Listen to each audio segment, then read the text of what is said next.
and every day we get a little bit better. It's a new soundboard. Once I get all the settings, it'll pretty much just be set it right there and know everything. But we'll tweak and we'll tweak and tweak and tweak. Anyway, 2A Thursday, 50 Shades of 2A. You get it? I was I was wondering if Eli was gonna like hate this one because I sent him a message and I go, okay, imagine a sex dungeon. But hear me out. Hear me out. Inst- Instead of like adult toys, it's going to be guns, and we're going to have the map of the U.S. in guns, and we can pick our pleasure. So the this is going to be about the um, national right to carry law that Trump is promoting. Other people in Congress are promoting. Some people are really salty about because they want all the credit for it. We'll get to that. But anyway, back to AI, right? Now, while AI was very useful in helping me, um, you know, fix my slurp and vape issue, there's another problem here, okay? Alex Bruesewitz, this guy's a problem, man. I've noticed he's just been attacking and smearing everybody who has a problem with the MOU. He's attacking Trump supporters. And hey, here's the deal. When I see a bully, I bully the bully. I don't become a bully, but I definitely bully the bully. And so I called him out, and he came at me and used the classic and recycled Misfit was arrested for child porn by using a grok hallucination allegation. So, here's his apology. Here's his apology. I would like to apologize for Misfit Patriot for asking Grok about his arrest records. I hope Grok updates the records to clarify that the child porn arrest never happened. That is fake news, and they should update their system for the sake of transparency. Misfit was arrested for assaulting an elderly person, however, but was later found not guilty. In case, look, I'm an open book. I'm fully transparent. All of this stuff is online. It was online when it happened. If you aren't aware, I was attacked by three very large black men. And I defended myself, and it was in Massachusetts when I was visiting my mom when she was sick. And I let's say I won. And when the cops showed up, they were like, "Nah, there's no way." So I was arrested. I was later found not guilty for defending myself. The guy who attacked me, by the way, he was, oh, wow, his rap sheet was thick. He was definitely not a nice guy. So I don't feel bad about that. I don't give a crap if he's old or not. No, I don't care. You can be old and still suck. But the child pornography accusations. You know what I'm gonna do actually? I just decided. I think I'm gonna do this. This is, in fact, yes, I am. I am gonna do this. I am going to pull up the demand letter that we sent to X. Let's just clear this. Let's just clear this up right now. Okay. All right. Let's go. Oh no, what did I do? All right, I sent it to the wrong one. Here it comes. Let's clear this up right now because just in case anybody went to X and didn't do any, due diligence. All right. Whoa, what did I just do? My whole screen just went black. Okay, we're good. We're good. All right.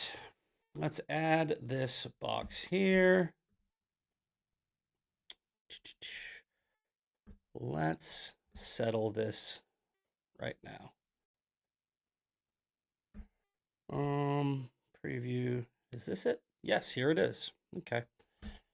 So on your screen, you will see a demand letter that my lawyers sent to X months ago. Okay. Let's just grab this. And I don't even want to, bring this up, but when I'm being smeared and slandered online, if I don't say anything, like, some people will say, "Oh, Streisand effect." I disagree with that. I think that's a stupid way of dealing with problems, is just like ignore them. No, I'll put my side out there. Grok apparently hallucinated about me. I don't know why. People probably just typed in a bunch of stuff. But Grok actually said that there was like arrest records and cases. And like, if you go back and look, the dates that apparently I was arrested for, quote, child pornography, I was online. I wasn't in jail. I was live. I was doing other stuff.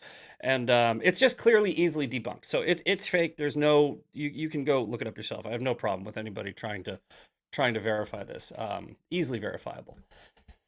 But we sent this letter out because here's what people have been doing with this Grok hallucination. What they do is they just ask Grok. They know what they're doing. It's happened several times over the past several months. Whenever this started, I think it was last year.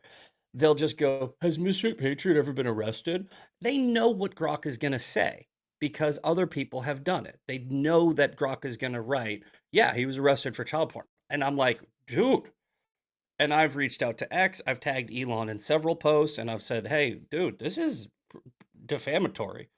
But they just blame Grok hallucination. They blame AI hallucination. That's a crazy cop out, because what if somebody believes this? What if somebody believes this and wants to like harm me? Like, that's not good. You can't just say, "Oh, our AI hallucinates sometimes."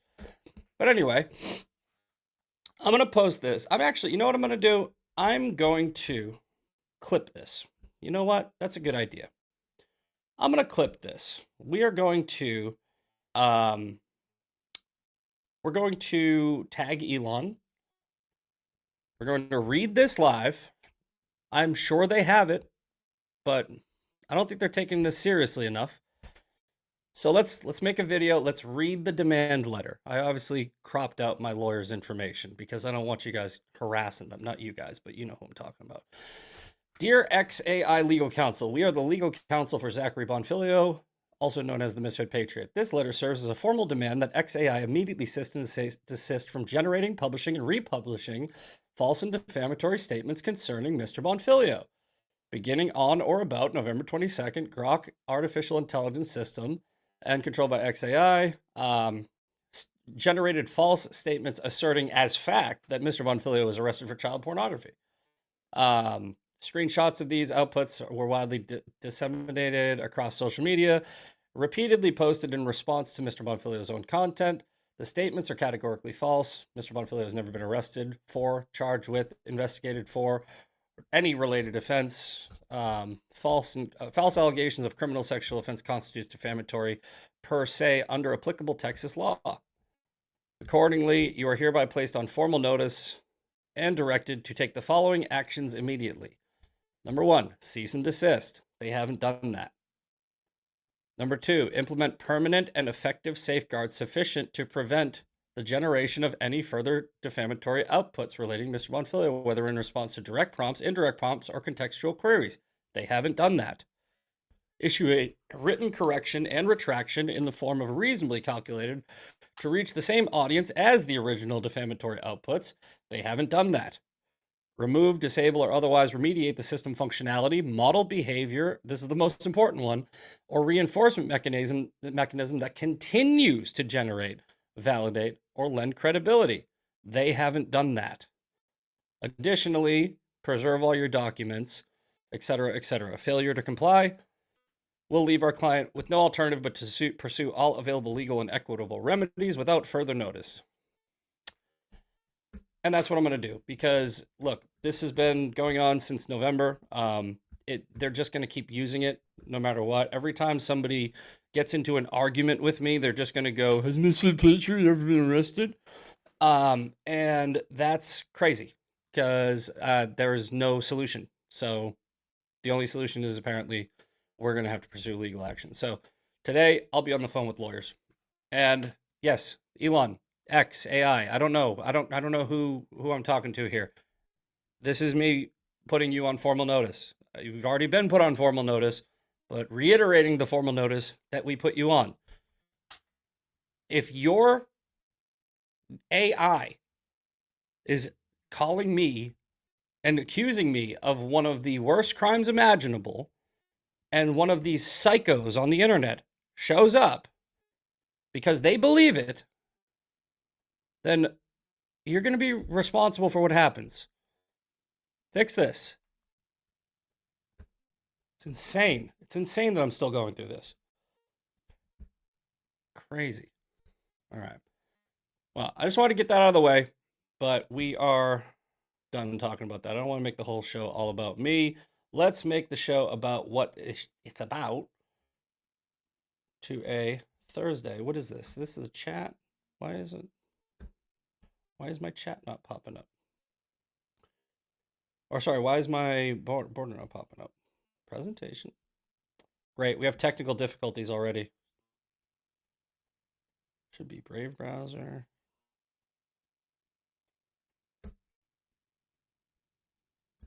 I don't know what's going on here. We're having technical difficulties. Hang on, guys. All right, let's do this. Let's properties. Brave browser. Oh, Brave browser window. No? What is happening here?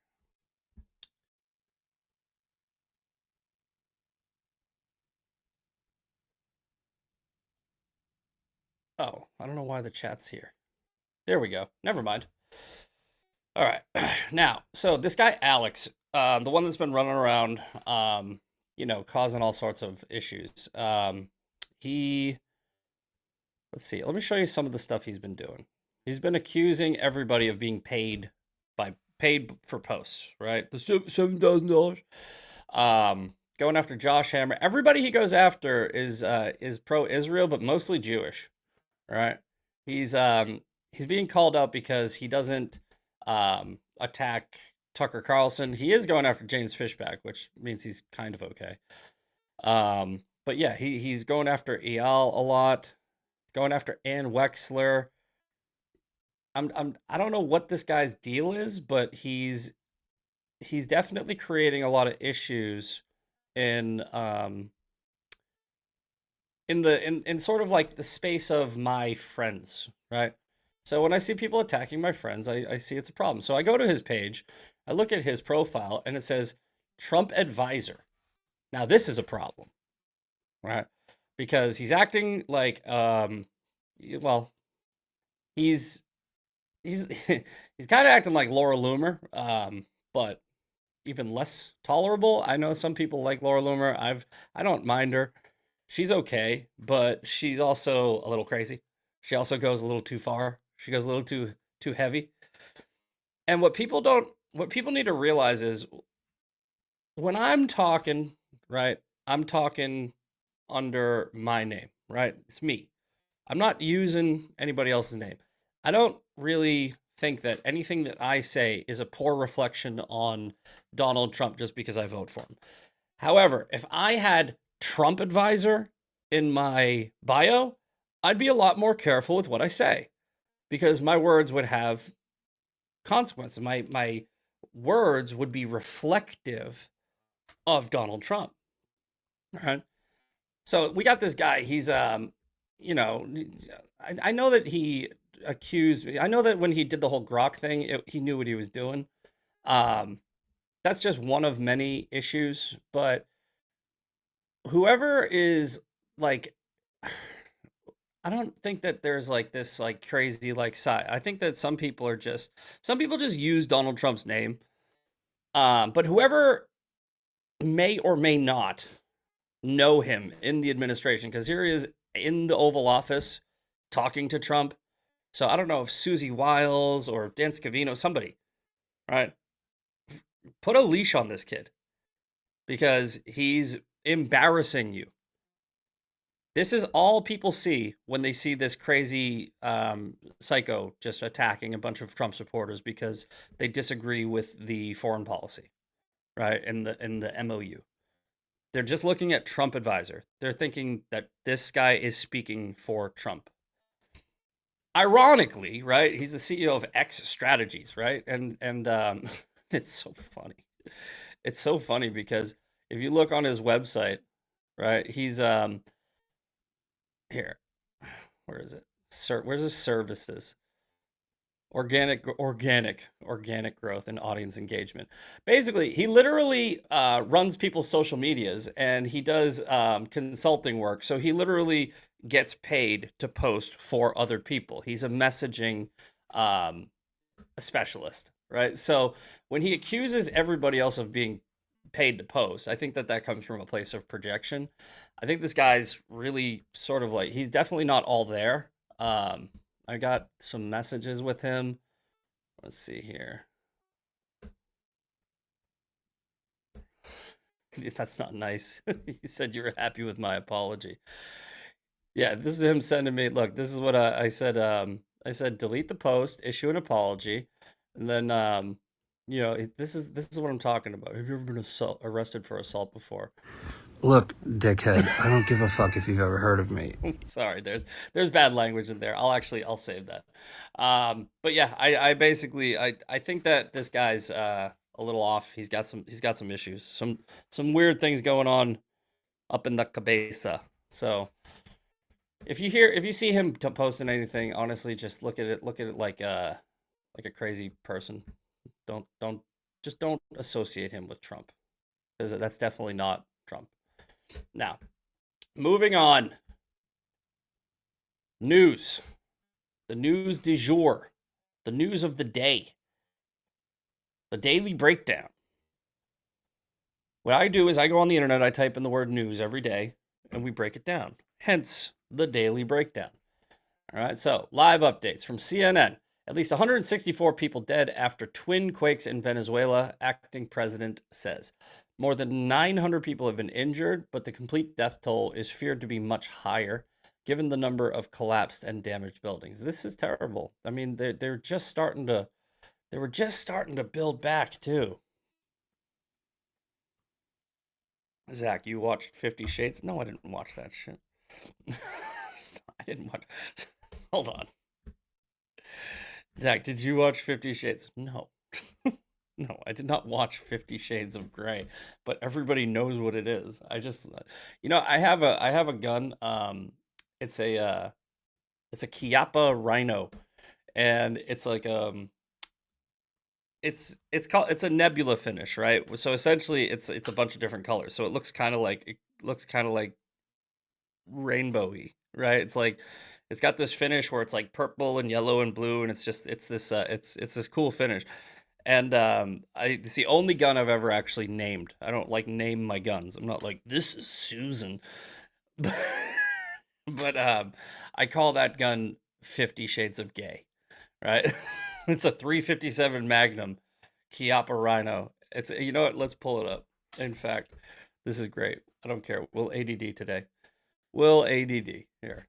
Chiappa Rhino Nebula. Because it's 2A Thursday. We're gonna have some fun. Nebula. There we go. I have this one. Mine has some sick coloring too. Mine looks a lot like this one. So I have this one in the 6 inch. That's what she said. Um this is a 3 inch. So bad. Why are we doing this? So I have this gun. It's got this blue walnut finish handle and this finish. And it's the only gun I've ever named. I call it 50 Shades of Gay. Yeah, that's anyway. Oh boy. Do we want to know what it shoots? It shoots 357 Magnum. It's actually a badass gun. So you know what? Actually, so if you notice, this is the only revolver, only gun, in fact. Well, actually, only revolver where the bore axis is on the bottom, right? So basically, every revolver. If you're watching on screen, you'll see where my cursor is. Usually, the barrel lines up with the top chamber of the reel, right? So you see like the top is usually where the barrel lines up. This gun, they put the barrel on the bottom. So the bore axis, and by bore axis I mean like the when the gun shoots, what happens with guns is there's this thing called flipping, right? Because the barrel's on top, if you're looking on screen, you'll see my finger. When the gun shoots, the gun goes up, right? You've seen those old Dirty Harry movies. It goes up. And what they did, this is Italian designer. He designed this gun so that when the gun shoots, because the bore axis is lower, because the barrel is lower, it lines up with more of your palm than the top of your hand, and it reduces that recoil flipping. So when you shoot a 357 in this on this gun, it feels like a 9 millimeter. It feels like it's not really shooting what you're actually shooting. It's a very cool gun, in fact. Oh yeah, that's the 6 inch. That's the one I got. I got the big boy. That's the one I got. Mine's got way more color in it though. But yeah, that's one of my favorite guns. All right. Enough ADD. Squirrel. Enough ADD. Straight back. Cool. A deadly unicorn can shoot rainbows. Okay, I'm different. I think it's pretty. Keep you from shooting over your target. Yep. It also it's really good for follow up. So like when you're doing like 6 quick shots in a row, because the bore axis is lower and it doesn't have that recoil issue, it keeps the gun on target. It's pretty cool. Same thing that with the Chris Vector here behind me. They did the exact same thing. This one. So this gun right here, they did the exact same thing. You can see the bore axis is actually lower. And with the Chris Vector, you know what? Now I'm just having fun. Now we're just having fun. I don't care. This is my show. I'll take this any direction I want. You guys got to look at this. The Chris Vector. I have the coolest guns, by the way. I really do. I have the coolest guns. I have all of the coolest guns. There's nobody has cooler guns than me. So the Chris Vector, the one that's on the wall over there. I wonder if we can see the internals. The bolt carrier group on a Chris Vector, it goes down, right? It's wild. It's kind of hard to explain. Let me see. Internal. Okay, where is it? Come on, there's got to be an image here. Essentially, when you here we go. Perfect. Okay. So, look at how they designed this. Look at how they designed this gun. All right. So the Chris Vector, if you look at my cursor here, right? So you see they lowered the bore axis so it's on the bottom, but on top of that, the bolt carrier group goes down. So watch my cursor, right? Whenever you fire a rifle or a carbine or anything like that, the energy is shot right to the back of the gun. It's shot right into your shoulder. So it goes from here at the barrel and the energy goes back. Now, watch what the Chris Vector does. It goes down. It literally goes down into the bottom of the gun. So when the gun fires, the bolt carrier group, it goes down like this. So when the gun is about to flip, the bolt carrier group offsets the flip, and your follow-up shots, they're all on target because it's literally offsetting the energy output. It's super cool. Yeah, here's another one. Yeah, so that bolt right there, it goes down like this. It doesn't go back like this. It goes down like this. 2A Thursday. We're doing fun gun stuff. 2A Thursday. Learn about guns. Practice with guns, buy guns, get as many guns as possible. If you live in a place where you can't have guns, move to a place where you can have guns. Trust me, we actually might need them. In fact, we're going to take another detour. Democrats, I was going to save this, but you know what? Let's get it out of the way. I posted this last night because the elections that happened in New York City, they are not being taken seriously enough. They really are not. Right? There's something is going to happen over the next few years that will define this country. I'm not trying to be, like fear mongering or anything like that. I'm not trying to scare you guys, but you should be. You should be scared. what we're seeing happen in the Democrat Party, it's a signal. It's something that it's too late to fix. There's nothing that they can do about it, right? That party's done. They are now a socialist party. Their leaders are capitulating to their base, and their base are crazy people, violent people. You hear it all the time. You're like, the left is violent. The talking points. It's one thing. We're not taking this seriously enough because, as I say here, Democrats are finding out in real time they can't win elections anymore within their party by just running on how much they hate Trump. Their base doesn't care. Trump's going to be out of office in a couple of years. They've realized that whole strategy of orange man bad, it has an expiration date. But they have to run on hate. They have to run on vitriol. They have to run on how they're oppressed. They have to run on their woke policy of victim mentality. So the Democrat Party, I mean, I'm talking about the leadership, the people that run in the government, the people that run for office, the people in leadership positions. They can't run on orange man bad anymore. And that's what we saw with these new Democrat socialist candidates. The only way they can win moving forward is if they run on how much they hate Jews. Right? And they will. That's what they will do. That's what it will become. Do not think for 1 second the party who mutilated and chemically castrated children to pander to the radical wing of their party. Only 1% of the country is transgender. Do not think that they will not pander to the Jew haters, the Islamists, the Marxist, the communist. They will. They're going to do it. This isn't a guess. This is a warning.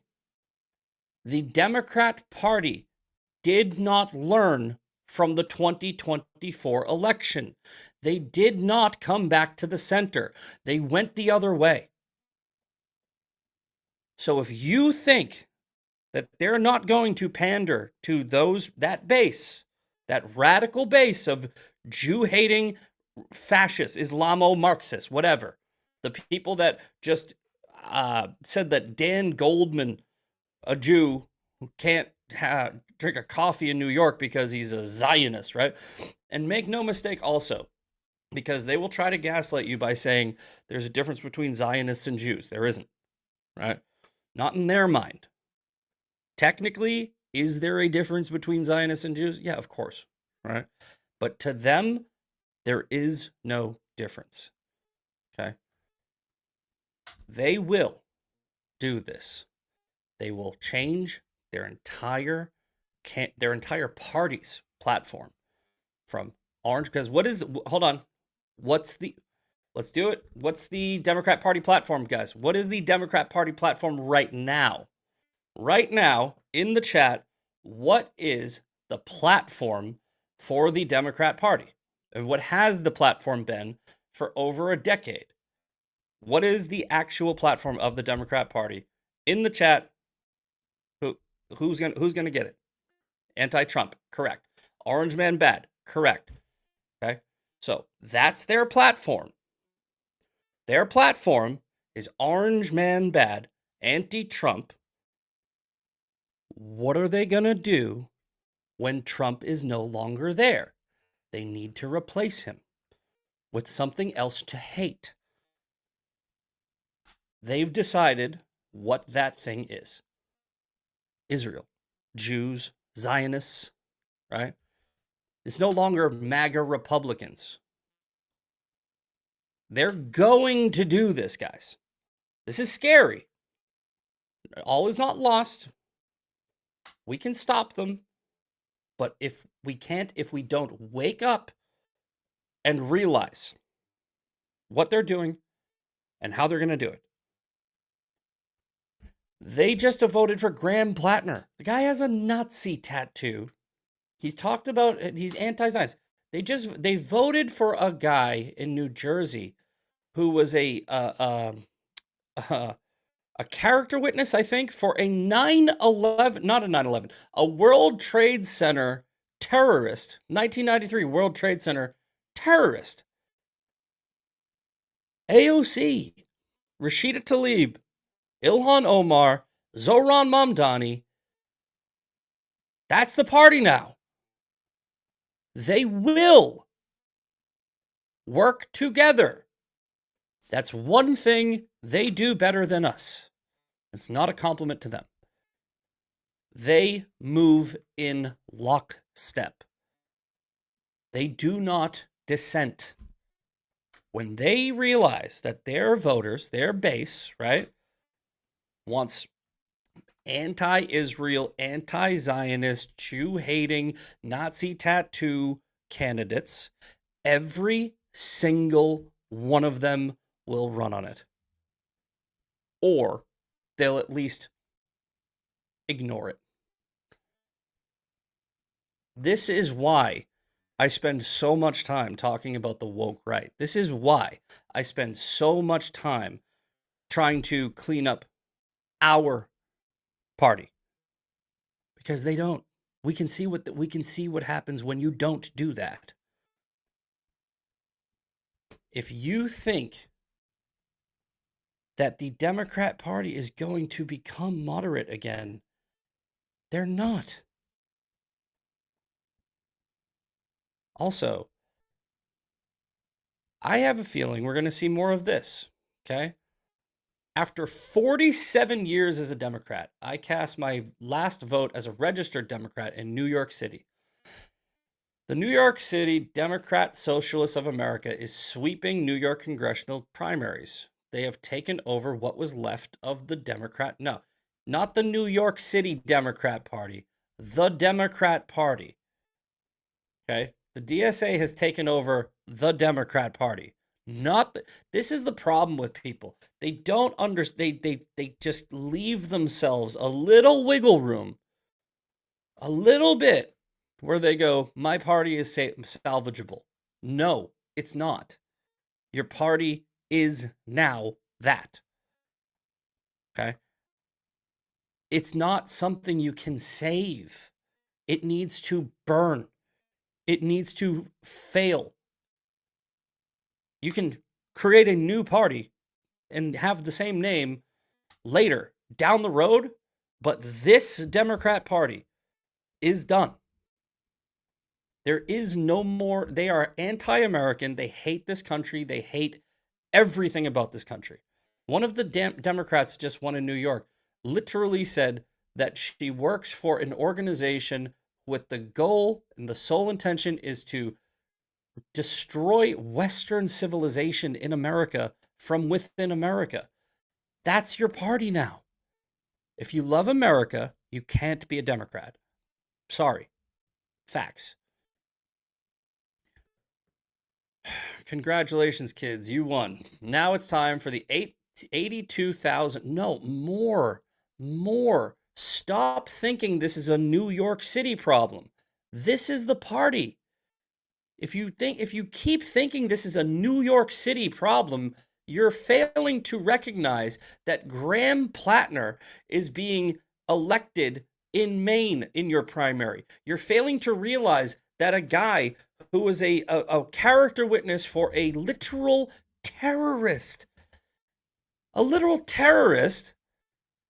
won in New Jersey. You're failing to realize that AOC, Rashida Tlaib, Bernie Sanders, that's your party. Your party is not JFK, Bill Clinton, or even Obama, and he was bad. Your party is done. The principle that one cannot negotiate with terrorists also applies to the DSA and foreign influences. Forget the DSA's new Democrat Party. The battle for America has begun. It's time to take a stand for your country. I agree completely. So, here's my proposal. We will welcome you into MAGA with open arms. If you really mean that, if you really believe that, right? Any Democrat who wants to join the walkaway movement and change sides and come to our side and try to save America, join the MAGA coalition, you are welcome here. under one condition. If you're going to walk away from it, walk away from all of it. Knock this stuff off of the New York Democrats. No, Democrats. Right? Your party is destroying this country. That's the deal. It's not some people in your party. It's the party. You see, we on the right, we have a problem. We have some people in our party, right? The right has some anti-Semites. The left is anti-Semites. We have some racists. The left is racist. We have some, bad people. Like the left has become this. This is a frog in a pot moment. They did this slowly over decades. They didn't do this. This didn't just happen. This has been happening. Who founded the KKK? Who pushed for Jim Crow? Who ended slavery? We did. This has always been happening. There was no party shift. That was a lie you told yourself because you're in denial about the fact that you're on the wrong side. So if you want to come over on the side that is pro-America, pro-freedom, if you want to join our movement, please, we will welcome you. But if you think we're the lesser of two evils, don't bother. If you think you can join this movement and change it into something else, don't bother. You can have disagreements. We're not a cult. We're not this hive mind like the Democrats are. We have disagreements all the time. What we don't do is we don't try to make this something it's not. This MAGA coalition was created by Trump. It's his party. It's his coalition. And he will pass the torch to somebody else. But as of right now, he is the leader of this movement. And when we have a leader, we understand that we follow. We're not blind loyalists, but we voted for him to represent us because we believe in representative government.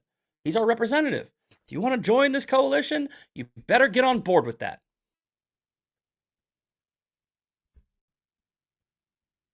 We can't let this happen.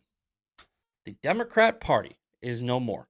The Democrat Socialist Party is now what's taken over, and it will become the Democrat Communist Party, and eventually it'll become the Nazi Party, because that's what the Nazis were.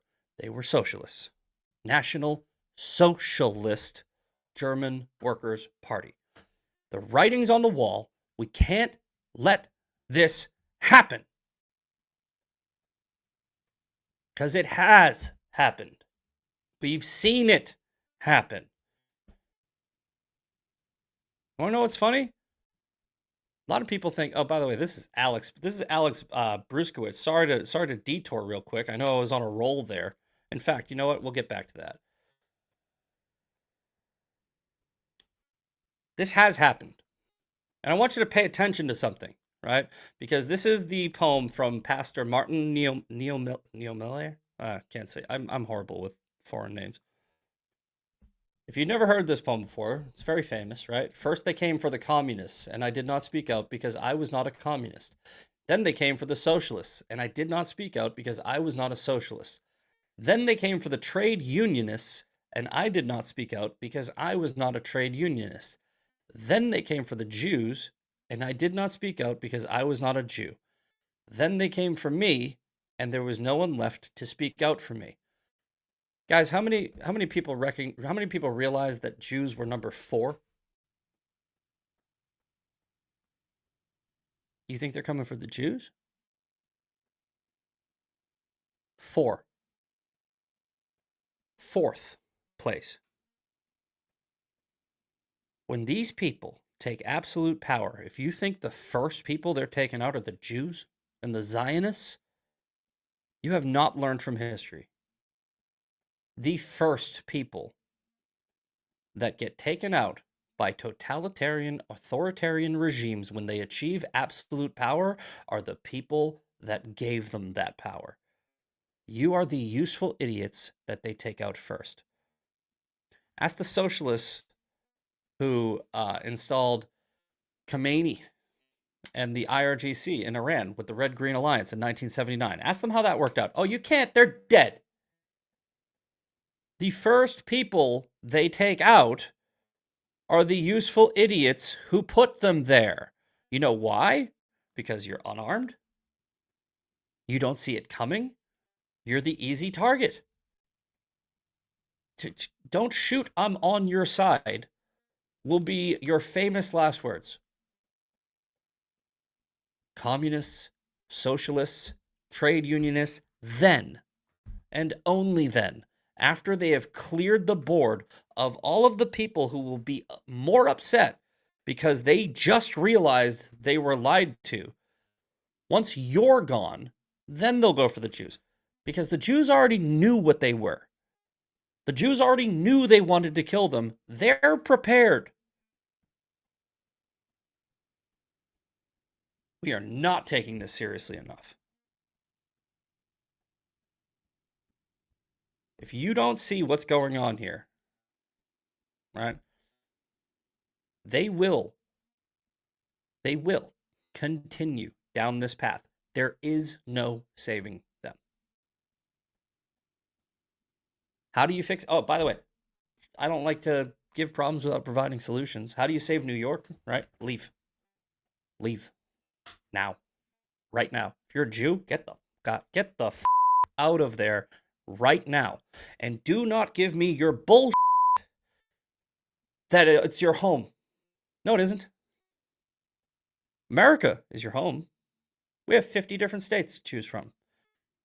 If you stay in New York right now, you are funding your own execution. All right? If you stay in New York City with people who hate you and pay your taxes to them so they can distribute it to other people and achieve more power and status so that they can eventually, probably, if they had their way, put you in a camp, you're an idiot. Get out. Vote with your feet. That's the only way to fix this. And all the other people, not just the Jews, all the people that don't hate Jews, get out. They can't achieve power if they don't have your money. Take your business, take your taxes, take your commerce, and get the out of there. Now. Let them have it. It's not your home anymore.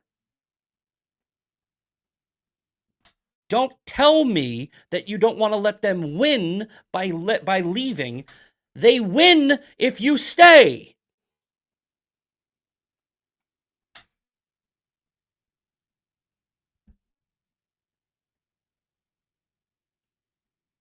It's crazy, man.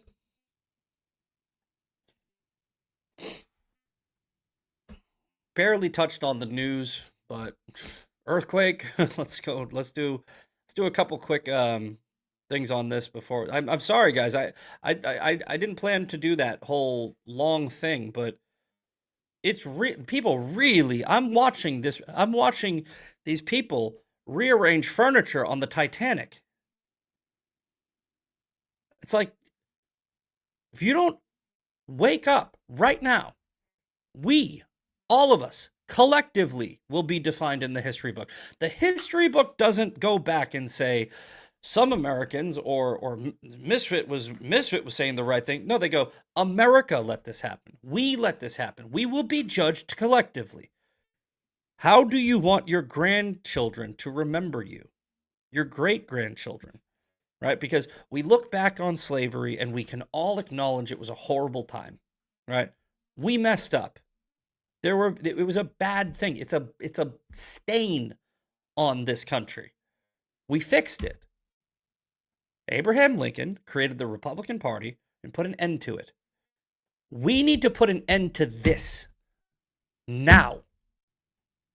Not later, not when it's too late. Now.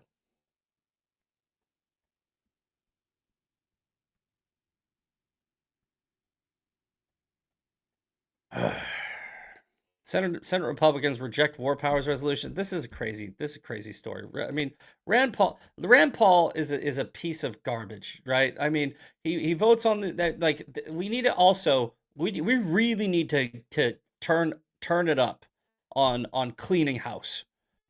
I'm so sick of these useless people in Congress. I was talking to Alex Rosen last night, and he's like, I think the Republican Party is done, but Democrats are definitely worse. I go, look, you have an opportunity every 2 to 4 years to change leadership in this country, and you think that it's somebody else's fault that didn't happen. This is our country. We have representative government. We can change this. You don't get involved. That's the problem.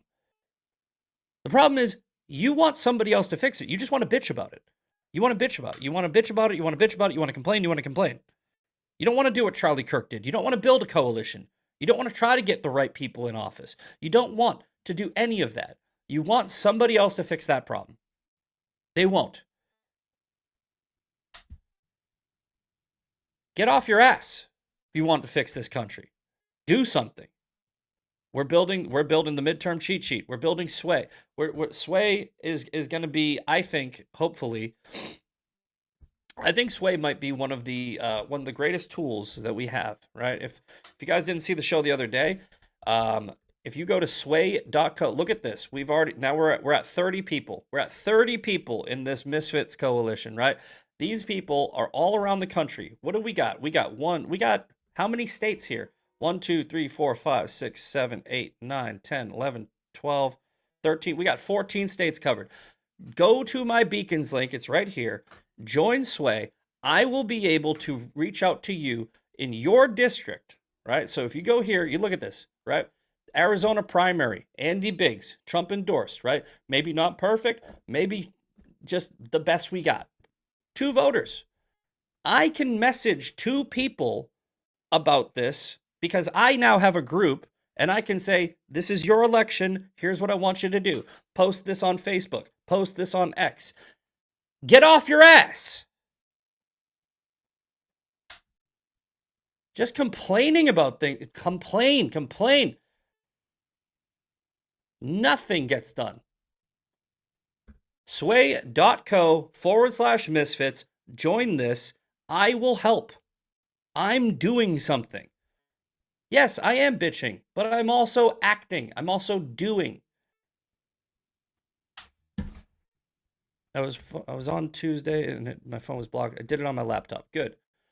Guys, go to at the top of the screen, there's all the affiliates. There's midterm cheat sheet. At the bottom of the screen, I'm going to add Sway up there. At the bottom of this, there's beacons.ai/misfit patriot. You can get to my Sway from there, and you can get to midterm cheat sheet up there. I'm putting together both of these things so that we can win elections, not just the midterms. The midterms are just the first. We're going to start building a coalition, and we're going to stop bitching, and we're going to start doing, and you guys are my army. We are going to do this. I am done. I have realized the seriousness of what's going on, and I am getting off of my ass. If you want to as well, let's do it. All right, we're gonna move on. We're gonna get to the story. I'm passionate. It's passion. Very passionate today. Passionate. All right, 2A Thursday. We are talking about the national constitutional right to carry. Okay. Thomas Massie is such a salty bitch. He's such a salty bitch. He really is. It's crazy that this guy is mad that Trump is working on a national right to carry, right? Instead of just saying, good. No, he wants the credit. Watch this turn out to be the Timu version of my national constitutional carry bill, which already has 70 plus sponsors. Salty bitch. Trump didn't even propose a bill. Here's what Trump said. The NRA, everybody, they really have been. They've been with me right from the beginning. And Bill asked me, would I support the national right to carry legislation? How do you feel about national right to carry? Trump said the legislation. I don't know if he's talking about Thomas Massie's bill, but all he said was, I would support the national right to carry legislation. Right? Thomas Massie is upset that he's not getting the credit. He doesn't care about this country. He cares about himself. He's a narcissist. He has never seen a camera he doesn't love. He has never seen a ratio that doesn't get him solid.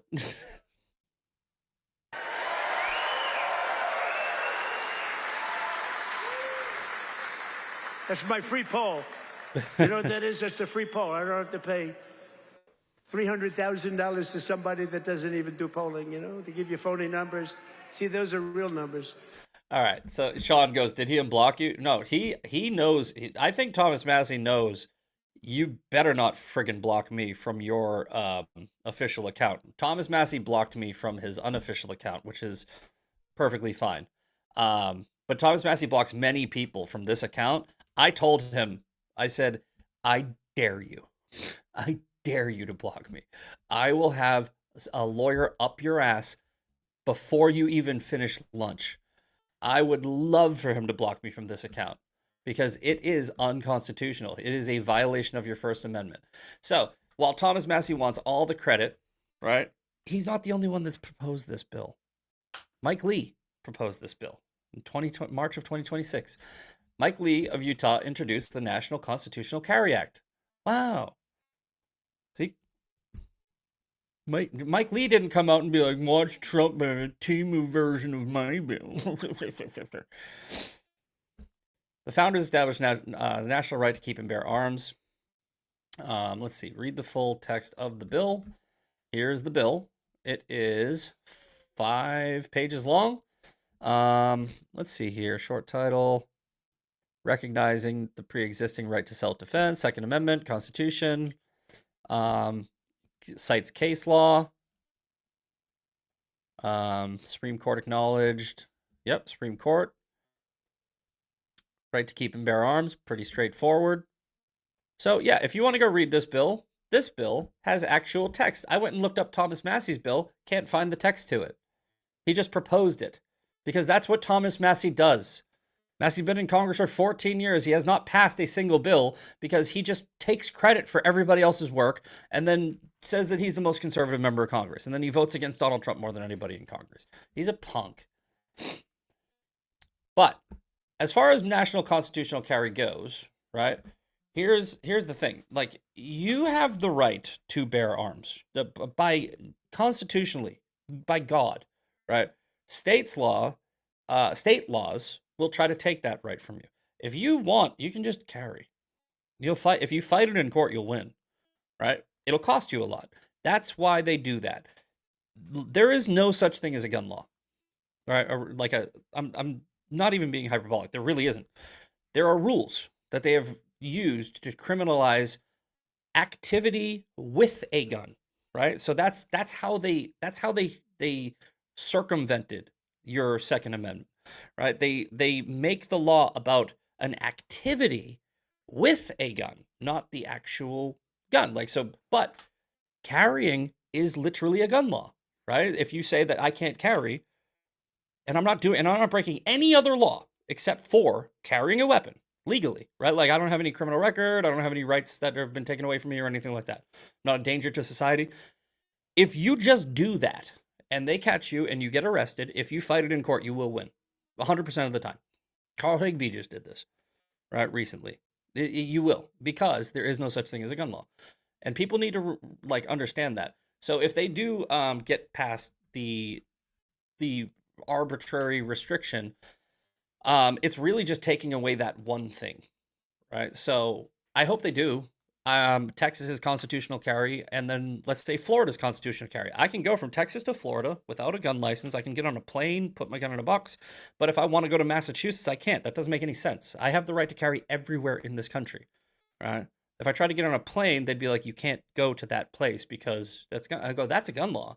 I could fight that in court, but it would cost a lot of money and it's not worth it. Anyway, 8:59, damn. Today flew by. Let's do quick shout outs. Denise Woman, Mark's Madness, Kit Kat Mar, Sean Farish is in here, Sausage, Bad Moon, USN Vet. Thank you for your service. One Sandman. All right, there it is. I will see y'all tomorrow for my favorite day of the week, Fan Mail Friday. Enjoy Sean Farish, who's coming up next with Ungoverned. And I will be here actually for 2 shows tomorrow. Can't remember when, but I'll let you know. See you later.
To the Ungovernables, the Captain's Crew, the All Day Family, McGroy Nation. We are coming to you live from the deep red state of Tennessee on rumble.com/elevate TV. Welcome to Ungoverned. It's a big day today. There's going to be a lot that we're going to have to track while we're live this morning, and we're going to track it. I do think, I'll tell you what, I do think,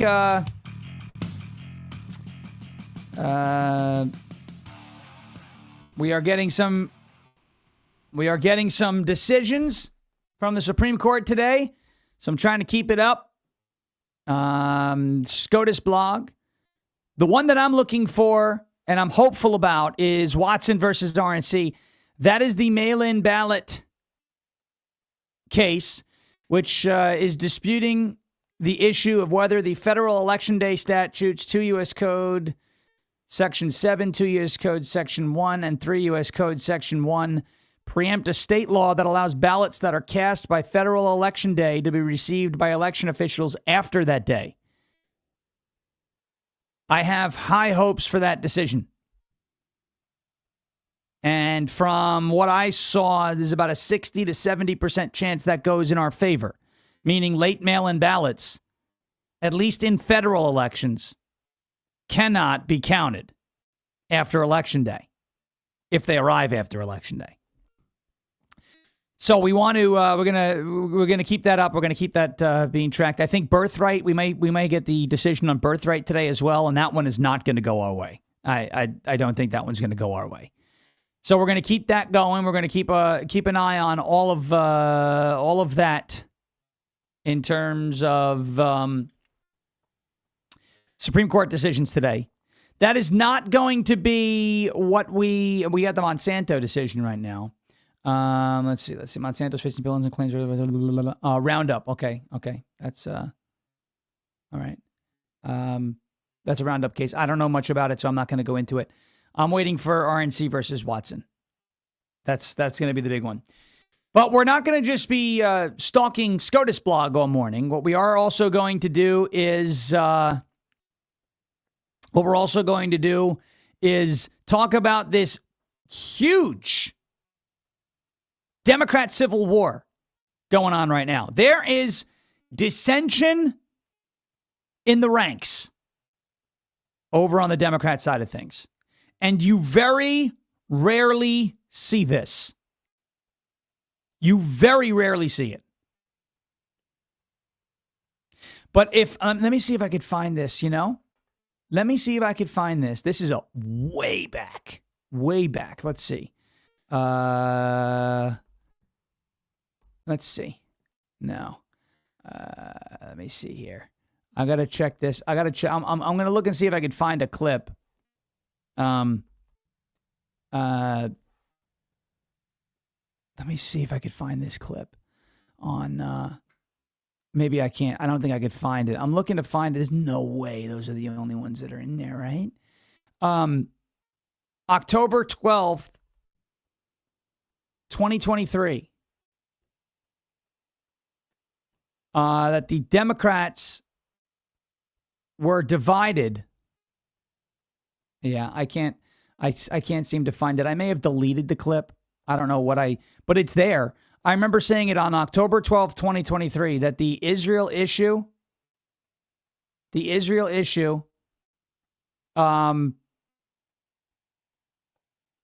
was going to divide the Democrat Party for a very long time. And we have actually seen that. We have actually seen that play out, and it's now playing out to the point where it's actually dividing the country in a way. It's actually dividing the country in a way. And I mean, you could say what you want, but it's hurting the Democrats. And right now it is how do I want to phrase this? It is still dividing the Democrats. It's still a wedge issue on that side of things. And you're looking at the communist takeover of the Democrat Party right now. The communist takeover of the Democrat Party. And the one deciding issue, John Fetterman points this out, the one deciding issue is the Israel issue. Zionism, Israel, Jews. It's not just about foreign aid to any other country. It's specifically Israel. You know where I stand on foreign aid? I want none to anybody across the board. All foreign aid should just stop. That includes allies and enemies, and maybe non-allies or non-enemies, and just random. Just stop all of it. The Democrats are like, just stop it to that. Send it to Ukraine. Don't send it to Israel. Again, no standards, right? Israel is a dividing issue on the Democrat side of things, and it's also a dividing issue for minority voters. When you are a party like the Democrats, who for the last decade plus has labeled your political opponents Nazis, anti-Semites, bigots and racists, and folks who are intolerant, right? Xenophobes, oppressors. And then the radical forces in your party pivot to that very same anti-Semitism. And I don't like that word. And I want to be very clear off the top so that people in the chat who love to come in and cause problems say, oh, are you saying anyone who criticizes Israel is anti-Semitic? No, that's not what I'm saying. What I'm saying is, if Israel is the only country that you criticize, you might be anti-Semitic, because Israel is the only country in the world that is considered to be the Jewish homeland, right? Like, why would you single out just that country? Do you understand what I'm saying? You might be anti-Semitic, or you just might not like the country, the nation of Israel, because of its leaders and things of that nature, and you might not be anti-Semitic. I'm not saying anyone who solely criticizes Israel is also an anti-Semite. What I'm saying here, though, is when the Democrats come out here, and for the last decade plus, they've labeled Republicans, Trump supporters, MAGA supporters, anybody who wears a red hat with 4 words on it, right? You're an anti-Semite, you're a Nazi, you're it's Hitler, Trump is Hitler, Trump is Hitler, Trump is this, Trump is that. Now they've elected in a primary election a guy with a Nazi tattoo in Maine, hoping that he becomes the next senator. You've got a bunch of people now, these Democrat socialists of America, who are all free Palestine, pro-Islam, anti-Israel Israel, and in many cases, maybe the candidates themselves aren't saying the J word, but their followers sure as hell are, and it's energizing people. Again, I'm not saying criticism of the country or the government or the political apparatus of the state of Israel is anti-Semitic, because it's not. All the time. It's not. But if you're throwing the word Jew around as an insult, right? You're like, well, that sounds like you're Jewish. That's anti-Semitic, because now you're saying that being Jewish is a bad thing simply because you practice that religion. That's anti-Semitic. And everybody on the woke right and the left is doing that these days. And you know who I'm talking about online, social media, everyone's doing. That's anti-Semitism. Somebody is a bad person because of the fact that they're Jewish, ethnically or religiously. That's anti-Semitism. Okay? Now, the radical left is thriving on this messaging. What have we seen on the right?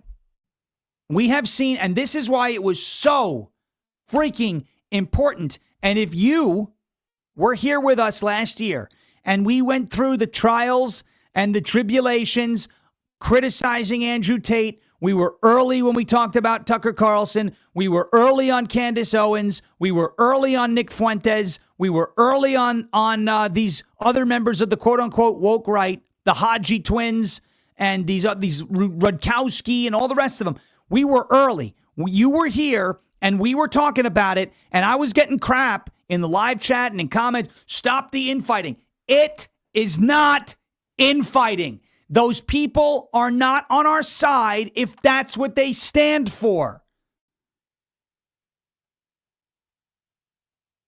If you were here over the last 2 years and you stuck with it and you say, he's really been angry the last couple weeks. I don't like that he's so angry. Sean's so angry, but maybe he's right to be angry. Maybe there is something there. Now you're seeing it, because what we have successfully done, and the job's not finished yet, but what we have successfully done and started the process in finishing here is, if you believe that crap, where being Jewish is bad, and you have to openly demonstrate your hatred for Israel, like in 2020, you had to openly demonstrate that you hated white people. It's the same, folks, it is the same thing. I want you to think about this. Remember in 2020, after George Floyd, the whole taking a knee or posting the black square or making some sort of statement publicly that you hated white people, or that you apologize for being white, or you're gonna go kiss the feet of a black person simply because they're black and you're white, and you feel white guilt, and you had to virtue signal and publicly demonstrate, I'm not a racist. I actually don't even like my own race, if I'm white.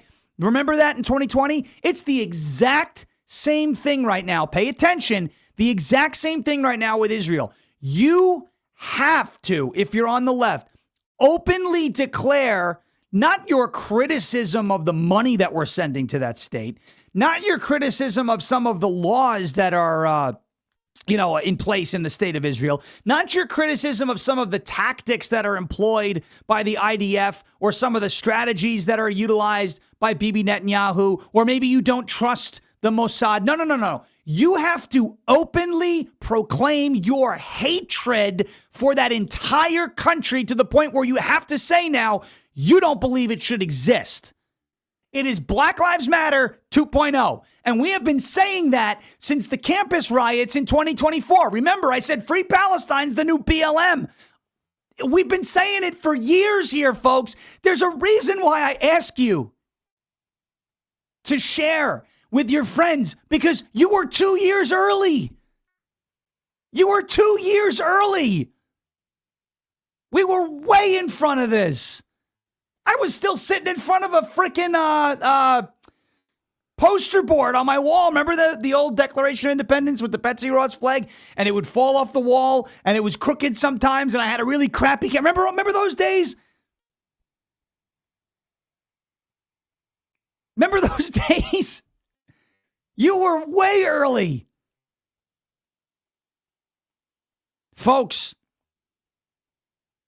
the left, that's the place for these people to go if they want to hate Israel, hate Jews, do all the anti-Semitism, do all the Jews this, the Jews that. It's not welcome on the right. So the left has fully embraced it. And there's a bunch of people who we called them woke right. Why? Because eventually they were going to wind up on the left. Because above all other issues, the hatred for Israel is number one for those people. And so they're like, well, nobody on the right is representing my hatred for Israel, so I'm going to join to the left. They have become single issue voters, and their single issue is their hatred of Israel, their hatred of Jews, many of them, and the left is where they can find their home. We told you this was coming, and it's happening right now. You can't deny it. Tucker Carlson, I'm not supporting the Republican Party anymore. Nick Fuentes, I'm voting Democrat. Candace Owens, I'm not voting Republican. They're all doing it. We told you they were going to do it. Stop the infighting. It wasn't infighting. We told you this was coming. And here it is. Here it is. And you were years ahead of this. Years. If you've been here for the last couple years. And if you're new, thank you for coming in. Welcome. You're probably years ahead of something else that's going to take place a couple of years from now that we've been talking about here. Okay? Folks, we told you. And so here we are. The Democrats have said, look at all these disaffected Republicans in there. These people are saying they're MAGA voters, but they hate Israel. Let's hate Israel. Let's bring those people in. Fine, bring them in. Because you have made your entire party's messaging about oppression, bigotry, racism, xenophobia. My opponents are Nazis. My opponents are Hitler. And now what are you doing?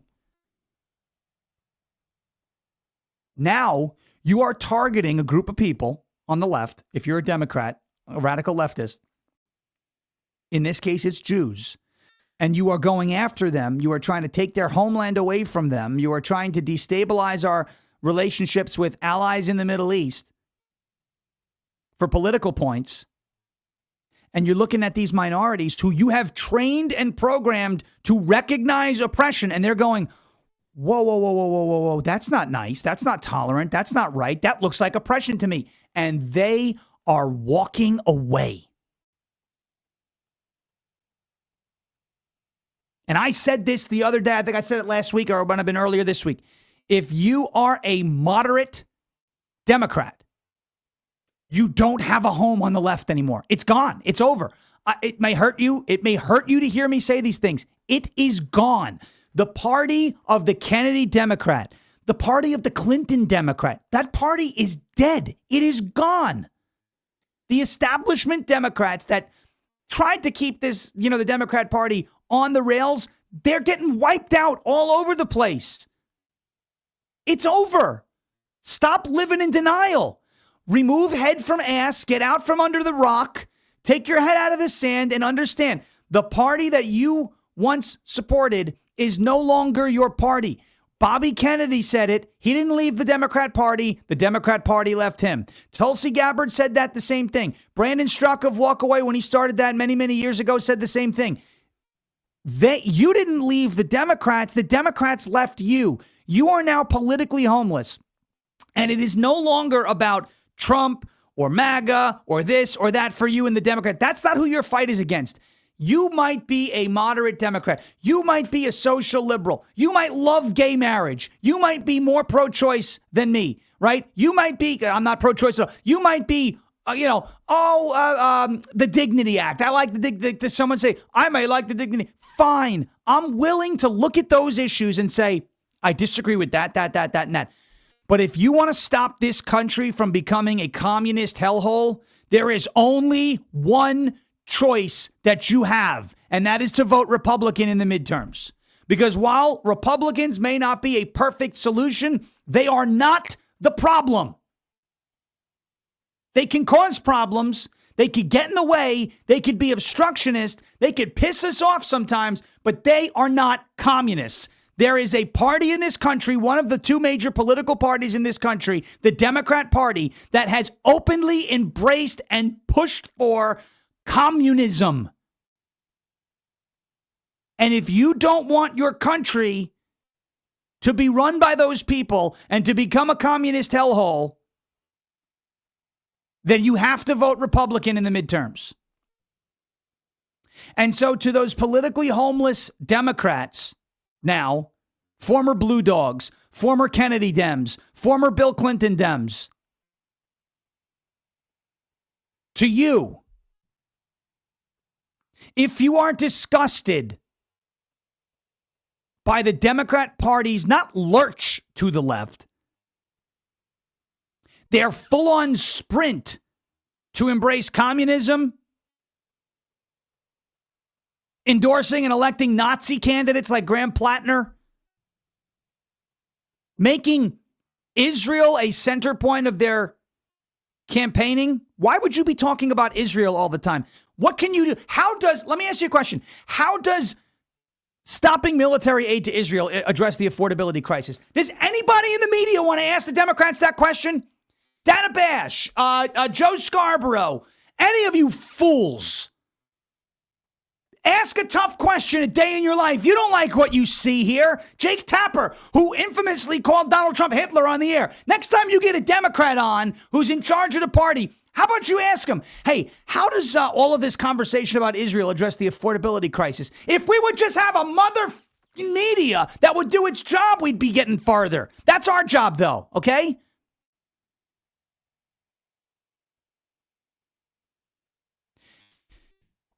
If you're a Blue Dog, if you're a Kennedy Democrat, if you're a Clinton Democrat, and you are disgusted by your party's full-on sprint to embrace communism, embrace the platform of Graham Plattner, embrace the platform of a Hassan Piker, this communist, socialist, seizing private property, Mamdani, tax the rich, even though the rich pay a ton of taxes as it is. Healthcare for all with nobody to pay for it, no way to pay for it. Wealth tax, billionaire tax, which will eventually become a millionaire tax, which will eventually become a 100,000-aire tax. If you're disgusted by your party's full-on sprint to embrace communism and communists, and you want to stop the communist takeover of the United States of America through the Democrat Party, I am willing to say, hey, I disagree with about 60% of your social ideas, but I'm willing, at least for the time being, to call a truce. I'll be friends with you. Let's stop the commies and let's settle the rest afterwards.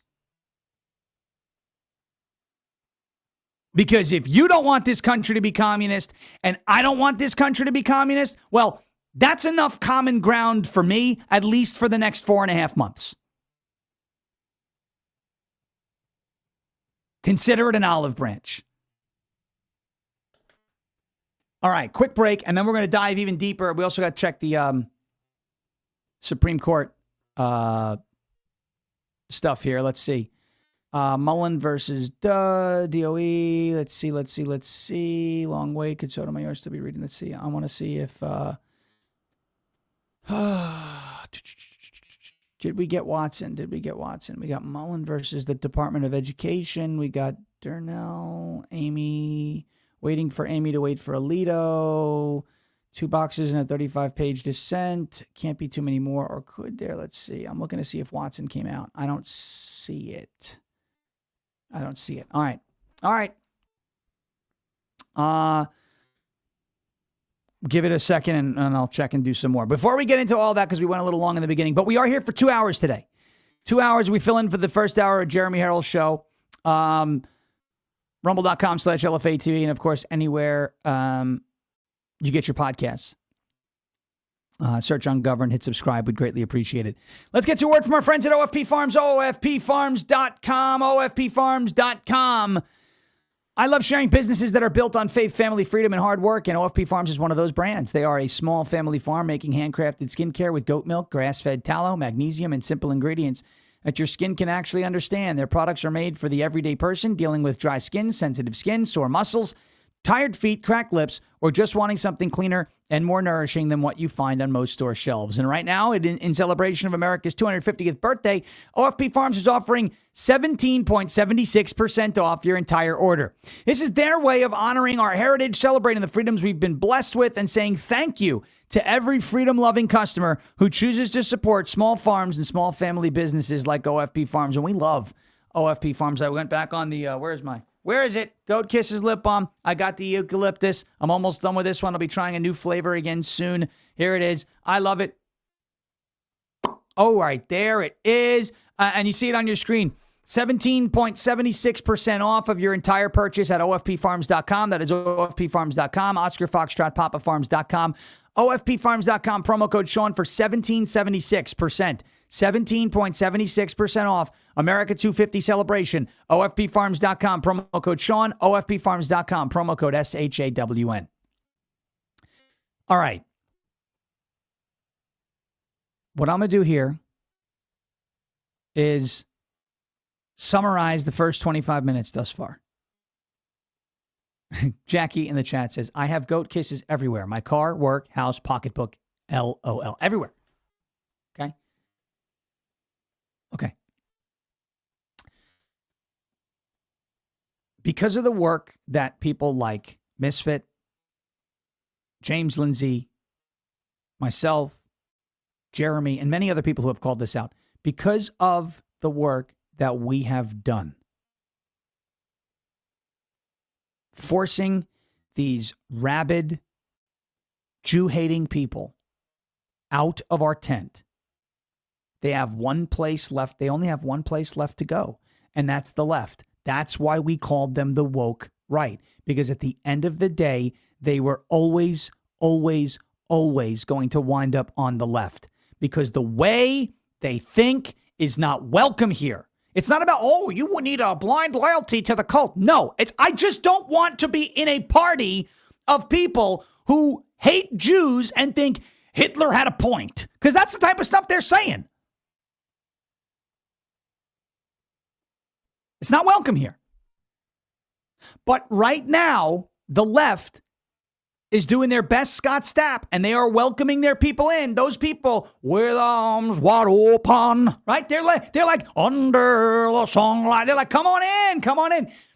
And they think they're adding to their ranks when really their embrace of that type of policy is driving minorities away at a rapid pace. And I'm going to have more on that in just a moment.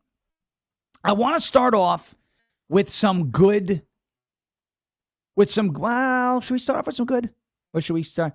Yeah, let's start off with some good. Donald Trump had a rally last night, and he kicked off the Great American State Fair for America 250. I want to play for you some of the clips from that first, and then we'll get into the Democrat Civil War, because they kind of weave in and out, okay? And so we're gonna try and marry the two right now. The Trump rally speech last night, and then the Civil War on the left. We got about an hour and a half left this morning, so we should have plenty of time to get through all of this. Here's Donald Trump laying out the agenda, the schedule, and what's on the agenda for the Great American State Fair as he kicked it off yesterday with a really big and successful rally. Take a look. Tonight, right here on the National Mall, we are beginning the most unforgettable birthday party any country has ever seen. Oh, you're going to have a good time. You're going to have a good time. This evening, it's my honor to officially kick off the celebration with the Great American State Fair. It's going to be great. It's going to be unbelievable. So from today through July 10th, this event will showcase all 56 states and territories. There will be no military flyovers. And I want to tell you something, because they're going to be beyond flyovers. There'll be something like you've never seen. You get just a little tiny glimpse of it tonight. By the way, how good is our Air Force? How good is nobody's ever seen. Those planes, they are serious planes. When the bad guys see those planes coming, they say, we give up.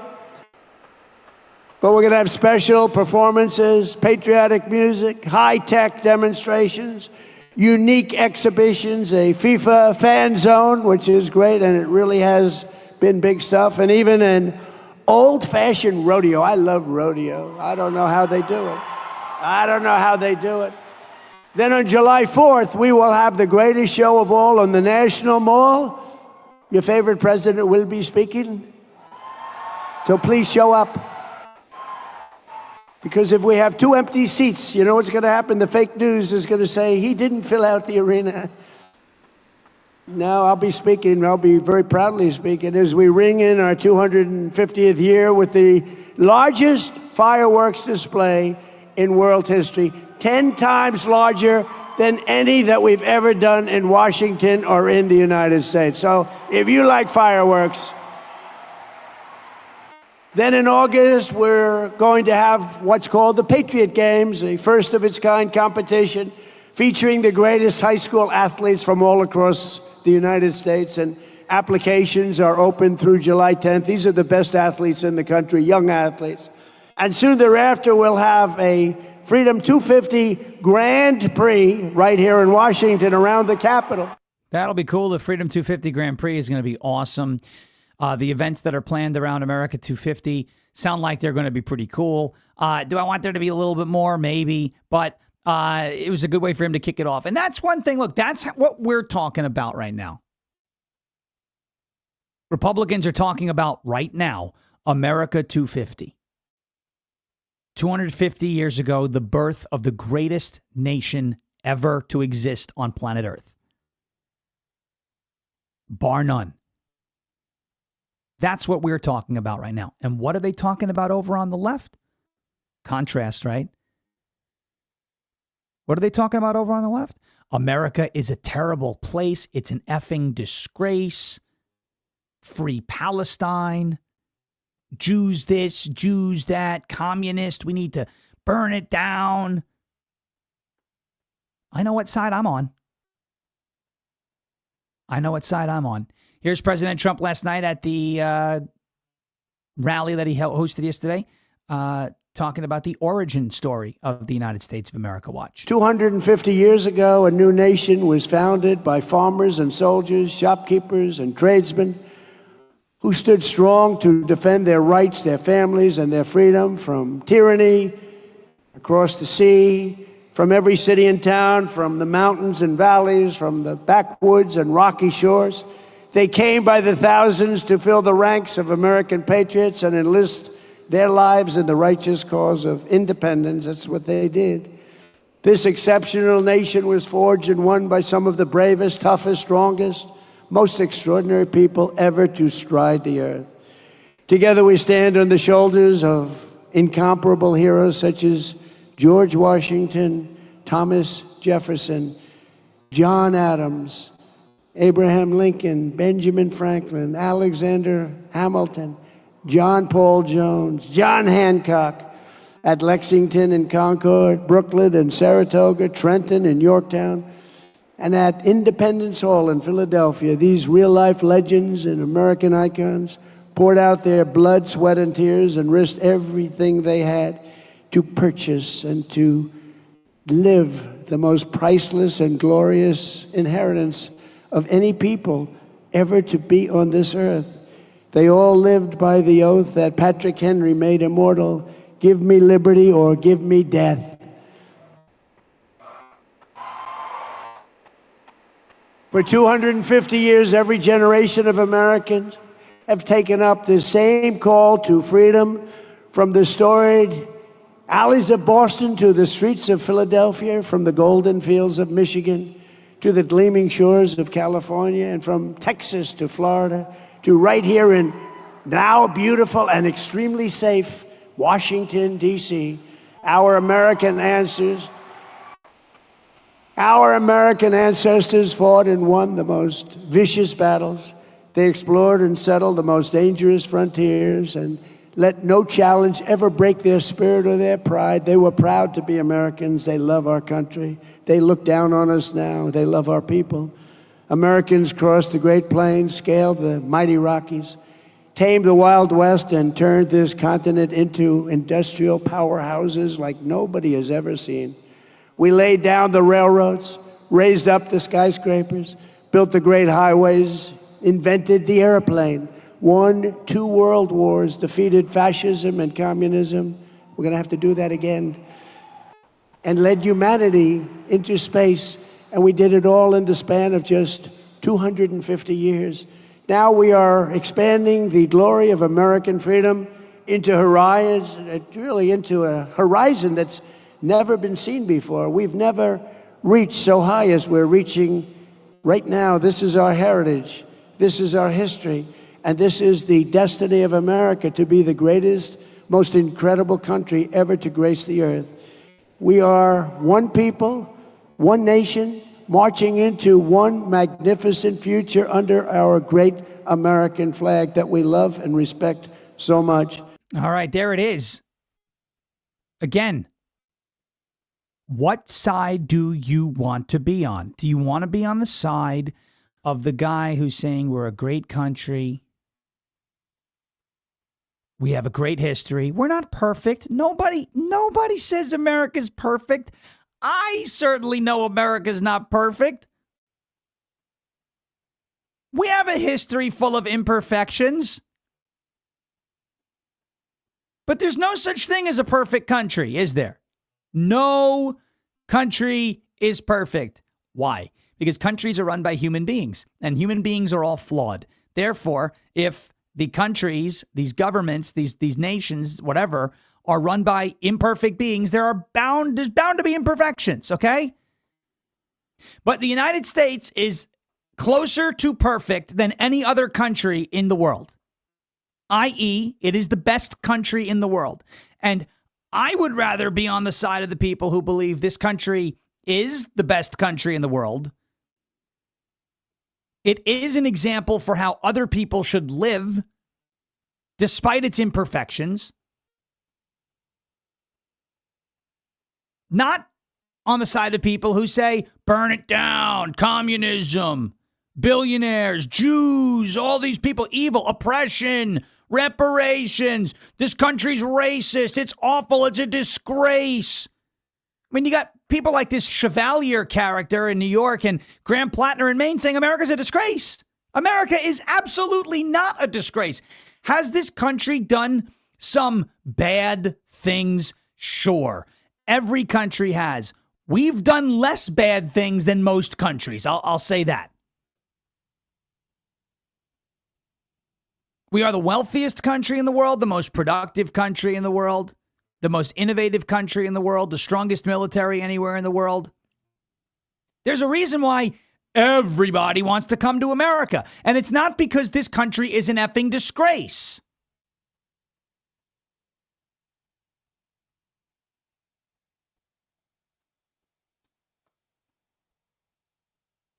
I want people to understand the contrast. You have an election coming up in four and a half months or so. A little under 4.5 months. And you're either going to vote for a party of actual communists. This is no longer like, hey, if you read deep into the messaging, you'll find like nuggets of communism. These are actual commies. They're actual communists. They're taking pictures in front of the hammer and sickle. They're openly embracing communism, period. They're saying that socialism worked. They're saying they are self-identifying socialists. It's no longer like trying to read into what Abigail Spanberger says and goes, that's reminiscent or that mirrors communist rhetoric. They're not hiding it anymore, is my point. You are either going to vote in these midterms for the Communist Party or the not Communist Party. And I'd rather give the not Communist Party power, because if you give communists power, you don't usually get power back. Okay? Let's move on. The theme of today's show is that the Democrats are in civil war. So let's focus on what's going on the left now, because We did this already. We saw this festering on our side and we said, no, that is not welcome here. You've got to go somewhere else. You come into our tent, you're dropping turds in the punch bowl, you're flinging sugar honey iced tea everywhere, you're behaving like animals, you're ruining the coalition that we built. Get out. And we have made it clear that the woke right is not welcome on our side of the aisle. So the left is welcoming in people like Ian Carroll, like Candace Owens, like Sean Ryan, like Megyn Kelly, like Tucker Carlson. Fine, welcome them in. That's fine. You can have them. They're your problem. Nick Fuentes, he's your problem now. He's not our problem. He's your problem now. He's your problem now. We kicked him out of our tent. He'll go fling sugar honey iced tea around in your tent. That's fine. I don't care what he does over there with you guys. As long as he's not over here with us. He's your problem. They're all your problem now. Have fun.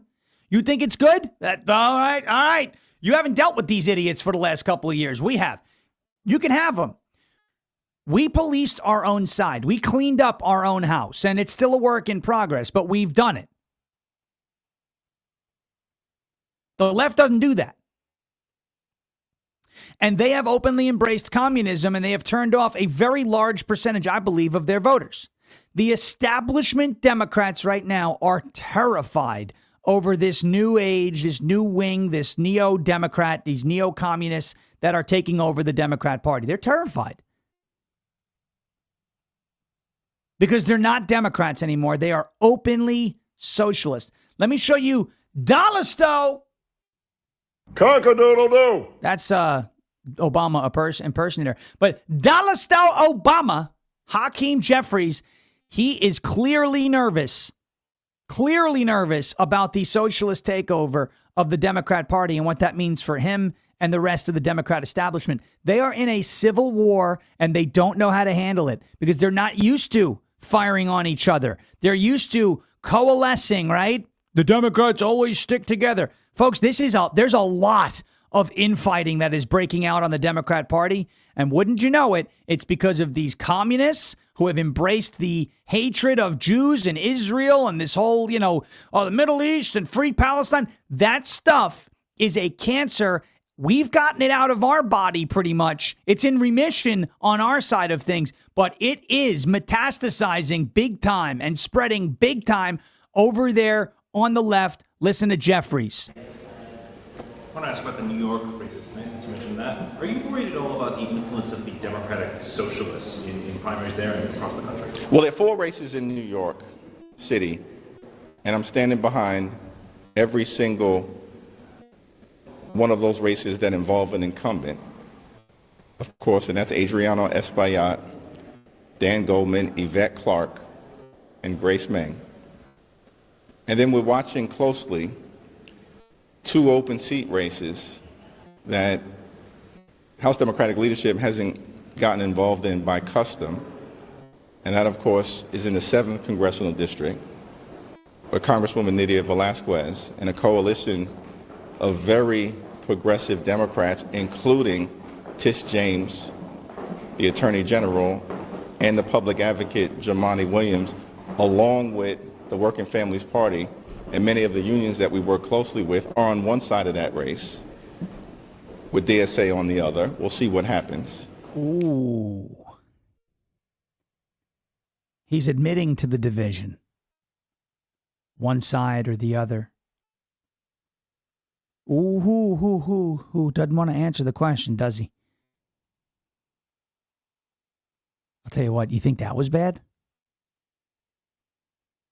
You think that was bad? Watch this from Hakeem Jeffries. Watch this. He snaps at a reporter. Snaps. Clearly, this socialist, communist takeover of the Democrat Party has establishment Democrats like Hakeem Jeffries rattled. There's a reason, and it's not just because he's old and his teeth are falling out. There's a reason why Nancy Pelosi is retiring. Because it's not her party anymore. Shut up, Nancy! It's not her party anymore, and she knows it. And it may not be Hakeem Jeffries' party anymore, and he knows it. And it is keeping him up at night. Watch this. This is so telling. I mean, we have seen people who know they're about to lose act this way. This reminds me a lot of when Massey was on Capitol Hill snapping at reporters. Oh, the Epstein file with the googly eyes. Remember googly Mass? Watch this. It's almost the same display.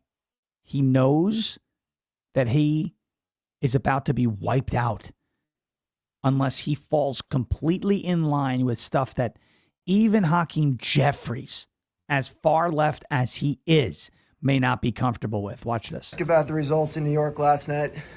You said Mamdani was not the future of the party. Do you regret those statements? I think the future of the party is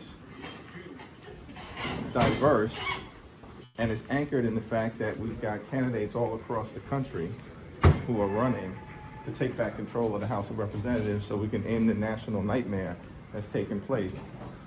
Mayor Mamdani has been off to a great start as mayor. We have a good working relationship, and that will continue moving forward.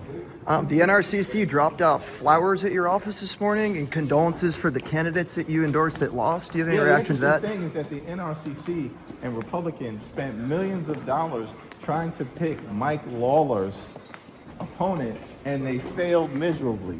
And Kate Conley, who's now the Democratic nominee, is going to take Mike Lawler out in November, and we're going to take back control of the House of Representatives. And then finally, do you have any comment? Are you concerned at all about a primary challenge in 2 years from, a Mamdani endorsed candidate? When you ask me a serious question, I'll give you a serious answer. Why do you think the Mamdani endorsed candidates won? That's a good question. And every race is going to be judged on its own merits. And, I'm sure that there'll be an assessment of what happened in the Goldman race and what happened in the Espaillat race. But I'm thankful for the service of those two individuals. Thank you. Thank you, leader. Let's go back to this one again. House of Representatives. And then finally, do you have any comment? Are you concerned at all about a primary challenge in 2 years from, a Mamdani endorsed candidate? When you ask me a serious question, I'll give you a serious answer. That's not a serious question, Hakeem? Hakeem? That's not a serious question? You're not concerned about a Mamdani endorsed challenger taking your seat? That's not serious? Why? It's not a threat? After what you just saw? Not only is that a serious question for Hakeem Jeffries, and by the way, he knows it. It is a serious reality that is what is most likely coming for him. The Democrats, the establishment Democrats, have lost control of their party. This thing is a runaway train with no brakes, heading downhill very quickly. Now, the good news is they have gone crazy. We have not.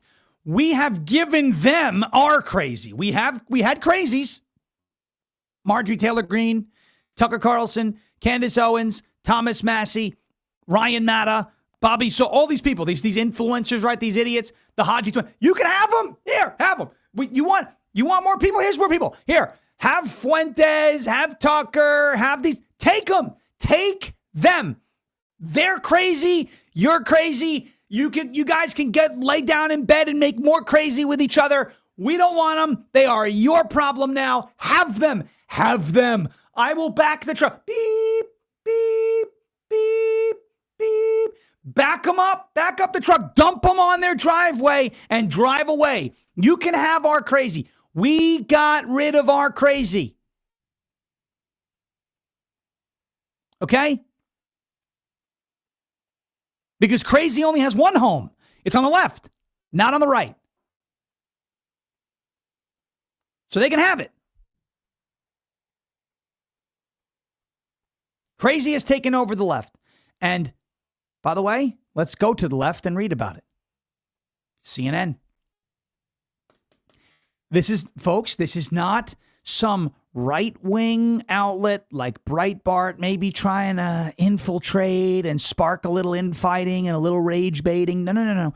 This is on CNN. There's a reason why this is on CNN, because there is a civil war that has erupted on the left with 4 months to go before the midterms. They are divided and they are eating each other alive. And the establishment Democrats are losing to the communists. The good news is everyone can now see it and no longer have to rely on us to decode comments because they're just openly proclaiming their love for communism. The bad news is they can win if we don't show up and we don't take it seriously. I don't want you to think that because I'm saying, look at all these crazy people on the left, that means we're automatically going to beat them. We're only going to beat them if you get off your asses. Everyone collectively picks up part of the load and carries it over the finish line.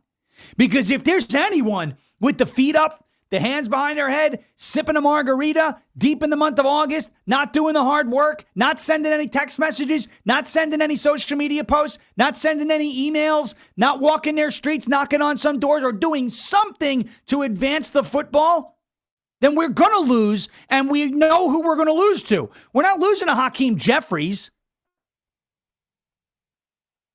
We're not losing to a moderate Democrat group of candidates. It's communism. The establishment has lost control, and they're admitting it now that this party is not what they thought it was, and it's not what it was in the past. They are panicking. It is now on Democrat outlets like CNN.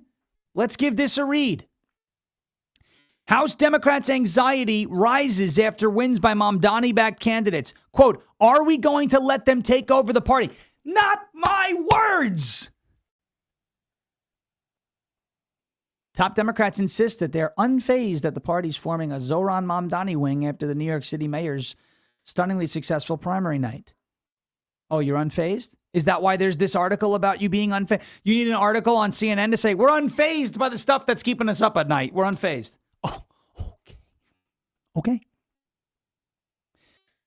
But there is growing angst. This is, again, folks, look at the banner. CNN. This is on CNN. This is CNN. There's growing angst among many sitting congressional Democrats after Mamdani allies won 3 primaries, including defeats of incumbent representatives Adriano Espaillat and Dan Goldman. Why did Dan Goldman lose?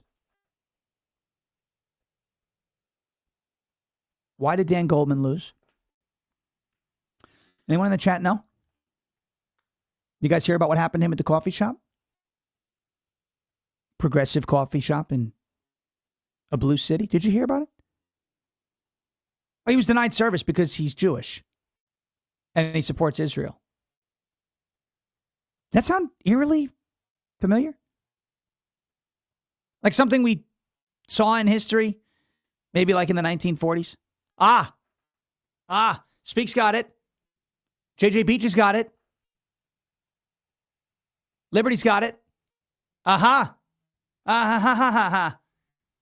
Madness. It's the Jews. Goldman is Jewish and supports Israel. Can't have that on the Democrat Party, can you? Can't have that, can you? Is that what you want to turn this country over to? This is no longer just a disagreement about policy or tax rates or you know, which asylum and not and amnesty and not and what's actually amnesty and what's. This is like you have Nazis and you have not Nazis. That's where we it's that clear. It's that clear. Back to this piece on CNN because the left is telling on itself here, and this is one of my favorite pieces I've ever read on CNN. Most immediately, they worry it will make it tougher to flip the House this year, with Republicans eager to tee up the Mamdani slate's most controversial positions for attack ads in battlegrounds across the country. Quote, Obviously, the socialists had a big win last night. The question is, are we going to let them take over the party, or are we going to stand up and fight back, said Representative Josh Gottheimer of New Jersey, a moderate Democrat who has criticized Mamdani's politics and how he's addressed allies of Israel. Many of us believe, as I do, that if you're a socialist, you're not a Democrat. Oh, I know he's probably done soon. Folks, we said that on our side. If you're a Nazi, if you're one of these people, totalitarian, if you support persecuting people because they either support Israel, don't hate Israel, or are Jewish, you're not one of us. Get out. The left didn't do that. He's trying to do it. It's too late.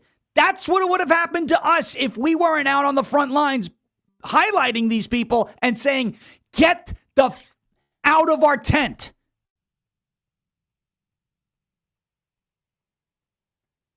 Yes, Bad Moon, we do suck with the thumbs up button.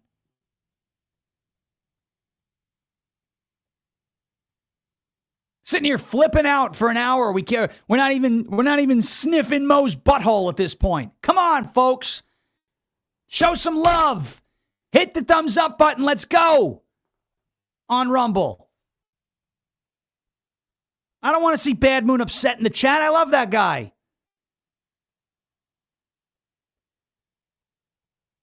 I got you, Bad Moon. I got you, Mayor. Mayor Moon. Ooh, yeah. Why'd I hit that? I don't know. I just felt like doing it. Gottheimer and others worry that Republicans will try to yoke their most vulnerable members to what they see as far-left ultra-progressives, and they worry that it will only highlight Democratic divisions in a must-win election year. Quote, if you ask me, it was not a good night for New York. Representative Greg Meeks, a powerful New York Democrat who was close with House Minority Leader Hakeem Jeffries, told CNN when asked about deleted posts from Daria Eliza Avila Chevalier, who defeated Espaillat, expressing support for abolishing police, abolishing prisons, and a wide-open border. Asked about the fraught relationship between Democrat Socialists of America and the Democrat Party, Meeks added, instead of us making sure we put all of our resources to fight Republicans and to fight Donald Trump, we're using it to fight each other. It just doesn't make common sense to me. This is not me making up, hey, I think there's infighting. Let's cause. This is Democrat elected officials saying, we got an infighting problem here, and the socialists are winning.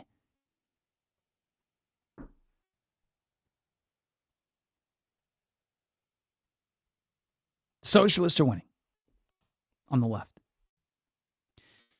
One Democrat lawmaker sitting in a battleground district told CNN that they are so concerned about the rise of the Democrat Socialists of America that they have recently begun having to have serious conversations with donors about leaving the party altogether. I'm not a Democrat. I disagree with many, many Democrats on many, many things. But in the short term, the enemy of my enemy may not be my friend, but they're welcome to take up political arms with us to prevent America from being taken over by socialists. This is the issue right here. Lock in. Democrats across the country, establishment, non-socialist Democrats are disgusted by the fact that their party has been taken over by socialists.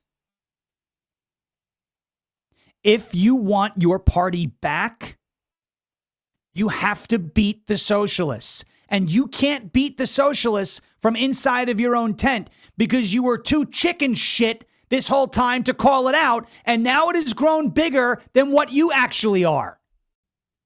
Their footprint in your party is bigger than your footprint.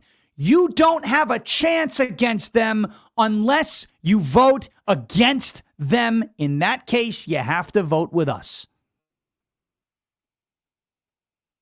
You don't have to change parties. You don't have to declare any allegiance to the Republican Party. You don't even have to agree with 60, 70% of what we say. If you want to take the Democrat Party back from socialists, you can no longer do it internally. You're going to have to do it with us. You can no longer do it internally. That's why what we did on our side by pushing out these rabid, blackpilling, doomer, I hate Jews, I hate Israel, I hate Trump, everyone I don't like is a pedophile. Look, that's why us acting proactively and getting those people the hell out of our tent was so important. Because if we had just let it continue to fester, we would be in the same situation that the left is in right now, looking at it going, how the heck are we going to address this? No. Instead, what we did is we took the poo flingers in our tent and said, you can go fling poo in another tent. You're not flinging it here. The left loves flinging poo. Go over there. That's fine. That's why it's important to police our own. That's why it's important to have our own house in order. Quote, back to CNN. If Democrats do flip the House, the number of Democrat socialists in their ranks is still likely to be a small minority of the caucus, and Democrats remain confident that they can still win the House in November. Copium! The House Democrat caucus gathered for a private briefing by their party arm on Wednesday morning, where the party leaders presented internal polling showing Trump underwater in key battlegrounds. According to two people familiar with the briefing, no one brought up the Mamdani-backed candidate wins. Can't bring it up because it's a problem. The Mamdani-backed candidates who won on Tuesday ran on the same affordability message that the party has embraced nationally, but their victories highlight broader friction over Democrat status quo tactics in Washington, as well as deep divides on Israel.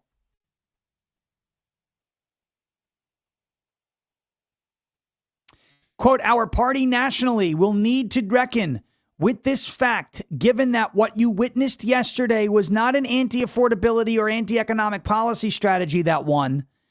It was an anti-establishment strategy beyond messaging that trumped, a senior House Democrat aide told CNN.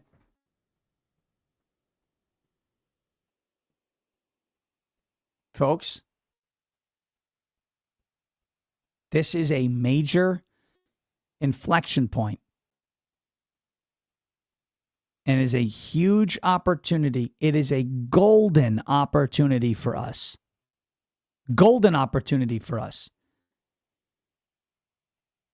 to destroy the Democrat Party.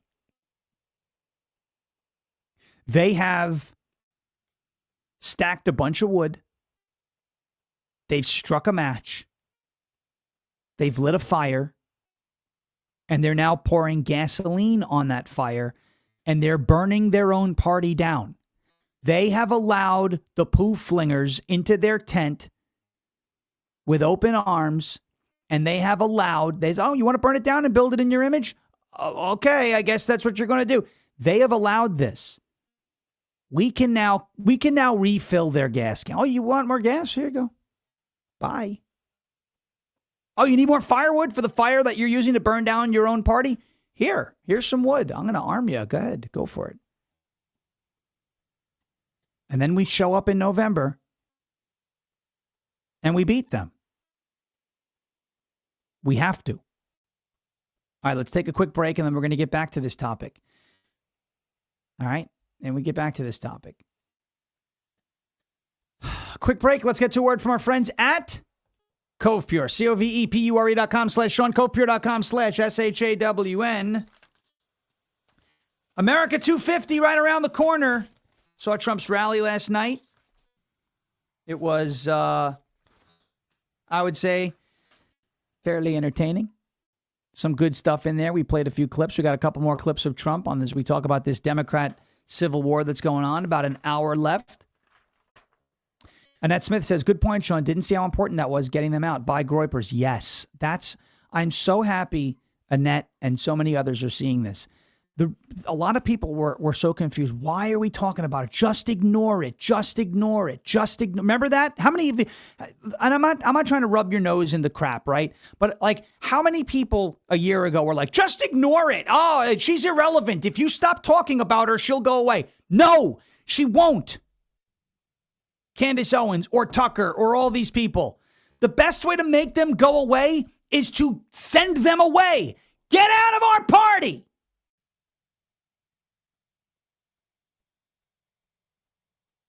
That's the best way to do it. And now you are seeing why it's so important.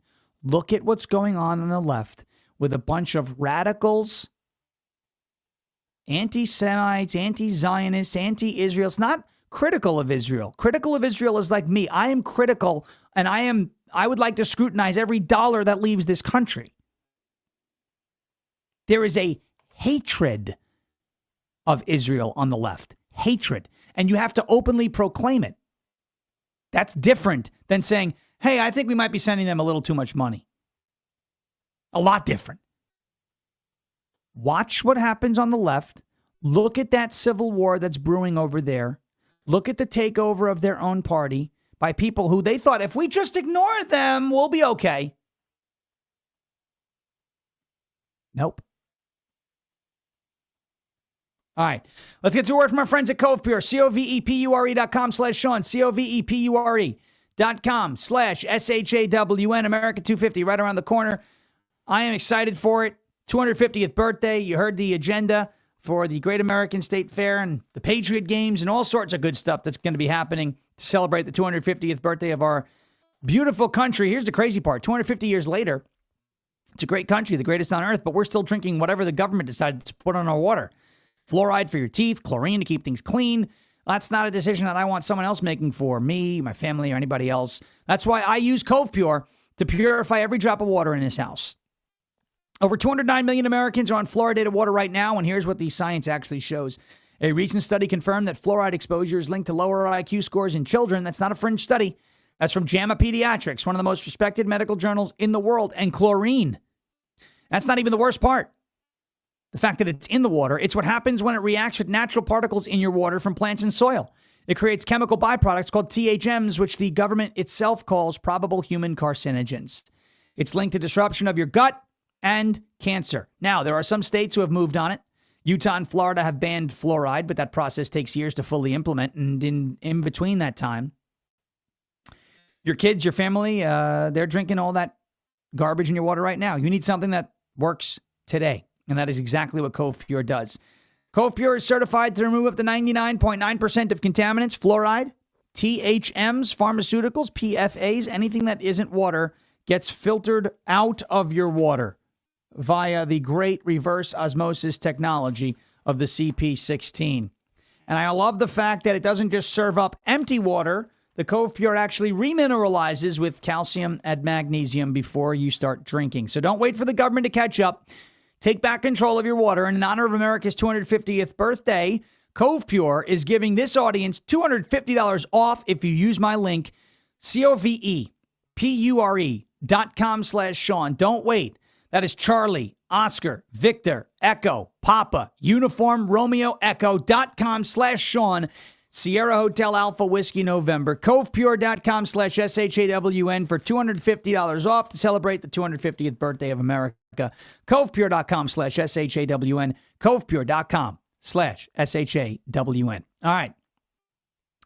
Onwards and upwards here. Onwards and upwards here. Pop back in on that CNN article just quickly and see if there's anything else we want to highlight.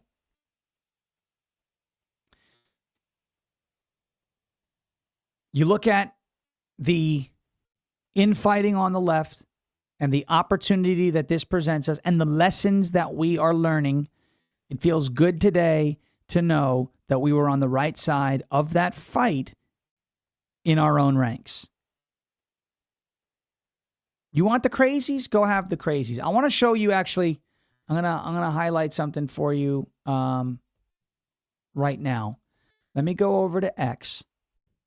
And there's a couple of posts that I've bookmarked about this. Here we go. Latina Brown is an account on X. She says, I'm a mother. Her bio is I'm a mother, a fighter, a believer, and an advocate, political commentator, political activist, and common sense leader. We don't follow each other. But this woman wrote an interesting post here. I'm hearing from multiple leaders that Jews and Dominicans will be exiting the Democrat Party and going Republican. This needs to happen. The GOP should be out on the ground registering new voters. When you are a party that focuses on nothing but oppression, it's the oppression Olympics. It's all this, this person is a Nazi. This person's an oppressor, slavery, reparations, victimhood. Everyone's got to be a victim. And then all of a sudden they see that you're doing the things to Jewish Americans or pro-Israel supporters that you claim to stand against. It's going to turn them off. Here's another one from Latina Brown. She writes, look at the people that put Daria Eliza Chevalier into office. All white, far leftists that moved into Harlem less than 5 years ago. She did not receive votes from blacks, Dominicans, and Jews because they all backed Congressman Adriano Espaillat. Democrat Socialists of America is winning through low voter turnout. Only 10% came out to vote. DSA is ran by extreme white, left-leaning liberals. To all of the reporters, journalists, and media, the radical Islamic groups will replace you. Just you all wait. They have it all mapped out.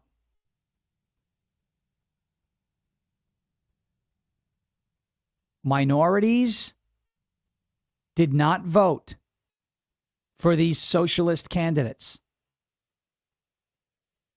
A 2021 survey, this is from Billy Binion on X, found that 85% of the DSA was composed of white people. And a huge chunk of them make six figures, and almost everyone has a college degree. It is elite progressives trying to speak for poor minorities who mostly don't want what they're selling. These minorities are not voting for socialism. Bring them in. Even if we disagree on a lot, bring them in. Olive branch is being extended. If you want to stop the socialist takeover of your party and the socialist communist takeover of the United States of America, I'm willing to bring you in. I'm willing to stand with you. I'm willing to enlist you into our ranks, even if it's just temporary, to get that under control. You have to understand this on the left right now. Because you waited so long to address the festering socialist, communist wing of your party, they now have a much larger footprint than you have. You cannot fix this internally anymore. You can't. You let this happen. The only way to fix this is to defeat them by standing with us. That's it. That's it. If you want to fix your own party and you can't do it internally anymore, and that is clear, you cannot do it internally anymore, and you're going to have to enlist with some external fixes and folks who are looking to do that as well. All right. I want to go to another clip from Donald Trump. This is the messaging that I believe, especially after Tuesday night in New York, that we have got to be focused on. It drives a wedge on the left. It opens people's eyes. Because, we for years have said the left is communist, the left is socialist, the left is communist, the left is socialist. But you have these people that were pretending to be moderates. They're not pretending to be moderates anymore. So when we say the left is communist, the left is socialist, the left is, anti-Israel, anti-Semitic, they're like, hell yeah, we are. We hate Jews. And we got the Nazi tattoo guy. And we love this. We no longer have to compete with them trying to disguise it. They're openly embracing it. This here from Trump should be the message going into the midterms, one that we continue to focus on. Do you have to like Donald Trump? No. Do you have to wear the MAGA hat? No. Do you have to be somebody who agrees with 80 or 90 or 75% of what the Republican Party platform is? No. All you have to do in 4 months is make the conscious decision that you will not vote for any candidate in the Democrat Party because the Democrat Party has been taken over by communists and socialists. And so even if you're like, yeah, but, Johnny Jones, who I'm voting for Congress, he's not a socialist. If he is a member of the Democrat Party, he will have no choice but to embrace socialism and communism or get primaried out in 2 years.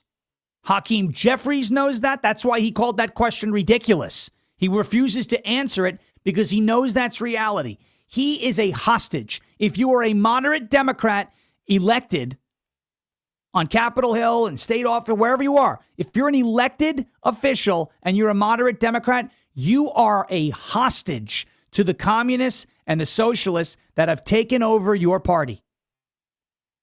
If you are a Democrat voter, it doesn't matter if the guy who's running as a Democrat is a moderate and a blue dog and a Clinton Democrat or a Kennedy Democrat. They are hostages. They have no power. If you put that person in, all you're doing is giving more power and more influence to the people who run your party, and those people are communists. Donald Trump has said it yesterday, and he is going to continue to say it, I hope. And it's something that I'm going to continue to say as well. America does not want communism. Watch. Every election's important. We're doing very well. They want a lot of communists to come in. I'm saying it a little bit differently, but the people that they're pushing are communists, and this country is not going to have communists. Thank you very much. This country is not going to have communists. That's the message. And it's no longer us going, well, if you go to page 3 on the Black Lives Matter website, you will see language that mirrors that in Marx's Communist Manifesto. We don't have to look that deep anymore. You have a woman, Chevalier in New York, who has called this country a disgrace,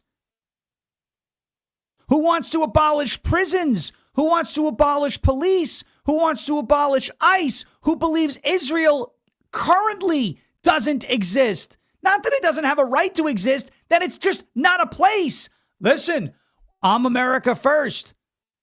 My biggest problem with her is not that she believes Israel doesn't exist, it's that she called my country a disgrace. You're going to vote for a party that allows that, that's been taken over by that? That is mainstream on the left. Here's Trump again. Democrats are communists. This is the message, folks. This is the message. And it's not, what proof do you have? What proof? Just listen to them talk. That's what proof. Watch. Well, they're going radical left. They're going really, you talk about the Democrat socialists. It's really communist. That's these people. I watched that woman last night. That's not a socialist. I know socialists. That woman is a communist. And, what they don't say is that I was 16-0 last night. But mine were a little more boring, a little more mainstream. They were Republican conservatives. But we were 16-0. And if you look over the last 2.5 years, we're about 347 and just about 0. That's pretty good. But nobody writes that. But he picked 3. They won. They beat a guy named Dan Goldman, who's, a loser. He was one of my prosecutors, one of my many prosecutors that they used on me. Dan Goldman, not a good prosecutor, fortunately, but he's now looking for a job. I was very surprised to see, because he's a pretty liberal guy. When they go more liberal than Dan Goldman, they're really into Never, Never Land. Does this tell you that the Democratic Party's 2028 nominee will likely be, or could likely be, a Democratic socialist? Well, it should make it easier for Republicans, because most of the nation is composed of sane people. They don't want to... if you look throughout history, go back thousands of years, you've always had socialism and communism by different names. It's never, ever worked. It's not going to work this time. It has never worked. I saw someone ask in the chat, what is Donald Trump's plan to fight socialism? You are the plan. He is the president of the United States. He can't cast 70 million votes by himself. And I don't mean to be like I sound angry and like, no, I'm not. I'm passionate about this. You're the plan. Stop waiting for someone to tell you. Be the change, okay? Be the change. Be the force multiplier. You are the plan. Donald Trump's plan to stop socialism is you. Does that make sense? Donald Trump's plan to fight socialism is you. He is relying on us doing the heavy lifting. He's the president of the United States. He can only do so much. We have to carry the load. He's not on the ballot. We are the plan. We are what he's, when he says it's not going to happen, he's looking at his voters. He's looking at us. He's looking at the LFA family. He's looking at the ungovernables. He's looking at the misfit army over on Sway. He's looking at, folks, he is looking at us. He is looking to us and saying, you guys have to show up in November.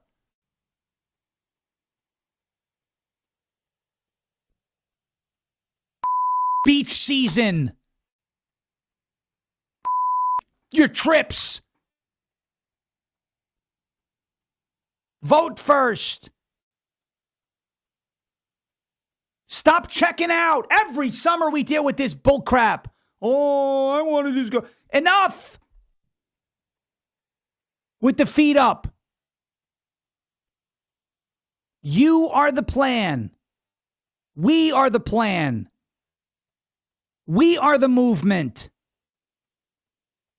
We are the ones who can make a difference. Donald Trump is one person. We are hundreds of thousands, millions, tens of millions of people that are going to get up and do the heavy lifting. That's the plan. Don't worry about taking direction from some other guy. I'm not saying Donald Trump is just some other guy. What I'm saying is, don't worry about that. You know, we have a very simple job. Bring as many people to the polls as possible so we have more numbers than them. Period. That's it. That's it.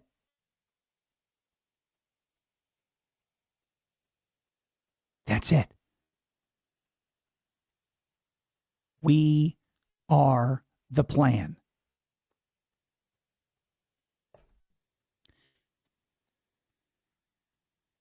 I hear a lot of people, I saw it coming because the White House decided to be silly and troll with the Q stuff. And, oh, look, they're posting.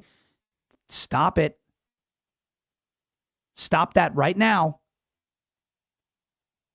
You know who the white hats are? You're the white hats. You want to do Patriots in control? Take control. Do not rely on some random fat ass on 4chan who's posting vague comment. Oh, let me decode. Shut up. That's a distraction. Get people to the polls. Okay? That's the plan.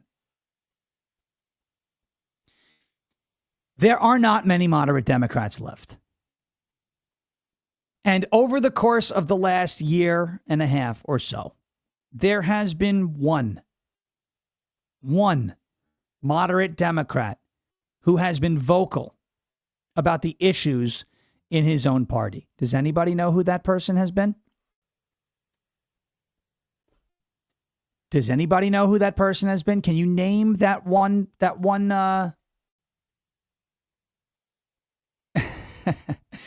can you name that one person in that party? You guys know who I'm talking about? There it is. Effed up Fetterman. Yes, Fetterman. Mr. 95 himself.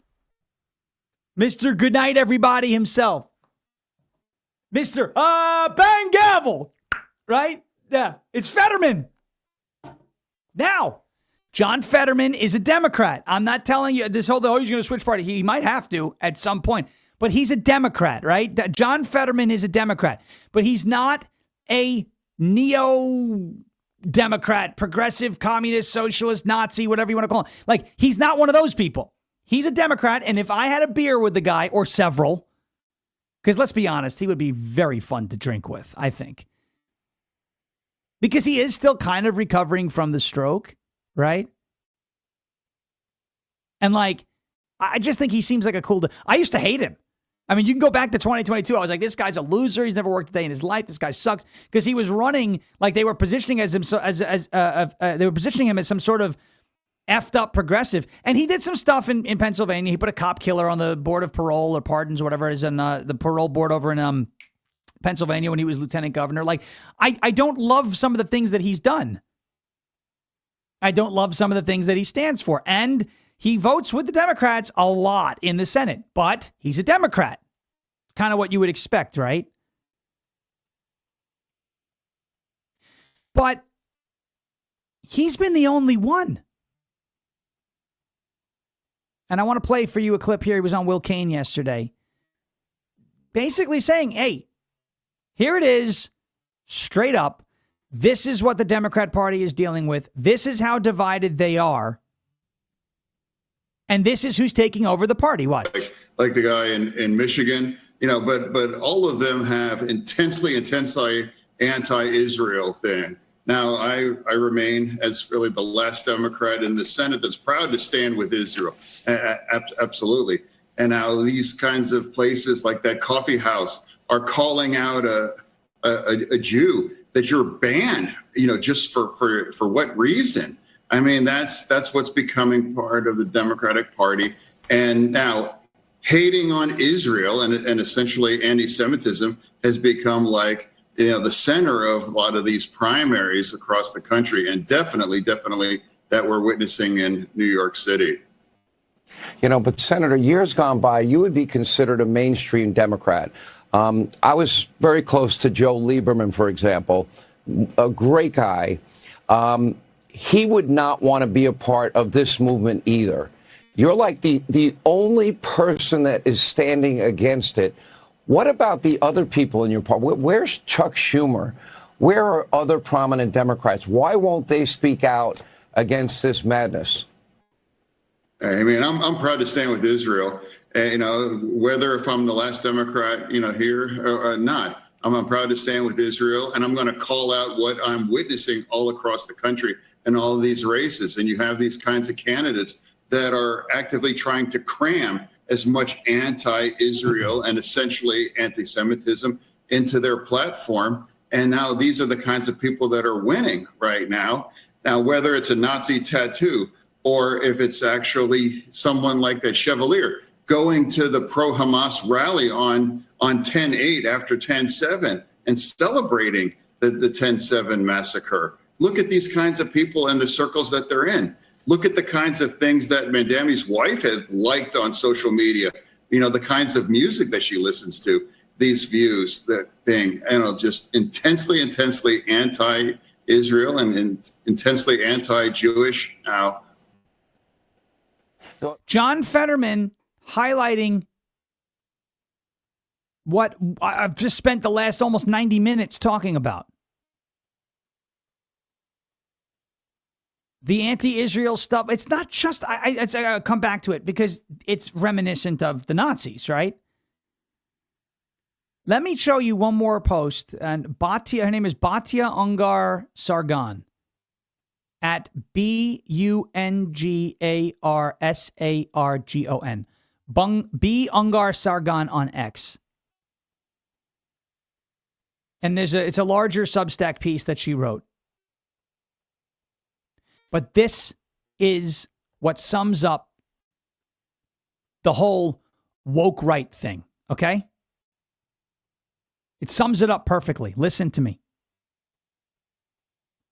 From what they've focused on this term Zionist, right? A Zionist is somebody who believes, as far as I know, it's what I understand, a Zionist is somebody who believes the Jews, the Jewish people, have a right to their ancestral homeland, which is Israel and the borders that exist right now in Israel. That to me that's Zionism. You believe that the Jewish people have a right to their ancestral homeland in Israel. That is Zionism. There are people who are anti Zionists, meaning they believe the Jews don't have a right to their ancestral homeland. But anti-Zionism has turned into, in many aspects, anti-Semitism. If you don't want a country to exist in its current borders, whatever, you could talk about that, right? You could say, oh, Ukraine should be part of Russia. It doesn't mean you want Ukrainians killed.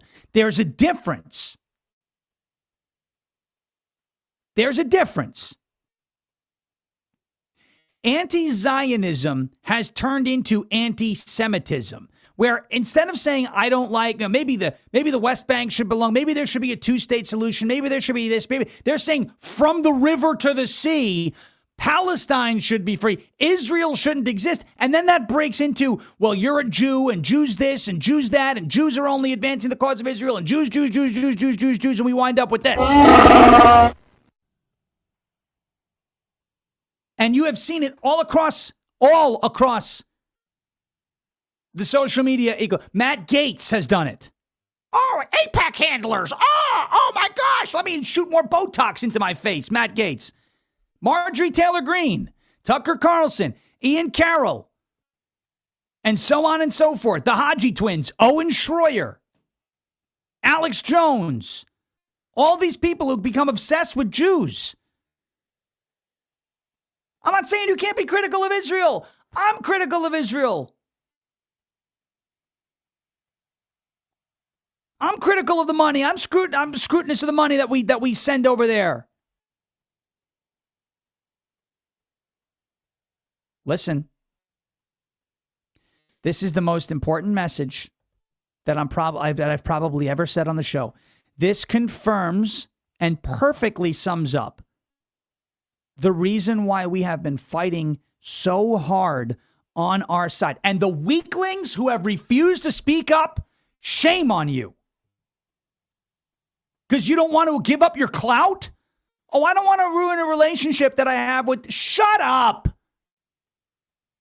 Stand for something or fall for everything, you weak bitch of a man or woman. Shut up and stand for something. You're fine with having all these freaking connections, right? Oh, I don't want to burn a bridge. But when push comes to shove, and those connections that you have are a threat to our party and our country, you're nowhere to be found. What a joke.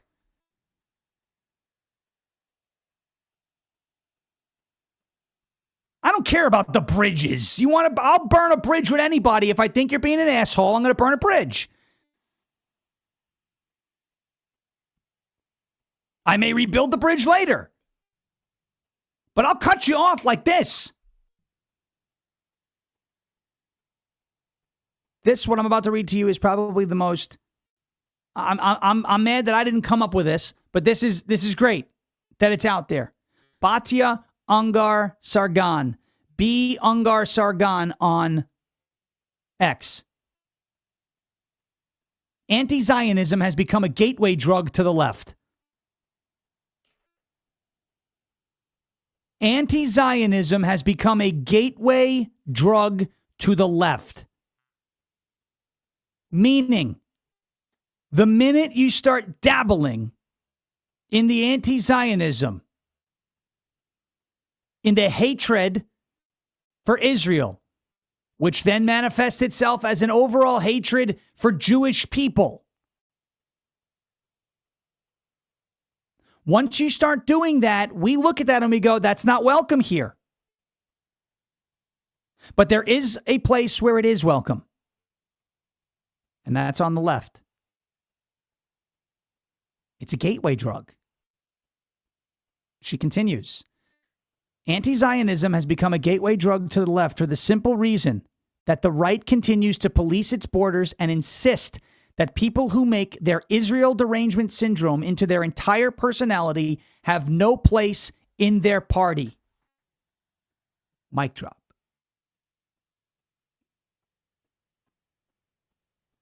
Mic drop.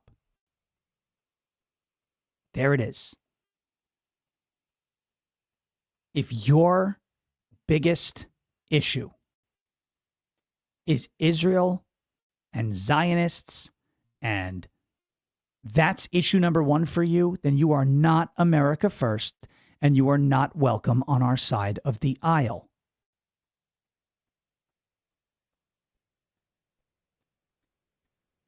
Anti-Zionism has become a gateway drug to the left. The Substack article is titled, "One Party is Purging Anti-Semites, the Other Party is Electing Them." Bingo. Bingo. I'm going to play one more clip of a Democrat being asked about socialism. This is fine. Hey, can you name where socialism has actually worked? This Democrat has no answer for that question. Where has socialism ever worked, Senator? Is that another question, or is that for the next interview? That's definitely for you. You said fish doesn't work everywhere. I just want to know one place where socialism has been beneficial. Well, when you have me come back on, we can talk about all the races across the country. Ready. Yeah, there's no answer. You know why? It's not that she doesn't have an answer. It's that there is no answer. Every time socialism has been implemented, every single time, it has resulted in starvation, genocide, oppression, inequality, poverty. She doesn't have an answer because there is no answer. She didn't even go down the Bernie Sanders. Norway, Denmark, Sweden, they are socialist. But if you ask Norway, Denmark, and Sweden, hey, are you guys socialist countries? They're like, no, we're capitalist countries that tax our people a lot for social programs, but we're not like socialist. They're free market. It's like, it's not socialism. It's not pure socialism. All right. It's Mo time, so let me give you a honk. Honk that hog. Hey, it only took us, an hour and a half. Shouldn't, but that's okay.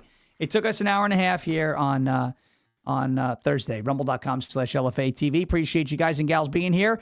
I want to take a quick break, and then we're going to move to a totally different, because we spent 97 minutes on this. Okay? And I want to give you a little bit more. I have a bunch of stuff here. I want to give you a little bit more. We're going to go to the reflecting pool. Who here loves the great Ben Bergquam? I love Ben Bergquam. He's a great guy. One of the nicest people I've met.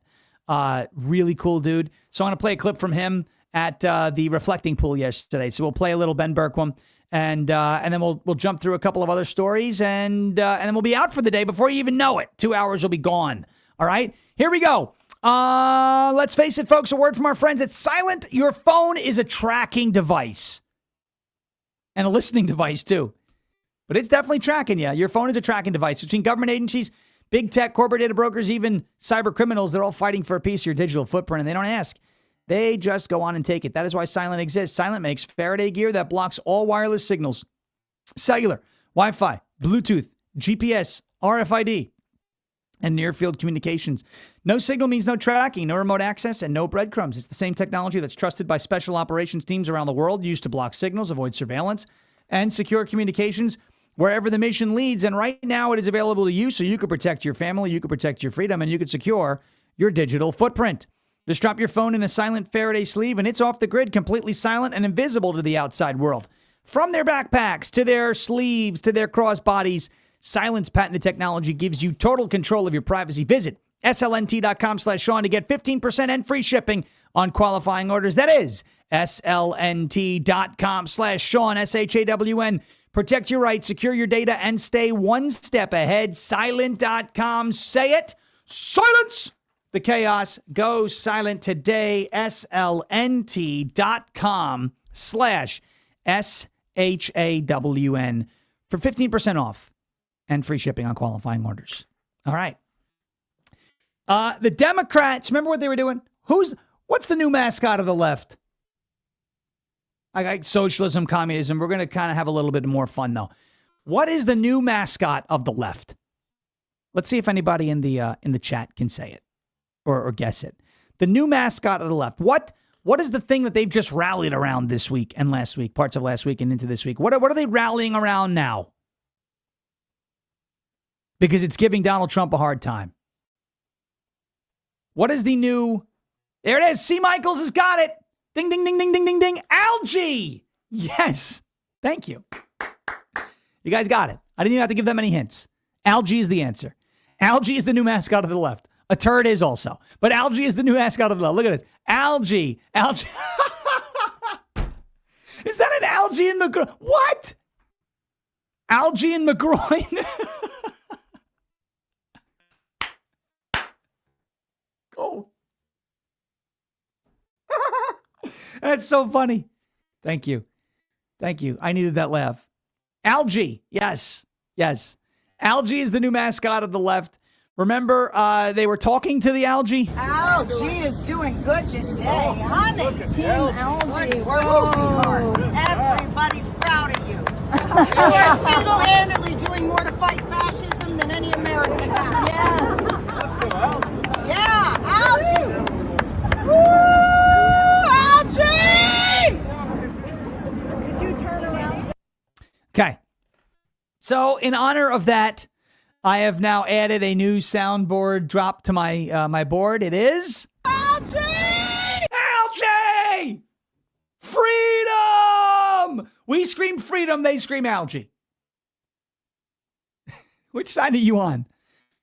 But on a fun note, the Democrats, because they are the biggest algae supporters in the country, I can't get enough of this story. I think it's funny.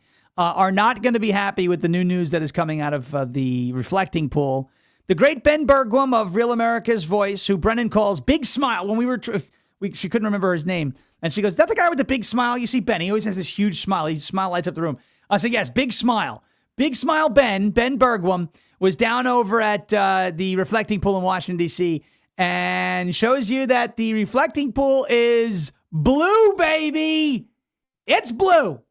I'm thinking, what do you think? Should I do a Donald Trump bit? I'm blue. If I was green, I would die. You know what I'm saying? About the algae, right?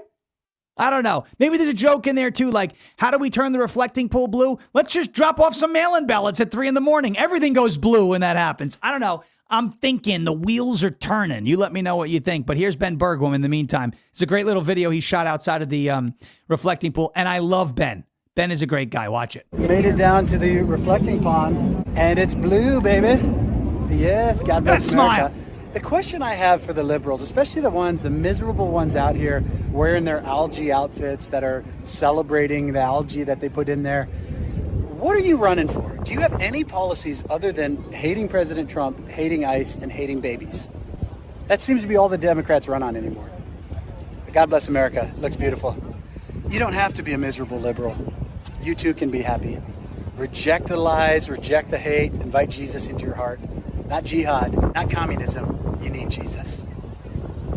Rashida, you need Jesus. Enjoy the blue, baby. Beautiful blue. Look at that. That is awesome. Very nice. Nice job, President Trump. And your pool guy.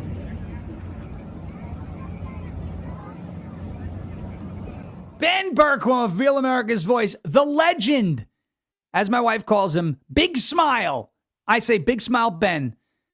He's got the biggest smile I've ever seen in the history of the world. He says, all you guys in your algae costumes. Algae! Algae! Freedom! We're out there. Freedom! They're out there. Algae! Algae! What a joke. I love Ben. It's blue, baby. Enjoy the reflecting pool. Great guy. And a great job. Again, it's all about the contrast. You know what? One more thing, speaking of the reflecting pool. Did you see this is a cute moment with the National Guard? Did you see this with the ducklings? Here you go. Algie is doing... That's not algae. Whoa. That's not it. This is it. Look at the ducklings. They're walking up to the National Guard. That's cute. This little duck. Cute little duckling. Now, you think the left is now anti-duckling? You think so? Well, a duck must be a fascist. It must get... Would you put it past them? I wouldn't put it past them. All right. Yesterday on Florida's Voice, I talked about this story a bunch. And... I don't know. I'm one of these. I like the... And anyone here a fan of the MAHA movement? Make America Healthy Again. Let me know in the live chat. MAHA. Make America Healthy Again. Remember, the MAHA movement essentially started with Bobby Kennedy, who obviously is a very healthy person. And I'm a big fan of the Maha movement myself. Granted, I could do a little better, but for the last 9 months, I've been pretty damn good. Okay? I love the Maha movement. There you go. It's a lot of people. Me and Maha, love the Maha, make America healthy again. Remember, Bobby Kennedy, a Democrat who admitted he came to the conclusion, hey, the party has left me. Maha movement. I love the Maha movement. I think it's great. Even if you would consider yourself not currently a healthy person, you could still love the idea of making America healthy again, right? And you could use that to better your own life. Like, I'll be completely honest with you, right? Like last September, I was like, you know what? I'm done with it. I've been eating a lot of junk food. I'm not exercising. I'm not doing it. And made a conscious decision. I'm just going to start doing some, I don't go Olympic training in my garage, but I got a treadmill and a few kettlebells and things, and I use it to stay in shape. Healthy body, healthy mind, longevity, etc. It's a good thing to do. I eat keto. I'm not telling you you've got to do that. I do that because I love eating meat. I love pork. I love the beef. We love the beef, right? Roast beef, it's great. Wings and all that. It's for me. It's not for everybody. My point is, make America healthy again. I love the movement. There are some people who don't, simply because Donald Trump embraced it. So it's like, make America unhealthy again. Mauha. Make M-A-U-H-A. Mauha. Make America unhealthy again. Okay. There's been a lot of talk about the SNAP program, Supplemental Nutrition Assistance Program. Okay? The key word in that acronym is what? It's not supplemental. It's not assistance. It's not program. It's what the N stands for. What does the N stand for in SNAP? Nutrition. Is there an immense or even like a prevalent nutritional value in soda? Excuse me. Oh! I just sneezed my headphone off. That was insane. There's another one loading. A federal judge has blocked, this is again on CNN, a federal judge has blocked state bans on buying soda and candy with food stamps. 5 people were like, oh, the soda that I buy has the nutritional benefits for my diabetes. You could also, I don't know, buy like fruit that has the sugar if you want to use that to like actual nutritious things. This is, I might sound cold. I might sound heartless. I might sound like I don't have emotions. I might sound like I don't have feelings, but this is how I feel. If you're on SNAP and you're going to use my money, American taxpayer money, to buy food because you need help and you need assistance, that's okay. I hope you get out of that situation and get back on your feet. And I hope things improve for you and you find a new job, or maybe you begin to work for yourself and things become lucrative. Oh, fine. You need a hand up? I'll give you a hand up.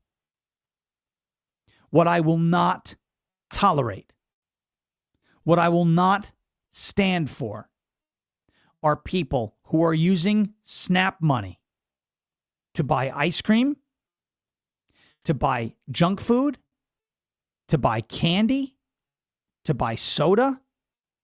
That is not what that money is for. SNAP stands for Supplemental Nutrition Assistance Program.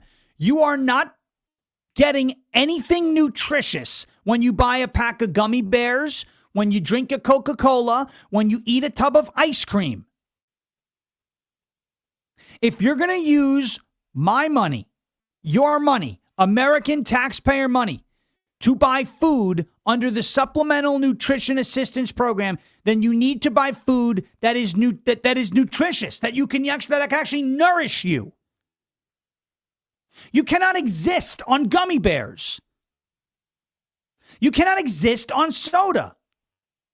If you like sugar, buy something that naturally has sugar. I don't know, a banana, an apple, some strawberries.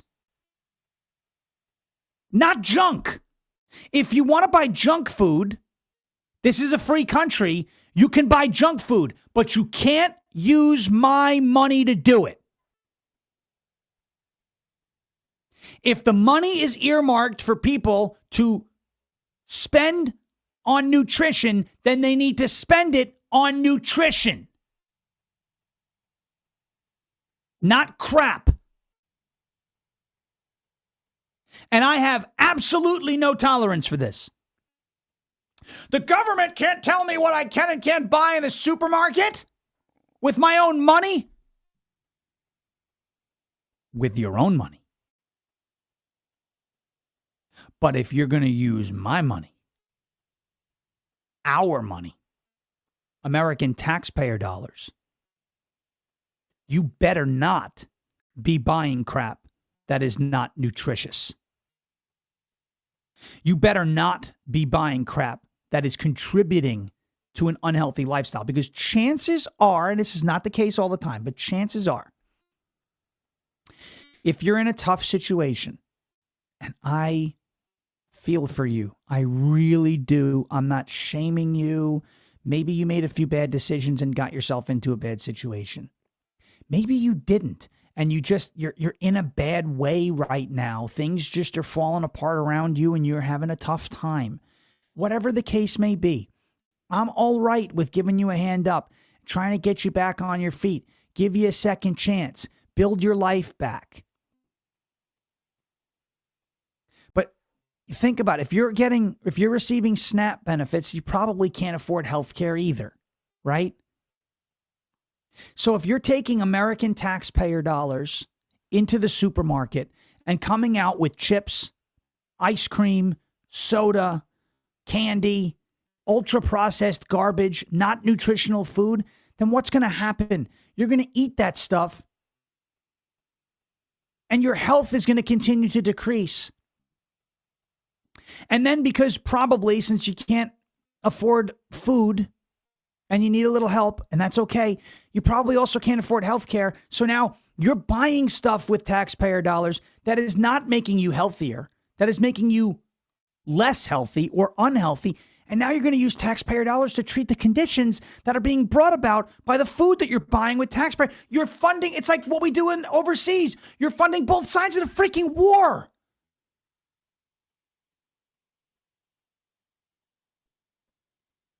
This ruling is ridiculous. You should not be allowed to buy junk food on SNAP. That's not controversial. If you want to buy ice cream, spend your own $7. Don't spend mine.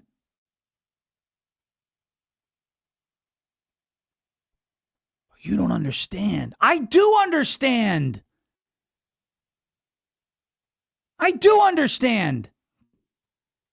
Thankfully, by the grace of God, we have enough money we can buy what we want in the supermarket. I still avoid beef because it's too expensive. And I like pork. Okay?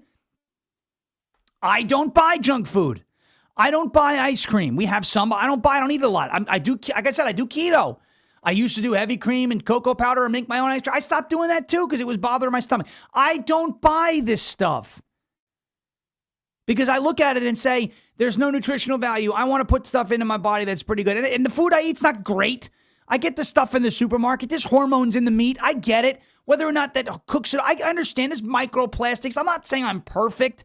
But my goodness gracious, for a couple years, I was eating anything I wanted. And I felt gross, and I looked gross, and I wasn't happy with it.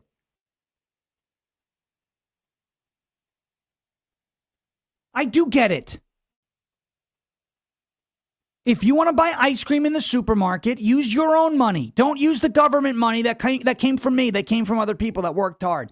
We're working hard to give you a hand up to help you. And you using our hand up money on junk isn't helping you, because then you're going to wind up in the doctor's office with some horrible condition because of the crap that you're eating. And now we have to pay for that too. And it's a never-ending cycle. Maybe I'm cold. Maybe I'm heartless. Maybe I don't get it. Or maybe I do. And this common sense solution is something we should all try and implement, especially with SNAP. I'm not telling you that if you're on SNAP that you're lesser than me. I'm not saying that at all. I don't want to sound like that. Hand up, not a handout. I'd love to help. But you also have to help yourselves. And the folks who are receiving this money also have to help themselves. Supplemental Nutrition Assistance Program. There is no nutrition in junk food. It'll only create more problems. All right, quick word from our friends at goldencrestmetals.com/LFA, and then we'll wrap up for the day. Here you go. I'm sure by now you've heard that silver went up 160% last year, 2025. I bought this silver for $22 an ounce. It's now worth almost $100. And we and experts think that silver is going to get up to about $200 an ounce. Palladium and platinum were stuck at $900 an ounce for like over a year, or in that area. Now they're up over $2,000. Gold is approaching $5,000 an ounce. If you have ever thought about putting some or all of your retirement or nest egg or savings or just buying bullion in precious metals, now's the time to do it. goldencrestmetals.com/LFA. That's goldencrestmetals.com/LFA. Go leave your name, your email, and your phone number. Schedule a time to talk to the folks over at Golden Crest Metals. Get your free gold guide today, and make sure you tune in on Saturdays at 1 p.m. for the Crest Report, where we dive deep into precious metals, why they're doing what they're doing, and where we expect them to go. It is like insider trading. Nancy Pelosi knows about that. We don't. It's just inside information. It's not even really that. It's called knowledge. Get yours today and get a part of gold, silver, palladium, and platinum, and diversify your portfolio today. goldencrestmetals.com/LFA. That's goldencrestmetals.com/LFA, goldencrestmetals.com/LFA. The last thing I'll say on the SNAP thing is, like, again, I'm not telling anybody. I'll have to listen back to this, make sure I got the point across. But, like, if you eat ice cream, like, fine, eat ice cream. It's there. You could eat it. If you're using your own money, I'm not going to tell you how to spend it.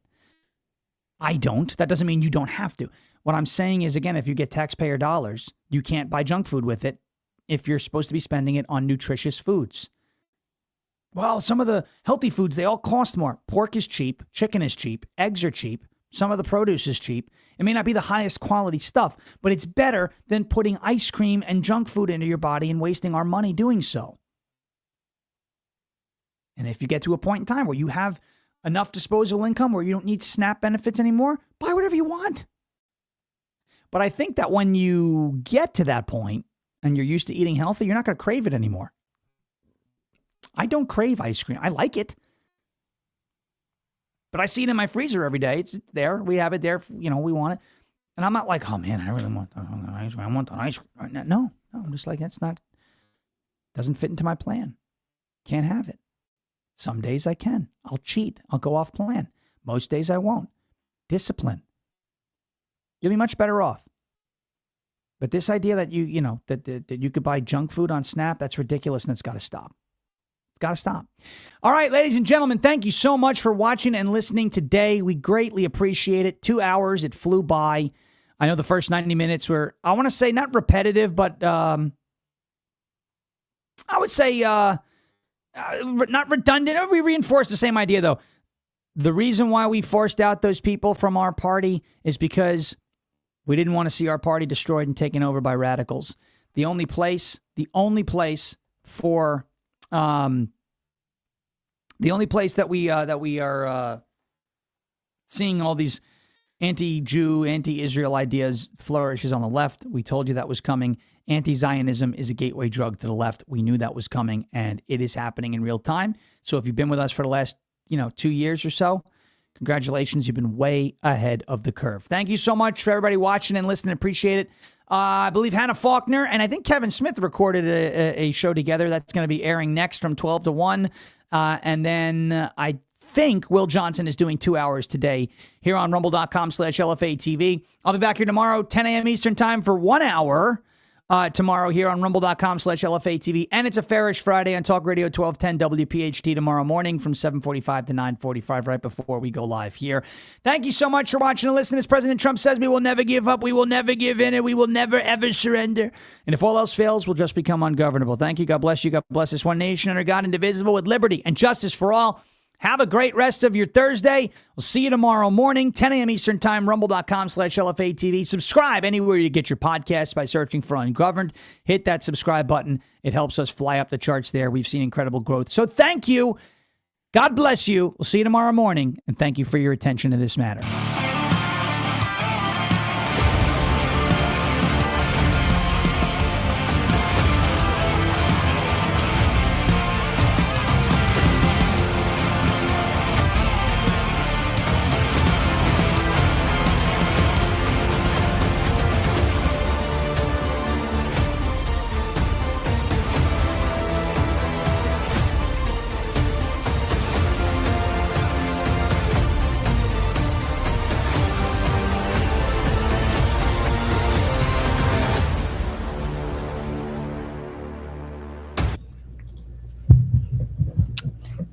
Patriots, welcome back to LFA TV live with Hannah Faulkner, but I am filling in for Mr. Jeremy Herrell. I know it says live with Hannah Faulkner. That used to be my show when I had a show here on LFA, but I ended up actually putting in, I guess my last day was officially May 1st here on LFA, but I was contacted by Mr. Jeremy a few weeks ago, and he said, I will be out of town on vacation. Will you be able to host any of these hours? I'm like, absolutely. I will be able to host a couple hours while you're gone. Always a joy and pleasure to be able to be back with my fellow LFA TV family members and get to talk about all things culture, family, policy, what's happening in this crazy upside down world that we're living in, and how can we ultimately save this great republic. Ben Franklin said, you have a republic if you can keep it. And I think saving it starts with every single one of us at the local level. A local politics makes a national impact, as General Flynn always says. And I see that with the work that you guys are doing. It's incredible. But I have learned a lot over the last 2 months of not having a show. The Lord has really refined me in more ways than I could ever have imagined. Obviously, I no longer do a live show Monday through Friday. I've cut back tremendously on my travel. I'm still traveling here and there, but I've said no to a lot of things.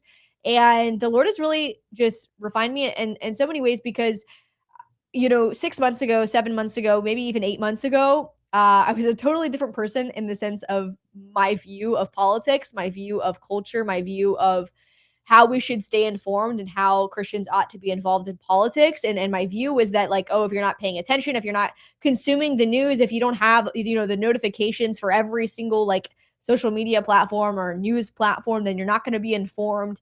And frankly, I do believe that nothing is new under the sun. And I do believe there's value in being informed. You should be informed. You should understand the times that you're living in. But also do not be consumed by it because it will control your every move. It will control the way that you respond to people, how you live your life. It will take you away from the things that actually matter most. And how we're going to save America isn't by being consumed, We're not going to save America by consuming media. We're not going to save America by who knows what's happening in this city here or that state here or, this country over here. This is important stuff. But we're going to save America by what made America great, and that's the family unit. And I recognize that if I'm spending hours of my day away from my family, I'm not able to attend my brother's race, I'm not able to be with my family, I'm not able to help my family out as we're moving and preparing to build a house and just be present with them, then what does this life even mean? This life that we live is a vapor. And if I'm spending so much of my time away from my community, my church, my family, then what I'm doing will be in vain. And so it was a massive wake up call for me, but it's just been enjoyable over the last couple months to not be consumed by what's going on. And frankly, I've been totally detached from the news. I don't remember the last time I actually went on the news. I post here and there on X for various organizations that I work with, and just try to check up here and there on what's happening. But I am so detached from the news cycle and the typical political world that I have had a lot to catch up on, even over the past couple of days preparing for yesterday's show and today's show. But I am going to have a special guest join us today. Mr. Kevin Smith is joining the show. I'm very excited to interview him and to talk all things New York City upcoming elections. This is very, very important. What's happening. So I'm excited to bring him into the show today. Before we bring Kevin Smith into the show, I actually want to show a video. Obviously, Sunday was Father's Day, and there was a video that came out. God Behind Bars is an incredible prison ministry. They go to prisons across the country to minister to men and women, and they'll host daddy-daughter dances or celebrations between children and their fathers, and just try to make that connection between these fathers that are in prison and their children, because we are looking at the greatest fatherlessness crisis in human history, frankly. And a large majority of the problems that we see in this country is because of the lack of strong fathers in the home. And so I want to show you guys this video because it warmed my heart. I know it will warm yours as well. And sometimes we just need a little bit of joy to brighten up a lot of this dark stuff that we see in our country.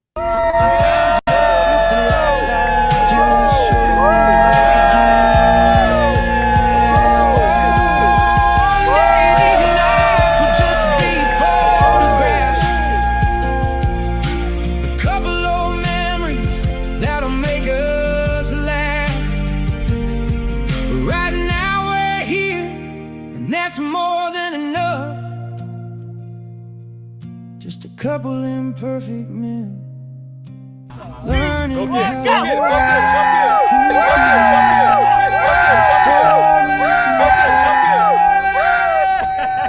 carrying each other when life gets heavy as hell. To the years behind us and the ones we haven't seen. Father, son, and a whole lot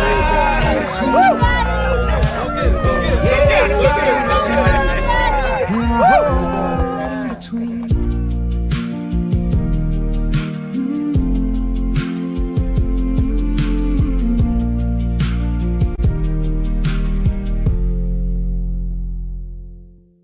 I was a horrible dad. I was a horrible man.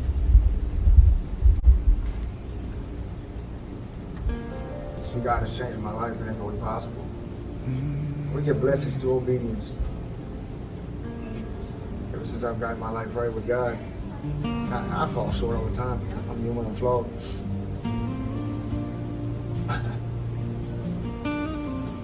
But just trying to reach a standard that we can never reach. Just trying to reach that standard that Jesus Christ has set.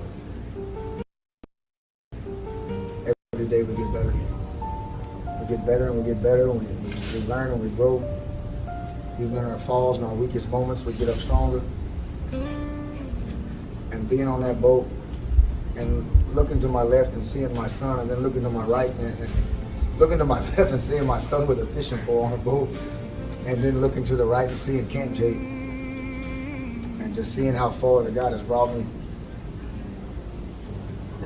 and realizing just the growth in my life and the change in my life, and then getting to share that with my son. Getting to let him know that, hey, I was over there when I first got here, and I was doing this, and I was doing this, and I was doing this, and then I gave my life to God, and now look where I'm at. Letting him know that no matter how far you fall in life or how rough it gets, there's a way, and there's somebody who can love you even more than I could ever love you, and he'll be with you just like I'll be with you through any storm.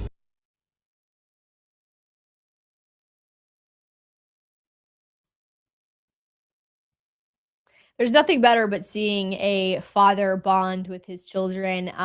This is actually what's going to save this country, again, is strong families. And that's why I ended up actually leaving, not necessarily leaving LFA TV, but quitting my show in a sense and taking a massive step back from like the public spotlight, I guess you could say, because I do believe that I should focus more on my family and prepare one day to be a wife and mom myself, because that's what's going to save Western civilization. That's what's going to save Christendom is strong families. And strong families start with men and women recognizing their role as man and woman, and not just recognizing like this cultural standard for their role, but God's created order for man and woman. Anyways, without further ado, we're going to go ahead and welcome in Mr. Kevin Smith into the show today. Kevin Smith, thank you so much for joining the show today. Obviously, I am no longer a host here on LFA TV, but I am so grateful to be filling in for Mr. Jeremy as he is on vacation. And I couldn't think of someone better to bring on as I'm filling in for Mr. Jeremy than the one and only Kevin Smith himself. So, Kevin, thank you so much for coming on the show today. Thanks for having me.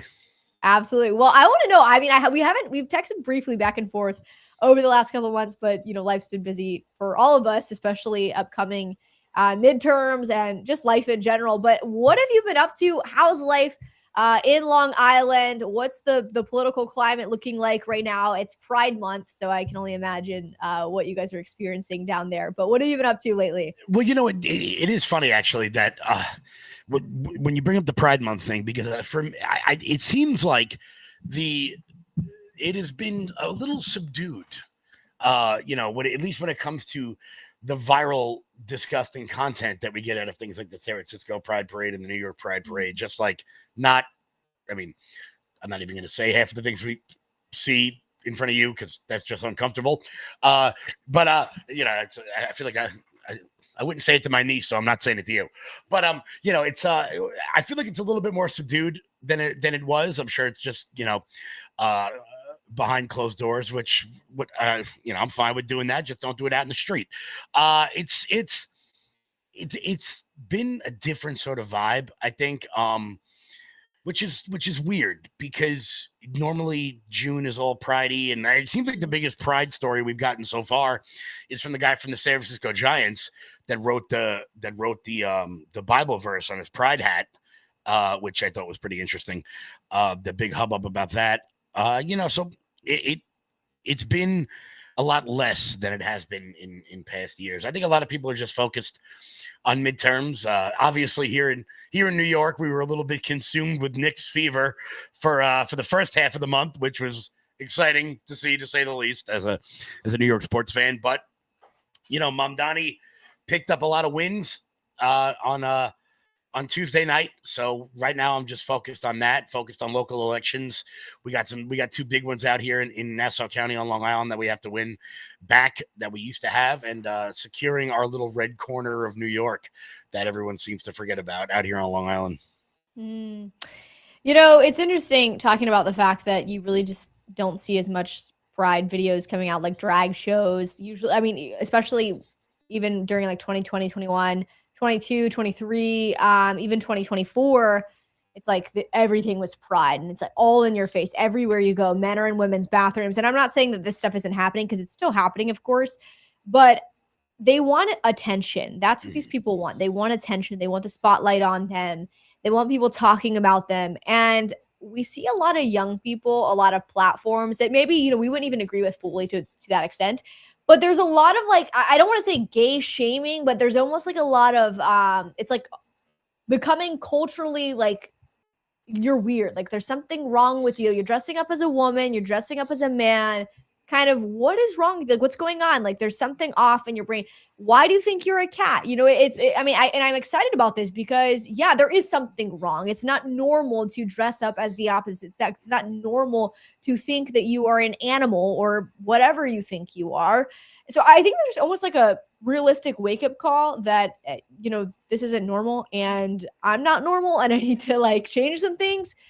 Because people aren't really viewing me the way that I thought that they were going to view me. So I don't know, maybe I'm wrong about that, No, but I think you're right, because, and look, I'm from New York. I don't, there's a lot of people out there that are going to disagree with me on gay marriage or any sort of issue. I don't really care who a person is with. If you're a good person, that's just not something that I focus on, not something that affects me. But there definitely seems to be a lot less outward, hey, look at me sort of thing, which like is fine. Like, I've always been very socially liberal like that, like very live and let live. But when it was being thrown in people's faces, when you were had people arguing over men boxing women in the Olympics. Like, then people were, what are we doing? What do we do? Like, I feel like the sports conversation, like the Paula Scanlons and the Riley Gaines out there, really was the tipping point because, like, look, I have a friend of mine. She played in the WNBA. All right. She was a first-round draft pick. She was Ohio State's all-time leading scorer. Unbelievable basketball player. She was 5'4". Like, she's not playing in the NBA. She was a great women's college basketball player. Spectacular. But she's not going to play in the WNBA. She's not going to play in the NBA. And everyone inherently knows that. And when people try to obscure reality, I think a lot of people were like, what are we doing here? Are we gonna see this in the UFC? Are we gonna see just like beating of women, whether it was Peyton McNabb getting hurt playing volleyball, or even Riley in the pool, which isn't necessarily a contact sport. It's still wrong. But when you started to see it in the Olympics last year, like, it was just a guy beating the shit out of a woman. Like, that's all it was. And like, people are not okay with that. And I feel like as we win those sort of culture war battles, the problem tends to go away, which is good, but we also lose the issue, which means we have to focus on more challenging ones. Men and women's sports is an easy one to win. Men and women's locker rooms, easy one to win. But now I feel like the Republican Party has lost a little bit of steam because we've gotten the easy ones out of the way. I feel, and now we're focusing on the bigger, more complex issues, which it seems like I think they're having a little bit of a problem with. Yeah. Well, you mentioned the 3 local elections. I do want to get into that because this is massive. I think New York really kind of sets the precedent. A lot of these blue cities, blue states kind of set the precedent for the rest of the country. And we are seeing a massive takeover of, Islam across the country. And one of my friends, she lives in Dearborn. I talked about this earlier. She lives in Dearborn, Michigan, and it's like every car she sees, it's Arabic written, Arabic Islamic flags like hanging, in the back of the trucks. 5 Muslim call to prayer a day. It's insanity. Like she's like, I don't even feel like I live in the United States of America anymore because most people don't even speak my language. Much less they don't dress like me. They don't look like me. There is this is the sin, the rot, the consequence of multiculturalism and allowing people who hold values that are incompatible with Western civilization and with what our founding fathers intended this nation to be. This is the consequence of that. And we see this even in New York City, especially. You've got Zohran Mamdani as the mayor, 3 candidates, as you just mentioned, that he endorsed, one last Tuesday. What do you think this means? You're in New York. How should Americans kind of be approaching these 3 wins? I mean, a lot of people, and I've heard a lot of people say this, it's New York. They're crazy left wingers. No, they did not win small races. They won gigantic races. They beat the sitting Brooklyn borough president, who was endorsed by the current sitting member of Congress. They beat the chairman of the Hispanic Congressional Caucus. They beat the chairman of the Congressional Progressive Caucus and the first illegal immigrant ever elected to Congress. A Kennedy came in 3rd place in one of the races. One woman who got elected said that while she was out to dinner, she couldn't find a napkin to wipe her hands, so she just used an American flag. The people that they are beating are not nobodies. Dan Goldman lost by 30 points. Just for like a little background on Dan Goldman, he is not only the heir to the Levi Strauss fortune, but he was also the Democratic impeachment lawyer for impeachment hoax #1. They are not chipping away at the edges. They are not, we'll pick up a seat over here, we'll grab one over. No, they're going for the gusto, and they are winning by a lot. Yep. And if you don't look, there are now going to be 6 members of the DSA in Congress just from New York City. Mm-hmm. Now, you include Tlaib and Omar. You include Cori Bush is running again. I'm sure there'll be a few coming out of Los Angeles. You have Scott Wiener, who's basically a pedophile, running in San Francisco, who's going to win. There's going to be a DSA caucus in the House of Representatives next year that are going to be a solid voting block, a 30, 35 seat voting block in the Democratic Party that will challenge Hakeem Jeffries for Speaker, which means they will not vote for him. I can promise you that. If Democrats retake the House, you will get a communist running the House of Representatives, the third most powerful position in our government. People think that I am people want to call me a panikin. People want to say that a bubble boy, like Chicken Little, the sky is falling. No, the sky has fallen. And if we don't watch out, it's coming to a city near you, because Zoran Mamdani is not even the most radical mayor currently elected in America. Most people wouldn't even know her name if I told you. Her name's Katie Wilson in Seattle. She is infinitely more radical than Zoran Mamdani is, but she does it very quietly. Mm-hmm. You got they screwed over Spencer Pratt. So who's to say Nithya Raman doesn't win in Los Angeles? And when I say people, I mean elected Republicans. I mean the RNC, and I mean state chairs all over the country. If they don't wake up, November is going to be a nightmare going forward. No, you're exactly right. It's pretty scary, and it should alarm every American citizen that actually wants to fight for not only their life, but their children's lives and their grandchildren, to be able to live in a country where they can have a family and practice what they believe in without fear of being persecuted or shunned in their own country. It's pretty insane what we're seeing. And like you said, this is not just some small deal. Oh, it's only happening in liberal cities. No, it's happening in conservative states. I live in Tennessee. We have Muslim charter schools that are being funded by our hardworking taxpayer dollars because people don't pay attention when elections come around and they say, oh, whatever, this person's not that big of it's not that big of a deal, right? Mm-hmm. The longer you say that, the more scary, more frightening it's going to get in this country, because we have to start taking things very seriously. This is our future on the line. This is your children's future on the line. And you know what it is? And I try to explain this to people. A lot of people think that when Trump won, that was the end of the war. It's not even close.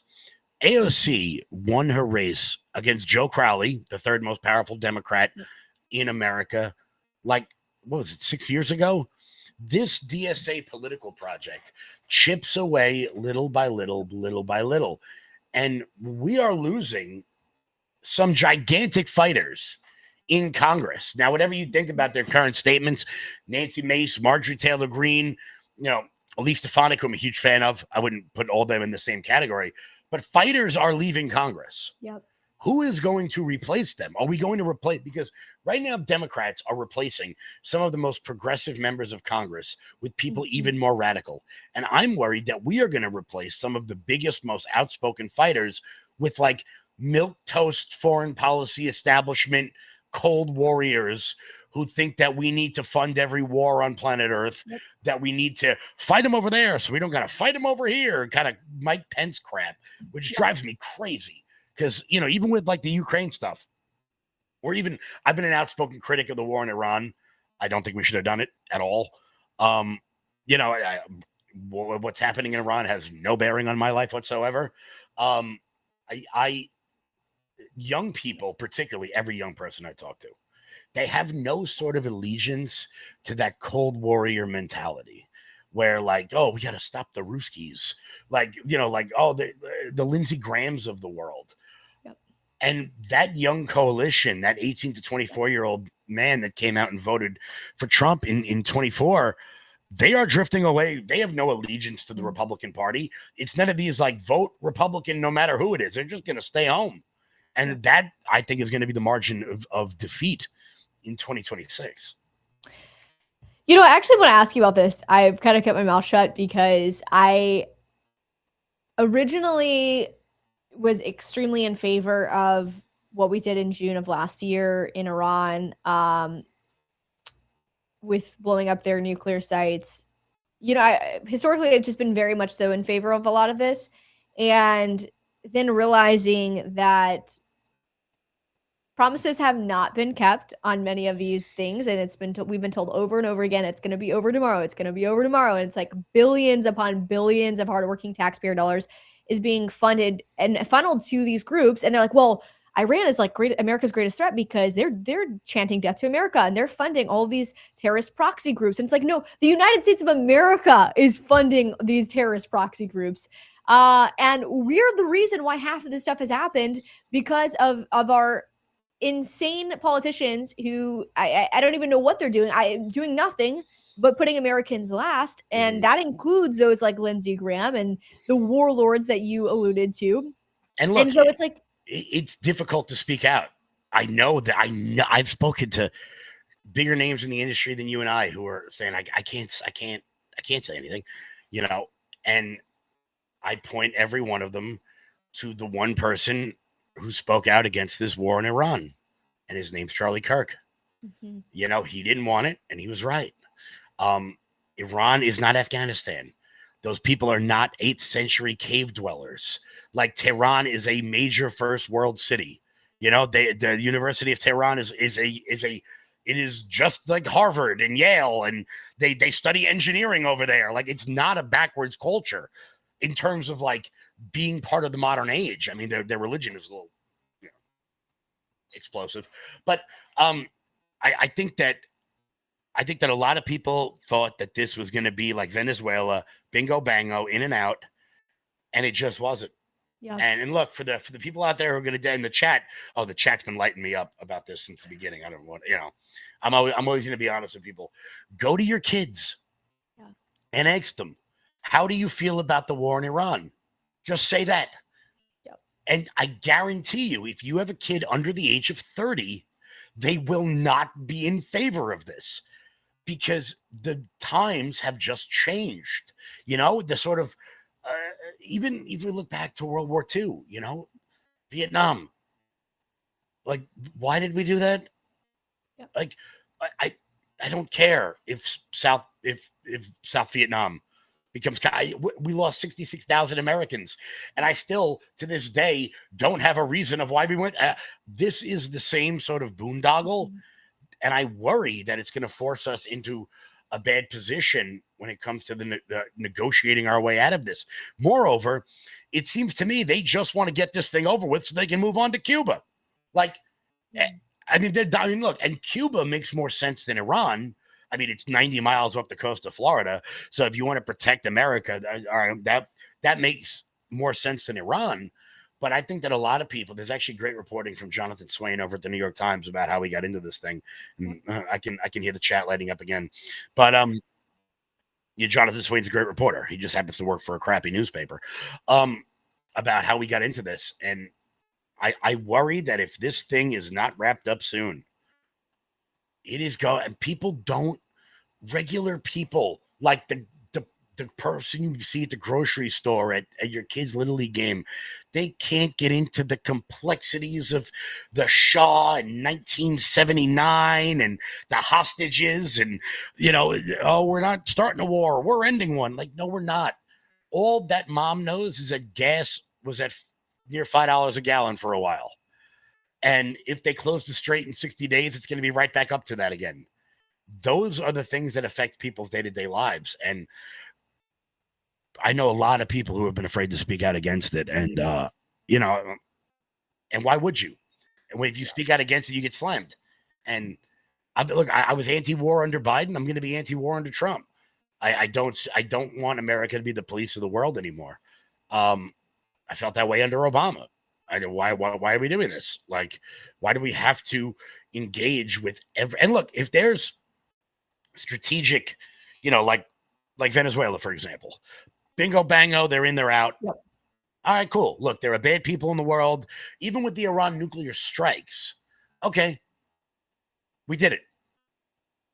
We stopped their nuclear program, right? Okay. So why do we have to do more? Yep. I understand that there's only so many countries around the world that can do what we do to protect the world, to protect the shipping lanes, but this doesn't seem like it's ending anytime soon. And whether people like it or not, there's elections in 5 months, 4.5 months. And look, if Democrats retake the Senate and they retake the House, people people I know are going to jail. It's going to happen. And I don't think people really get that. I don't think they understand that Democrats have no bottom. And if they're able to take power because of poor economics, because of high gas prices, because the price of beef is $8 a pound for ground beef, like, we're in trouble. And I don't think people really soak this one in.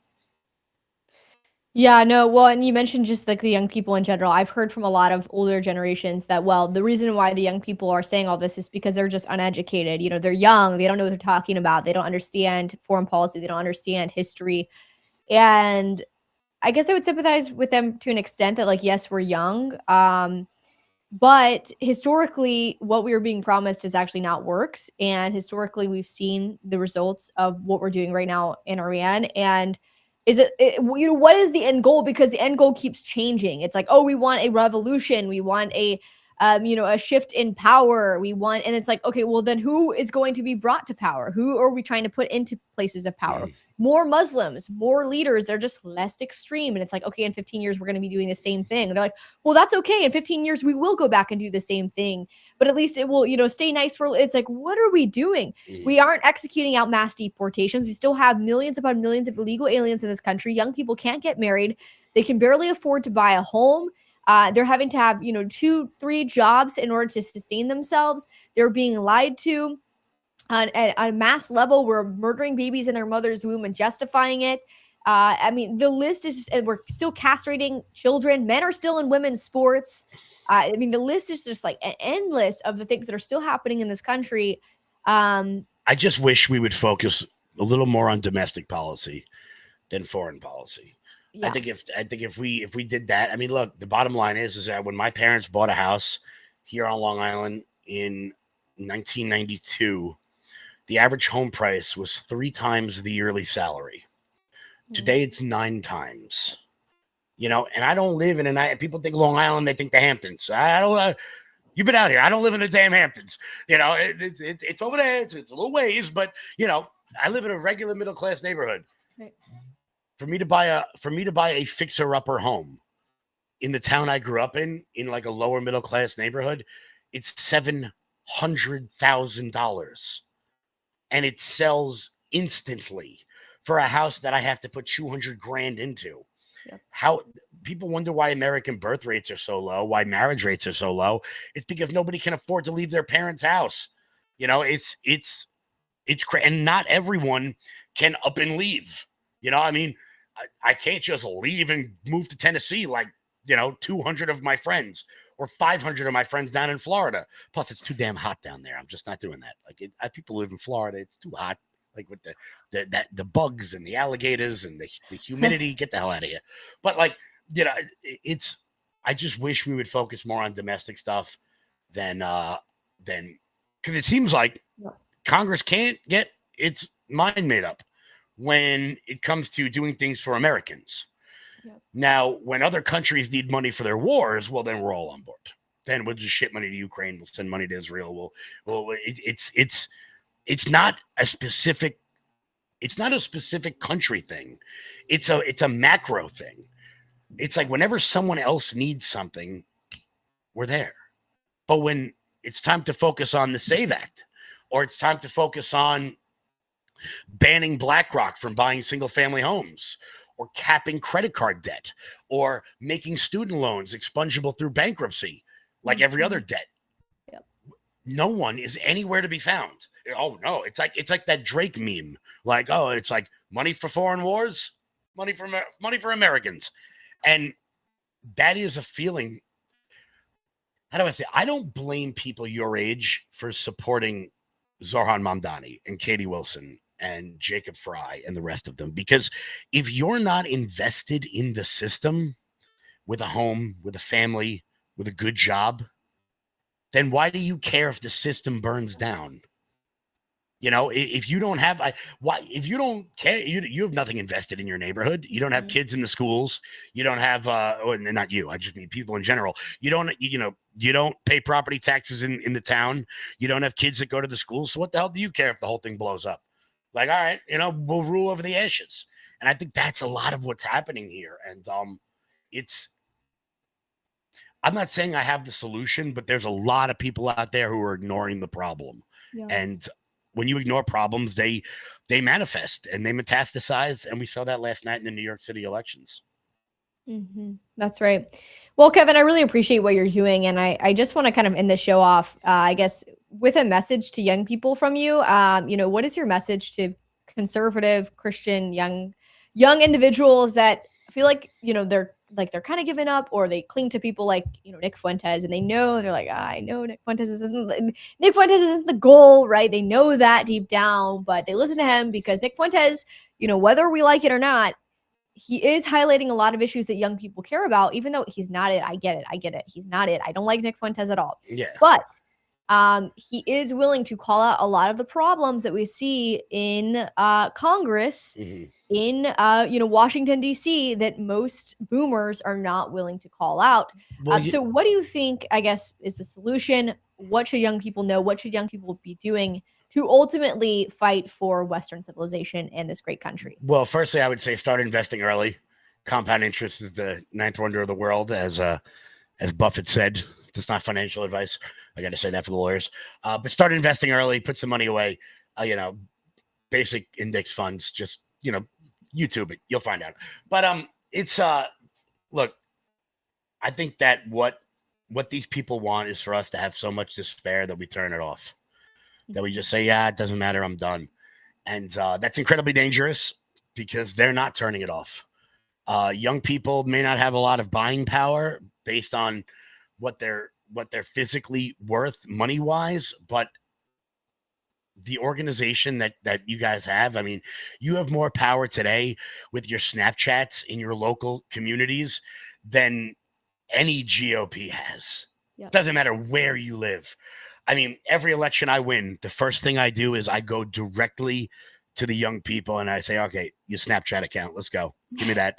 Because those are all new votes. Those are all found votes. You have more power than you think, and don't despair and just keep plugging away. It's a good thing about politics. It never ends. So. That's right. Kevin, thank you so much for coming on the show today. Really appreciate you. How can people watch you? What time can they tune into your show? You guys can check me out 3 p.m. every day, rumble.com/LFATV. We like to have a little bit of fun. I only cursed once on this show, so that was a new low for me. So if you're a fan of irreverent humor and foul language, I am the show for you. So thank you so much, Kevin. I appreciate you. Thank you. Well, it's that time of year again, isn't it? My favorite time of year. Fall. Oh, I love the leaves. I love the autumn smell. I love the pumpkins. I love it all right before the snow flies. But what I don't love that comes with the cold weather and the fall weather is the flu, are the sniffles, the cold. All those common cold sniffles that you get every year. And if you have kids in the house, little kids going to and fro school, and they're coming back and they're touching everything and they're bringing the bacteria and all those viruses home from school, you don't want anything to do with that. You want to be proactive rather than reactive. That's why we're going to talk about propolis today. You know what propolis is? Well, ladies and gentlemen, propolis is what works as a barrier to keep the beehive absolutely safe. And what am I talking about? Well, Beekeepers Naturals. Now, my wife really turned me on to this. This is an endorsement of my wife and then myself as well. Beekeepers Naturals, folks, that is exactly what this is. This is a proactive rather than a reactive, all natural, all clean alternative to big food and big pharma. You've got your Beekeepers vitamin C packs, which are perfect for on the go, right? You've got your Beekeepers Propolis nasal spray. A few shots up the nose, clears out your nostrils, cleans any congestion that you have, and it's all natural, and it's going to work as a proactive barrier to any of that unwanted bacteria getting in. How about the Beekeepers All Natural Propolis Immune Throat Spray? 3 or 4 pumps of that a day, and anything that you're breathing in is going to be either repelled or killed right away. That's the amazing thing about propolis, and that is the amazing thing about Beekeepers Naturals. And I got a 20% discount for you. What's better than that? 20% discount. Look, you can even get the throat soothing pops and the kids prebiotic fiber pops along with the throat spray, along with the nasal spray, along with the vitamin C packs. Folks, They've got it all, and it's an all-natural, clean, beautiful option for you to have in order to, get away from the big food, get away from the big pharma, and go more natural, especially with a 20% discount. How can you not go to Beekeepers Naturals today /LFA and get your 20% discount? Clean out your medicine cabinet today with beekeepers.com/LFA. And now back to the show.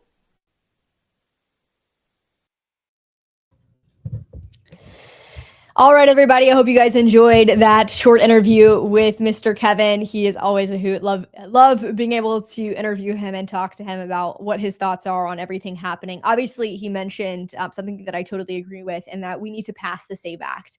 I can't even believe this is a conversation. It's literally one of the most principled pieces of legislation that you could possibly imagine. You have to be an American citizen in order to register to vote and participate in elections, in what happens next in this country. And the Democrats have tried gaslighting us into all of these things. We have Republicans who are absolute cowards and should be expelled. They should not even be in Congress to begin with. You cannot even pass the SAVE Act, putting Americans first and saying that only American citizens should be allowed to participate in elections. There's so many videos surfacing the internet. I recently came across this one from Tim Sheehy talking about this. It's so principled. Take a listen. Lively so far. As you said, it's ongoing, but it's going to be an interesting rest of the lunch, I think. Well, the president was headed up there originally to sign the Road to Housing Act, but apparently he had some other thoughts just before going up there. He put this out on True Social. Today's housing news conference and signing is hereby canceled until such time as we pass the desperately needed Save America Act, which I consider to be a national emergency. This was a bipartisan bill, this Road to Housing Act. A lot of people were excited about the fact that it passed and the president was going to sign it. What do you think about him pulling the plug on that? Well, I think he's expressing the frustration that a lot of Americans are feeling, John, which is 80% of Americans support election security. And we have not been able to get a single Democrat across the aisle and vote alongside us to institute common sense election security, voter ID, securing the voter rolls from non-citizen voters, making sure that mail-in voting is done securely and appropriately. These are common sense voter security measures that all that are quite common in other countries. And we cannot get a single Democrat to cross the aisle and support us in this effort. And the president, rightfully so, is extremely frustrated that we have not been able to move this through Congress. So he's obviously trying a different tactic here. We'll see if it works. All right, so he's trying to use his leverage on that. Do you think it'll work? I hope so, because I think we have a couple of holdouts from our side that I think could join the fight and help us with this. But more importantly, there are a lot of Democrats that want to see the Road to Housing Act passed.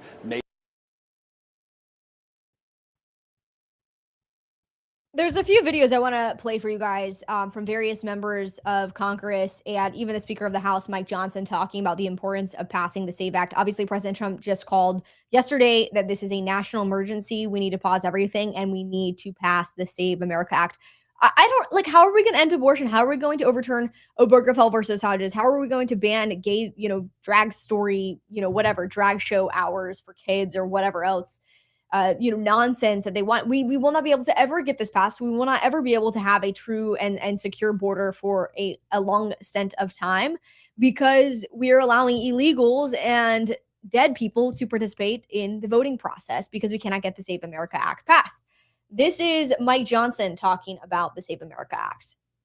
Trump announced that he is canceling the bill signing for the housing bill that you all were just talking about. He said he's canceling it until the SAVE Act is passed. All this housing bill was passed with such bipartisan support of minor importance that it pales in comparison to the SAVE Act. What is your...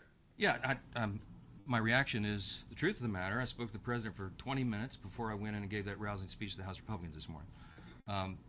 He and I've talked about this a lot. He has expressed the priority and the preference of the Save America Act. We share that. We passed it 3 times in the House. The latest version was passed a few months ago, and it has proof of citizenship to register to vote and the proof of showing a photo ID when you show up to vote. Basic issues that 90% of Americans agree. 70% of Democrats think you ought to have a photo ID to vote. And citizenship to vote in an American election is already in the law. But we have to enforce it because you've got a few blue states that don't do that. The president believes in election integrity. He talks about it all the time, and we do as well. In act and deed, we have stood for that. We passed the Save America Act again. Let me finish this. This is very important. That is the top priority. Because if you do not have safe elections in this grand experiment in self-governance that we have in a constitutional republic, you don't have anything. And we got to ensure it. We have to press for election integrity measures. That's why we've made it a top priority. It has been stuck in the Senate, and here's why. Because no Democrat in the House or Senate will vote for the Save America Act. Those two things I just told you, they vote against that every single time, and they will. Why? You ask that. That's a rhetorical question. You should go ask them the actual question. So that's obviously Mike Johnson talking about his perspective on the Save America Act. This is very principled. This is a national, national emergency that needs to happen immediately. Where is John Thune? There are people all over X that are like replying to all of John Thune's messages because he wants to, do the Housing Act, which isn't necessarily wrong in and of itself, but it's like, no, we have to get the Save America Act passed, or nothing else matters, right? In regards to pushing forward and saving this republic. Let me see if I can share my screen real quick. Screen share. Because I want to show you guys this video from Chuck Schumer talking about canceling it just 2 hours before he's supposed to sign it. Now on the housing bill, Trump's clown car gets more and more laughable, ridiculous. There we go. All right, let's see if you guys can hear this. I'm going to screen share again. I don't know what's going on with this thing, but now you guys should be able to hear it. Here's what he just did. He canceled his bill signing on the housing bill. It's utterly amazing. Trump is running away from one of the very few accomplishments that could actually help the American people. Anytime there's an opportunity for Trump to help the American people, he runs the other way. So I'm hoping you guys can hear this because I'm looking down. I'm like, I don't know. Let's see. There we go. He throws up roadblocks. The bipartisan housing. Now on the housing bill, Trump's clown car gets more and more laughable, ridiculous. Here's what he just did. He canceled his bill signing on the housing bill. It's utterly amazing. Trump is running away from one of the very few accomplishments that could actually help the American people.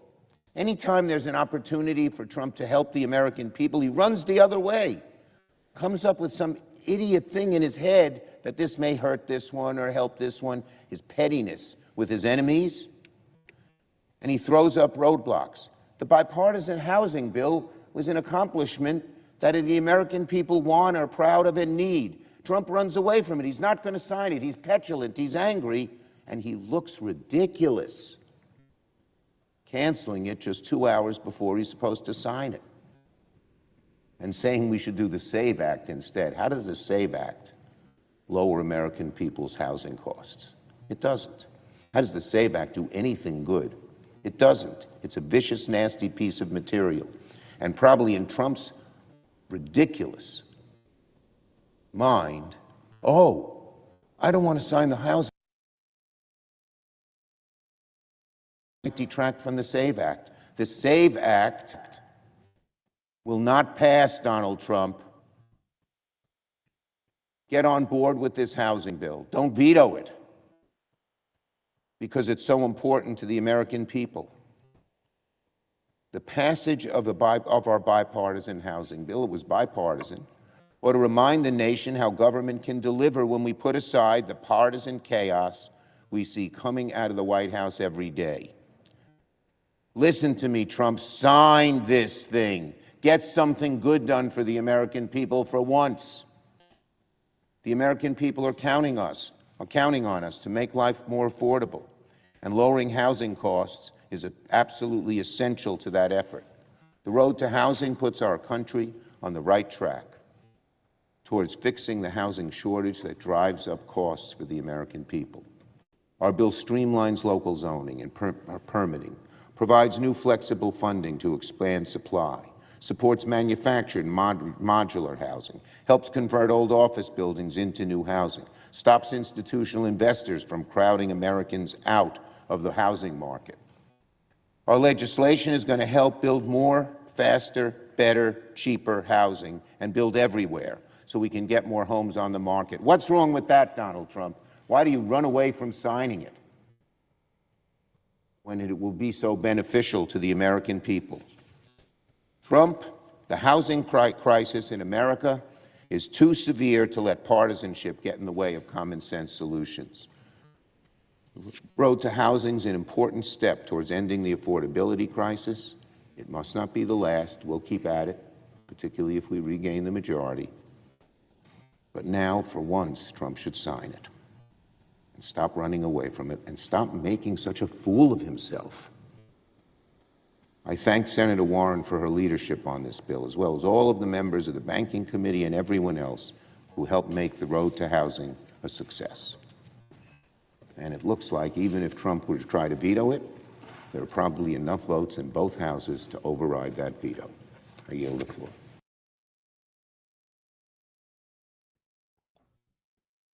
You know, obviously there's many things to point out here about Chuck Schumer's comments. I would say number one, he mentioned the housing shortage. It's like, Chuck, the reason why there's a housing shortage is because we have flooded this country with illegal aliens and given them free housing. Like, if you want to solve the housing crisis, start with mass deportations. That's like number one. But also, President Trump isn't evading citing this bill. He is prioritizing something that I do believe is more important and will lead to a greater economy and will lead to a greater housing market, is the SAVE Act, is preventing illegal aliens or anyone who is not an American citizen from participating in elections.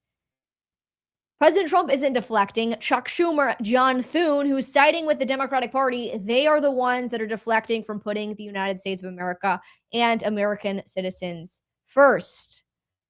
A few more clips that I want to show you guys from members of Congress talking about this and why this is so important. Tonight as he pushes Senate Republicans to pass the Save America Act.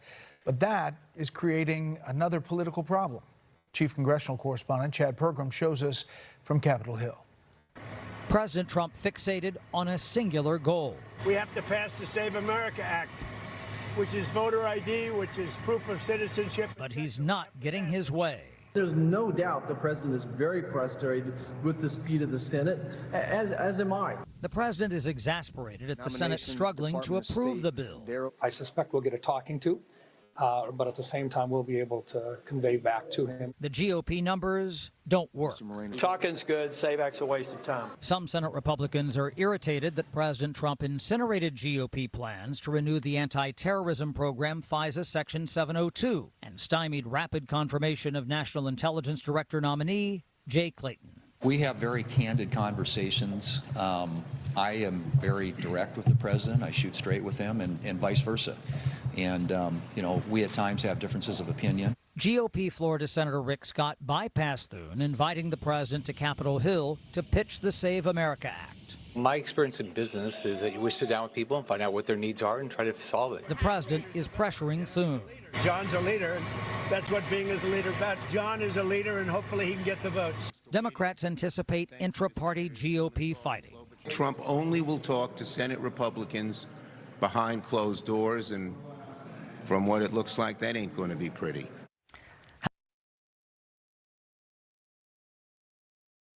The Save America Act out of the House, but it seems the Senate is just unwilling to take this on.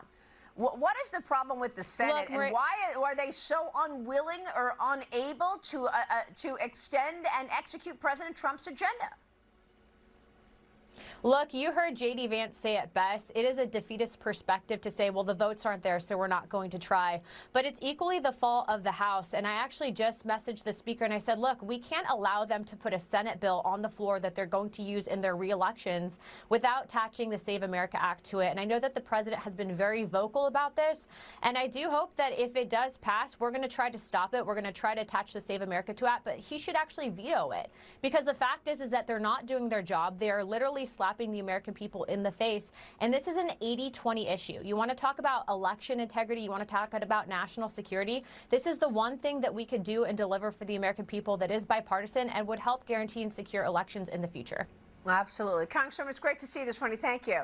Florida Congresswoman Anna Paulina Luna. You know, there's so many clips all over social media. If you guys want to see more clips or hear from more congressmen and women who are absolutely up in arms about these cowards like John Thune, there must be some type of dirt on him. Why would he not support something as simple as the Save America Act? We expect the Democrats to put Americans last, but why John Thune? What is happening here? I guess time will tell, but this is a very principled piece of legislation. We have to pass the Save America Act. It should not be very complicated. We'll see what happens. President Trump wants to get it done. Most of Congress, most of the Republican Party, the American people, 80% of Americans want this to be passed because they want only American citizens participating in elections and the future of America and our country and our heritage, right? Anyways, we only have a few minutes left in today's show. I am so honored to be able to fill in for Mr. Jeremy Herrell as he is on vacation. I have thoroughly enjoyed being able to host yesterday's show and today's show with Mr. Kevin Smith. Make sure to hit that subscribe button. Make sure you're following us here on Rumble. Make sure you're following our X page, LFA TV US. If you want to keep up with what I'm doing, you can follow my Instagram, Hannah Faulkner 1776. I know this is, probably my last show for a while until Mr. Jeremy needs me to host in a while and again, or whenever it is. But I always appreciate you guys and want to encourage you guys to keep fighting, to never give in, to show up to school board meetings. Go to church. If you have not found a Bible-believing, solid church, get plugged in, find solid community. You will not regret it. We're going to go on commercial break, but we'll be right back after the break to close off today's show and pass on the baton. Hey everybody, how you doing? Well, it's that time of year again, isn't it? My favorite time of year, fall. Oh, I love the leaves. I love the autumn smell. I love the pumpkins. I love it all right before the snow flies. But what I don't love that comes with the cold weather and the fall weather is the flu, are the sniffles, the cold. All those common cold sniffles that you get every year. And if you have kids in the house, little kids going to and fro school, and they're coming back and they're touching everything and they're bringing the bacteria and all those viruses home from school, you don't want anything to do with that. You want to be proactive rather than reactive. That's why we're going to talk about propolis today. You know what propolis is? Well, ladies and gentlemen, propolis is what works as a barrier to keep the beehive absolutely safe. And what am I talking about? Well, Beekeepers Naturals. Now, my wife really turned me on to this. This is an endorsement of my wife and then myself as well. Beekeepers Naturals, folks, that is exactly what this is. This is a proactive rather than a reactive, all natural, all clean alternative to big food and big pharma. You've got your Beekeepers vitamin C packs, which are perfect for on the go, right? You've got your Beekeepers Propolis nasal spray. A few shots up the nose, clears out your nostrils, cleans any congestion that you have, and it's all natural, and it's going to work as a proactive barrier to any of that unwanted bacteria getting in. How about the Beekeepers All Natural Propolis Immune Throat Spray? 3 or 4 pumps of that a day, and anything that you're breathing in is going to be either repelled or killed right away. That's the amazing thing about propolis, and that is the amazing thing about Beekeepers Naturals. And I got a 20% discount for you. What's better than that? 20% discount. Look, you can even get the throat soothing pops and the kids prebiotic fiber pops along with the throat spray, along with the nasal spray, along with the vitamin C packs. Folks, they've got it all, and it's an all-natural, clean, beautiful option for you to have in order to, get away from the big food, get away from the big pharma, and go more natural, especially with a 20% discount. How can you not go to Beekeepers Naturals today /LFA and get your 20% discount? Clean out your medicine cabinet today with beekeepers.com/LFA. And now back to the show. Alrighty, everybody. Thank you all so much for joining today's episode. It is June 25th. I cannot believe there's only 5 more days left in the month, but June 25th, 2026. Always great to be with you guys. Make sure to hit that subscribe button, and you are following us here on Rumble. Like this episode. Let me know in the comments where you are coming from. If you are a proud American citizen, we are getting ready to approach July 4th, 2026, America's 250th birthday. This is monumental for our great country. If you're proud to be an American, let me know in the comments. Drop as many American flags as possible. Hit that subscribe button. Make sure you're following us on our X page, LFA TV US. My X page is Hannah F1776. And of course, my Instagram, if you want to keep up with what I am doing, since I am no longer a regular host here on LFA TV. You can follow my Instagram at Hannah Faulkner 1776. I hope to see you guys soon at an LFA TV gathering if I can make it out. Or next time I am hosting a show for Mr. Jeremy Herrell when he's gone.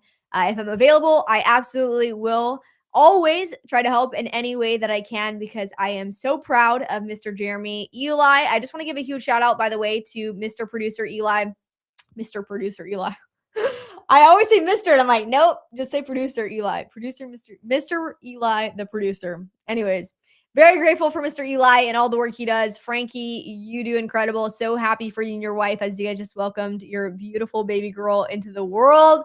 They keep the show going here at LFA TV. And I know without them, this network would not be what it is today. So very grateful for them and just the work that they do. All right, everybody.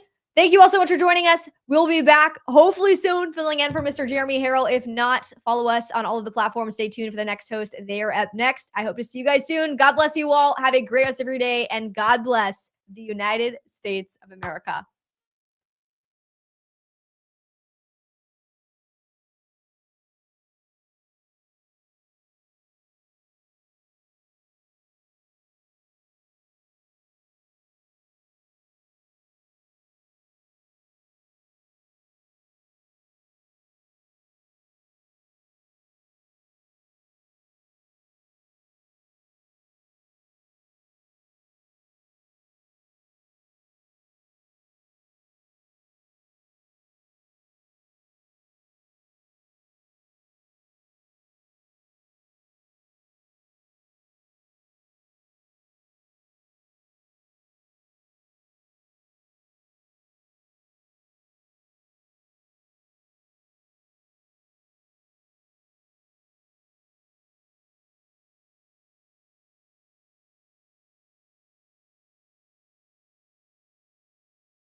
What's going on, everybody? Thank you so much for tuning in. My name is Will Johnson, and this is The Culture Wars.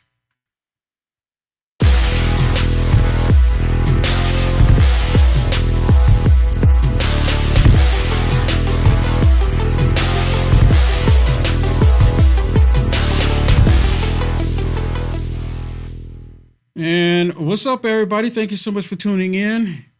It is Thursday, June 25th. Man, the year is just about gone. Oh my goodness. And we have so much to talk about. We're talking about the socialism, communism, and the Democrats are all on board with it. It's like they never stop. You know what? I think the main reason why the Democrats are all on board right now with the socialism, because they know it's not a good thing. Socialism has never been a good thing. But the Democrats are all on board with it because they won in New York. Madami endorsed 3 people, which you're all aware of, and they all won. So the Democrats are going, well, wait a minute. President Trump just endorsed a whole bunch of people for the MAGA Republican Party, and they all won. And now Madami endorsed these socialist communist Democrats, and they all won. So they're thinking we need to get on board. They're thinking that we need to do the same thing. They're thinking, well, if Trump can do it with the MAGA Republicans, maybe we need to do this with the Democrats. That's what they're saying right now. So I do have some stuff to share with you, and I will be live here for the next 2 hours. We're going to talk about this. So first of all, hey, if you haven't already, please hit the thumbs up. You got to hit the thumbs up. I got to get you to hit the thumbs up.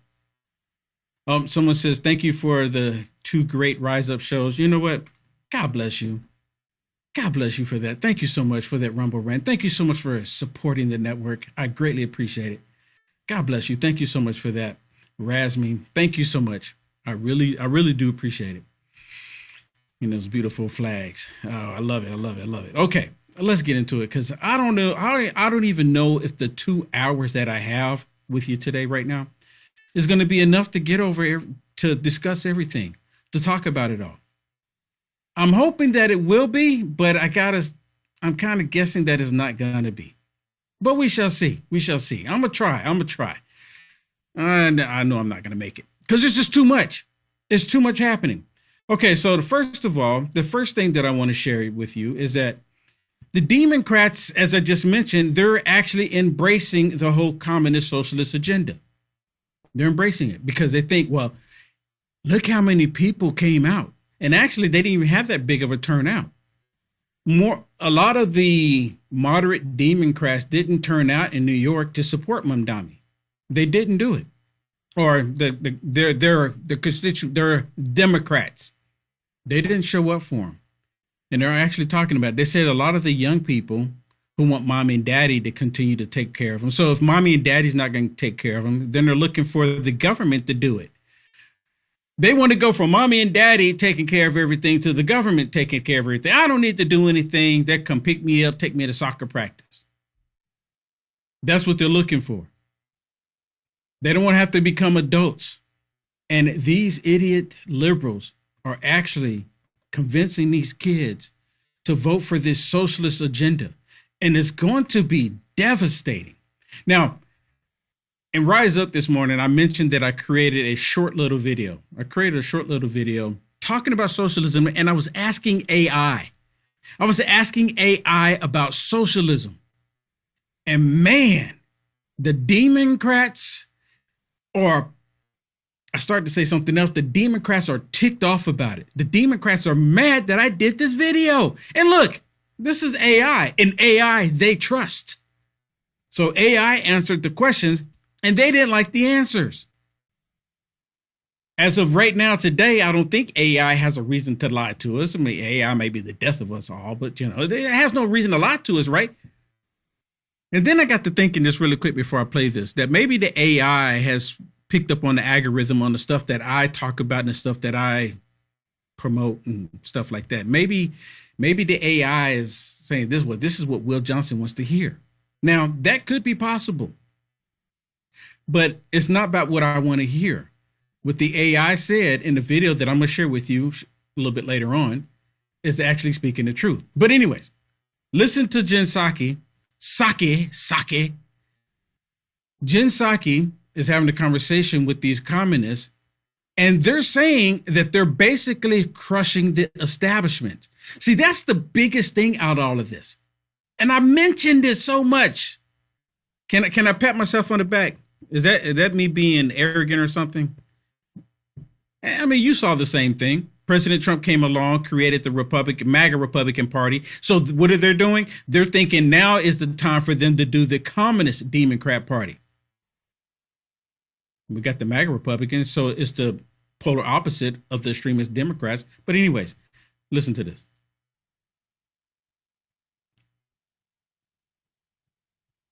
Oh, here we go.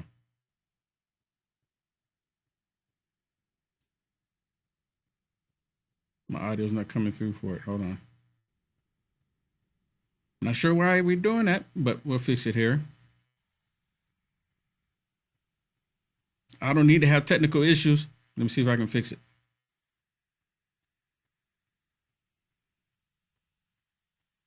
Maybe.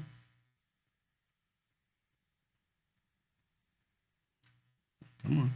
You can do it. You can do it. Wow. All right, hold on. See, See, it was working. It was working. It's not my fault. It's not my fault. It's not my fault. Hold on, 'cause I got so much to share with you. If this doesn't work this way, I do have another way I can do this. I will have to set it up, but hopefully I won't have to. All right, here, hold on. We're going to get this going. Even though Holko said that I don't know how to operate computers. All right. All right. I think I got it. Let's see. Let's see. I am someone who has felt deeply abandoned by the establishment politics that far too often see my community as merely a statistic, that far too often only shows up to explain away the circumstances that the politics that they have voted for time and time again, which have impacted our community in ways that they do not feel the effects of. And as someone who has had to live with the question of whether I can even afford to stay in the city I love. You know what she's talking about? She's talking about the Democrats showing up to the black community every 2 to 4 years, tickling their ears, telling them that they're going to get something from the Democrat Party, and the Democrat Party never delivers. This is what she's talking about. This is what she's saying. So she's acknowledging the Democrat Party, what they've done, and this is the reason why they have the Socialist Democrat Party. They're getting away from it. Did you hear it? That's exactly what she just said. And Saki just sitting there. Really? You're actually telling us this? Look at Saki's face. You're actually telling it? You're actually saying it? If she wasn't a socialist, Saki would want to disconnect from him immediately. If she wasn't a socialist. Now, Saki is a communist herself. All of them are communists. It's just now the quiet part is coming out loud. The part that they've been suppressing all of this time is coming to the forefront. People are starting to see it now. All of it's right there in everybody's faces now. 100%. These are straight up Muslim communists. Now, this black woman here, she actually converted to being a Muslim. She converted to being a Muslim. She didn't used to be a Muslim, according to her. And it was some time back where she decided to become a Muslim because it was just for her. Muslim, Islamist is a communist agenda. The Islamist is a communist agenda. That's where all of this is coming from. That's where it's all coming from. And the Democrats, as I mentioned multiple times, the reason why they are embracing this, because they saw the winnings. They saw the people that Mamdani endorsed winning. That's what they wanted. They saw Mamdani win. And like, oh my goodness, this is what we want. And if this is what it takes to win, this is what we're going to do.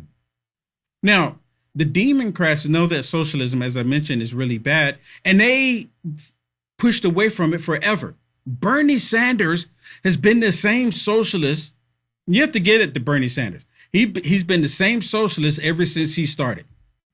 His socialism has never changed. He's been a communist Democrat ever since. Runs as an independent, but he's never changed. Back in 2016, when Bernie Sanders was going to win the primary against Hillary Clinton in California, they said no, because they said they're not ready for it. They said that they're not ready for the communist Bernie Sanders in this country. So they gave Bernie Sanders the boot. And what did he do? He just said, okay. He just licked his wounds, took the payout, and shut up about it. But now, this time, they're thinking to themselves like, nope, we're going to go with Bernie Sanders regardless. See, even Joe Rogan at one point wanted Bernie Sanders. Remember that? Joe Rogan was a Bernie bro. And which completely blows my mind, because Joe Rogan is not a poor man. Joe Rogan is filthy rich. So if the socialism kicks in, all of those millions of dollars that Joe Rogan has come to receive, gain, and he did earn it. I'm gonna give it to him. He did earn it. All of those millions that he has earned, they're going to take them away from him. They're going to say, you don't need all of this. There's no way you can spend all of this. Give it to us and we'll spend your money. That's socialism. Give us your money and we'll spend your money, since you're not going to live long enough to spend it. That's why they're so angry with Elon Musk right now, because Elon Musk has $1 trillion. He's worth $1 trillion. Well, of course, as I mentioned, the Democrats are the only reason why they're embracing the communism right now is because to them, they have no other path. Nothing else has been working. They're like on their last string. So socialist, communist, Democrat party is the way to go. I kept telling y'all before, what are they running on? The only thing they can think about is get Trump. And you think that the socialists are not going to say get Trump? The socialist Democrat Party of America, their whole thing is to get Trump, not only to get Trump, but to get the MAGA Republicans. If you think that Nazi Germany was locking up Jewish people just because they're Jewish, watch what happens when the socialist Democrats take control. If the socialist Democrats take control, what they call these prison camps right now across the country, they're going to put MAGA Republicans in it, you and I, along with Jewish people. And that's part of the reason why Dan Goldman right now, and before I play this one, the reason why Dan Goldman and Hakeem Jeffries is getting the boot. You're next. You're next, Hakeem Jeffries. You're next. The reason why they're next is because they showed just a little support for Israel. Just a little. They're anti-Israel. They really are. The only reason why they act like they're not anti-Israel because they want the money. That's the only reason why. Other than that, they don't say nothing. They're silent about it. Now, listen to what this nut job has to say.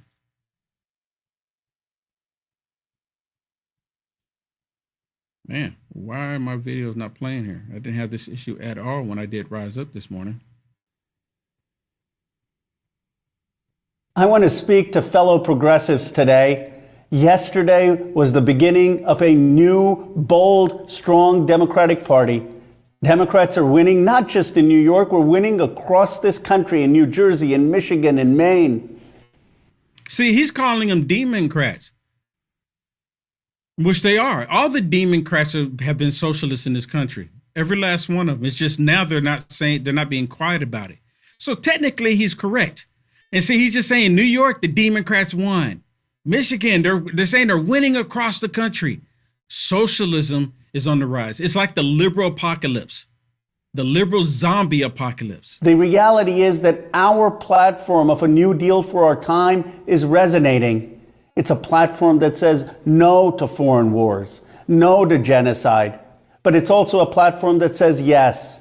Yes to Medicare for all. Yes to child care for all. Yes to unions for all. And yes to a tax on billionaires and trillionaires.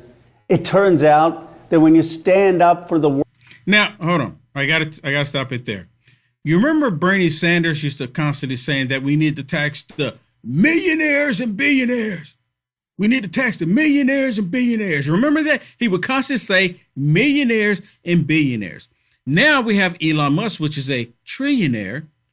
They have left out the millionaires and they've gone straight to billionaires and trillionaires. So once the Democrats become billionaires themselves, they're going to say we only need to tax the trillionaires. Because he didn't even mention the millionaires. You know why? Because this dude has $250 million. He went into Congress and he is worth $250 million. So he's not talking about the millionaires paying more. No, because then that would go into his pocket. He's talking about the billionaires and the trillionaires. It's amazing. Elon Musk is rich like a country. That's amazing. And they're butthurt about it. Working class, over the Epstein class, over the billionaire class, the American people respond in huge numbers. but we shouldn't be naive. The oligarchs are going to come after us. Yesterday, Elon Musk spent the morning saying that I should be put in jail or he was going to sue me. Why? Because I stood up to him. We have a simple message for these oligarchs. Channeling FDR, we should say to them, bring it on. I mean, come on. You know what? Is it okay if I say I don't like these people? Right? I don't like them. I mean, I really don't. They don't even give me a reason to like them. The country is truly divided.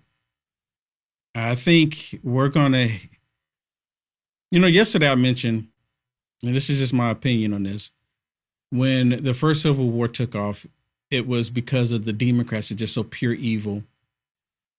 The first Civil War. And the Republicans were saying no to the Democrats. And that's what's happening now. The Republicans are finally saying no again to the Democrats. But the Democrats they're so upset, so they're becoming socialists, and all they're doing is going back to their original traits, their original roots.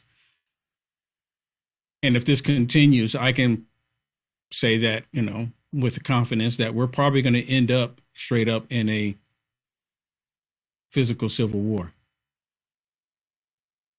Here's another one, and this one with his Cori Bush, where she's actually embracing the communism as well. I told y'all, I was saying this yesterday. I said it the day before yesterday. The whole communism, the whole socialist communist agenda, they're embracing it because they believe that this is the way to go, because it is the absolute opposite of MAGA Republicans. That's the reason why they're going along with it. Listen to this. Hopefully it'll play correctly for me.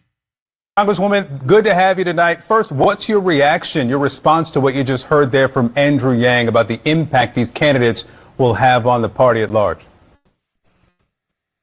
It's time. It's time for us to have as diverse of a caucus as the people, so many of us have been doing this work for a long time. So wait a minute. It's time. It's time to have a diverse. I thought they were already that. It's not that they're being diverse now and embracing socialism. They've always had these socialist tactics. What she's saying is that it's time to tell the people that socialism is the way to go. That's what she's saying. Socialism is the way to go. This is dangerous territory. It really is. Because the Democrats, and I call them Democrats because they allow all this perversion and all this sick and evil stuff to happen, and they don't get in the way of it. There's actually, I have to admit this, that there are a few Democrats that are speaking up and speaking out against this whole socialist agenda. There's a few. John Fetterman being one of them, but others are starting to say it too. It's great to have friends. It's great to have more colleagues. It's great to have people coming in so that we can build this group of us who truly believe that all people deserve to thrive, not just survive, and that we pave the way for that we create that right now. And so it shouldn't be lost on people that people are running for these seats and that they are actually winning. And what is so wrong with having people who truly believe that can happen, because that we have people in our districts who believe the same as we do. That is exactly my point. She says we actually have people that believe in this. And I don't know why she didn't come out and say that, people believe in socialism. This is about the socialist agenda. Why not just come out and say it? Why not just go ahead and embrace that they're a bunch of communists? Why not do that? Why not just say, yeah, we're communists and we're going to support this communist agenda?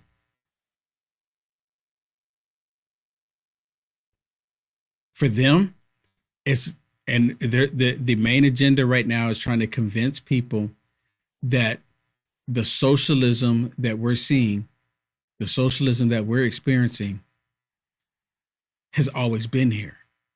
They said this, we've always implemented socialism. No, that's not true. Zero. We have implemented democracy because we utilize democracy at the state level. The country is a constitutional republic because we have the Electoral College. Now, the Democrats want to do away with the Electoral College because they want to have democracy where mob rules, AKA they want socialism. And the reason why at the state level, for those of you that don't know, and I did an extensive report on this a couple of years ago, democracy come into place where at the state level, all of the votes that come in for the particular candidate, whoever get the most votes wins those electoral votes in that state. You understand? So we gather up all the numbers in the state. They should be American citizens, not illegals. And then whoever wins the most in that state wins that election in the state level. Now, when it comes to, so if you win California and you win New York and they have more people, that's where the electoral votes come in, because then you add those up, the Electoral College, and then it's okay, well, you won this state, that state, this state, based on the electoral votes, you win, AKA President Trump. But they want to eliminate that because California, New York, Illinois, they have rigged the system so much that if it was a nationwide, without the electoral votes, just a popular vote, the Democrats would never lose because they figured out how to cheat. The mail-in ballots is 100% cheating. And no one is disputing that except for actually some Democrats are not disputing it either. They're saying that, well, that's just the way the law is in California. All of the states where they don't require voter ID, they mail in the ballots and they add extra ballots, but that's just the way it is. It's not against the law to do it. That's the reason why they're able to get away with the cheating. Now, listen to this one. This is with this young lady, and from Frank's speech, and she goes around. She's really good. I like her a lot.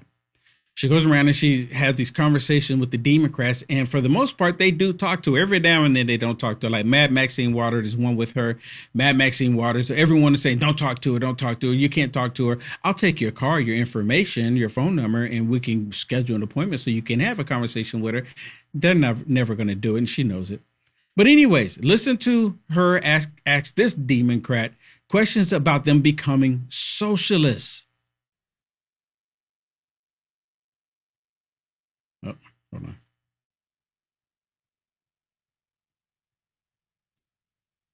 on. This is not working right.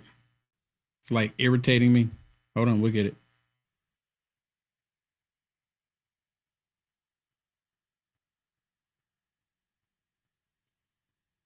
Socialism. What does that mean for the future of the Democrat Party? I'll tell you exactly what Democrats are fighting for.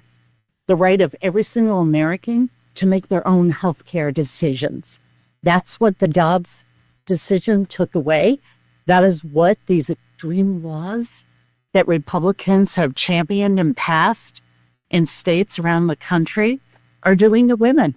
Let families make their own decisions with their doctor and in accordance with their faith. But you notice she completely avoided the question. And I don't know if you heard it right there in the very beginning. Republicans being extremists, yet Democrats clearly seem to be moving towards full-blown socialism. What does that? Right? They say that Republicans are extremists. MAGA Republicans, you hear Hakeem Joffrey's the extreme MAGA Republicans. These extremists. What makes us extreme? Because we don't want boys in the girls' locker room competing against girls. That makes us extremists, right? But now the Democrats have adopted socialism. And what does she talk about? Everyone should be able to afford health care. With socialism, no one has health care any longer unless the government says you can. And if they deemed you as a problem, they can revoke your health care.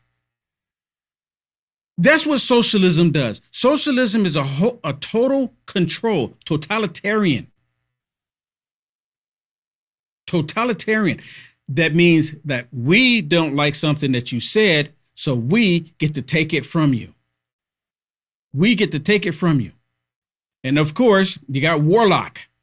Warlock is another one. And Warlock claimed at one point to be a Christian.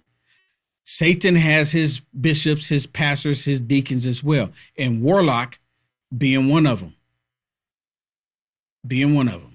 Listen. What do you think the future of the party is? Is it the Democratic Socialists of America who won in New York last night? We are a big tent party. That's who we are. We're a big tent party. So essentially what he's saying is that, look, we're a party that embraces communism, socialism, transgenderism, homosexualism, Islamicism. I mean, they embrace all of it. I've told y'all before, anything wicked and evil under the sun, the Democrats support it. They don't reject any of it. They welcome it all. There's nothing evil under the sun that they reject. And still today, a few people every now and then would go, Will, can you stop calling them Democrats? Now that President Trump is calling them Dumbcrats, just out of curiosity, now that President Trump is calling them Dumbcrats, how many people that refuse to say Democrats call them Dumbcrats now? I'm just kind of curious. I mean, I've demonstrated and showed so many times and so many reasons why they should be called Democrats, because of all the wicked things especially with children.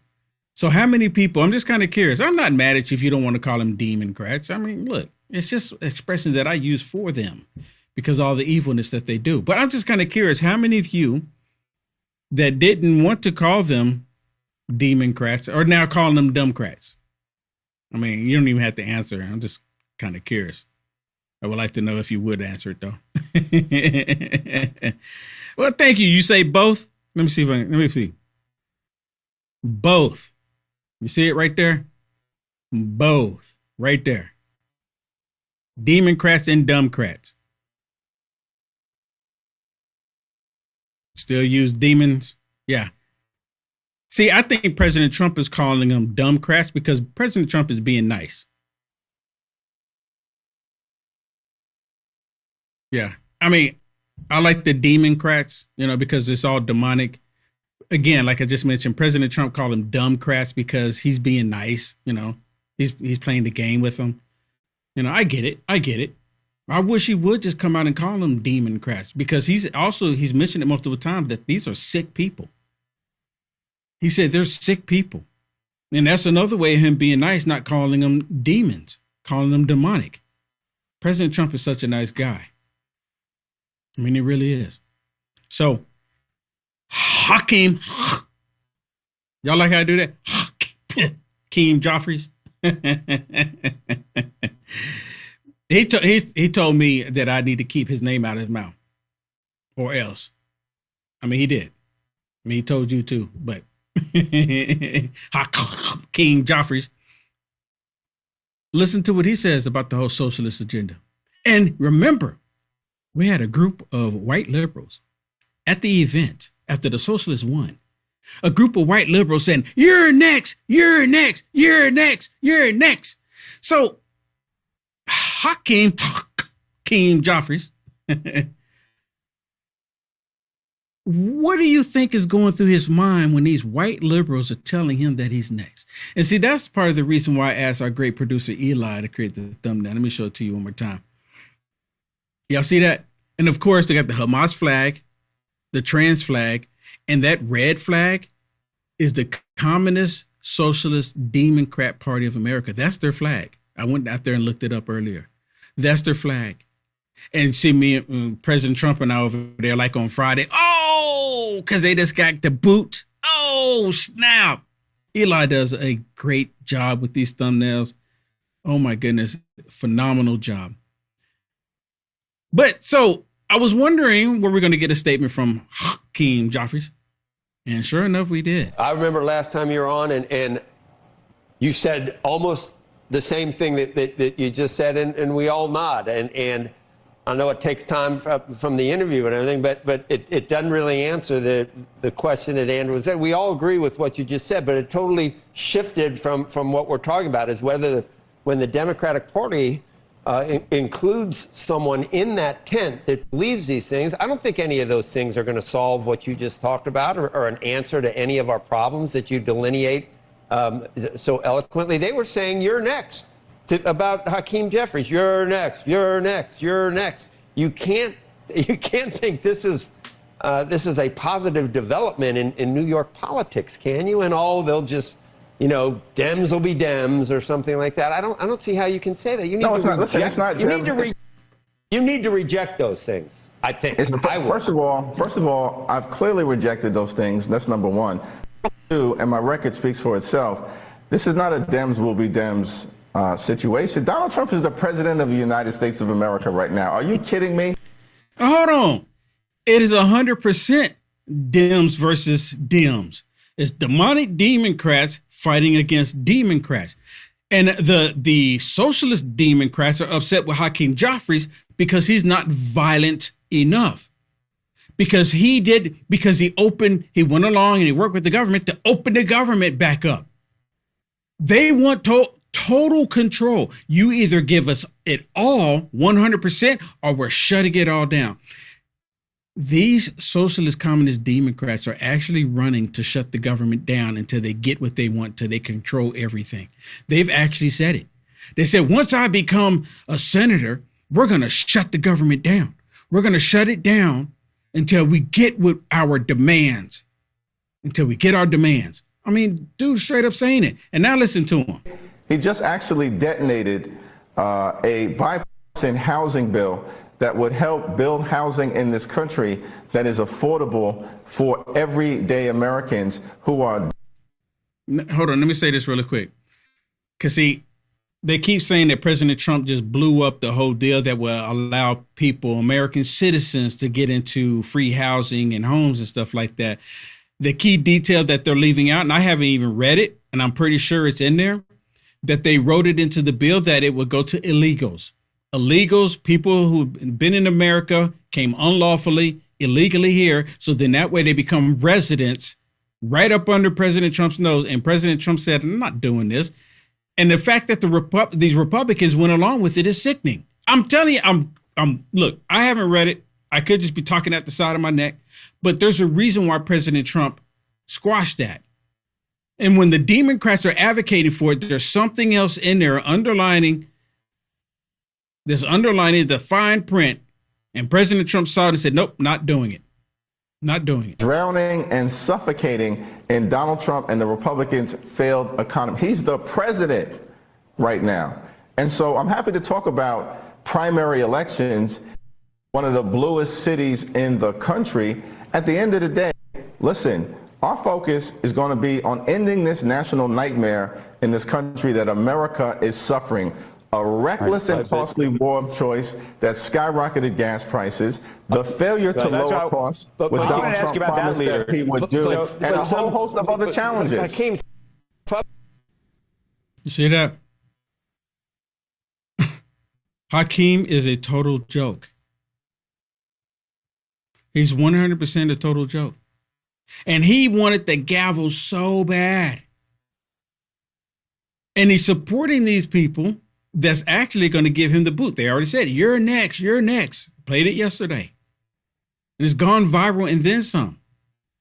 And it's not like he doesn't know about it, because he was asked a question, and of course he ignores it. He ignores it like, well, that's not what I want to hear. It's not what I want to talk about. That's not what we're here for. We want to talk about Donald Trump. And I like with Sean, the Democrats, they're at civil war with each other. There's a civil war going on inside the Democrat Party right now because the socialists are saying we're taking over. And to be honest with you, there was a civil war that went on in the Republican Party too, because President Trump came in and he created the MAGA Republican Party. And because he created the MAGA Republican Party, the Democrats are saying this is the time. Well, Trump did it. We can do it too. Trump got the Republican Party to go back to its original state of mind, fighting for the American people, fighting against these Democrats. President Trump did that. We got to give President Trump some credit. I mean, my goodness. It's because of him. But of course, they're like, wow, he did that. So now we can with the socialism.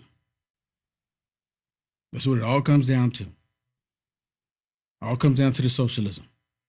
Listen to Senator Kennedy about all of this. I mean, the Bolsheviks are in charge of his party, and they're stone cold crazy. They're living proof that evolution is a slow process. Listening to them just lowers my IQ.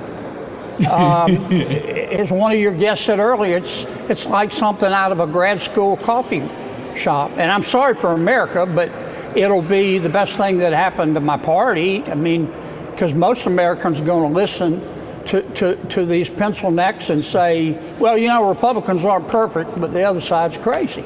And it's up to Senator Schumer and the other reasonably mature adults in their party to push back. The other reasonable, mature adults to push back in the party. How come Chuck Schumer hasn't said anything yet? Yesterday I said he probably didn't say anything because he doesn't want AOC to primary him. Chuck Schumer's been really quiet about all of this. Or has he put out something and I just hadn't seen it yet?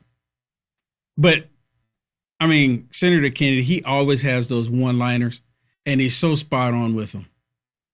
I mean, he's so spot on. And the fact that he brings it the way he does, and you can't do nothing but laugh. He's like a comedian, but he's telling the truth with all of it.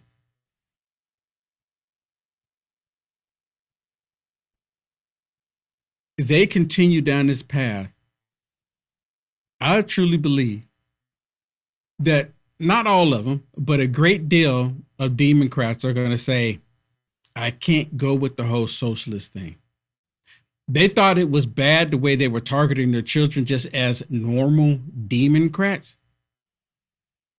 They adopt the socialism the way I believe they're going to adopt it. The children, they're going to make it mandatory that you mutilate your children. Because we're the government, we're the state, we get to tell you how to raise your child. They're going to say it's mandatory.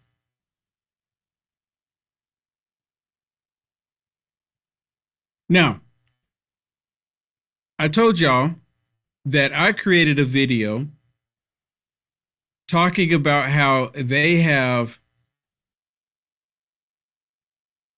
embraced socialism and they're trying to convince everybody that socialism is just like the social programs in the United States of America. And I did a short video talking about it last night, asking AI. I'm going to show you some videos of how these leftist lunatics are trying to make that connection that the social programs with the police department, the fire department, healthcare, all of this stuff that the government has its tentacles in, that's socialist programs. It's not. And I'm going to prove it to you. But first, I want to show you these videos of these liberals trying to make the point that it is. Right when we come back, though.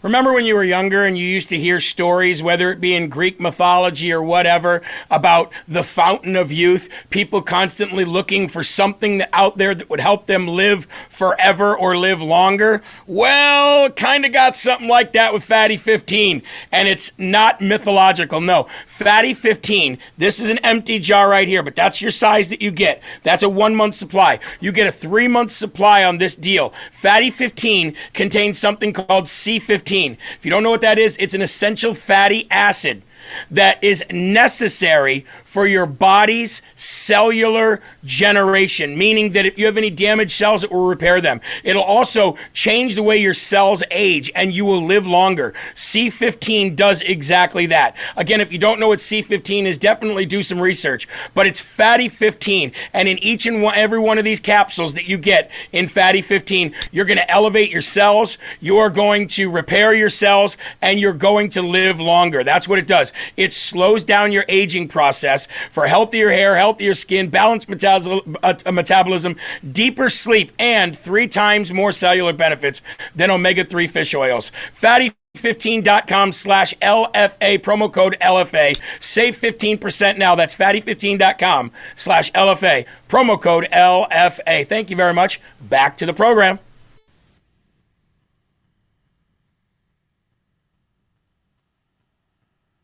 Oh, hold on. Come on.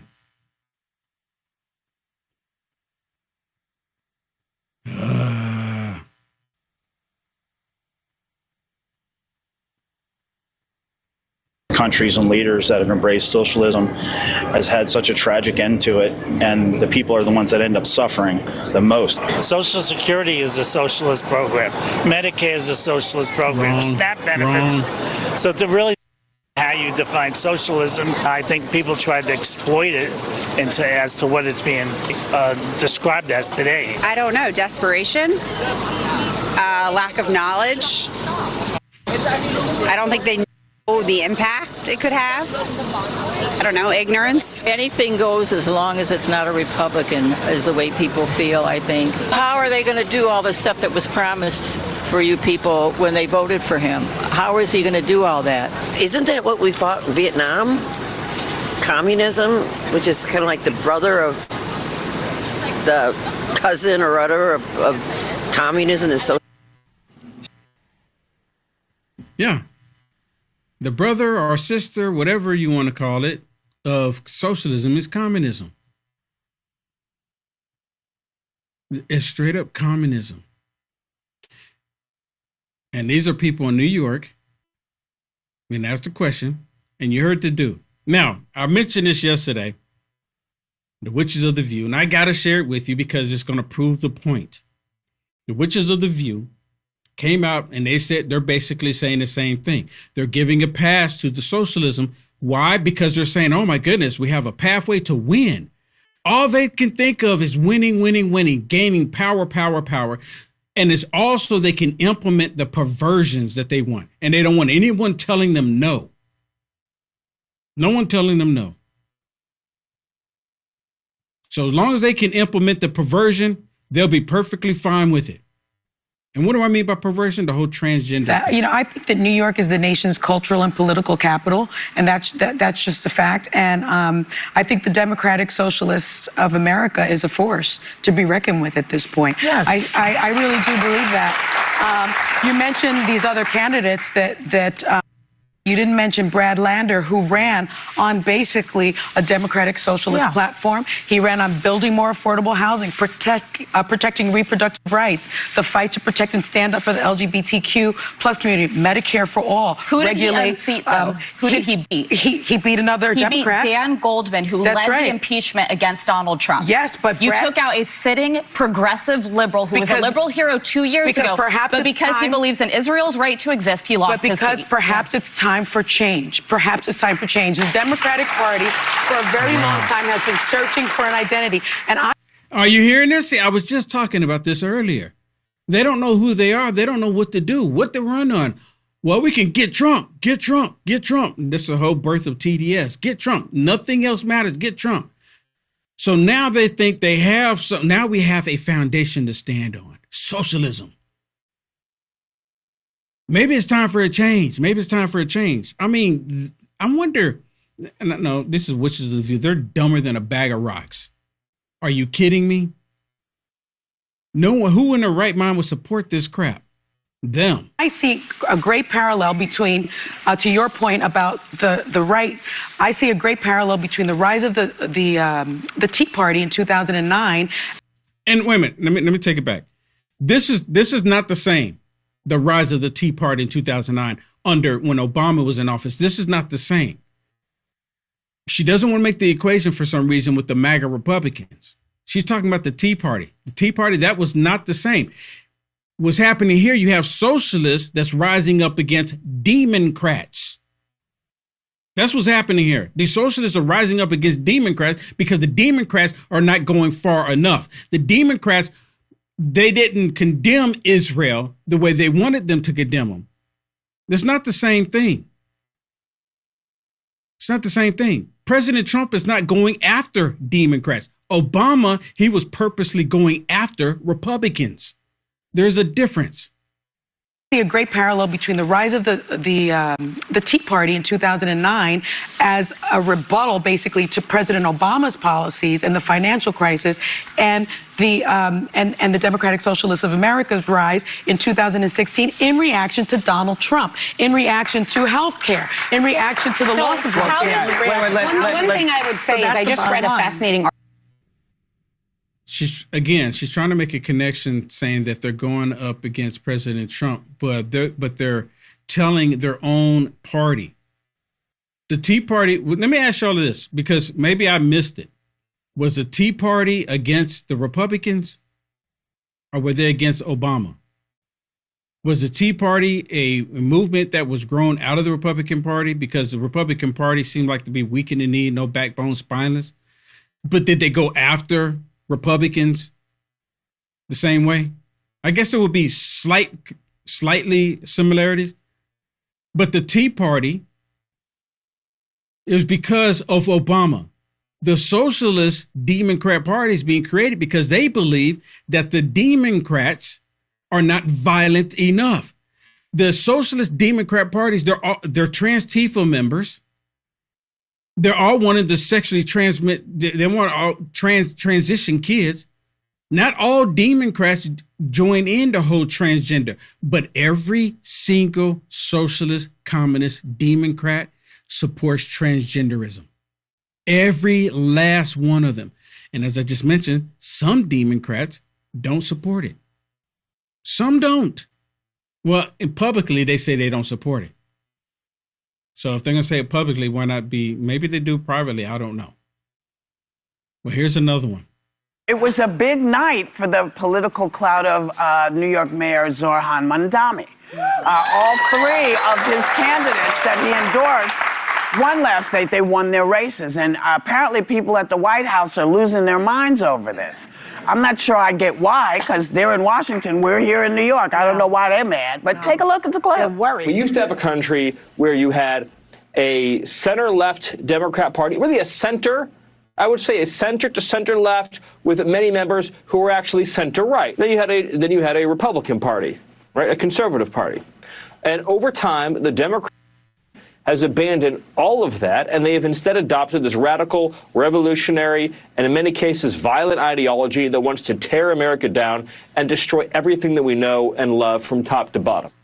You looking at That's not him having a meltdown. He's actually telling the truth. He's actually telling the truth about the Democrat Party. How was that Stephen Miller's having a meltdown? How he's upset? What is she talking about? Well, let's hear what else she has to say.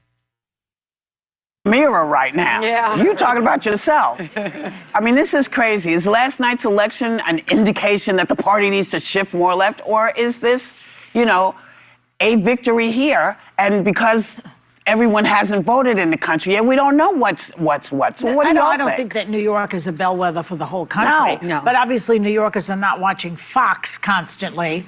And so they're not afraid of the term democratic socialism. If I fall down, I want an ambulance. If my house is on fire, bring your hose. You know what I mean? Yeah. We are looking, She's saying that's socialism. So if your neighbor home catches on fire and you want to help and you pull the hose off of your home and you turn it on, that's socialism, according to Joy Behar. That's socialism. That's not socialism. That's being a good Samaritan. That's me, hey, let's put this flame out so it doesn't spread. It has nothing to do with socialism, but they're making that connection. I'm not scared of the term. I think they're scared of the term in this country. But Social Security is a democratic socialism. Partly unemployment insurance is. The people who pick up your garbage, the people who take the fire out at your house, all of these things are democratic socialism. And there's a major reaction formation going on. Now, did you see her? Let me take it back just a little bit here. Let's see if I can get it on there. I don't know if I can be able to stop it on there. Let me just play it again, and I'm going to see if I can stop it. No, right there. There it is. She's like, And then they shut her down. Better not say nothing. I told y'all there's an agenda to change what it is to be a Christian. Now they're changing what it is for the social programs in the country. There's an agenda for that. And you're seeing it unfold. This is how they're trying to get people to embrace socialism, saying that socialism has always been here. And she's trying to say it. And then they kind of shut her down. Let me take it back again so you can Fire out at your house. All of these things are democratic socialism. And there's a major reaction formation going on right now. If you see, we'll see soon, we're talking about it later, about Republican senators are turning, congressmen are turning on Trump. And people have had it with this right-wing, nasty politics that we've had to subject ourselves since this guy got into office. Well, that's what it is. They had to subject themselves to all of this right-wing policies, like, keeping men out of girls' restroom. Got to reject that. No longer teaching children about child pornography, gay porn in schools. We got to reject that. They want that in the schools. This is what they're talking about. They don't say that, but that's what they're talking about. Now, let's see if she actually gets the opportunity to say something. Mamdani does emerge as a kingmaker, but at what expense? He just absolutely neutered Hakeem Jeffries and Chuck Schumer, who have the job of trying to win back the House and Senate for Democrats by endorsing candidates against sitting House members. How did he neuter them exactly? Because I'm going to get into it. Just let me get into this. You just talked about these goods and services. You want the police to come. You want the fire department to come. Well, one of your new candidates, Avila Chevalier, who won last night, wants to abolish the police and all prisons. She was asked 4 times, how would you deal with somebody who committed murder then? What is your plan? And she dodged and didn't answer. She tweeted that Obama is evil, Biden is a rapist and a war criminal, and bleep Kamala Harris. These were not people running on an affordability agenda. These were left-wing extremists that were elected last night at the expense of moderate Democrats. So a seat that you guys do need to win if you want to take back the House. I don't like the way she sounds at all. Well, that's what I'm saying. Well, but she's not the party. But she's one person. But that is the point, is these candidates. Are you kidding me? That is the party. She is the party. Joy Behar is a total idiot. And the only thing, I don't know if she gets into it, but she didn't bring up the fact that these programs, police department, Social Security, healthcare, none of that is a socialist program. Socialist. No socialism. There's no socialism there at all in that. It's a social program, which is not the same as socialism. That were endorsed by DSA, the Democratic Socialists, were extreme candidates. And I've seen this happen in my party where the extreme right wing takes over and you can't get your party back. I would warn you all, this is very. And the extreme right wing took over. She's talking about the MAGA Republicans. That's what she's referring to. She's saying we're MAGA Republican because we don't want to give illegal aliens any leadway. You come to the country lawfully, you're welcome. We believe in Christ. The extreme MAGA Republicans, that's what she's talking about. She wants the same Liz Cheney's, Adam Kissinger. She wants those type of Republicans to remain. And we said no, because they're not for America. They're for the stinking socialist left. That's who they're for. Very dangerous, and it could risk you losing the House. Yeah, I disagree with that. I think that New York is the nation's cultural and political capital, and that's just a fact. And I think the Democratic Socialists of America is a force to be reckoned with. Yeah, so y'all heard that right there already. And then she's kind of right. Let me skip it here because I want to go to this other one here. These idiots. Talking about how one party is ousting anti-Semites and one party is electing them. And I would say that this article raised great points. Avila Chevalier, however you say her name, she was at a pro-Palestine rally prompting Hamas and celebrating that on October 8th. Of 2023. These people are not afraid to they don't only not denounce, they actually espouse these beliefs that everything Israel does has influenced our world. That's not going to fly in New York City. Well, no, it is right now, actually. You're not implying that being pro-Palestinian and... No, there were pro-Hamas chants taking place. So my question is, the Jewish people in New York that would rather would they rather have Goldman, or would they rather have a Muslim Islamist terrorist that's a communist? I guess so, because they voted for Mondami. So why wouldn't they vote for the rest of these communists? And that's talking about voting against your best interests. Oh, my goodness. October 8th, the only thing that had happened is that Israel had been attacked and people had been brutally murdered and raped. And so on October 8th, I don't think there needed to be rallies cheering on Hamas. You're calling her an anti-Semite? I'm going to full-blown call her an very anti-Semite. She would proudly call herself that, trust me. Dan Goldman, who we just spoke about, was refused coffee at a coffee shop because they said, we don't want money from this individual American human showing up at a coffee shop because they think it comes from AIPAC in Israel. When we start normalizing these crazy Is Brad Lander conspiracy. an anti-Semite? I'm not, but just listen to who I'm talking about. He was refused coffee His over office someone was also saying vandalized. Yes. So wait a minute. So one coffee shop is normalizing it? No, his office was vandalized with. One coffee shop is normalizing it? How many coffee shops does it take? Why is Joy Behar not saying shame on this coffee company, this coffee shop? Why is she not saying that? They should have never done that. The coffee shop that refused Dan Goldman, which is a total idiot service because he is Jewish, or they didn't know that he was Jewish at the time. They didn't know it was him because he looked like a straight up Caucasian dude, right? So they didn't know it was him, but they found out afterwards, and then they posted it on their Facebook page saying, hey, had we known it was you, we would have never served you because we don't serve you Jews, according to the radical left. And because you support Israel. I mean, really?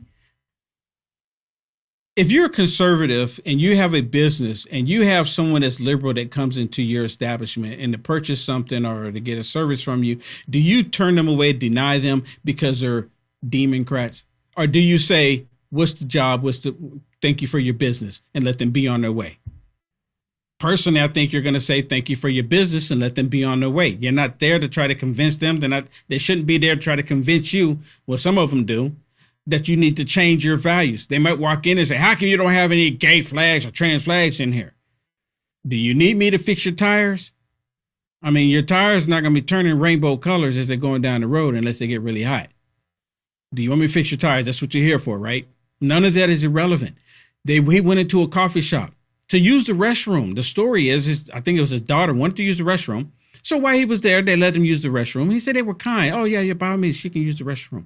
So he went in and bought a cup of coffee to support the daggum business.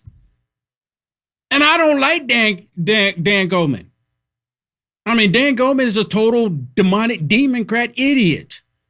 He replaced Adam Schiff in the House. When Adam Schiff got the boot from the House, he went over to the Senate. He replaced Adam Schiff as the biggest liar there. And they just gave him the boot because he didn't lie hard enough. He didn't lie harder because he wasn't pushing the perversion like they wanted. I don't ever recall Dan Goldman pushing homosexuality. I don't. I'm not saying that he didn't. He is a Democrat after all. But I don't ever recall him pushing the whole homosexual agenda. He probably might be all for it. With a child, I don't think that he is one. But I would imagine that he's an ally being a Democrat. The Democrats on Capitol Hill, they're allies to that perversion. 100% allies to that perversion. And everybody knows it. Anti-Semitic slurs in New York. So one thing I would say the right is doing right now is the extreme right and the extreme left are meeting about anti-Semitism. They hide under the cloak of we're criticizing Israel, which some people who criticize Israel are not anti-Semites. All anti-Semites criticize Israel and use it as cover. As you always say, a racist doesn't say, hey, I'm a racist. They also don't say, hey, I'm an anti-Semite. But all of that does not bring down the cost of bread, which is what people are focused on. My point here is, though, that's the mistake the Democrats are making. Affordability and the separation between the haves and have-nots, that is fair. All Americans want to be able to afford groceries and health care and have good education and all those things. That is not what these people are running on. These same Democratic socialists last night were literally chanting, "You're next" at Hakeem Jeffries. They want to take Hakeem Jeffries out of the House of Representatives. All I heard several years ago was everybody kept saying, people need to replace, we need younger people. So now all the younger people who are not necessarily espousing the way that we want them to espouse, they've gotten in. So it seems to me we have had lunacy at the top. It should not surprise anybody if there's lunacy trickling. It's true. We don't know what anybody's trickling. Yeah, I mean, really, I'm like, does she realize what she's saying? And of course, she's trying to say President Trump, but the lunacy is on the left. Let me remind you. One side believes in mutilating children, the other side doesn't. One side doesn't know what a woman is, the other side doesn't. You understand what I'm saying here? One side believes that, hey, if he puts on a dress and he feels that way, then he is now a woman. The other side doesn't believe it. Talking about lunacy. Lunacy. I mean, come on. Because, everybody said, wait, let's see what they do. I'm going to say the same thing. Wait, let's see how they act. Let's see what they bring. Let's see if they even win. History shows. Just let me finish. Go ahead. Because anything is possible, as we found out. People who you thought were going to get in didn't get in. They didn't take people over 60 for some reason this time.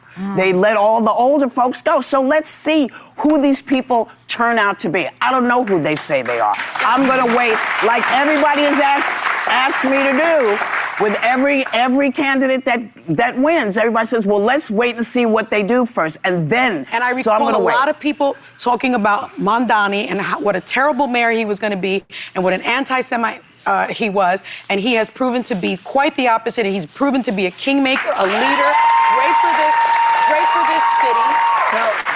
That's one thing. Yeah. The one thing we know from history is that American voters are the biggest swingers there is. And they will swing back. Yeah, I think it's the beginning of a political movement. If it's not where New Yorkers want to be, or they don't dig what they're hearing, they just, they're just the people who have been nominated. They have not won yet. That's true. So let us see. In New York, let's see what happens. Let's see what happens. They haven't actually gone in, so we need to fight this, and this is the reason why I'm emphasizing on it. Kevin, loud majority, he's right there in New York. He's right there. I know other people, conservatives, are right there in New York. I mean, they're in New York. And I remember saying before Mondami got elected, I was talking to some conservatives there, and I said, dude, Mondami's going to be your mayor. And he was like, no, he's not. No, he's not. And I said, yes, he is. Yes, he is. Now, I told y'all that I actually had a conversation with AI. And I asked the AI a question about socialism. Because you just heard the witches of the View sit there say that all of these programs like fire departments, police departments, which, they want to defund the police departments, but all of these programs like this, Social Security, they're saying it's a democratic, this is how they say it, democratic socialist program. It's not the same. I want to share the video that I put on social media with you talking about this. And I saw this, I'm like, you can't make it up. You can't make it up. Y'all ready? Is a social program the same thing as socialism? No, they're not the same. Social programs are government services like welfare or healthcare that even capitalist countries have. Socialism means the government owns all the factories and businesses, not private companies. Interesting. Can you give me an example of a country that has implemented socialism and that has flourished better than America? I can't, because no full socialist country has outperformed the U.S. economically. The most successful socialist examples people mention, like Norway, Denmark, or Sweden, are actually capitalist economies with generous welfare systems, not true socialism. True attempts at socialism, like Venezuela or the former Soviet Union, saw major economic struggles. The U.S. still leads in innovation and overall wealth creation, even with its own social programs. So what happens to America? the United States of America becomes a socialist nation? No one knows for sure, but history gives us clues. Every time a major country has gone fully socialist, they've seen sharp drops in production, shortages, black markets, and eventually authoritarian controls to keep the system running. The U.S. has massive wealth built on private investment and innovation. Switching to state ownership would likely stall that engine fast. You'd probably see brain drain, capital flight, and a lower standard of living within a decade. Some people argue it could be done differently this time, but that's never worked before either. Wow. Wow is right. Wow is right. Y'all should see some of the comments that these socialist Democrats are having for that video that I just played for you. I recorded last night. You should see some of the comments. They're angry with me. I mean, they're cursing me out. Look, I just asked a question. But you're not supposed to put it out there. People are not supposed to hear it that way. They're just supposed to believe that socialism is going to work. Yay, socialism. Dude. This is actually happening. You know, the whole idea of socialism becoming a thing in our country is actually happening. The Islamist terrorists in our country is actually happening. Them taking over is actually happening. Look at Europe. Europe, they're adopting a whole bunch of the socialist programs too. And then the idiots on The View straight up saying that Madami is doing a fantastic job, but yet they're broke, and yet they're going to people saying, hey, we said we were going to take any money from you, but now we need your money. Now we need your money. We need to take money from you. People are complaining in New York. Of course, if you're filthy rich like the witches of The View, they're not, because they're filthy rich. They can care less if gas prices are $15 a gallon. I guarantee they all have probably electric vehicles and someone drives for them. Or if they don't have an electric vehicle, they can care less what the gas prices are. Just fill it up. I can afford it.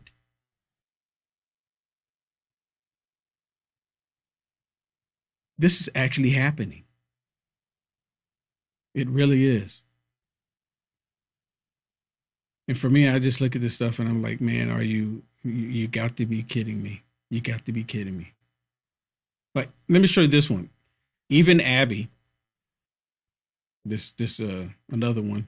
She, I could see her being on the Witches of The View one day. Witches on there with the broom. In 2016, when Donald Trump ran for the nomination. You remember? And see, I forgot. This is the video. Remember, I told y'all when President Trump came into office, he changed the Republican Party. He got the Republican, and he actually didn't change the Republican Party. He actually put the Republican Party back to its original roots. The Republican Party changed over a period of time. And President Trump basically overnight got it to go back. And that's what they don't like. They needed the Republican Party to continue to go down the same path of the Democrats. That's the reason why you had George Bush, right? Because George Bush and Bush Daddy, that's the reason why they were all about that one world global system. Did y'all know that? They were about it. And so were the Democrats, and they were all going down that path. They talk bad about each other, behind, just to make it look good, to show face. But they were all on the same team. And here comes President Trump. And listen to what she says. She's going to basically technically say the same thing I've been saying for years, actually. And I noticed this years ago. Again, not to pat myself on the back to be arrogant or anything, but I told people, I said, they're going to have the socialist part of this is going to be their version of the MAGA Republican. And that's what they're creating right now. And listen to her, because she's going to get to it. In 2016, when Donald Trump ran for the nomination, and he ran as an outsider, and he shook up the party, and he dispensed with all the establishment types, and then he took over the party with all of his extreme views on all sorts of things. And I call them extreme because that's what Republicans called them at the time. I mean, this is actually, in some ways, kind of a Trump playbook.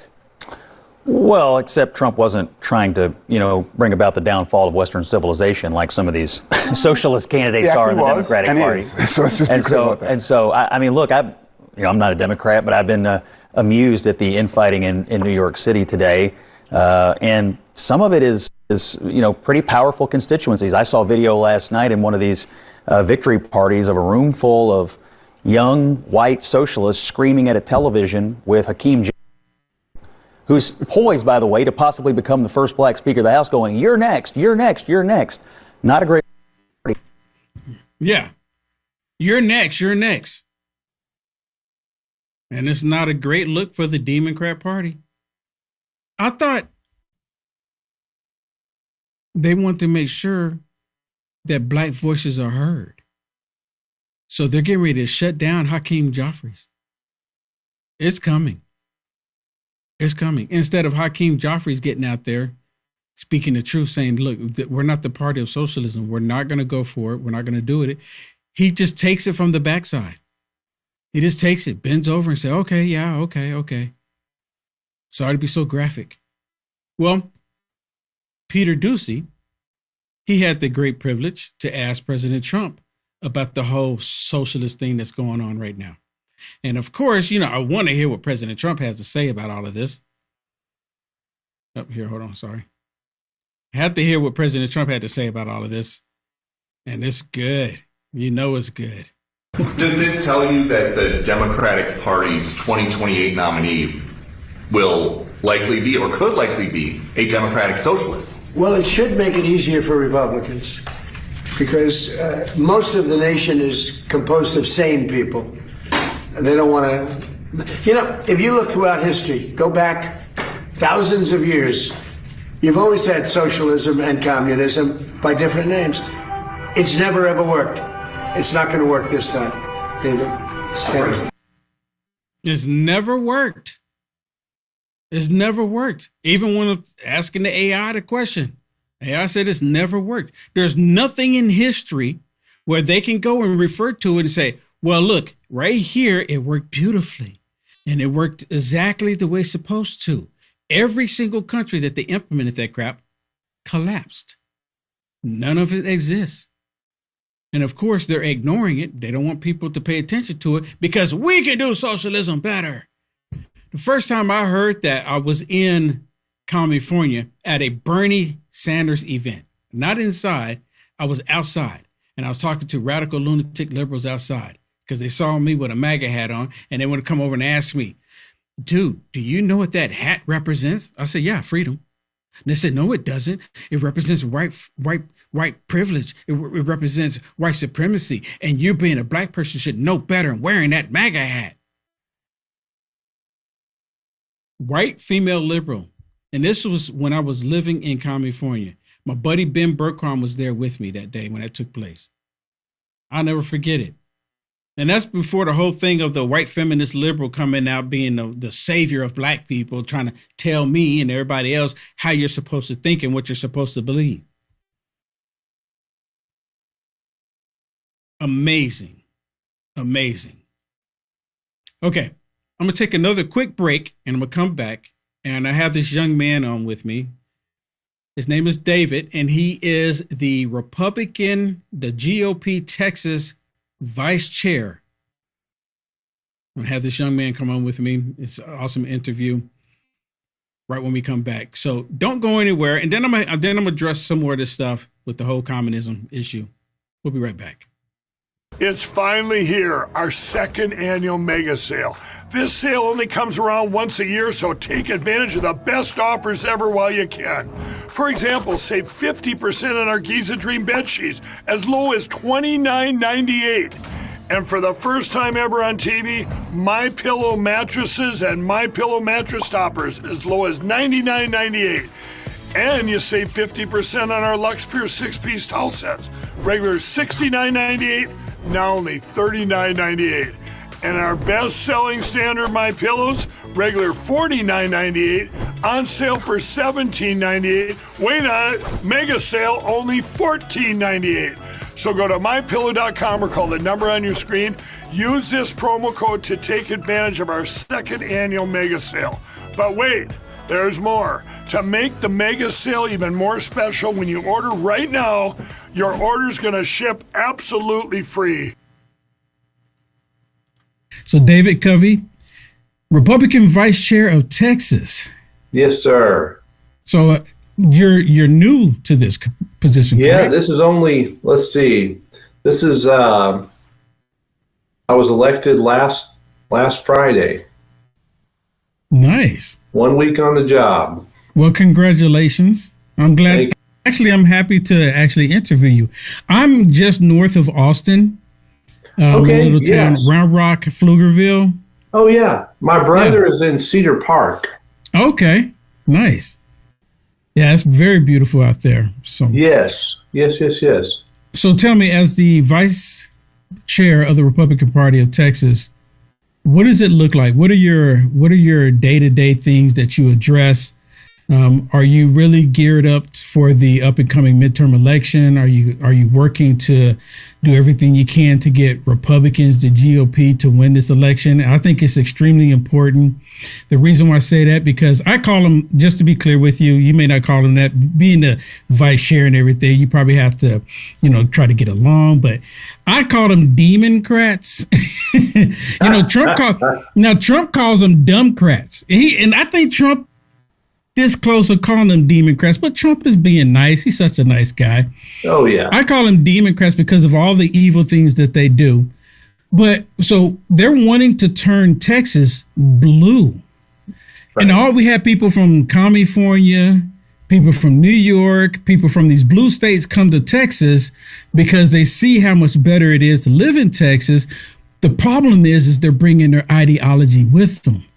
So what does that look like for November for the GOP? Yes, no, right.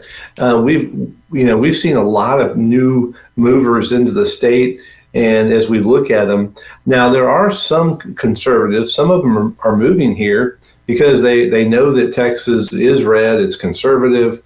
Now, sometimes they're surprised we're not more red. But then on the other hand, there's a lot of people that are coming here because of the economy, and then they bring their politics with them. They literally were voting a certain way in, say, California or New York, and then they keep voting that way in Texas, even though they came here because our conservative, values have produced a better economy than they had in their home state. So that doesn't make any sense at all. But right now, on a day-to-day, as I'm the new vice chair, been in this job right at a week, and our goal is to work with all of the county chairs around the state, 254 of them, and we are making sure that we are registering voters, that we are identifying who are the lead people in communities that can help turn out the vote as we get closer, when the polls open closer to November. So a lot of organizing, networking, putting people in the right places. We're planning events now around the state in areas that we really need people to turn out in. And so looking, how can we engage a lot of times East Texas, West Texas will turn out. They're more conservative typically, but then they're more rural. They're spread out. So we have to find a way to get all of them interested, make sure people stay plugged in, and then go vote. Let me ask you this, because you kind of brought it up that you're asking people to register to vote, which is very important. Are we asking people to register to vote that are American citizens? Yeah. Now, look, Yeah. I know it's the obvious question here. Yeah. And we shouldn't even have to have this conversation about, are we asking American citizens to register to vote? But we are. And the main reason for that is because the left, they're trying to get it to where illegals can participate in our elections. Now they'll say it's against the law for illegals to do it, but they still want it. That's right. No, 100%. And it's really just you asking the question, which is a great question, shows the state we're in, that we have to clarify that. But absolutely, we're looking for Americans, and in this case, Texans, to make sure they're registered to vote, because a lot of people they move and then they forget to update their address, They forget to, re-register. And then when they go to vote, then they can't vote. So we want to make sure that all the voters that we have, because we do, Texas is a red state. We have the votes. Our problem is that we've been winning so long, we're complacent. And so we have stopped organizing. We've stopped worrying about it. We don't have any structure anymore. And so what we're saying, and what we said in the race where I just became the vice chair, is that we need to stop fighting from a canoe and build a battleship to fight from, because Texas should be leading the way, not responding and just copying everything Florida does. That's true. That's true. And, part of the reason why I brought up about voting, whether you're an American citizen or not, is because they want to make this a racial issue as well. They want to say that, for example, the SAVE Act. Oh, my goodness, if we bring in the SAVE Act, it's going to prevent minorities from voting. So according to them, I'm not competent enough to know where the DMV is, or how to get a driver license, or if my wife needs to go get her register to vote, she doesn't realize that she can take her birth certificate, or if she doesn't have it, she doesn't realize where she can go get a birth certificate. So not only are they saying minorities don't know how to do anything, they're just saying women in general don't know how to do anything. Why is that a tactic that they're going to win on? Is it because they're constantly saying that people are stupid? Yes. Yeah, they're calling their own voters stupid, which is just, how do you get votes if you're doing that? But, of course, people know that, if you're going to do things in America today, you have to have a voter ID. And, to say that if you have to use a ID to vote with, you're discriminating, it's, are you saying that these whole populations don't know anything? And so I think that's a big losing strategy.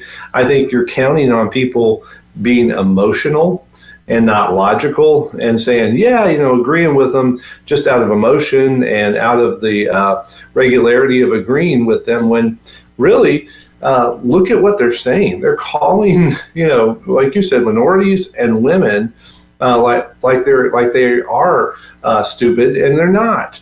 They know how to get around, how to travel the country, how to get through an airport. They know what it takes to go to the DMV. So to act like that is, for some reason, they're incapable of that, is just blows my mind. And then you expect them to vote 90% for you. I mean, talk about outreach. That's like negative outreach. And they always target women and black people. And in this case, women, black people, Hispanics, anybody who's not white. So according to them, if we're going to go on that logic, white people know what to do, unless you're a woman, of course. Yes. And we don't have to, unless you're a woman. If you're a woman, you're a Republican, you don't know how to get, or even just a liberal female, you don't know how to get registered to vote because you had a name change, and that's going to prevent you. It's a scare tactic. It's a scare tactic. Yes, you nailed it. And the truth is, whenever we move or do anything important, it's my wife who keeps me on track and reminds me where my birth certificate is so I can go update forms. And, it's just, it's ludicrous of the left to act like that.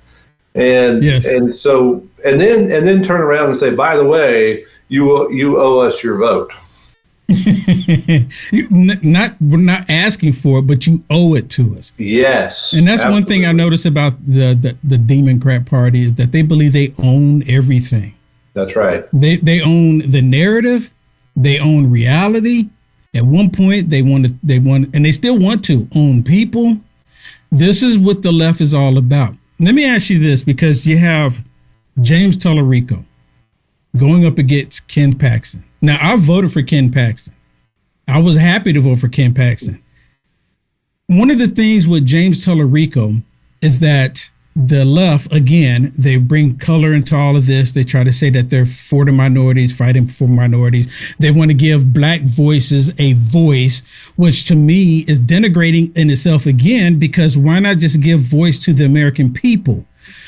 The whole redistricting issue, because Jasmine Crockett got the boot. Now, the left, instead of them sticking to what they constantly say, they even gave Jasmine Crockett the boot because they wanted James Tallarico. So I'm like really trying to wrap my mind around this.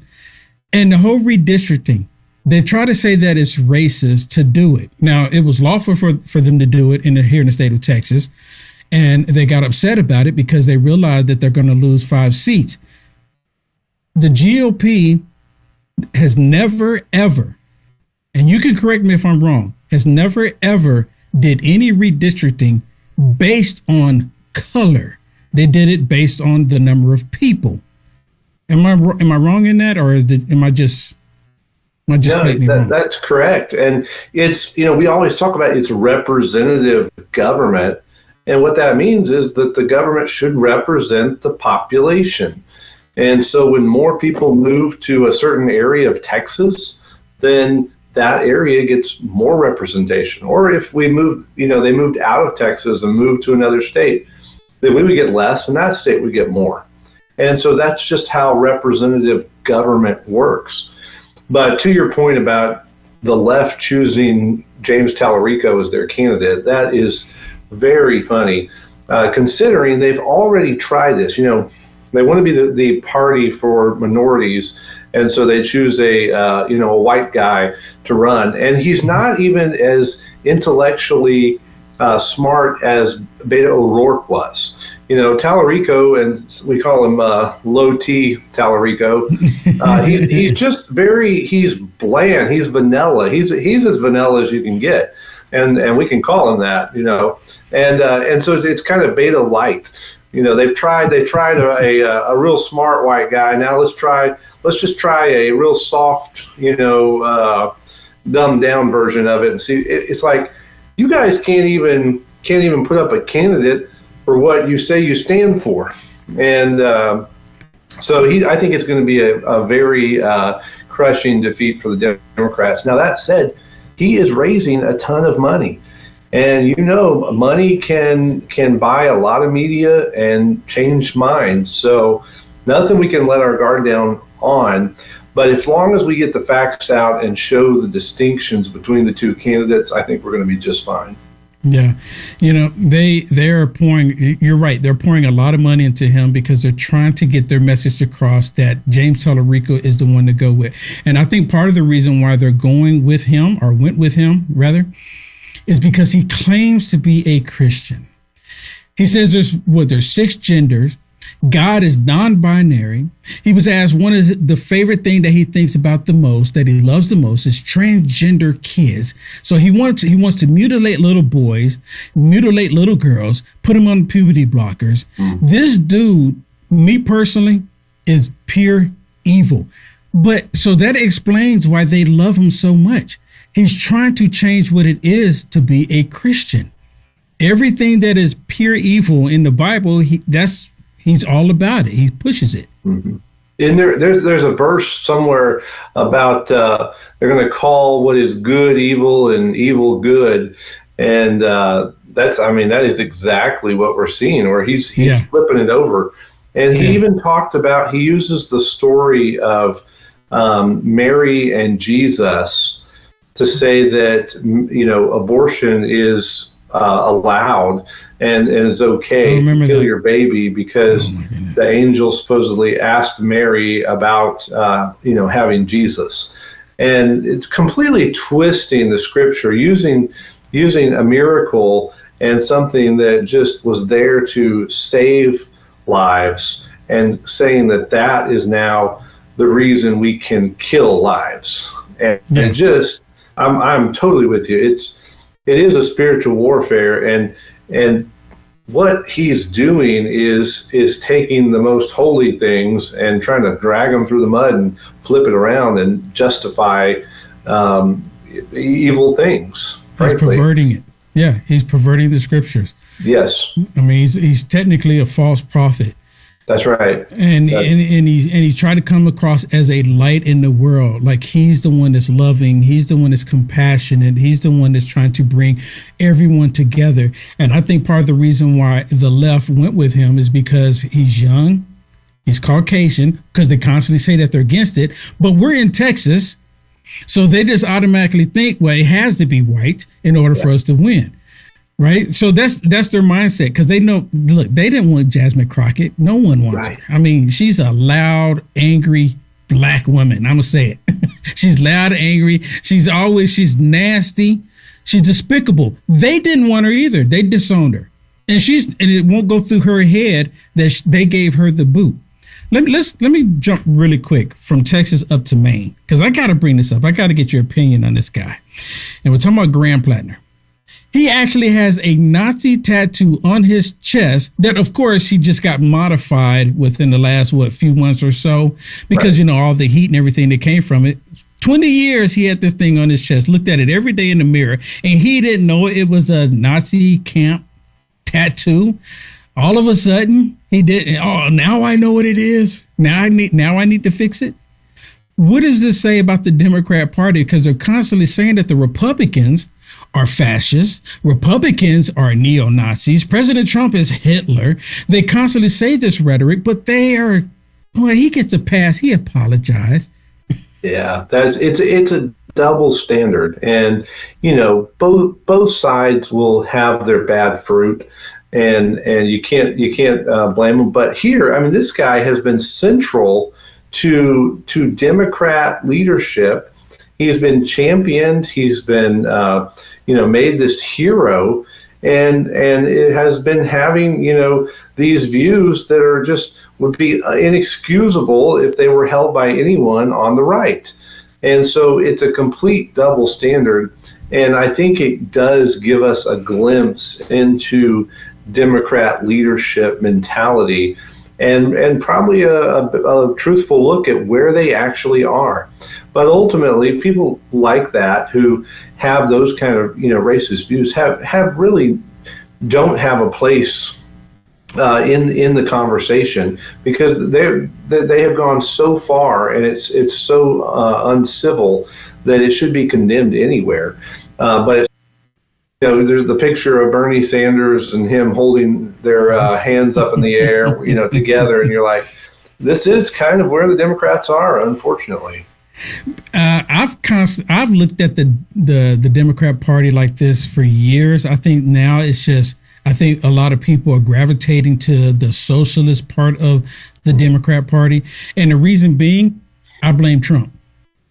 I blame Trump for that. And the reason why I blame Trump for that, because Trump came into the political spectrum and people started opening their eyes. People started realizing that the fake news media has been lying to us, because people were just dumbfounded all this time. And then the Republican Party started getting a backbone once again. They started getting a backbone, but they're not supposed to have a backbone. When the Democrats say what they want and they kick and scream with the pacifiers and thumbs in their mouths, just give them what they want. And in the past, the Republicans would do that under George Bush. It was just constantly happening. President Trump said no. And no is a complete sentence. It starts with a capital N, and you can put a period after the O. No. They don't like it. Right.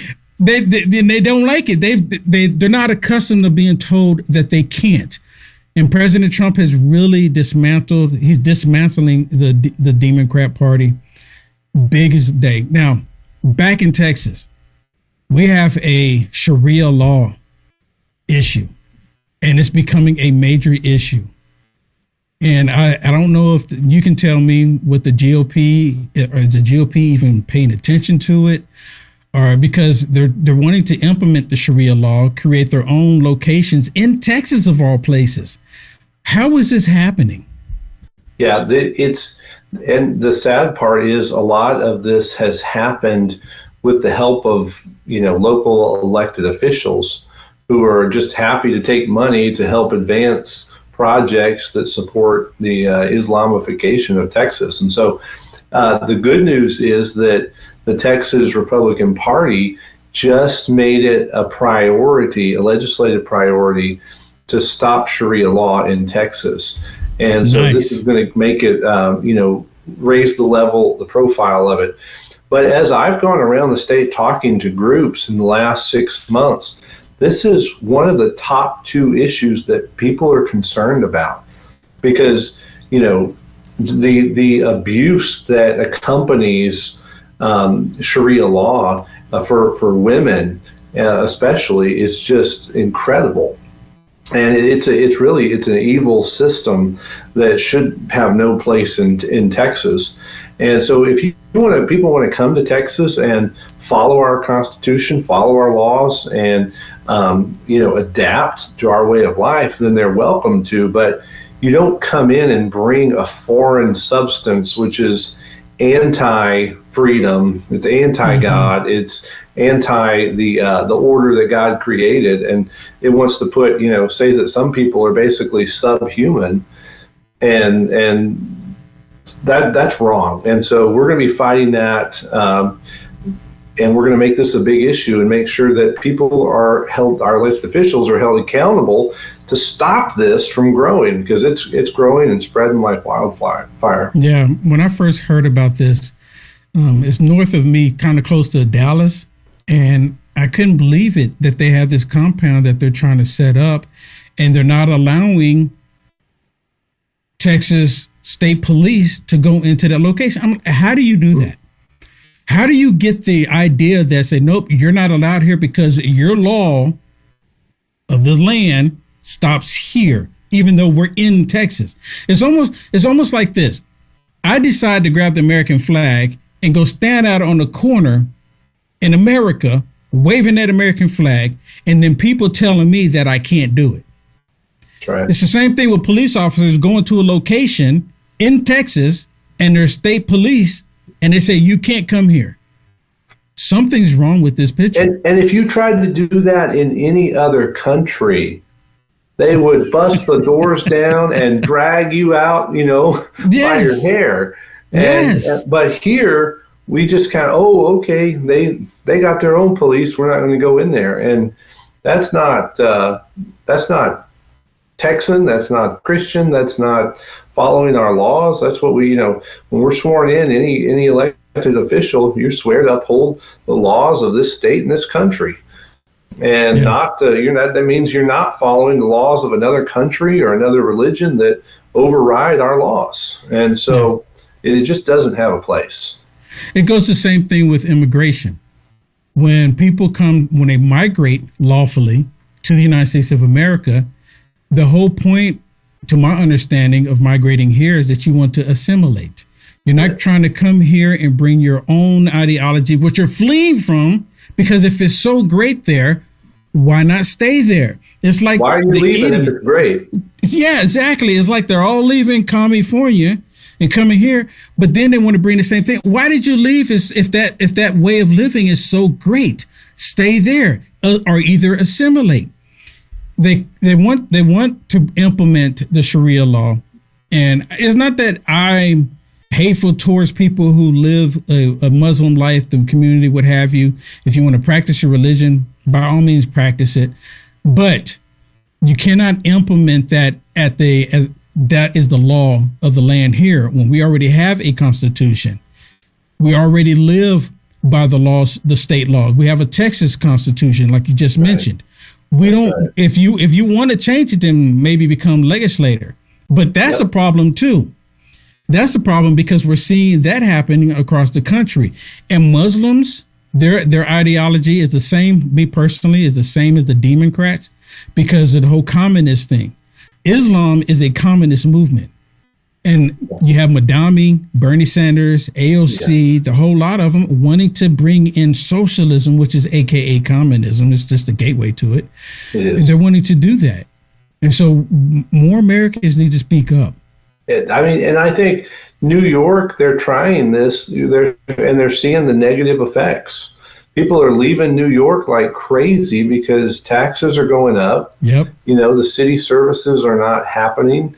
And the socialist mayor there is wanting everybody to pitch in more and And you can only tax after everything was going to be free, mind you. Everything was going to be free, but now you need to pitch in for the free. It has to go up before it gets better. We're going to have to take a little more before it gets better, and they're going to get into a spot where they run off all the productive members of society there, because 20% doesn't want to pay for the other 80% to get things for free, and you can't blame the people that are getting free services. And if that system is set up, it's like that, encouraging people not to take personal responsibility, then the system's broke. And so I don't hold it against people for in the system. Now, I wish people would do better, but that's human nature. But we got to fix the system that encourages personal responsibility and working and being productive, and then have an economy that they can be productive in. Yeah, absolutely. So I noticed on your website, you're standing next to our great president, Donald J. Trump, on your website. And I want you to tell everyone how to get to your website. Yes. Have you met Elon Musk? Have you talked to him, the richest man in the world right now? So I have not. I've not talked to Elon. I would love to. He is now in Texas, not far from you, actually. And I have been able to obviously meet the president. I spoke with him on the phone when he endorsed me in 2024 when I was running for state representative. And then when he came to the NRA convention in Dallas, Texas, he had me up and we were able to speak for some time. And, the president's just such the real deal. He really is. He's just like he seems on TV. And he's interested. He takes time for people. He's funny, but very sharp. And I think he's really good at reading people, and probably has become even better as president, especially in the second term. I'm loving this second term. Yes. I mean, I don't want it to end, but I know at the end of the 4 years, I think he's going to say, okay, I've done all I can do. It's time for you to take it. But I'm loving the fact that President Trump is back in office. Yes. And I take pictures and I put pictures on social media. And the last one I put on social media, I have a Trump hat. And it's like a cowboy hat, like the one I have on, but it says Trump on it. And I do it to trigger him. Okay, come on. I'm a black guy with dreadlocks, and I wear this hat. And I put on there, I said, I'm so happy that my vote counted in the 2024 election. And I said, and here's the triggering part, and I'm black. So I put that out there. And the comments that I received from that, I'm used to it now. I mean, they haven't said anything that I haven't heard. I mean, it's just completely nasty. But you're right. President Trump is such a nice guy. I've been to the White House twice in President Trump's first term. He's such a nice guy, and he's down to earth. But how do I want to say this? His meaning for America, or his love for America, is top notch. It is. He really wants the best. He wants the best for everybody. Yeah. But the radical left, all they can think about is how to stop Trump, how to prevent him from being successful. Because if he's successful, that means the rest of us are successful and we're happy. They don't want happiness. They want us to be miserable. That's right. They don't. If people are succeeding, then they're not going to need a crutch. And that's how they get their relevance is, well, people think, well, they'll vote for us if we promise to give them things they don't have. And so the worse the population does, then the Democrats figure, well, the better they're doing. Yeah. And President Trump, he really just wants everybody to prosper. Yeah, absolutely. And who else has that? Decisions that way. You know who else I see had that same mannerism? Elon Musk. Yes. The richest man in the world, and he's made it clear multiple times. Do your job, do the right thing, and you'll be successful. Just do the right thing. Yes. And isn't it something that the richest man is here in the state of Texas, and now they're saying that he should not be allowed to be a trillionaire. Imagine let's just put it this way. If they were able to take his money from him, from all the hard work, from him being innovative, for him taking risk. Imagine if they were able to take it away from him, that's going to send a message to the youth or anybody in the country, basically, that if you work hard and you put in the effort to become successful, it's going to be meaningless because they're just going to take it away from you. That's Talking about communists, you should not be allowed. Yes. And it's the communist ideas take root in college. They're trying to push it into young people where it's like, oh, you can't have something that someone else doesn't have. And then as a result, these kids are coming out of school and they, well, why put in hard work? It should just be given to all of us. But Elon is the pick opposite. I mean, you listen to his stories, and he slept on the couch at Tesla, working around the clock, and has done that on every business he had, where he puts so much in, pours his life into it, and is productive and just smart and has innovative ideas, and he's thinking outside the box. And it's making him a success. Yes. And what that should do is tell young people, hey, work hard, come up with good ideas, solve problems, and you can be like that. I mean, that's the goal. I want to be like that. I don't want to sit back and wait for, the government to take Elon stuff and give it to me. I mean, I'll be happy with being a millionaire, let alone a trillionaire. That's a millionaire is a far, far distance between a trillionaire, because you have a billionaire in between and a multimillionaire. But I'm just willing to be 1 million. I'll be happy with that. Oh yeah. But they're trying. But they don't. They want to create an environment where you don't work hard. You just sit on the couch and we'll just take care of you, because they want you to depend on the government. That's right. It's the most insane thing ever, in my opinion. So, it is. David, thank you so much for taking the time, having a discussion with me. And man, best of luck, Vice Chair of the Republican Party of Texas. That's pretty awesome. That's a big mouthful that doesn't mean much, but we're going to work really hard. It means a lot. It means a lot. You can actually make phone calls.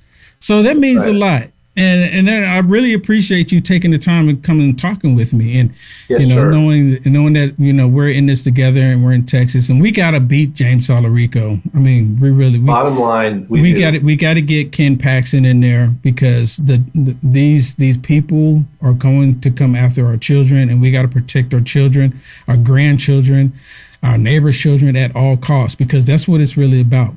So tell everyone about your website and how they can find out more information about you.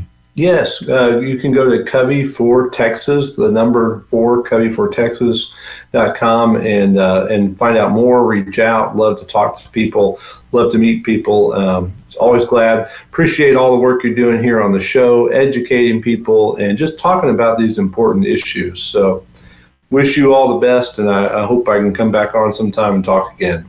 Absolutely, absolutely. And you got to let me know when the next event is coming up for the GOP. Yes, because I would love to attend. Just come in there and maybe possibly just interview some people. That would be absolutely awesome. That'd be fantastic. Yes. So by all means, we'll stay in touch. Very good. Thank you for your time. Thank you. Talk soon. God bless. All right, take care. Remember when you were younger and you used to hear stories, whether it be in Greek mythology or whatever, about the fountain of youth, people constantly looking for something out there that would help them live forever or live longer? Well, kind of got something like that with Fatty 15, and it's not mythological. No, Fatty 15, this is an empty jar right here, but that's your size that you get. That's a 1-month supply. You get a 3-month supply on this deal. Fatty 15 contains something called C15. If you don't know what that is, it's an essential fatty acid. that is necessary for your body's cellular generation, meaning that if you have any damaged cells, it will repair them. It'll also change the way your cells age and you will live longer. C15 does exactly that. Again, if you don't know what C15 is, definitely do some research, but it's Fatty 15. And in each and every one of these capsules that you get in Fatty 15, you're going to elevate your cells, you are going to repair your cells, and you're going to live longer. That's what it does. It slows down your aging process for healthier hair, healthier skin, balanced metabolism, deeper sleep, and 3 times more cellular benefits than omega-3 fish oils. Fatty15.com/LFA, promo code LFA. Save 15% now. That's fatty15.com/LFA, promo code LFA. Thank you very much. Back to the program. What do you do, Senator? I think it's a question for every American, but it's a unique question for someone who is a part of your party. What do you do as a Democrat? How do you ensure that the future of your party isn't to represent socialism? I mean, I'm a normal Democrat. I'm a Democrat that's proud to stand for Israel. I'm absolutely intensely proud to be an American, and America is absolutely country in history now. But there's people like Chevalier that she just got elected. You know, she wants to abolish ICE, police, the border, and prisons. You know, all these outrageous kinds of things. Now that's not even unserious. Like, how can people just ignore these kinds of things? And now they want to send someone here to Congress that wants to abolish prisons and I would wipe her mouth on the American flag. Right. Yeah, that's one evil, despicable woman. She says when she gets through eating, she just used the American flag and just wipe her mouth, probably wipe her butt, everything with the American flag. And you know what? Liberals love that because we're about to hit 4th of July, the 250th year of the United States of America, and liberals, they're refusing, not that they're going to be forced, but they say, I refuse to put American flag on my home or American flag anywhere. They hate this country. Democrats, do we have any Democrats? Do we have any trolls on here? Why do you hate the country so much? And they'll go, well, we don't hate the country. We just hate what Trump is doing to it. Oh, you're hating the fact that he's keeping men out of girls' restrooms and men out the sports. You're hating that, huh? What's wrong with you? What is wrong with you? And of course, I wanted to play that with John Fetterman. John Fetterman is calling them lunatics. I mean, come on. I remember when John Fetterman first came out, I'm like, this dude is crazy. He's a nut. He's bonkers. He had his medical episode and he came out on the other end with common sense. It's like he got hit over the head and like, boom, oh, look at this. Things aren't the way I was been told. They're actually different. And of course, the way the Democrats are, they ignore it. But not all of them. Now, you know, I showed you the beginning of today's broadcast. A whole bunch of Democrats are just embracing the whole socialist thing, trying to convince everybody that socialism's always been here. And it's not been here. It's not been here. Here's another one that's actually complaining about the Democrats because it's going to end up hurting them. Rightfully so. I hope so. See, I guess in this case, they can say, well, it wasn't President Trump that ended the Democrat Party. We did it to ourselves because they don't want to give President Trump any satisfaction. But I'm telling you right now, they continue down this path. People are going to be like, hey, yeah, no, we can't do that. I want my freedoms. The Socialist Democrat Communist Party of America they want to take away freedoms. Socialists are socialists. They should form their own party. They try to crash our party, the Democratic Party. They're going to be loud, and we have to just remind everybody that where our country is. They want common sense. They want people to solve problems. They want people screaming and yelling and being against law enforcement or standing up and saying our country is not the greatest country in the world. And so, you know, I think it's going to be a fight. There'll be plenty of it. You've got it in the Republican Party. We're going to have plenty of it in the Democratic Party. But the bottom line is we've got to stand strong and be unafraid. You hear it? He's like, they should just go form their own party. Leave ours alone. Go form their own. Leave ours alone. Look, me personally, maybe just because of who I am, I want this to crush. I want the Democrat Party crushed. I don't want them to exist. I don't want any Democrat to have any position of authority in the United States of America. None, zero, not a zip. Democrats have not done anything that has benefited the American people. Nothing. The past 8 years, the past 10 years alone, the Democrats have done everything to stop Trump. That's what their goal has been. Not to say, okay, look, is President Trump doing anything positive? That's what they should be saying to themselves. Is he doing anything positive? Let's work with him. That's what they should be saying. Is he doing something positive? Let's work with him. It's a no-brainer, right? What is President Trump doing? Is it going to benefit the American people? Let's help him be successful. But they don't want that. It's just like the reflection pool. I brought it up. You've all seen it. President Trump wants DC to look beautiful for the 250th birthday. And what do? And I told y'all before any information came out, me personally, I believe that they just went over there with a bottle and just dropped some algae in there. Because it only takes a little bit. Put a little bit in there and it grows like crazy immediately. That's its whole purpose. Just grow, grow, grow. My buddy Ben Berquan was there just the other day. I think yesterday, as a matter of fact. And he's showing the pool. And it's blue. It's back blue. And the Democrats are upset. Oh, let me pour some algae in it. Team algae. Stupid Democrats. All right, everybody. That's it for me. I will see you tomorrow morning right here. Rise Up. I'm going to do Friday for Jeremy while he's still out of town. And I'll see you tomorrow again in the Culture Wars. Right here. Coming up next, right here on LFA TV, Kevin, Loud Majority. Hey, if you haven't already, please bless us by hitting a thumbs up. Please bless us by hitting a thumbs up. Share the live feed. And I'll see you tomorrow in the Culture Wars.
What's happening, everybody? Thursday, June 25th, 2026. My name is Kevin Smith. Thank you so much for tuning in to Loud Majority Live. We got a jam-packed show for you guys. Today, President Trump picks up gigantic wins in the Supreme Court in terms of immigration. Big stuff happening. A lot of people are leaving. Some people are very upset about this. I don't care, because all the people who are upset about it are all people I hate anyway. So that's very good stuff, particularly with one when it comes to temporary protected status. We'll break down everything that happened there. Also, another case that came across the Supreme Court today was that you can't just go to the border and claim asylum. You have to do it from where you live, like the law says. What a thought. What a thought. Holy crap. Also, Democrats continue to freak out over the DSA takeover of the Democratic Party. James Carville, look, whatever you think of James Carville, he's entertaining as hell. He's really funny. He's funny to listen to. I just enjoy him. He's a pisser. He's a pisser. Yeah. Also, we're going to make fun of Rosa DeLauro, whatever her name is, the woman who, with the congresswoman with the blue hair from Connecticut, you know, she's related to the Sanderson sisters. We're going to make fun of her. Mark Wayne Mullin certainly did as well. And we're going to talk about the WNBA. That's right. We're going to talk about the WNBA, something I guarantee you none of you care about, but it's a story in the news, so what the hell? We shall talk about it. Before we get started, guys, do me a favor and hit that thumbs up button. Share the video out all over the place. We are rocking. We are rolling here. As you guys can see at the top, do me a favor. Click that link. Just hit that for me. That really does help me out real quick, and then just come right back on in the show. How is everybody doing today? I hope you guys are having a phenomenal weekend. As you can say, a phenomenal week. As you can see, I am once again in uniform because we've got Team USA tonight, baby. 10 p.m. Eastern. Team USA plays in the World Cup against Turkey. It used to be called Turkey. Now we have to, I don't know, they changed the name of it. I don't know why. But, you know, what the hell? Same country, you know, Istanbul and Erdogan and the country that's destroying Europe, the country that is literally the reason why Europe is in decline, is playing Team USA today at 10 p.m. Eastern, so I'm jacked up about it. I got energy drinks. I'll be up all night watching this one, baby. Giddy up, let's go. The more we win in this World Cup, the closer and closer we come to calling it soccer. I've told that to all of my European friends. I said, look, if America wins the World Cup, we're calling it soccer from here on out. And there's nothing you can really do about it. They didn't really like that, but what the hell? What the hell? So let's dive into the Supreme Court cases that went on just today. Big one. Big one. Supreme Court rules that Trump can end temporary protective status for Syrian and Haitian migrants. Now, before we get into the exact ruling and what was said in the ruling, the irony of the entire thing is that literally in the name is the word temporary. Democrats, of course, wanted it to be called PPS, permanent protective status. Now, this was a policy put in under the Obama administration that basically said, look, if you're in a country where something awful happens and you cannot return, you can temporarily stay here in America, like happened with Haiti in 2010 after the devastating earthquakes that went on in Haiti. And to be fair, they were devastating natural disasters that went on in Haiti, and people were having a very difficult time getting clean water and getting food and heating and all the rest of it, everything you needed to survive. So we, naturally, America, were very, very gracious. And we said, you can stay here temporarily. Now, that was 16 years ago. I was 20 when that happened, and yet these people never left. Also, similarly, the people of Syria were told they were allowed to stay here in the United States temporarily following the Syrian civil war that Hillary Clinton started. Neither here nor there. Oh, look. Another time America tried to get involved in the Middle East and it turned into a shit show. Maybe we should leave that place alone. I don't know. What a thought. What a thought. Well, it turns out that happened in 2012. I was 22 years old. When that happened, I'm now 36. I don't know how long temporary is for Democrats, but as Milton Friedman famously said, there's nothing more permanent than a temporary government program. So the Supreme Court ruled today that no, he can end this nonsense policy. In a 6-3 decision on Thursday, the Supreme Court ruled that the Trump administration is allowed to end temporary protected status for Haitian and Syrian migrants who are in the United States. The High Court rejected claims that the administration had taken procedural shortcuts in issuing its decision to end TPS status for those groups, and that the administration had engaged in racial discrimination. That's right. Democrats didn't argue that Trump couldn't end temporary protective status. They argued that he was doing it on the basis of race, which he's not. He's picking countries, not races. And as I've normally said, as I've said numerous times over and over and over again, the immigration policies of the America First populace have absolutely nothing to do with race. Need an example? Word up to me, the first person I would deport is Prince Harry, and he's so pale you can almost see through him. So, you know what? I don't think LA needs any more entitled foreign nepo babies. They have enough of them.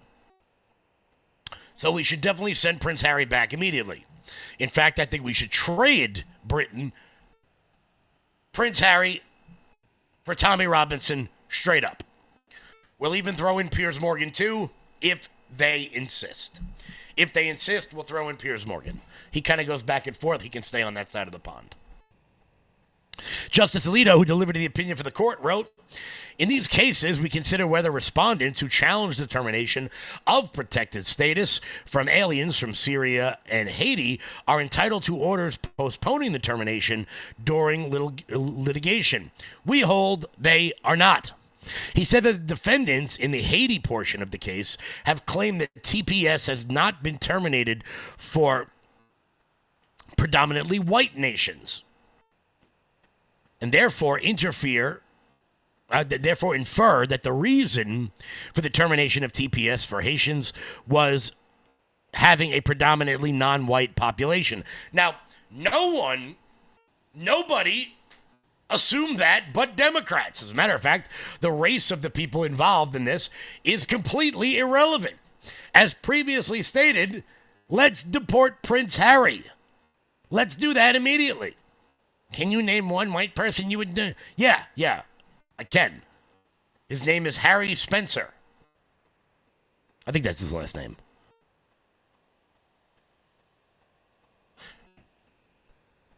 Now that I think about it, I don't think I know what their last name is. Whatever, not really the point. Deport them immediately. However, he said, there is only one European country that had temporary protective status when Trump entered office, and that was Ukraine. The majority of the countries granted TPS have ranked among the poorest nations in the world, and no European nation falls within that category. I mean, we could say it like 12 different ways. You know, European nations are not in need of temporary protective status. Non-European nations are. There's no way to respond to that without somebody clipping it and trying to call it racist, but the fact remains. Of course, Democrats are very, very upset about this, following Donald Trump's comment that Haiti is a shithole. It is. It's not a race comment. Every 3 years, they have a natural disaster that destroys all of their infrastructure. Also, one would remember the warlord who took control of their capital city of Port-au-Prince, who was known as Barbecue for his often and routine tasting of the human body. And I don't mean that in a sexual way. I mean that in a sustenance way. So Look, I've said it before, and I'll say it again.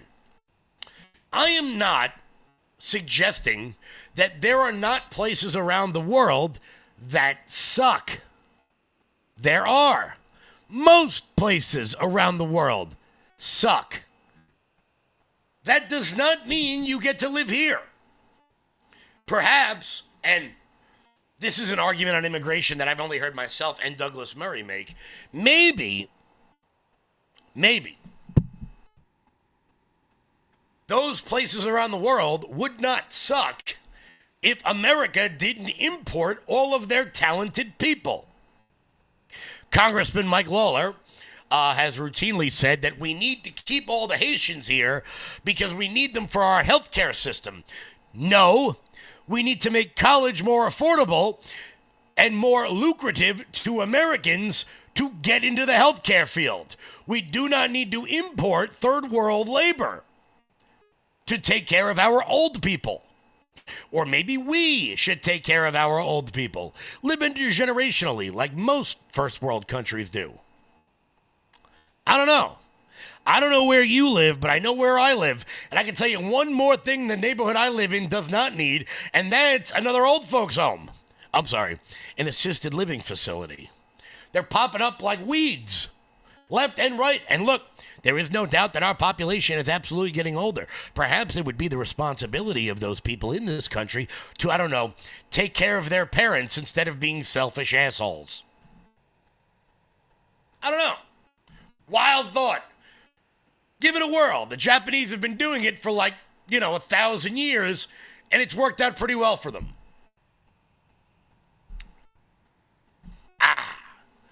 What the hell do I know, though? But I'll tell you what. I think the part that really got Democrats upset, the part that got them really upset, get ready for my Trump impression here, it's going to be awful. They're eating the cats, they're eating the dogs. In one of the funniest moments of Trump the series, when on that debate stage, he said they're eating the cats and they're eating the dogs. Naturally, Democrats pretended this wasn't happening, and then Chris Rufo went out to Springfield, Ohio, and got video of someone barbecuing a dog in their backyard. I didn't put the dog on the barbecue. I am but simply reporting on the video of the dog being spit roasted on the barbecue. Multiple contemporaneous accounts of people jumping into ponds and stealing the geeses.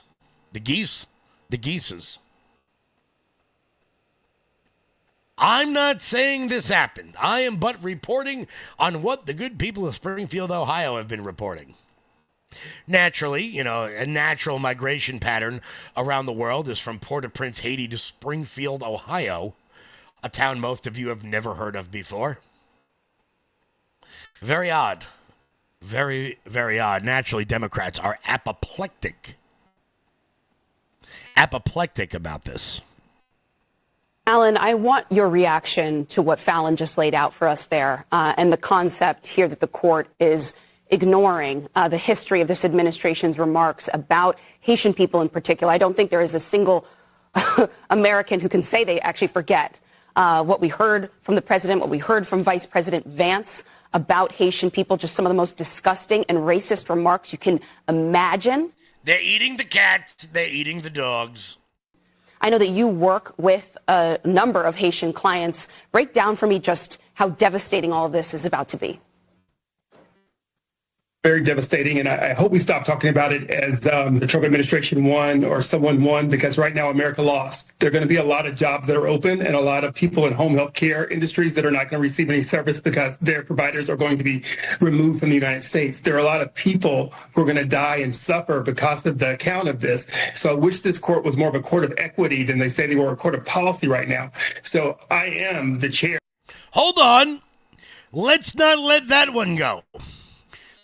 I wish this court was a court of equity and not one of policy. That's not the court's job. Whoever you are.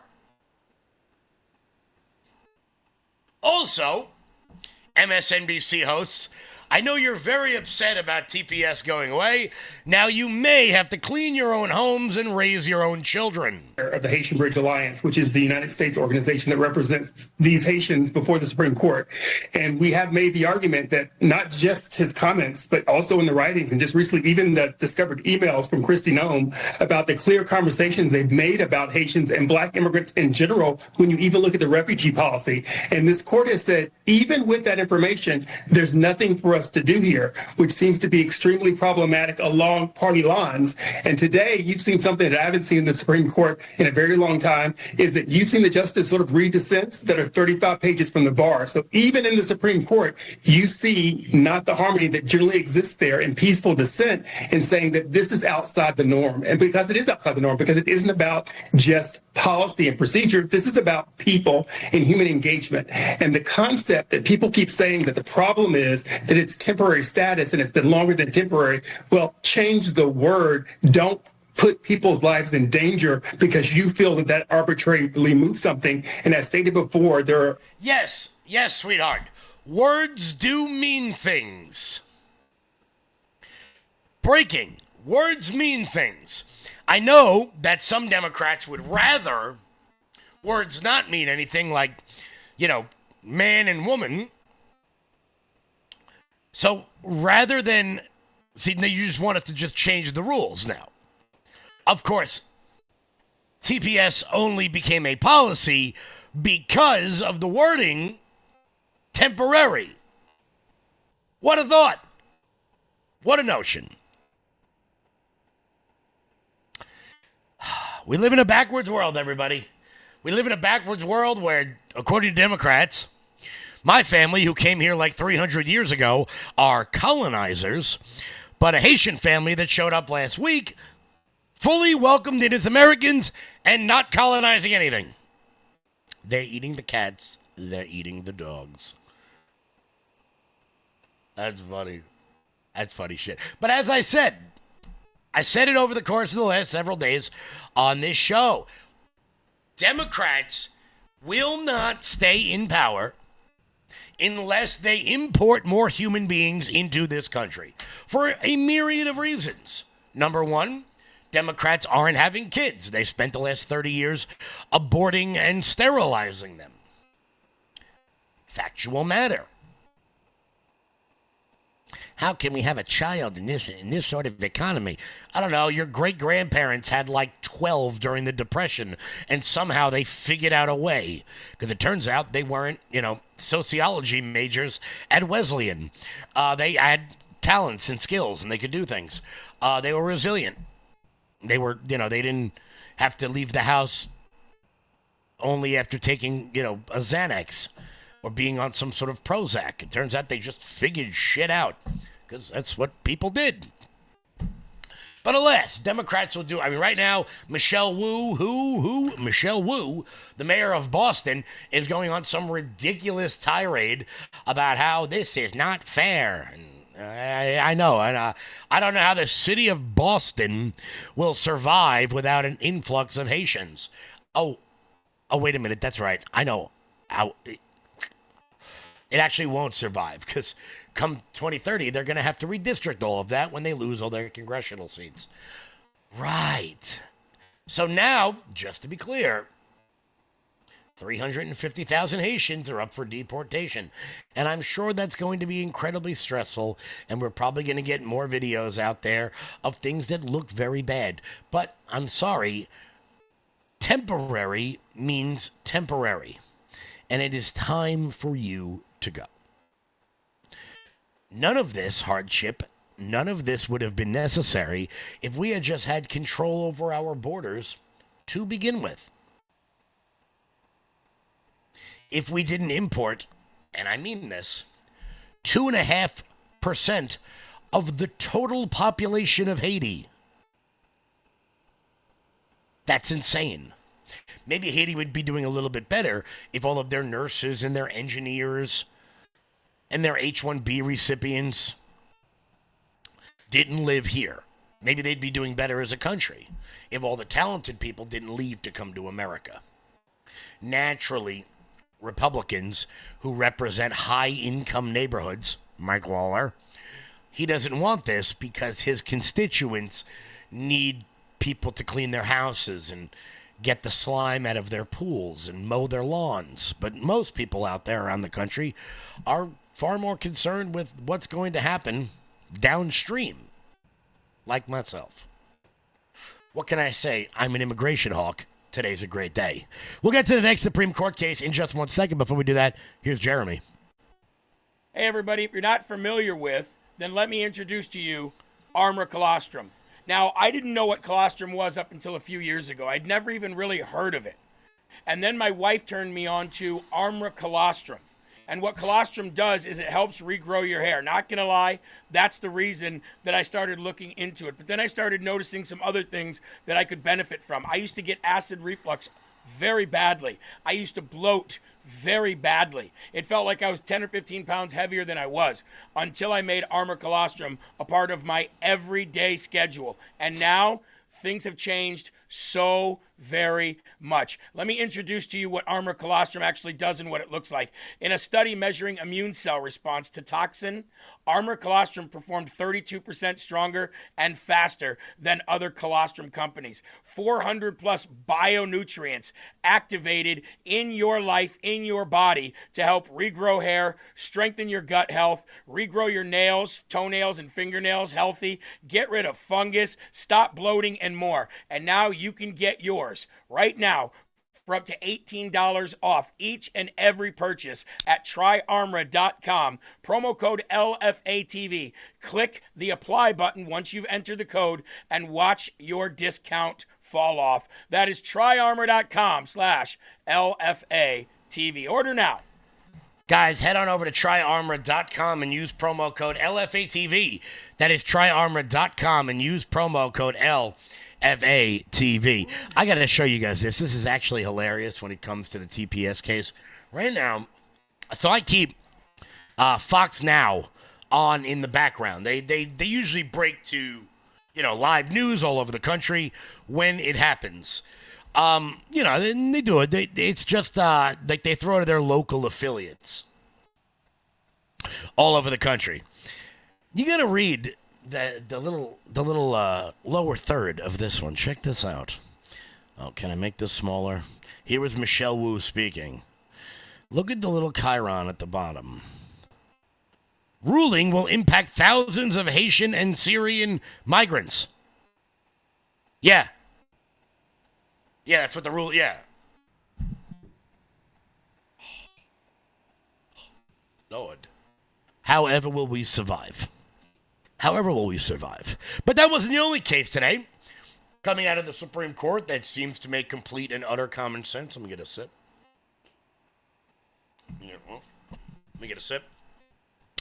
The Supreme Court also ruled that Border Patrol can turn away asylum seekers before they reach a point of entry.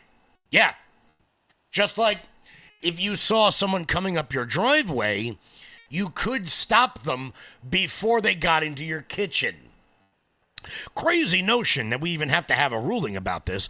The United States Supreme Court ruled in favor of the government in Mullen v. Al-Ortolato. Yep, not even close to pronouncing that one right.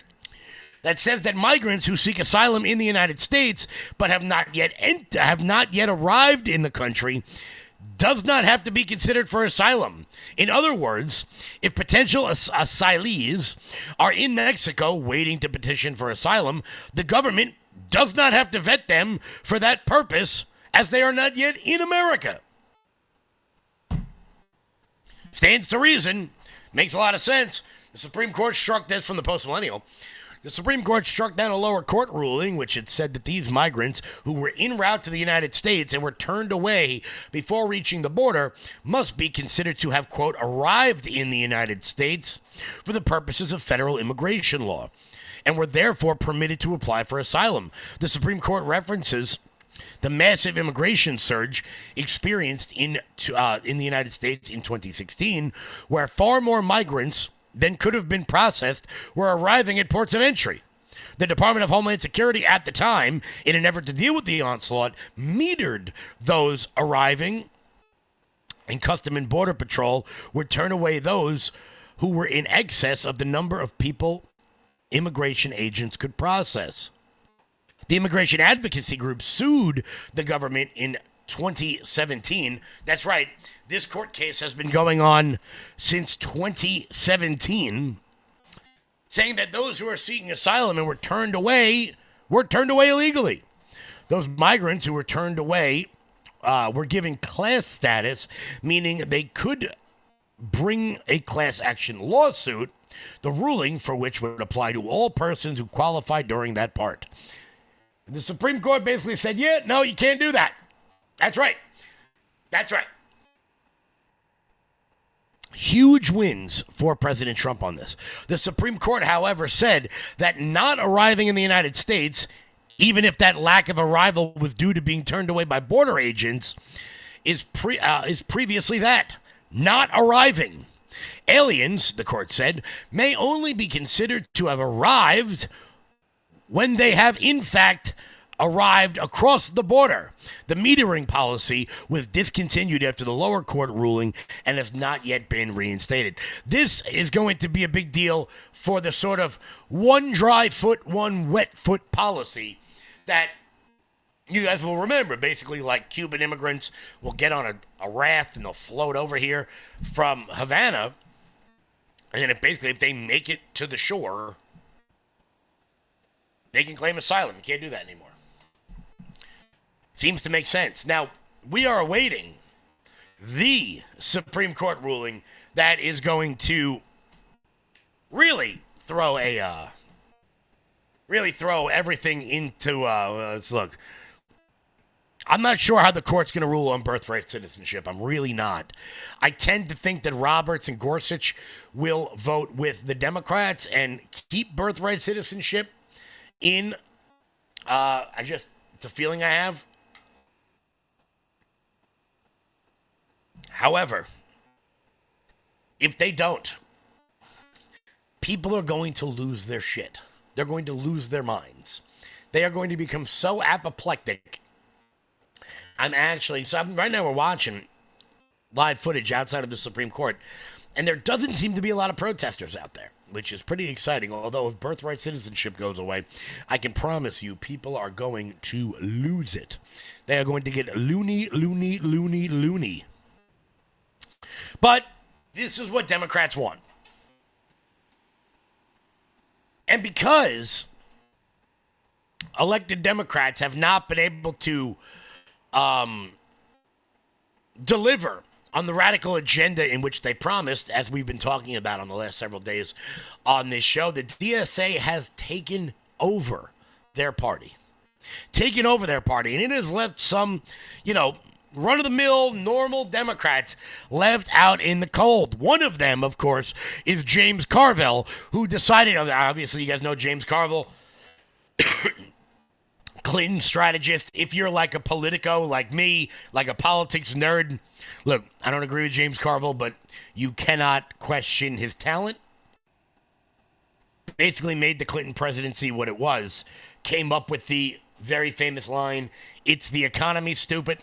Well, he finds himself out in the cold when it comes to the new DSA candidates. Mr. Valiant, the New York Times reported, and I have the quote right here, I'll get to it. She is against, passed off all her views.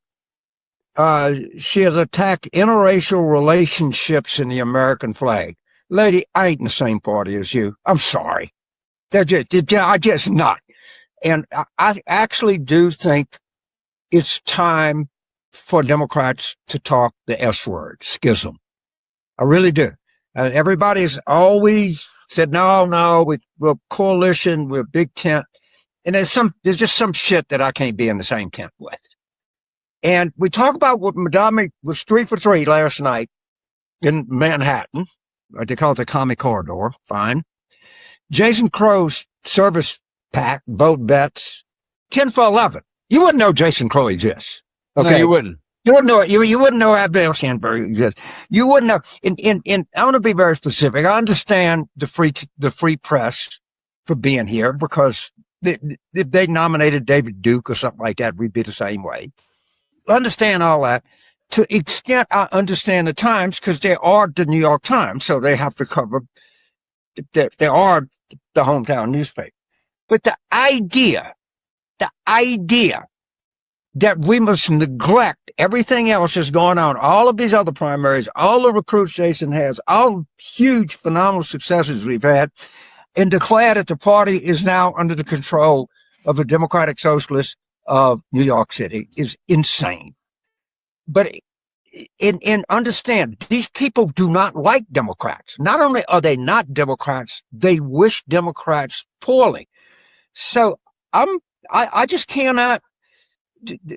Maybe there's a way that you can say to, I guess Mandami is the leader of it, is, you insist that, try to insist that the people that run under your banner run as a Democratic Socialist and don't use the Democratic Party as your guideline, and let's negotiate the terms of a schism here. Maybe we can part under some kind of advantageous terms for both of us. But I'm done. I'm not in that fucking political party. I am totally comfortable in a political party that spends time questioning the policies of the government of Israel. In fact, I'm enthusiastic about that. I don't want to be in a political party that denies the right of the state of Israel to exist. That's just not, I just can't do that. I'm sorry. It's just not doable. They are a great gift to Donald Trump. I don't know who the guy is on the left who's wearing those gaming headphones, but somebody ought to tell him that those are not for podcasting. That's for playing Call of Duty. But that's not really the point. The point is that for James Carville, longtime Democratic strategist and a brilliant political strategist, to be completely befuddled by what is happening within his own party, you have been taken over, James Carville. You have been co-opted. You have been ran through. And Democrats did it to themselves. Earth. Did it to themselves. So for James Carville to be left out in the cold, my response would be, James, Bubby, come on over. You sound like a Republican anyway, with that sort of Cajun accent. Maybe you can come up here and make some crawfish etouffee, or whatever the hell it is you guys make. What the hell is that thing they make down in New Orleans with all the olives? That's like it's like salty as hell. The hell's that called? It's delicious, but muffalado, is that what it's definitely not muff. No, it's definitely not muffalado. I don't know what it's called, but it's delicious. Come on over, babe. Join us. We can use your political brain. We're not going to follow through on any of your policies, but if you want to make us some, some commercials, we'll certainly take that. You certainly know what you're doing. You've been left out in the cold, James, and you did it to yourself. And I almost don't feel bad for you. Why? Why have Democrats been left out in the cold? Well, it turns out that before the DSA real takeover of the party, which we've been seeing over the course of the last several years, which ought to be horrifying to every single one of you, before that, Democrats have allowed some of the most ridiculous people in the world to be elected to their party. The era of the chat. Do you know what that's called? Muffaletta. There you go. Muffaletta. There you go. I knew somebody would know what it was called. You've allowed yourself to be taken over by preposterous people.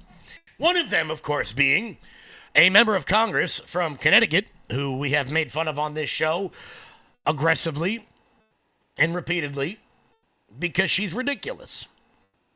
She's one of the only members of Congress who I can say with a fair amount of certainty takes a broomstick to work. She decided to go after Markwayne Mullin today, and it didn't go very well. Let me just say this to you, sir. Again, it is my time. 3,900 children were separated from their families. 450,000 kids were lost during the Biden Mr. administration. Secretary, You didn't say a word Mr. about Secretary, do not interrupt. Don't you point your finger at me. Don't I be a will hypocrite. point my finger Don't you be at a hypocrite you. then. Then you be a threat. You should be kids. as upset about the 450,000 kids that were lost. You didn't say a word about it. For 4 years, you never said a word. Mr. Secretary. Could you put him in his place for don't yell at me. You should be put in your place. I mean, what a repugnant human being. Just a we're gonna laugh at her. I'm gonna throw this back up here and I'm gonna commentate over it.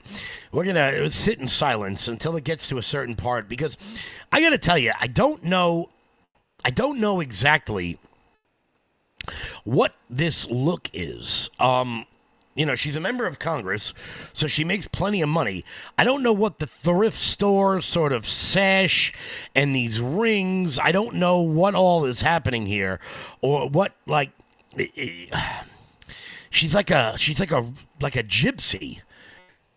I don't know what that whole thing is. She looks ridiculous. No human should wear 9 rings. That's basically, it's a real faux pas. The scarf, the hair, the sort of thrift store garb. I don't really understand it. But perhaps that is why the DSA is taking over, because regardless of what you can say about them and their vile views and their anti-Semitism and their anti-capitalism and their anti-Americanism, regardless of what you can say about any of that, these people are entertaining. They are good on camera. They know what they're doing. Zoran Mamdani is he's the biggest con man I've ever seen in my entire life. But on camera, he can get at almost any question. AOC is very good as well when it comes to that. Now, they have no talents besides being good on camera, but they are understanding the new medium. They're understanding the new medium, and it doesn't shock me that this is happening to the Democrats. They let their crazies out of the bag, and now they can't put them back in. They let their crazies out of the... Oh, holy what do we got here? As a matter of fact, speaking of letting your crazies out of the bag, let's check in on Boston real quick. Hold on.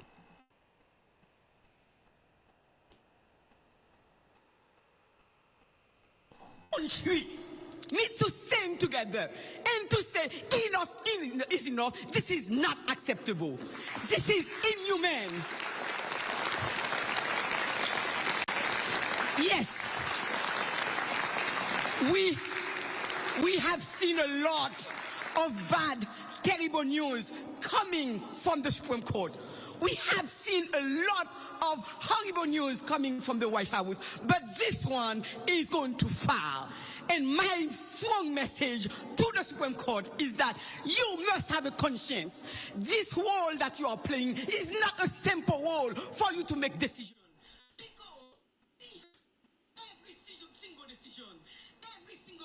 There is a life, and we're talking about people's lives that you are destroying.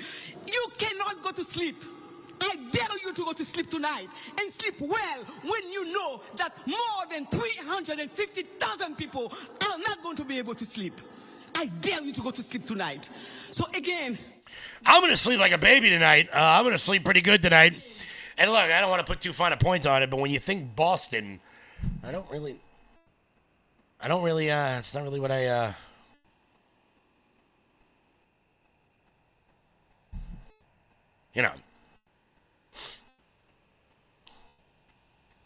keep putting them out in front, James Carville. Keep putting crazy people who think that, I gotta tell you, I really do love when Democrats will do the whole, the Supreme Court is corrupt because they didn't do what we wanted. All right, bro.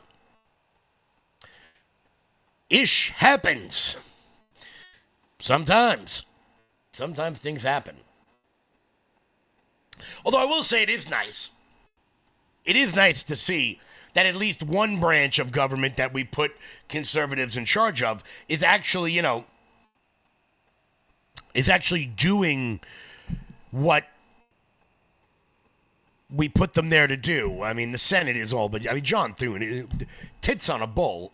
He is one of the most useless human beings I've ever seen. He sucks. He sucks so bad. And the worst part about it is that now that John Thune sucks so bad, now it is causing people to take extreme measures when it comes to the stuff that we are trying to get passed. What do I mean by that? Well, Anna Paulina Luna has basically held up every single thing that's going on the floor of the House of Representatives until we get the SAVE Act passed. Chip Roy is on board with her as well, and there are actually big things going through the House of Representatives right now that could help the American people. But the fact of the matter is that right now we need to get the SAVE Act done.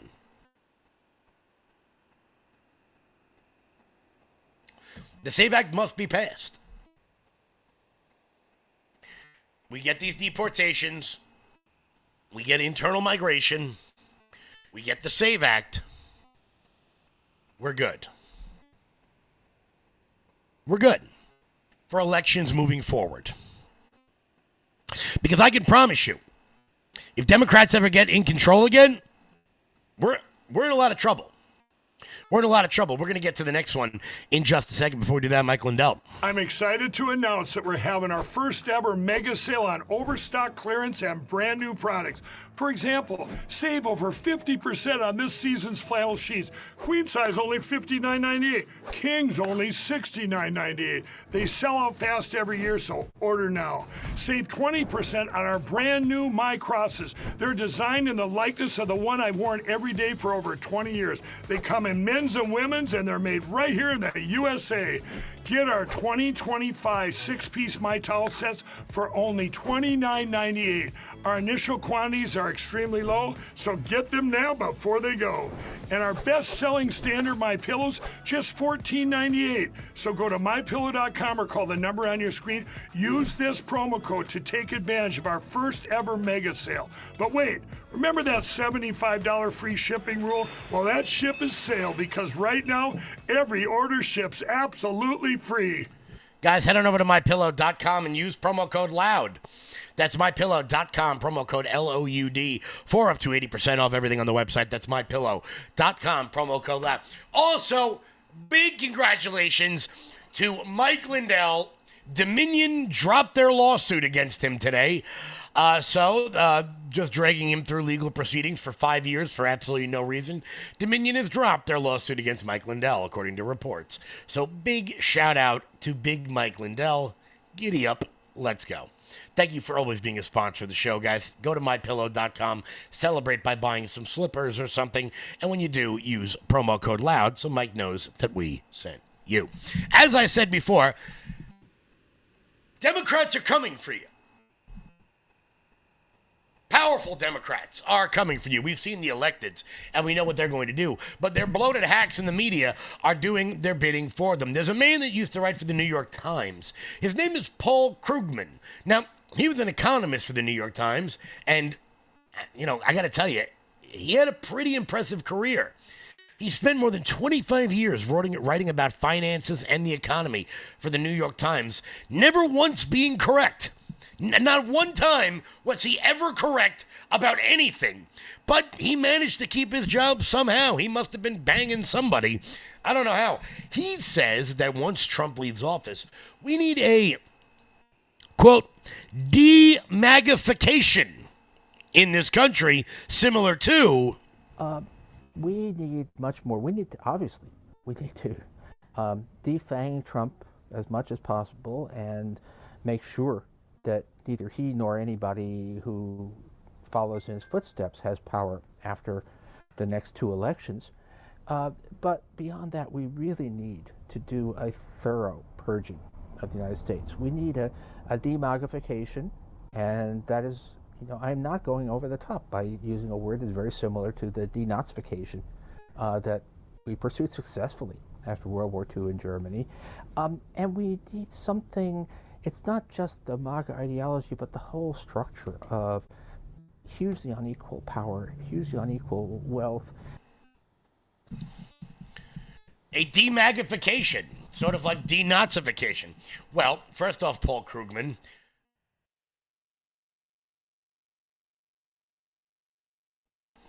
Secondly, start with me. Come by, put me in your little camp, or attempt to, and let me know how that goes. Because I'm not going to take advice from some guy who can't paint his house on how to run the world. Luckily, there's about 75 million more of me, Paul Krugman. So why don't you take your demagnification and stick it right up your ass? Right up there. But, guys, what you got to understand is that's one of our cultural elites. So, he's just better than you. He's just better than you. And he knows it. And he thinks you should know it too. He thinks you should know it too. Of course, Paul Krugman never, ever, ever spent any of his time at the New York Times discussing things that would actually benefit the American people. Like, maybe the fact that SNAP benefits shouldn't be used for food that are making our kids big, fat, roly-poly-olies. Luckily, there are people in Congress that actually do care about that now. We need huge reforms to SNAP benefits. You're not worried about Elon being a trillionaire, but you're worried about SNAP benefits. No. What I'm worried about is the government providing subsidies to people who are getting them sicker so that they can go on Medicaid and stay sick and then die early at the age of 40 because they've been eating nothing but processed food their entire life. Well, someone who's a huge advocate for using government taxpayer dollars to fund things like Coca-Cola and PepsiCo, both of which I own stock in, maybe I should think about selling it, was chastised today by literally my favorite congressman. Check out Brennan Gill. Don't have the resources. Do you satiate hunger with Coca-Cola? I did not say that. But you said that the worst health outcome is hunger, and I'm asking you about sugary sodas. And I'm focusing on the nutrition needs and making sure that children have the resources. Is your organization funded by soft drink makers? I am not in charge of development, but no. It's not, okay. Is your organization funded by organizations that make money from food stamps?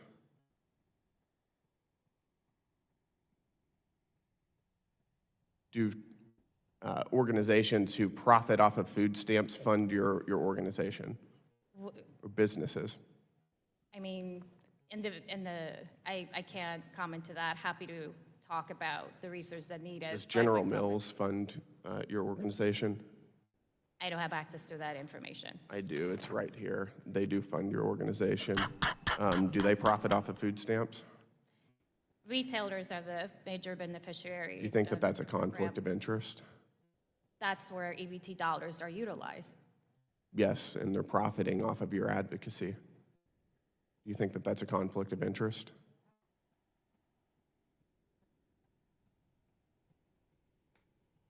I think most people think that's a conflict of interest. I know you don't want to answer. My time is up. Thank you, Mr. Chairman. Thank you, Mr. Gale. I love that guy.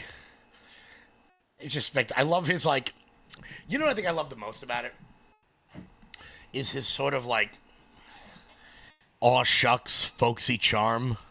I'm just a rancher from Texas. Meanwhile, he's an absolute savage. He just General Mills, by the way. General Mills, yeah, who benefits from SNAP benefits. General Mills products. Let's play a little game here. Let's have, right. Oh, right. General Mills. The people who make Reese's Puff cereal.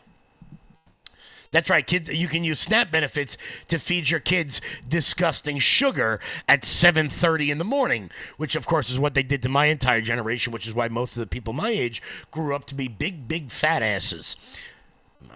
Breakfast is the most important meal of the day, especially when we pump your 9-year-old full of 80 grams of sugar before the sun comes up, and then they go to school and they're a little jacked up. So because they're a little jacked up, now we got to put them on Ritalin and Adderall and Ativan. That way they can grow up and become a school shooter. I'm not saying that there's a direct correlation between those things, but, it's just my opinion, General Mills. Don't hit me with a slap suit. We got some more stories that we got to get to because in addition to General Mills poisoning your children and then having to go on, psychosomatic drugs in order to bring your kids down after you've pumped them full of 100 grams of sugar before dawn. There's another company out there that's having some troubles, having some big troubles. And many of you probably use their product every single day. Before we get to that, guys, head on over to loudmajorityusa.com. That's loudmajorityusa.com. Sign up for the newsletter. Check out our shop. That is the best way to support this show and everything we've got going on over here. You guys can use promo code RUMBLE to get 20% off everything on the website. There's promo code RUMBLE to get 20% off everything on your website. Today is the last day to pick up your America 250 gear if you want it for your 4th of July barbecue. So go there right now, loudmajorityusa.com, and pick it up today. Go to loudmajorityusa.com. So let's talk about J.P. Morgan Chase. J.P. Morgan Chase. John Pierpont Morgan and Chase. I don't know if you guys remember this or not, but there was a story of like 3 months ago of some low-level intern who apparently was turned into a sex slave by one of his bosses. Now, I don't have the pictures pulled up. You guys can look them up on your own. If you look at the person who allegedly was turned into a sex slave by one of his bosses, you would know that if this story were true, which it wasn't, I don't think he'd be complaining. He was an incredibly ugly man, and she was a rather hot woman. She kind of had a little punk rock sort of vibe about her. She had gauges. Like small gauges, but gauges nonetheless. Very odd story. Very odd story. And you would think that at J.P. Morgan Chase, I mean, you know, those are the people who run the world, they would do a little bit better job of vetting people. And, you know, look, every company is going to have their weird scandals. Things happen. What can you do? Well, it turns out J.P. Morgan Chase is now involved in another scandal. Another scandal where one of their... I can't tell you how much I love this. One of their DEI executives, not saying she was a New York Knickerbockers, won the NBA championship. She decided she was going to steal a New York City trash can. Woman's behavior left her jobless after she emptied a blue and orange colored trash can onto the streets and then stole it. She was fired by J.P. Morgan Chase after being identified as their DEI executive. So far, she has not been charged with a crime, but the city sanitation department saying, quote, dumping trash onto the street and stealing public property for your own personal use are both illegal, antisocial behaviors and not what New Yorkers do. On top of all of that, doing both on camera is incredibly stupid. So she's an executive at one of the biggest banks in the world, and she feels the need to steal a spray-painted trash can in New York City and then walk away with it. Pretty wild stuff. Pretty wild stuff.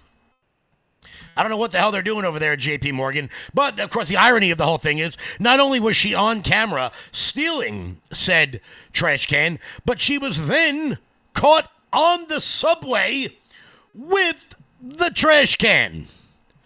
That's right. Here's this witless wonder with incredibly thick ankles on a New York City subway after stealing a spray-painted trash can, still with crap stuck to the bottom of it.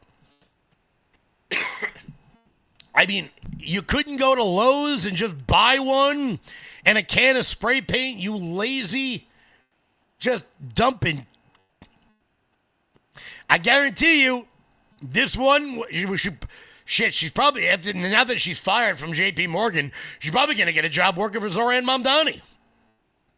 Seems to be right up his alley. Right up his alley. But it's sports time, everybody. We got 2 minutes left in the show. Once again, Team USA tonight. Boy wonder, Christian Pulisic back in the lineup against Turkey. I'm not pronouncing it the new way. Turkey, whatever the hell they want to call it. I'm not pronouncing it that way. We're going to sweep the group stage, and then we're going to go into the round of 32, and we're going to kick ass there, too, as well. But let's head on over and check in on the WNBA. The WNBA, where I can only name 2 players, both of whom happen to be incredibly hot, and play for the same team. Naturally, one of them is Caitlin Clark. And the internet is in a kerfuffle about this whole thing because last night, Caitlin Clark, the face of the WNBA, the only reason anyone cares about this organization or this entity, was assaulted. I mean, it wasn't a hard foul. Look, and there have been people who have been charged with crimes for committing fouls in sporting events. I forgot the guy in hockey that bashed the guy with the stick in the head a few years ago, got charged with assault. Look. I mean, Caitlin to the ground, and ooh, that's a hand to the neck, and then Alyssa Thomas steps over her. See, that's the kind of stuff that can incite. I mean, at a certain point, Caitlin Clark should just take her money and get the hell out of there. Go play overseas. Guys, I don't want to be a dick, but, like, no one cares about the WNBA unless Caitlin Clark is playing. So you can complain about your salaries all you want, but you guys keep beating up the face of the league because you're jealous that she happens to have the audacity of being really good and hot and white at the same time, and straight at the same time. You know, no one's going to care about you. Just an average sports fan here. The Paul Herrell Guys, it's 4 program. p.m. I want to thank everybody so much for tuning in. Click that link in the top of the comments. I really do appreciate it. See you guys tomorrow. Stay loud.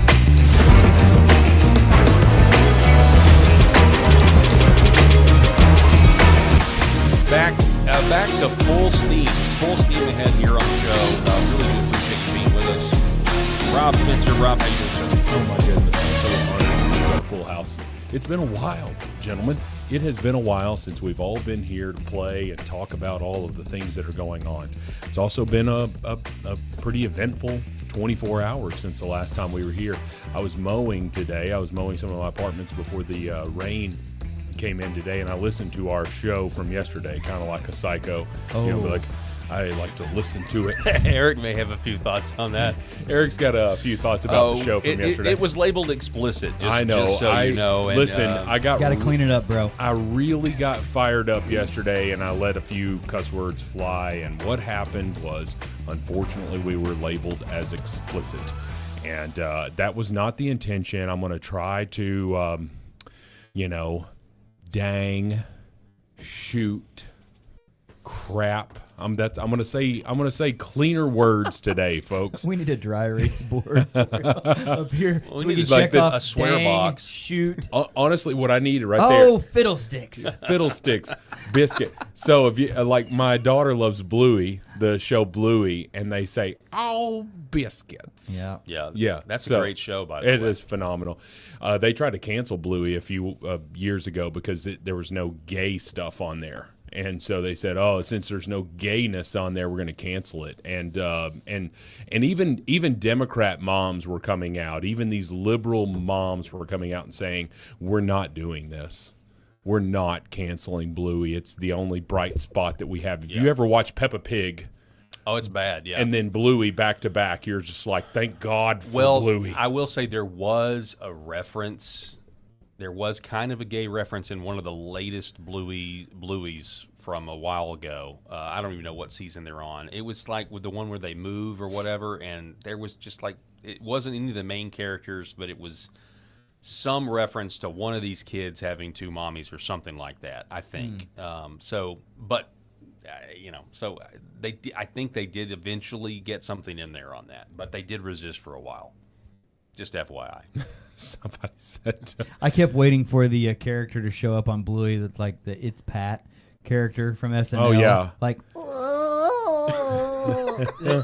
it's Pat. You know, you never knew. Yeah, no one ever wanted to say anything. They made a whole movie about it, and it flopped. Yeah, but it's like, yeah, that is really good. It's a really good. What? All right, I'm done. I don't know if it was Alec Baldwin.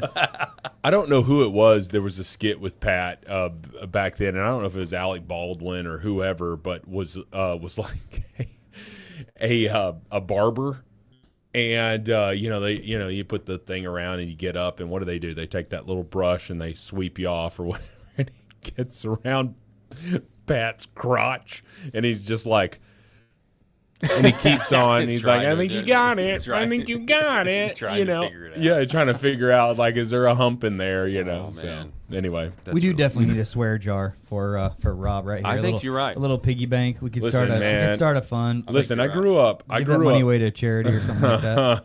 Listen, I grew up.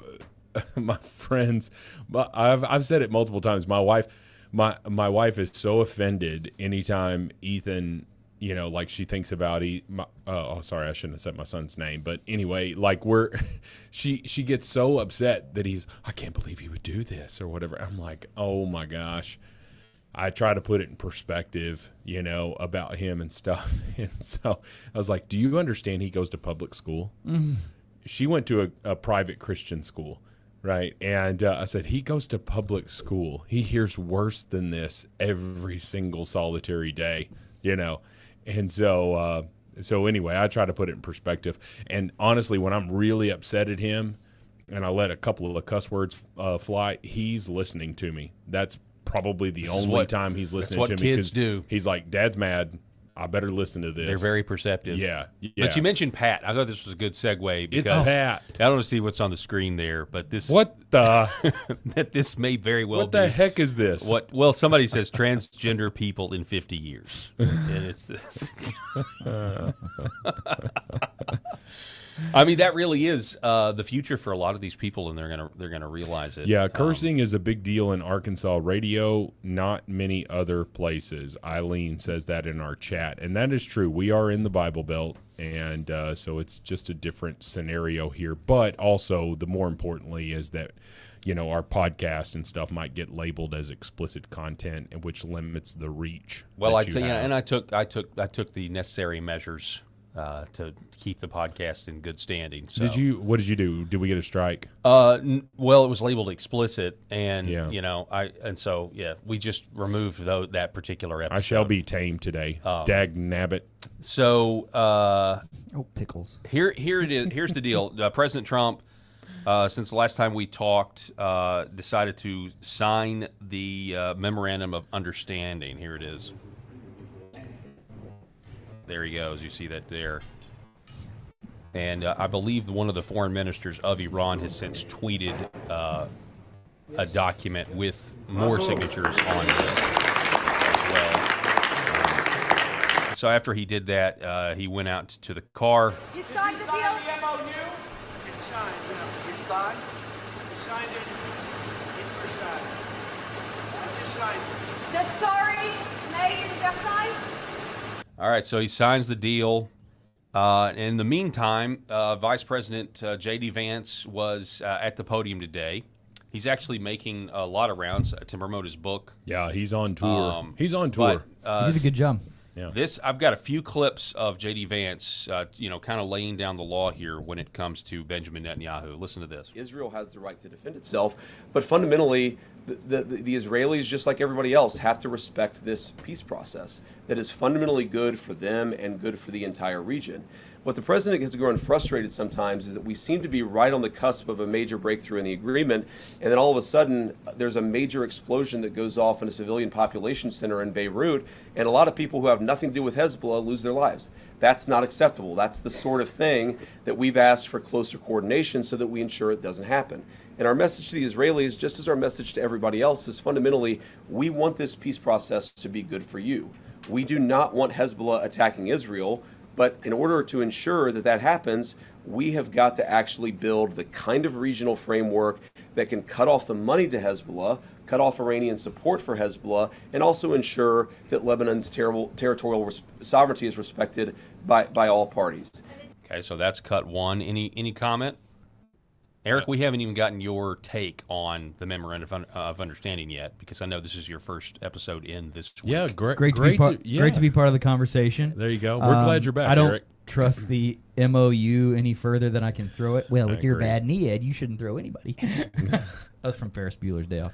But anyway, I just don't think it's worth the paper that it's written on because of my lack of trust in Iran. Well, but I think this was really good for the economy. Yeah. I think that's kind of what happened here, and we just need to take the W for what it is, but not really put it up as that big of a W, because we're not dealing with sound-minded, rational people. We've talked about that before. So for us to sit here and say that this MOU has any meat to it or any hook to it, I don't see that happening. I think we're just going to be kind of waiting for the next event or the next move by Iran. Well, that's what we're always doing with Iran. Sure. You know, prior to this whole thing, we're sitting there waiting. Just what are they going to do? What are they going to do? Are they going to bomb somebody today, or use their proxies to bomb someone? I don't think anybody saw October 7th coming. There's probably some people that did, but not many people, knew that it would be that exactly. Certainly Alex Jones wasn't calling it like he called, 9/11, but I think you could see that kind of stuff happening. There's turmoil always there. Israel is always going to be under attack. In my opinion, they're always going to be unsteady at any given time, and so anything that the Iranians sign, it's worth toilet paper. I agree with that. But at the same time, if it kicks the can down the road, I'm good with that too. So, I have a slightly different take. And again, I don't trust the Iranians necessarily, but what J.D. Vance here is saying is actually, the one thing that It was a shot at Israel. Yeah, the one thing that could torpedo this really quickly is Benjamin Netanyahu refusing to de-escalate in Lebanon.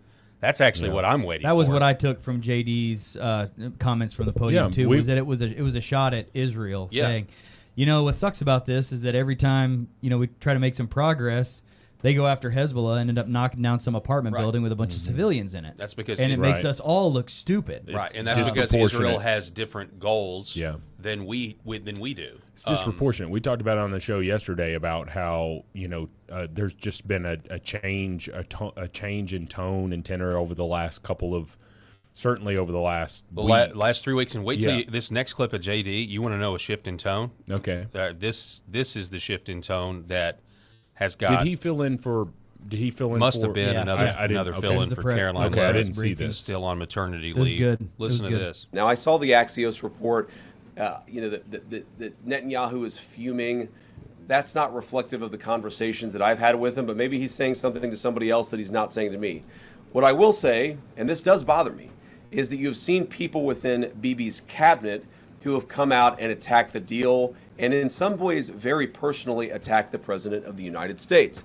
And I guess my message to them would be twofold.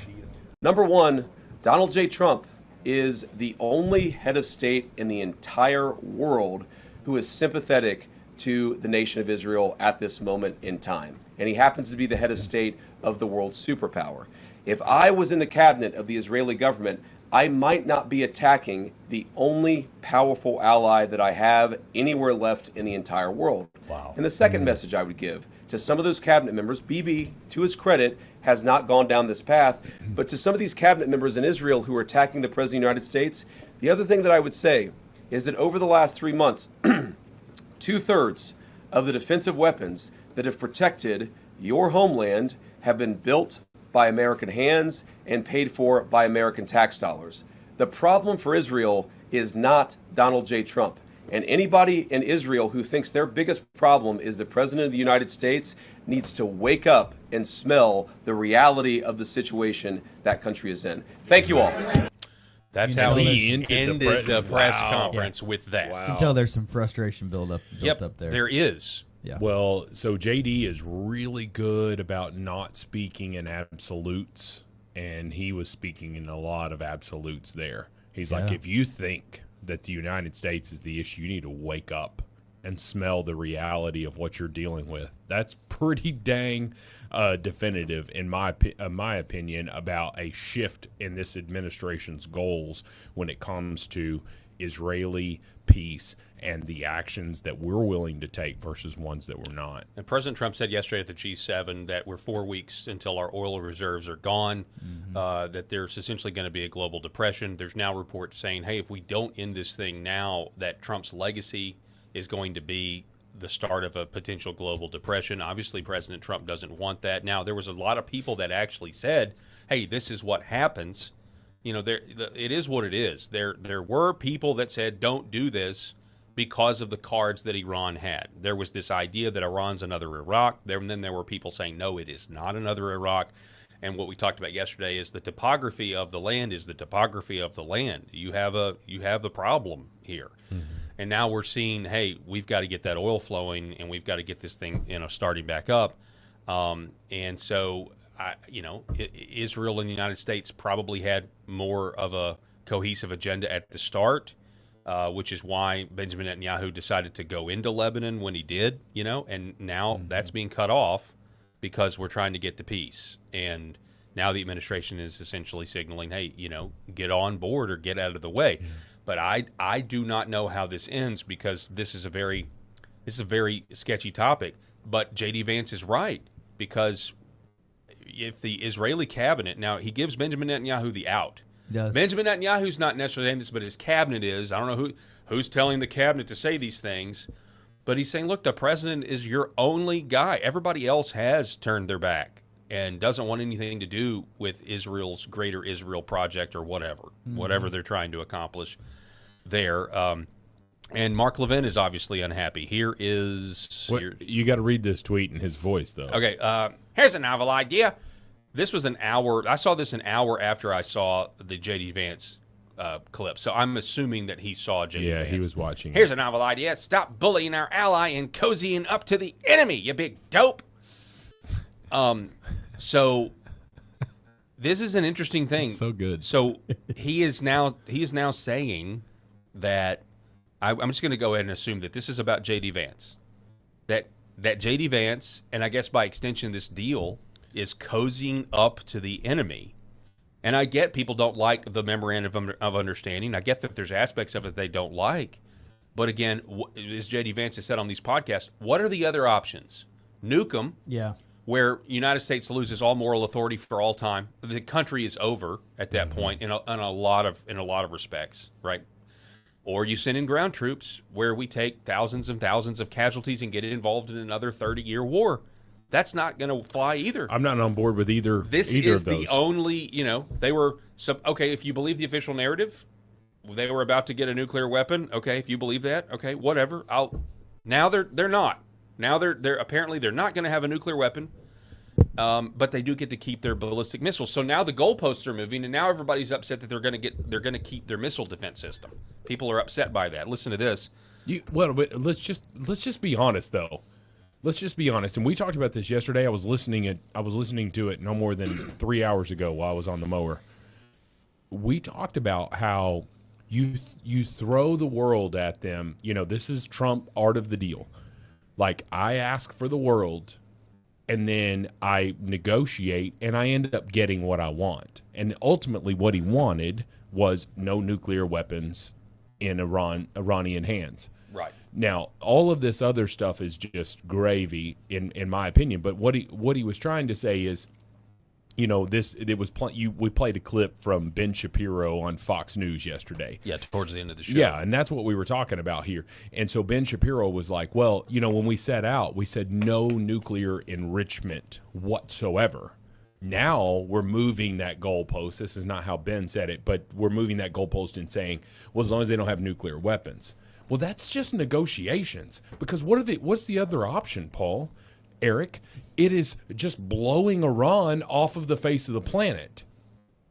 You either negotiate with a country and you sign something. Now, I agree with Eric. It's not worth much, but at least it's something, and it ceases the hostilities here, gets the world economy going, which is lives and dies off of oil at this point, crude oil. But anyway, so you've got these options here. You can blow the country off the face of the planet, you can invade it and take it over, or you can negotiate. If we're not good with option A and B, then we can't sit here and gripe about option C. That's exactly right. To mention the goalposts are moving, here is President Trump. He's facing criticism because, they're going to let Iran keep their defense systems. Listen to this. Can I follow up quickly on something you said in the press conference? You said you don't mind Iran having ballistic missiles. Can you elaborate on that? I want to make sure we understand your position. No, I'm saying that if other countries have them, it's a little bit unfair for them not to have some. A ballistic missile is not the same thing as what we're talking about when we talk nuclear. But if Saudi Arabia and Qatar, and they all have some, I would say in relative proportion, I think it's okay. That's okay, in relative proportion. Hey, one more on the ballistic missiles. Here is, who is this? Republican senator on CNN. Senator, are you okay with Iran having missiles? You know, I'm hesitating. I'd prefer that they not. I certainly don't want them to have long-distance missiles. I don't want them to have nuclear-armed missiles. I would prefer they didn't. But I don't think that's the key issue here. I think that they have to be able to defend themselves. And I just kind of come back to the big picture here, is that the Middle East countries like this agreement. You think Iran needs to be able to defend itself? I do. I think that they have to be able to defend themselves. Otherwise, we turn this into a forever war. You're never going to get them short of boots on the ground right. of surrendering everything, an unconditional agreement, if you will. I mean, when the agreement says you're going to protect or honor the sovereignty, the integrity of the country, yeah, they're going to still have to have ways to defend themselves. We may not like that, but I mean, we're essentially saying Iran gets to still be Iran in some capacity. And the people that wanted to, I'm sorry, I'm now of the opinion that the forever war is the only way that you get rid of Iran aside from a nuclear weapon. This was always the goal. And I think people on the right that were saying this is going to be a forever war, this is going to be a forever war, we're pulling back from that. But I think that's 100% true. I think those fears were well-founded. Look at what people are saying now. Well, you can't. It was either glass Iran to completely take it off the map or another forever war. Those were the only options for some of these people, and the American people are sick of that. Yeah. I don't know. So Caitlin Collins, obviously she's an idiot, but she looks at it. It's the same question. You remember the town hall with Trump, and she said, "Can you say right now that you want Ukraine to win and Russia not to win?" Like, you're looking at crap black and white, because you're such an idiot that you only see this stuff in black and white when it's on the Republican side. Now on the Democrat side, well, there's some other things in play here. There's some gray here. But you only see things in black and white. And what she's trying to get this senator from Kansas to say, which I have never heard of this gentleman, but I'm a fan based off of that answer. What she's trying to get him to say is, can you say, well, why do they have the right to defend themselves? Are you seriously? She didn't ask that question, but that was what the implication is. What do you mean? That you're saying that they have the right to defend themselves? They're a sovereign country. What? You either blow them off the face of the planet, invade them with ground troops, or they're a sovereign country. We keep just going circles around this. If I'm not good with option A and B, then I have to negotiate and find some sort of common ground and where we can all live with option C. Right. And also, I'll just add that the ground troops option doesn't necessarily happen in a vacuum. The ground troops option could also mean that now Russia and China get involved and you kick off some sort of World War III. I mean, that's always a possibility. So it's just crazy. We're playing with fire. In my mind, World War III doesn't begin in the Middle East, but at the same time, I don't know. I can't predict the future. Well, is that what it's going to be? World War I kicked off because Archduke Ferdinand was assassinated and alliances were called up. Yeah, alliances. You're going to make good on your alliances. Yeah, and if he would have listened to his wife, would World War II have even started? Because she said, "Let's not do this." Mm-hmm. But anyway, Mark Levin again. Time for a change in strategy. What? No, we got to have the voice. Time for a change in strategy. We should consider slow walking the enemy, building up our munitions, Mr. Producer, our oil reserves, get the price of gasoline down, get them through the midterms, then knock them out. Instead of rushing to a deal, building up their oil industry, transferring billions to them, etc. Luke Redouts, he says, how about no? How about we don't listen to Mark Levin on anything How about ever it? again? How about it, Luke? I'm with you. I'm with you. How about it? All right. How about no? Now we have Ben Shapiro. Listen. Dr. Evil voice. Ben Shapiro attacking J.D. Vance because J.D. Vance went on Megyn Kelly's podcast. Okay, J.D. Vance. Let me just say this. I like Ben Shapiro. But Ben Shapiro, I said this yesterday, I'm going to reiterate it. Ben Shapiro is a Jew first, which, to his credit, his faith is the most important thing to him, and he is a Jew first.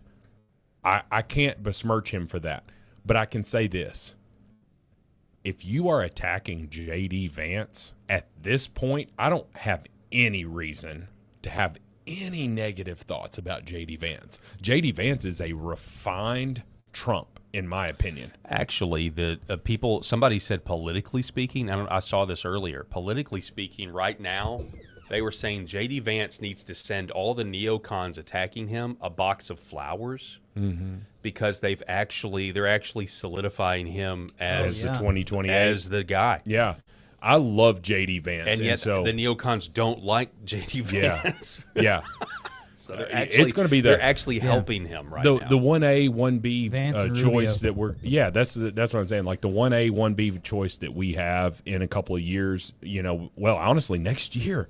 Think about this. Yeah. You're going to have to declare in 2027 if you're going to run in 2028. Let's just be honest about that, because some of those the primary start and all of that stuff, 2028 is going to be chaotic. But anyway. It's going to be crazy. Yeah, but we're 1A, 1B with Marco Rubio and J.D. Vance. Ben Shapiro, you're on an island by yourself, and it's just going to be with a bunch of Jews at this point. Well, it is interesting that what am I going to say? And all of a Go sudden, back there to Jew Island. Go to Jew Island over and there. all of a sudden, whoa! It'll be well paid for. For some reason, but for some reason, today's podcast is going to get labeled explicit. I haven't even cussed. I don't know why. I haven't even cussed. Our podcast, just talking about Jew Island. Yeah, there'll be lots of diamonds. Lord have mercy. Well, anyway, so Shapiro's upset because, Megyn Kelly's supposed to be anathema. Obviously, President Trump, at the height of the criticism of the war, called out Megyn Kelly, called out Tucker Carlson, called out these people. So the fact that JD goes on Megyn's podcast, by the way, it was a good show, it was a good podcast. Sure. And this was I think what we're seeing here is a potential healing, especially in light of the administration's rhetoric, calling out Benjamin Netanyahu the last 2-3 weeks. I was kind of concerned. I was very concerned that the list of people we were no longer supposed to trust or listen to just kept growing and growing and growing from February to now. Right. Now, I mean, the latest guy that we now are supposed to never listen to again, according to the neocons, is Jack Posobiec because he's calling Israel ungrateful. And by the way, there's actually a common thread here with J.D. Vance talking about how we're actually in your corner. We're the last people that are still in your corner. You better get on board with the peace. It's very reminiscent of Zelensky, which we're going to talk about here in a minute, in the Oval Office, just being totally ungrateful. Remember that when J.D. Vance dressed him down? It's just kind of a similar thing. These two conflicts are connected. Well, Zelensky dressed himself down. And then he was dressed down even. Yes. Oh, that's good. He was dressed down like even that. further to that level. That's good. That's really good. You can't wear a tie. Came in like a can't wear a tie. SpongeBob sweatsuit. That's really good. But anyway, these two conflicts are connected. Even before the Iran-Israel conflict kicked off, they were already connected because of Iran's relationship with Russia and everything else. And so. We don't have to play Shapiro. Here's more from Levin though. So okay. I mean, let's keep going. Mark Levin, this is what he's saying about this on his radio show. He's upset that President Trump said Israel wouldn't exist if it wasn't for him in the United States.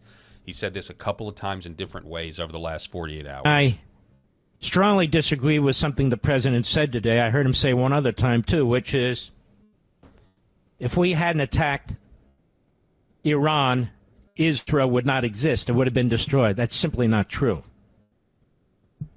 It's simply not true. For 12 days, Israel fought a year ago against the Iranian regime before we did. Destroyed its ground-to-air missiles, destroyed its Soviet and / Russian radar systems, destroyed much of its air force, destroyed much of any of its defenses. For 12 days. we went in on the 13th day with our great bombers and those bombs, and we hit those nuclear sites. But Israel has some very, very powerful weapons that it has not used. I don't know this firsthand. Just go online and read about it. It's a secret that's not so secretive. Well, the internet is always And they've had them truthful. for decades. Yeah. Yeah, the internet. Israel has nuclear weapons, is what he's saying. And it's a secret because Israel does not submit to the nuclear arms treaty, right?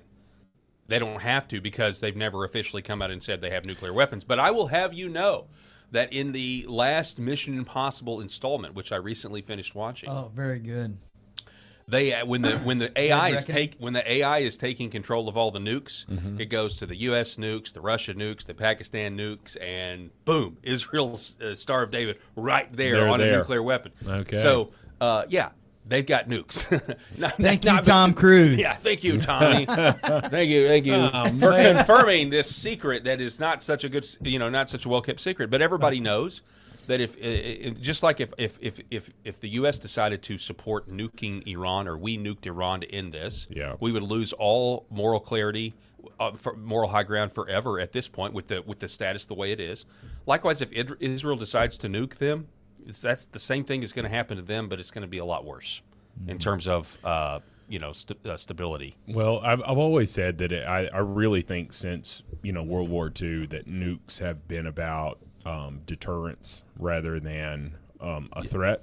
But at the same time, they've never, as far as we know, other than we don't know how many North Korea has at this point. There's allegedly a certain number, but who can trust numbers that come out of there, right? I remember the Kim Jong-il. Was that who it was? So I'm Sharon Reed. I'm Sharon Reed. Sharon Have you seen Reed. Team America Sharon World Reed. Police? I was thinking about Charles Barkley. Yeah. Look at Kim Jong-il. Look at him. Yeah. Remember? Why? Hang on, Charles Barkley did a. Look it up. What man. did he? Awesome. What did he do? Charles Barkley on Kim Jong-il. Yeah. Oh man, it's so good. I never Like seen so, it. he just did an impression. Okay, finish your thought, Rob. I'm So sorry. he did. But anyway, Kim Jong-il was obviously the Kim Jong-un's father or something like that. I don't know. But anyway, so man, South Park just roasted him in that. He's like, "Why are people so stupid? Why can't people be smart like me?" and it was so dumb. But he literally released this, that he played his first round of golf, 18 holes, and he had 12 holes in one. All right. Good caddy. Good caddy. You know what? Very good caddy. I've played quite a few rounds of golf, and I will tell you this. I have never hit a hole in one. It is a rare occurrence, and so it's hard to believe any of that propaganda that comes out of there. But suffice it to say, for the most part, nuclear weapons are in hands of people who aren't going to use them. Mm-hmm. I think Iran has always been this wild card to say if they had them, they would use them, and I think that's what the world is really afraid of. Eric, is this what you're talking about? This right here? Do you know? Is this the Charles Barkley thing you're talking about? No. Give Dennis Rodman any credit with this whole North Korea situation. He thinks he might deserve some sort of prize. He's like, he looked like Kim Jong-il. Oh my gosh! Have you never seen that? Oh No. man, it's one of the greatest things ever. Because Frank Caliendo ended up doing a parody of it. Okay, so it's this one right here. Here it is. Oh, hang on, Yeah. That's okay, it. okay. Back here on the NBA on TV, first half of the gentlemen. They have the soap opera going on, and then Kobe has this monumental task of trying to be an That's supposed to be Charles Barkley? Yes.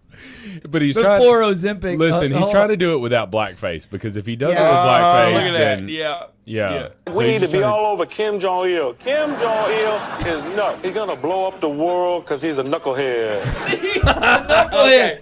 So it wasn't Charles Barkley. It was Frank Caliendo. Barkley said something, and then Caliendo went with it, and it was just awesome. He's a knucklehead. He's a knucklehead. He's a knucklehead. That dude looks like Kim Jong-il. He's a knucklehead. Frank Caliendo is incredible. He's one of the best impressionists there of all time. Yeah, Barkley actually said it, though, first. Hey, I want to say this. Did you know that the boss is watching our show right now? The boss. The boss, Jeremy. Who we got? Jeremy is watching our show right Jeremy, now. Herrell, thank you so much for watching. Yeah. No relation. Great to see you, sir. Spelled differently. He's watching our show. He's scoping us out. All right. Yeah. Hopefully he's getting some chuckles We got a out of us. good scouting report so far, hopefully. Yeah, maybe. All right. So we are gonna take a quick break, and then we're gonna talk about why Moscow is burning right now. So we're on the heels of this peace agreement, right? And then all of a sudden Zelensky, I guess he feels left out, and he's like, I'm still over here. Yeah, he did the Dr. Evil thing. Did you just do a cocaine and then sniff? He's like, yes. Oh my gosh. Okay. Yes, I did. All right, so real quick. That's what's going on in Kiev. Yeah. A little booger sugar. Yeah, stick with us. We will be right back. All right, folks. Don't go anywhere. Thanks so much. For centuries, light has been used to heal.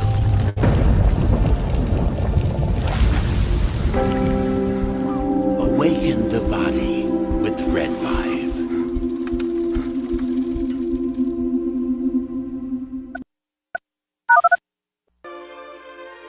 I had 5 units that I purchased for the practice right out of the chute.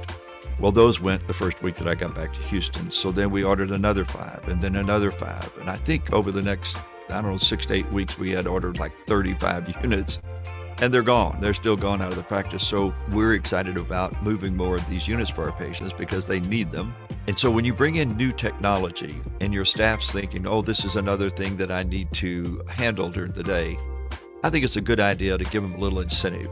And I do it as a team. So if one person does well, the whole team does well. So they all support each other. And they got really excited about that. They love it. They'll bring a unit in, turn it on, put it on the patient's foot or leg, and they'll tell the patients, be sure to talk to Dr. Parker about red light therapy. And the patient will say, red light therapy, yeah, I've heard of that, And so I'll walk in and my nurse is she'll tell me, I've spoken to Mrs. Jones about this red light therapy, and she's really excited about it. So Red Vive has been fantastic for our bottom line. My name is John, and this is my beautiful wife, Lori, and this is our Star Wars Ewok. His name is Scout, and we have Scout for about 11 years now, and we started noticing about 3 years ago, he started slowing down. He was unable to jump on the bed. He was kind of a little bit grumpier.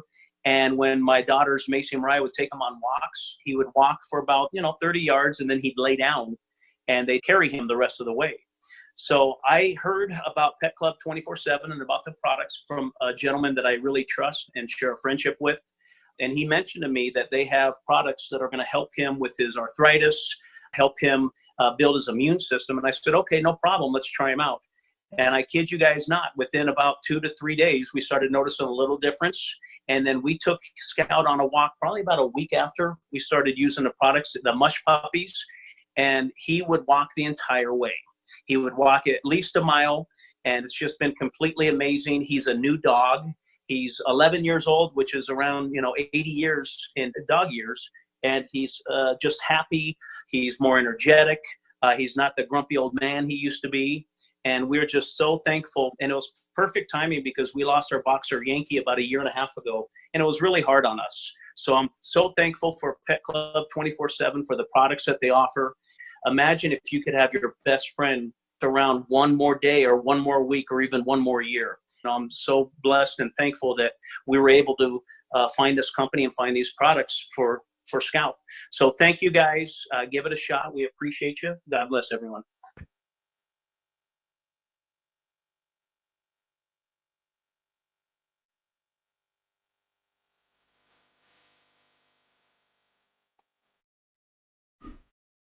The Paul Herrell Program.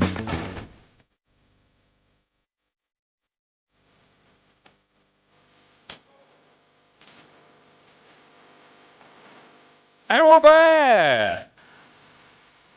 Thanks so much for being with us. Broadcasting live from Arkansas here on LFA TV. Also, Paul Herrell Program YouTube channel, Facebook.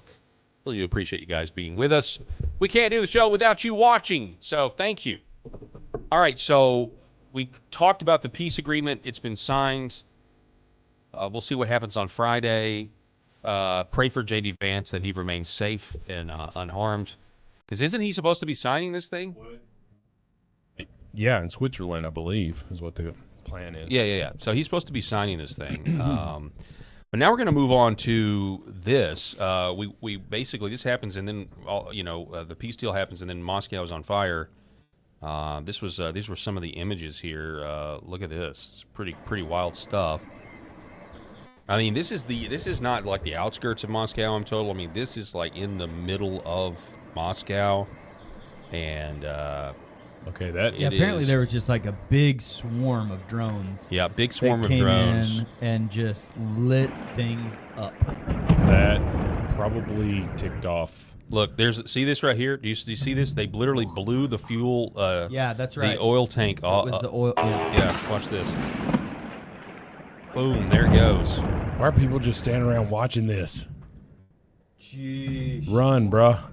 So allegedly, I think I read this somewhere where one of the many cell phone cameras, some guy was like, "Man, I'm so grateful I didn't want to have to go to work today." Terrible. That's terrible. I don't know. That's terrible. I don't know if that's true or not I at bet all. that dude was a knucklehead. Terrible. Thank God that bomb threat was actually real.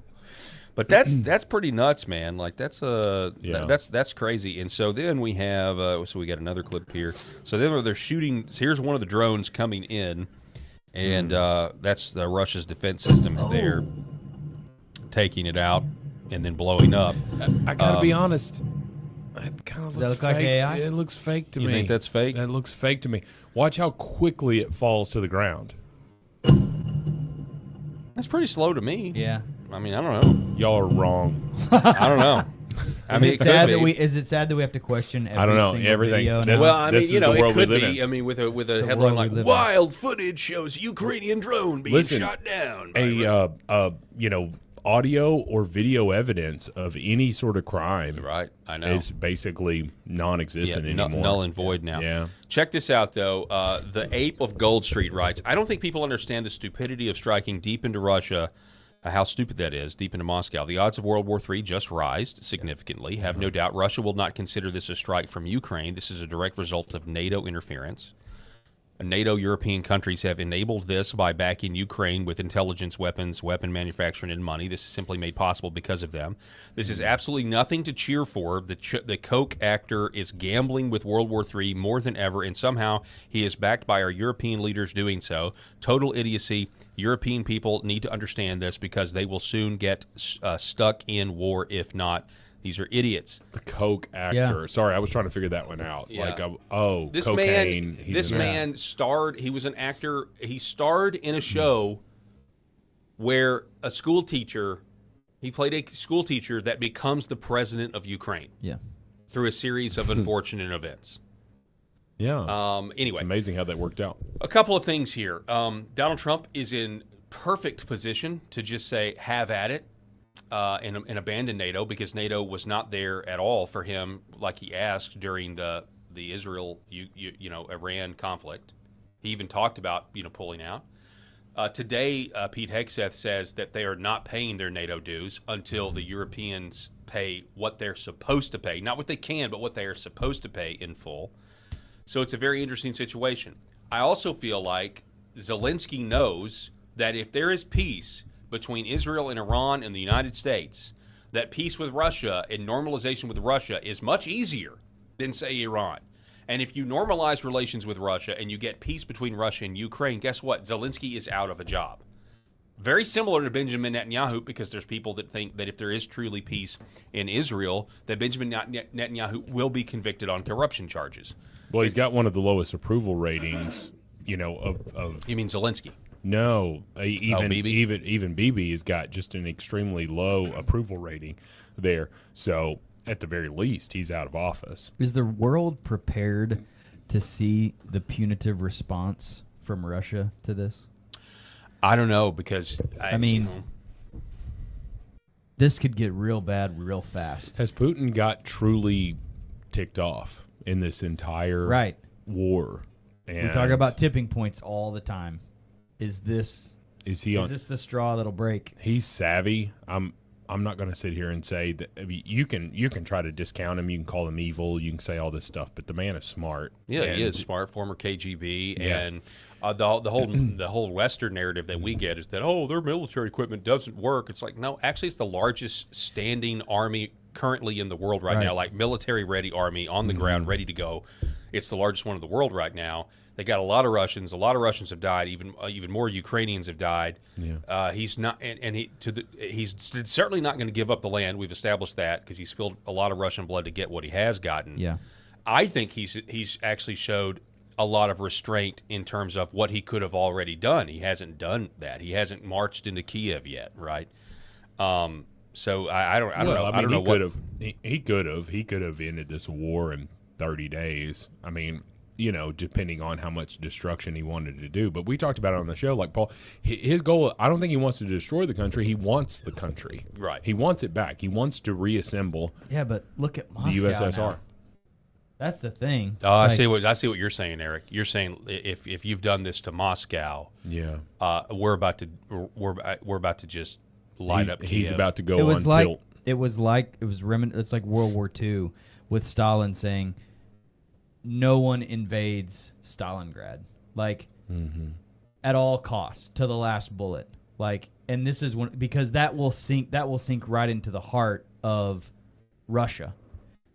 Isn't that what we're looking at right here? What Zelensky has just done, and is the world prepared for the reaction and the the punitive response from Putin? I don't know. I mean, wow. How swift will it be? I think my prediction yesterday was right, though. I mean, I think my prediction was if we get peace in the Middle East, that's next, and Zelensky knows it. And so, was it Zelensky per se, or was it the NATO? Was it, the forces in NATO that don't want Russia to get a W here? They don't want this to just end with him getting the Donbass and the eastern provinces of Ukraine. I don't know, but it just seems like sabotage to me. I mean, it seems like we were almost close to world ready peace. To celebrate. And because I'm telling you, if you normalize relations with Iran, and I know people don't want to use that phrase, but if you look at the Memorandum of Understanding, if you're giving them sanctions relief, and they're going to get loans to rebuild their country or whatever, or rebuild their military or however they use it, then how do you not have normal relations with Russia? Because Russia is way more predictable and rational. You may disagree with them, but they're way more rational than, say, the irrationality of Iran. And by the way, a lot of people think that the irrationality of Iran is organized irrationality. It's so decentralized, they're made to look crazier than they are. Not to say they're not crazy, but they're made to look that way to the outside world because confusion is your ally in a situation when you're surrounded by Western enemies, or you're the target of Western enemies. But I'm just saying, like, how do you not normalize relations with Russia if you're going to deal with Iran this way? And I think there are people that are still not wanting that to happen. Well, and I also think that normalize is a subjective word. Like, what does it mean? Because I think that normalized relationships with Russia might be different than a normalized relationship with, say, Mexico or, someone that we would consider more of a closer ally. Normalized in terms of, hey, we're willing to trade, and as long as you, act fairly and logically, and more importantly, sanely, then we're willing to what's the word? Barter with you. We're willing to work with you on this or that, and that's going to be good for both economies. Everybody wants into the United States economy. If you're a business and you're global, you want to make sure that you're in the United States economy. And I think that Vladimir Putin cares about. Hang on. Yeah, go ahead. I'm sorry. Keep going. I was just going to say, I think that Vladimir Putin cares about making sure that he's got an incredibly healthy, vibrant country. And for that, he's got to have money. And he can make a certain amount of money from oil, all of that stuff. He can make a certain amount of money from trading with the quote unquote evil axis of power here. But if he can get into the world economy in terms of getting into the United States a little bit more ingrained there, I think he would want to do that. To your point, Eric, I agree with you, Rob. To your point, Eric, look at that. Look at the destruction right there. Those are houses. Those are the tops of houses of civilian homes in Moscow. That have been totally destroyed. Well, at least the tops have been totally destroyed. Interesting. So this is not the targeting of just energy infrastructure, which they were. Or soldiers. This is not military infrastructure. That's right. Those look like houses. Those look like citizens of Russia. Yeah. So to your point, Russia's response is going to be tremendous. Tremendous may not be the great word. We all agree substantial. That Ukraine has the ready. right to do this. Do we not? Do we all agree that Ukraine has the right to do this? Strike into the heart of Moscow with drone attacks on civilians? I'm not trying to say that. I mean, I'm not trying to say all that. I'm trying to say they're at war. Generally, you try not to target civilians during war. Sure. But there's no reports that they were specifically targeting. Right. They could have just been going after the oil. Correct. And so I think they wanted to strike Moscow because that is, it's the capital. It's the heart of it. It's they want Russia to respond. Mm-hmm. And then they want NATO and the U.S. to condemn Russia's response because this is almost if you're Zelensky and you want to if you're Zelensky and and all you care about is staying in power because if the war ends you lose power and who knows, I mean maybe even people come after you because of the way you run your country. Yeah. If you're Zelensky though, what you've effectively done is you've targeted deep into Russia so you get a response, which is going to mean more Ukrainians get killed. So that the war continues and you stay in power. I know that sounds like really, like I'm not giving Zelensky the benefit of the doubt at all because I think he's a thug and is a total sociopath. But if it's hey, the United States is really not going to send a whole lot more money to the Middle East. We'd like to have that money. That goes to your point of being an opportunistic attacker. At this phase, and he's just trying to say, "Hey, I want to go ahead and just get to the heart of Russia." Well, let's see if I think you get some more money. I think did you accidentally said don't send money to the Middle East? And you meant to say Ukraine, or no. I think if that's wrapping up there, then Trump is, and he's having sort of a standoffish moment with the Middle East, like, "Hey, we're wrapping this thing up. We're not going to continue to fund this. We're not going to continue to, attack Iran." Then where do those neocon dollars go? Where do they go? Well, where does that military industrial complex focus next? That is that's the nail on the head right there because Ukraine is essentially a corrupt country for a reason. It's a money laundering depot, and I think that's one of the reasons why Europe is so invested in continuing Ukraine to be what it is, because I honestly believe that a lot of the money laundering through the NGOs and everything else come through Ukraine, go to enrich European oligarchs, and I even think rig European elections, because elections don't rig themselves. You have to pay someone to do it. And I think the people of Europe don't have leaders that they've actually voted for in majority. I really do believe. Do we have leaders that we voted for in majority? At this point, I don't know. Yeah, right. At this point, it's hard to know. Exactly. So I think this is the truth. But who to your point, who was it that said that it doesn't matter? It doesn't matter about the votes. It just matters who counts the votes. Who counts the votes? Yeah. Right. Yeah, I can't remember who that was, but Mr. Artificial Intelligence. So. But Dominic Michael Trippi says Israeli officials believe President Trump could potentially delay weapons shipments or impose an arms embargo on Israel in the future if Netanyahu won't withdraw forces from Lebanon. So that's now what the Israeli press is saying. And that would be it'll be interesting to see how Congress reacts if that actually happens in order to secure peace and open up the economy. Because now, honestly, if we're real about this, because this leads us to this next story. Thune admits some Senate Republicans hate Trump too much to support Save America Act. Yeah. So I saw this. These Republicans, though, at this point, some of them, I'm going to assume, want to sabotage the deal so that the economy continues to suffer, so that Trump suffers. It's the Cassidys and the Cornyn's of the world. Yeah. Yes. It's a mutiny. You can see a scenario here where it's not just about the SAVE Act anymore. If this is true, which it is, that they hate Trump and hate his voters, they may throw an absolute fit, do everything they can to torpedo the deal so that the economy still suffers and Trump is blamed for it. And it doesn't ever recover. And it just goes back to what we've been saying. I've been saying it for almost 2 years now, Paul. Or a year. How long have we been doing this show? A little over a year. Yep. A little over a year.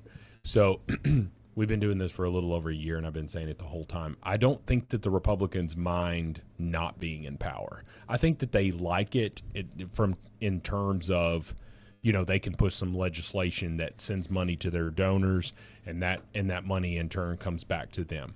I think they like that. They love that. But they're not so ideologically ingrained in what's right that they're going to allow Trump to have these victories, these people that have something so negative against him that, like, I can't let Trump have this victory. I can't let him take the credit for this. We're going to do what we want to do, and we'll live to fight another day whenever Trump is not in office anymore. Yeah. And I think that that's what they look at. They can raise money. In my opinion, you can raise a lot more money when you're in the minority. Yes, you can. Fighting. And then getting elected and never doing anything. Correct. It's pathetic. So this report says, in part, over at the Daily Caller, Senate Majority Leader John Thune admitted some Republicans in the Senate hate President Trump too much to support the SAVE Act. Multiple sources familiar with the comments told the Daily Caller. Thune admitted during a closed-door GOP lunch on Wednesday that some Republican senators oppose President Donald Trump so strongly that they will never vote for the Save America Act, regardless of the legislation. Attack Mike Lee for it. Yep, legislation's merits, according to several sources. Goodness. The discussion quickly escalated into a heated exchange between Republican Utah Senator Mike Lee, the bill's chief Senate sponsor, and several of his GOP colleagues. Republican Texas Senator John Cornyn. Shut up, you're out of a job. And Thune both challenged Lee's push for the legislation, and people are saying, yeah, that totally happened, although Majority Leader Thune denies the admission and says this is a baseless claim, and it is unequivocally true. Let me say this. If John Thune was on President Trump's side, why would he deny this? Because I believe the report. I think it's true. If he was on Trump's side, he would say, yeah, this is true. Yeah, we've got some people that just won't get on board. Yeah, why would he ever... And so Thune denies this only to protect people that are out of a job anyway. Yeah. Come January, what is wrong with this man? It is. I hate Trump so much because we talked about this yesterday. John Thune was Mitch McConnell's hand-picked successor, which tells me all I need to know, right? If you've got a Rick Scott from Florida, this, dynamite arrow being shot into the swamp, shot into this, these establishment Republicans. If you've got somebody like that as your option, the American people voted for that sort of approach, not this John Thune approach. And I said it yesterday, if you want Scott Pressler in your state, continue on this path, John Thune, because he's there. He's already said, if you don't pass this Save America Act before in time for it to be implemented for the midterms, which I seriously doubt is even a possibility at this point, right? Then you're going to be primaried. Is it North Dakota or South Dakota that he's? South Dakota. Is Thune is in South Dakota. You're going to be primaried. You might be popular now, but let a Scott Pressler come in there and take you out. A gay man is going to come into South Dakota and put you out of a job. Why? Because he is trying to advocate for the will of the American people. You were elected to do that, and you're not doing it. Yeah, I agree with that. They just hate us all. They hate us all. And what they do, not what they say, but with their actions, they hate us. They don't love their people, their voters. They actually hate them. Mm-hmm. W. Wilson, 1964, writes, exactly, Paul, stop the money to them and the war ends. This is just in general. This is any war that we're fighting by proxy, whether it's the Middle East but I think specifically this is about Ukraine. Wilson also says, no, Ukraine is wrong on all levels. He is a grifter to make things worse. And I would certainly agree with that. Mike Cernovich on this story with John Thune says, the Senate was always the enemy. They hate Trump and even more so his voters. So this is the state. This is the state of things. And I don't know what you do. I think President Trump knows that they hate him. And that's why now he's put him in between a rock and a hard place. Yeah. If you want FISA, if you want your precious government surveillance that has been abused on the American people and President Trump, then you're gonna put it on the SAVE Act. That's what you're gonna do. And until then, I'm not letting Jay Clayton get confirmed. Yeah. This is like hard-nosed stuff that I'm glad to see. You know. Yeah. I mean, he ticked off some people on that one. He did, including our Republican senator from Tom the state of Cotton Arkansas. No, yeah, well, I mean, John Kennedy and all of them. Which I love John Kennedy, so it's hard for me to believe that that I would ever disagree with him about anything. But if he is against the SAVE Act, if he is against implementing this thing that 84% to 87%, depending on what poll you look at, that they're in favor of, then John Kennedy, you're wrong. Because you were elected to go to the Senate on behalf of Louisiana, which is a conservative state it's a red state with blue pockets here, with New Orleans and some other significantly less official blue pockets now that they redistricted. Hallelujah, hallelujah! And we need to talk about that one day, Paul. We need to talk about like what this is going to look like at the current maps, because I believe that.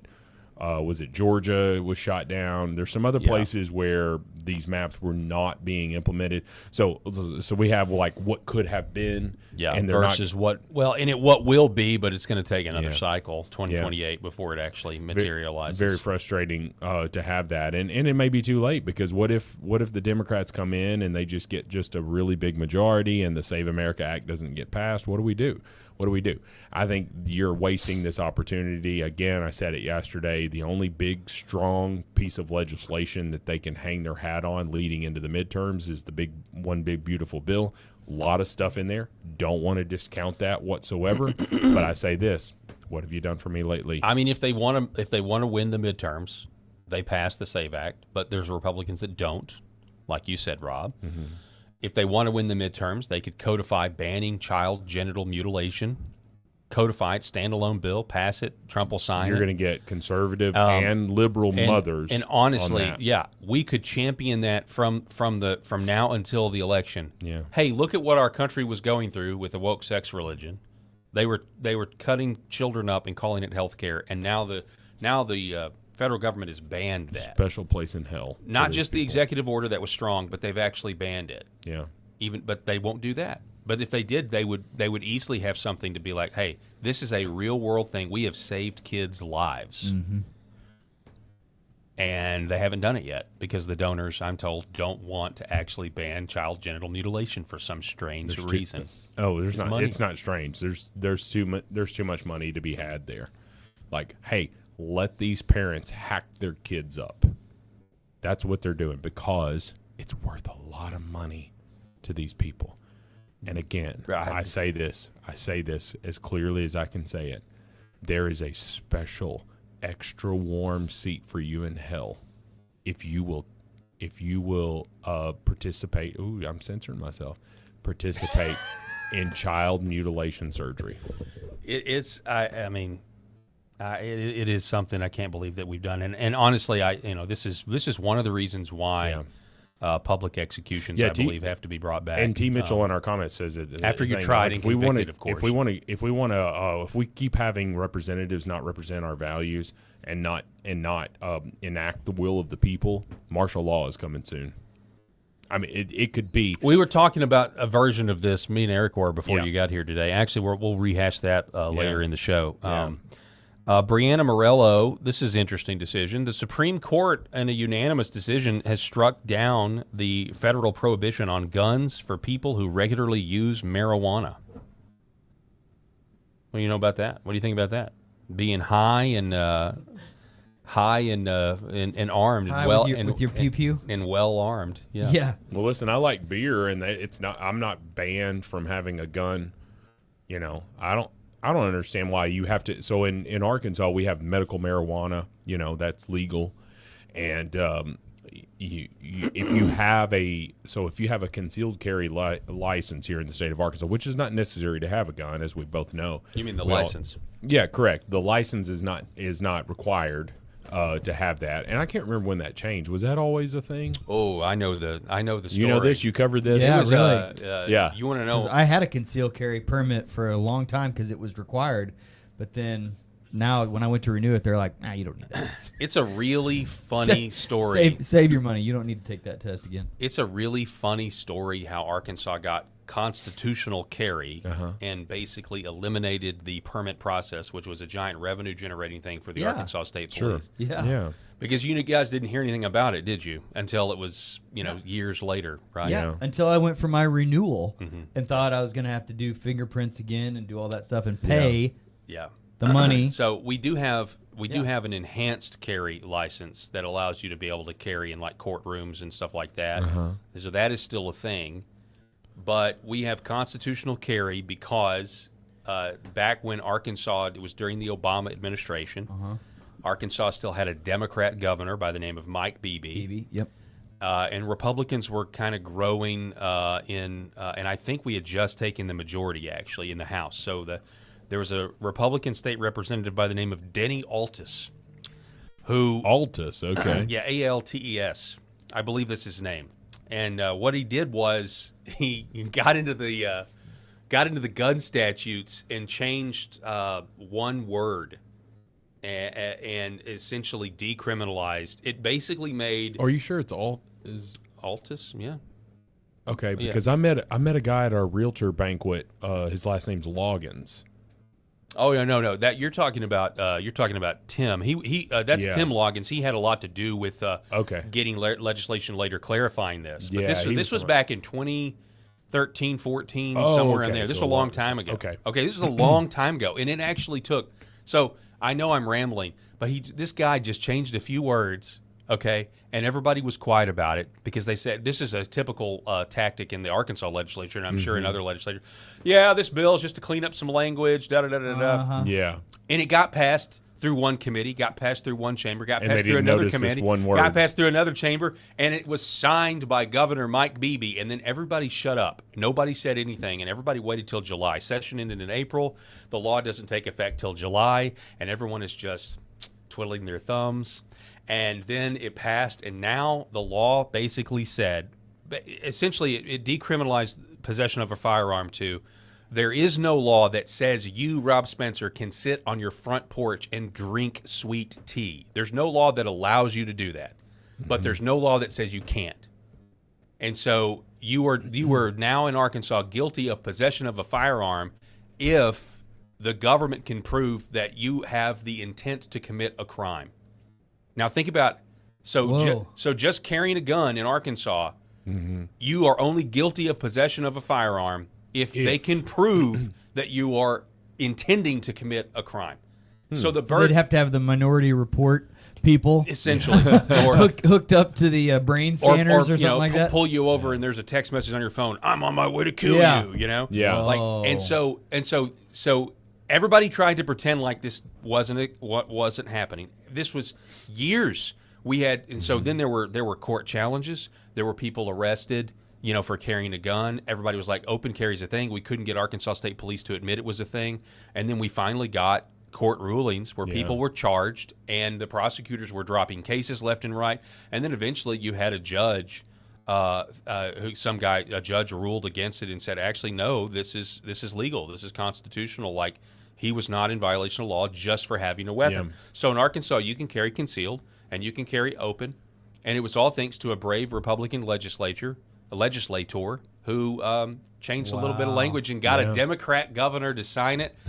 And now it's the Wild West and people are dying like flies. No, that's not happening. That it even happened, yeah. So anyway. That's extremely interesting. So I did not know that because I got my concealed carry license not because I felt like I needed it. This was 2018, so 8 years ago I got it but that was like the first time that I had a handgun. So I had I'd had guns in the past or whatever, at least been exposed to them, and but this was the first time I was going to kind of carry a handgun as a real estate agent because sometimes as a somebody that's 6'4", 250 pounds, I can be lulled into a false sense of security because of my size, right? Like, who's going to attack me, right?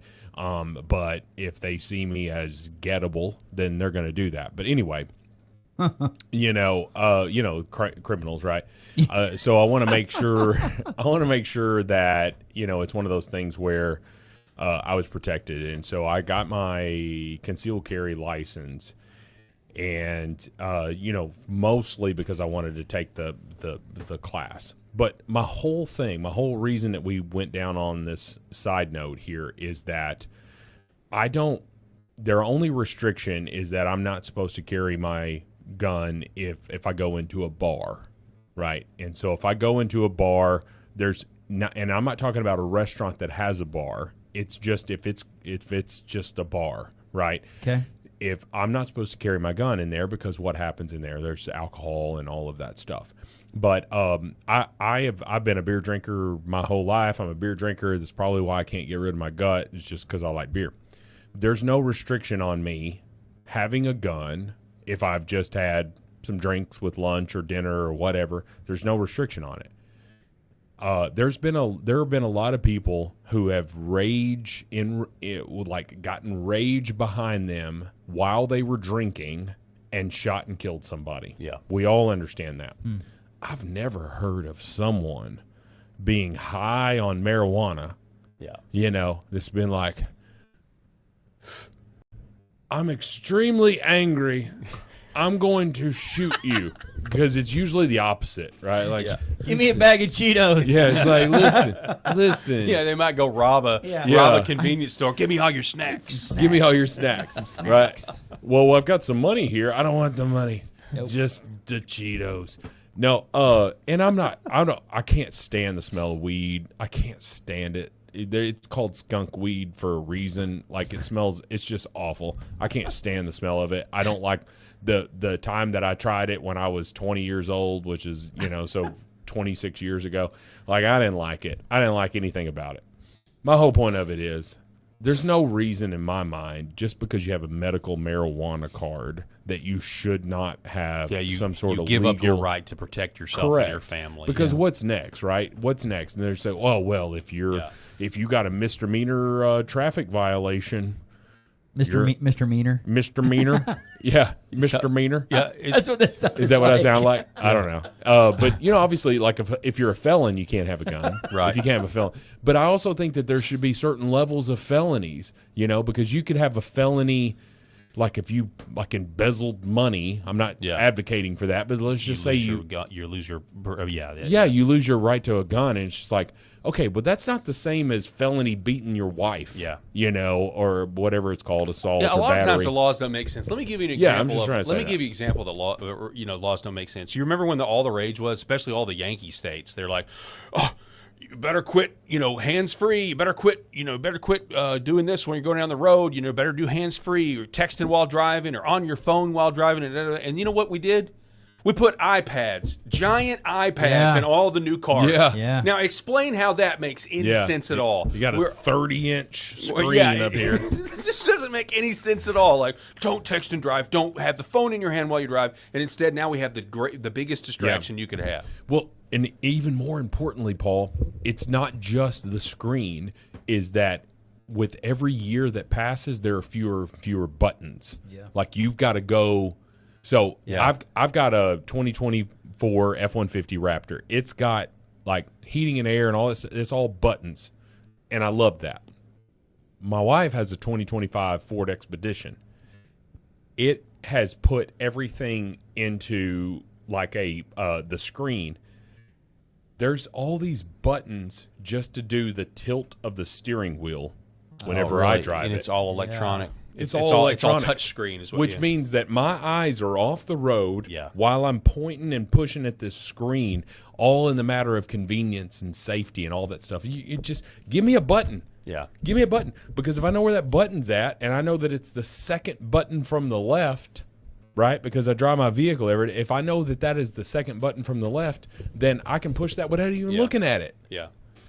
And let's not even forget the fact that I used to because I thought it was cool when I was young, smoke cigarettes. Smoking a cigarette while drinking a Dr. Pepper and changing the CD in my CD player while I was driving a standard transmission vehicle. I remember that one, and you're just like, yeah. So, yeah, so I got it out and you put the other one in. I got a cigarette, a candy bar. I got a cigarette. I got a candy bar. I got a Dr. Pepper. Oh, hang on, I'm gonna go ahead. Yeah, I got a cigarette. I got a candy bar. I got a Dr. Pepper, and I'm changing out my latest mix CD here. And while I'm shifting gears because I got a standard transmission Ford Ranger, like all of that was safe. Never had a wreck there. Yeah, but driving a car is actually not that hard. And also texting while driving is actually quite easy if you are just competent at it. But don't text and drive, kids. Eric wants to say something. I do not. No. But I'm about to tell myself okay, here Eric, if you're going to make me. Here, I'm going to try to guess. We want to hear it. All right. I think I know what Eric is going to say. Okay. And I think Eric is going to say that he's so old that he had a cassette tape player in his car and not a CD player. Negative. Okay, what is it then? What do you want to say? I'm older than you two guys. Oh, I thought Eric was older. No, than, I'm the oldest. Late 90s era. My brother and I got big into custom audio installations. Oh no! Oh yeah! So you're one of those guys. Yes. JBL where audio. This is going. Here's where this is going. I was never changing discs because I had a 10-disc changer underneath my seat installed. So I would pull out this little booklet thing, and it had 10 discs you could put in it. And so that's for any what it amount was. of travel. There was no distraction from these hands with those CDs. You mean these Hanes? Not to mention, there's no. You don't want these Hanes. 15-inch Fishers right. were going just bouncing, rattling your windows. Oh, Listen, my and you're just goodness. like, I can't believe you're Southeast Missouri's finest, baby. I think that's great. I think CD2 is Pearl Jam 10. I'm feeling some Pearl Jam. Let's do it. Oh, that's great. Wow. Okay. Well, that's good to know. 10-disc changer. That's fantastic, though. 10. I only saw the 6. I guess I was poor. I had the Kenwood system right there on front too, where you detached the face to whenever you left to go in somewhere, so that it couldn't get stolen out of your car. What you also have? What is that? You also have one of those steering wheel locks. What were those called? No. In case you got carjacked. What was that called? It looked like a big coat hanger, like in a weird infomercial or whatever. Yeah. Okay. So, are you guys familiar with the case where during the Biden administration, the ATF broke into the head of the Little Rock, or they stormed the head of the Little Rock Airport's personal residence and shot and killed him? No. Did you not? You never heard about this story? This is actually a pretty big story. So there's now a lawsuit that's going forward because of a wrongful death. The guy's name was Malinowski. This headline here from yesterday. On the ABC affiliate out of Little Rock, Malinowski lawsuit over fatal ATF raid moves forward as judge lets most claims proceed. A federal judge has allowed most of the Maria Malinowski, that's his wife's, lawsuit against the federal government move forward, denying a motion to dismiss 8 of the 9 claims brought under the Federal Tort Claims Act in connection with the ATF raid that resulted in the death of her husband, Brian Malinowski. The ruling permits the case to proceed into discovery, where both sides can gather evidence, request documents, and take sworn testimony as the facts of the case are further developed. The lawsuit does not dispute that ATF agents were executing a valid search warrant. According to court records, the warrant was related to allegations that Brian Malinowski was selling firearms without a federal license. The central issue in the case concerns how the warrant was carried out and what occurred during the execution of the search. Apparently, he was a gun collector. Mm-hmm. Court filings, the kind of thing that you want to gather together a whole SWAT team for. Court filings state that agents arrived at the home before dawn, covered a doorbell camera, knocked, and announced their presence before forcing entry into the residence. After entry, Brian Malinowski fired a shot, and an ATF agent returned fire, fatally striking him. The federal government has argued that Malinowski's actions initiated the deadly encounter and that the claim should be dismissed as a result. The court, however, found that several key facts remain disputed and cannot be resolved at this stage of the proceeding. Those include questions about how clearly agents identified themselves as law enforcement, how much time passed between announcement and entry, and what Malinowski understood at the time of the shooting. Because of those unresolved factual issues, the court allowed claims including wrongful death, negligence, assault and battery, emotional distress, and additional Arkansas statutory claims to proceed. So this is actually what happened. This is back on July 17th. I think this is a while ago. I don't think this is as of yesterday, but maybe it is. How ATF agents killed Arkansas Airport Director Malinowski. So this is a big story where it just looks like they basically, essentially, they just handled this all wrong, doing a raid in the middle of the night or early in the morning, and they just bust down the door. What are you going to do in that instance? Most of us, and this is one of my great fears, most of us are going to grab our firearms to protect our family. And if they haven't clearly announced themselves, or they cover up the doorbell cameras, if they cover up the doorbell cameras, you don't know what to expect at that point, right? This could literally be an armed robber. But ATF agent Tyler Cowart shot Malinowski in the head last year. He died 2 days later. His widow, Mayor Malinowski, recently filed a wrongful death lawsuit. None of the Department of Justice officials involved were willing to discuss it. Assistant U.S. Attorney Lindsay Mitchum Lawrence, who is defending the ATF in the lawsuit, was unwilling to talk Wednesday. So anyway, this is a big deal, and I think the ATF is going to end up. I think they're going to end up paying, but I also think we're going to get a lot more information as to exactly what was going on and what was the mindset to raid this guy who's a white collar employee, the head of the highest paid, I think, employee in the state of Arkansas, and then something like this happens to him, and he's a gun collector. I think, man, I got a couple of things. Number one, I'm like Malinowski. I can't think of that. I'm sorry, it's not right. But all I think about is Monsters Inc. The eyeball. The eyeball. His name was Billy Crystal's character. Ron Jaworski or something. Or no, wait, that's a no. It was Malinowski. That's a football player. It was. Look that up while I say my second point. Can I just give more context real quick? Sure, please. In December 2023, the ATF opened an investigation that began following Brian to and from work on the weekends, placing a tracker on his car and surveilling his daily activities. During the investigation, at least 2 agents acting undercover interacted with Brian at a gun show in Arkansas. Brian answered one of the undercover agents' inquiries by noting that he was a private seller, meaning he believed he did not need to follow FFL, which is, the federal regulations. Yeah. During their investigation, ATF learned a lot about Brian. They knew he worked in a secure environment at the airport where guns were not allowed. They knew he had lived a law-abiding life with no criminal history. Brian had no reason to believe that he was under investigation for violating the law. Brian never received a letter of inquiry, an audit, a personal visit, a request, or nothing. They just basically set this guy up to prosecute him. And instead of letting him know, hey, what you're doing is wrong, they raid the guy's house and shoot him in the head. Wow. Okay, this is unacceptable behavior by any metric. Why does the ATF Wazowski? Yeah, so Mike Wazowski. That's what it was. And what's this person's name? Walanowski. Okay, thank you. Malinowski. Yeah, I wasn't totally off. Mike Wazowski versus anyway. That's just ridiculous considering the circumstances here where my brain goes. But regardless. Wasn't this covered in the court cases? I don't know. How long ago was this, Paul? This was in 2024. No. I'm sorry.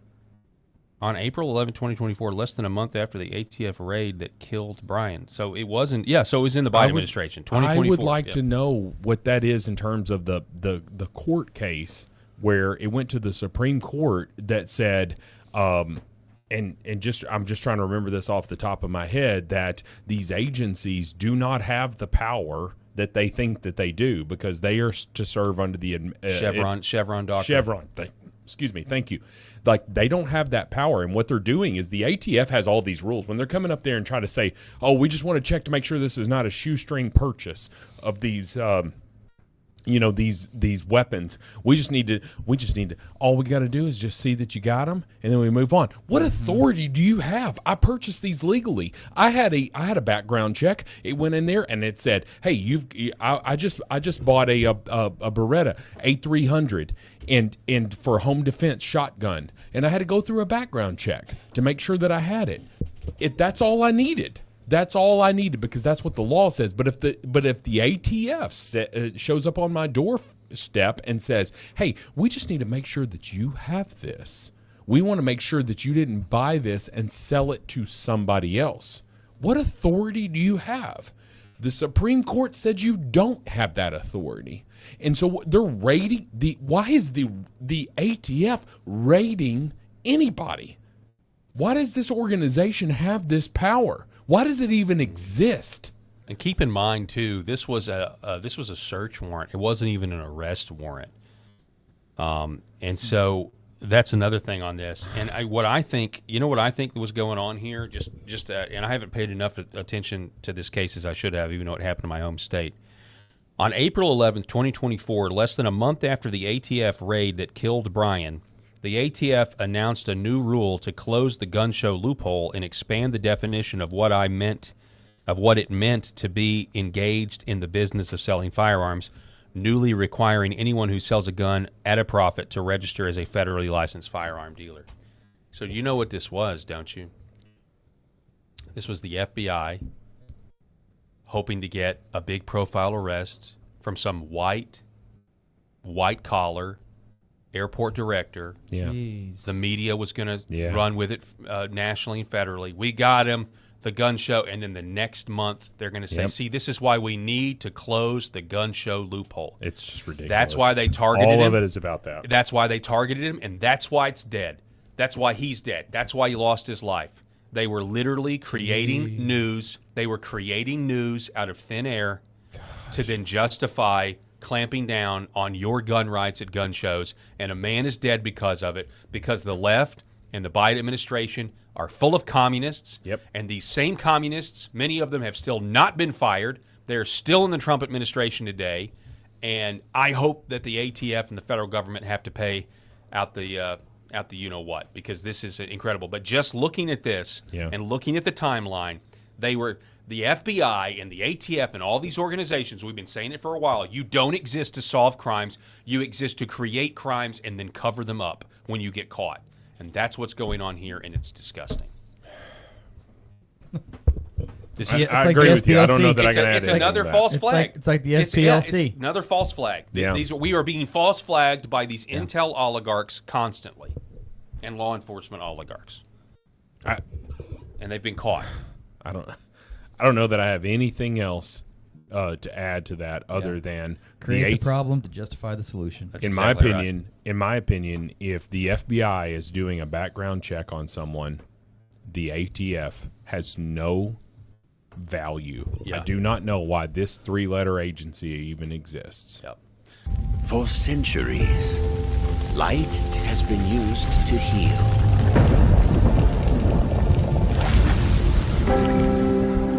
Awaken the body with Red Vive.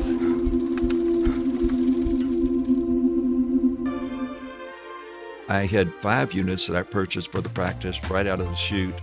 Well, those went the first week that I got back to Houston. So then we ordered another 5 and then another 5. And I think over the next, 6 to 8 weeks, we had ordered like 35 units. And they're gone. They're still gone out of the practice. So we're excited about moving more of these units for our patients because they need them.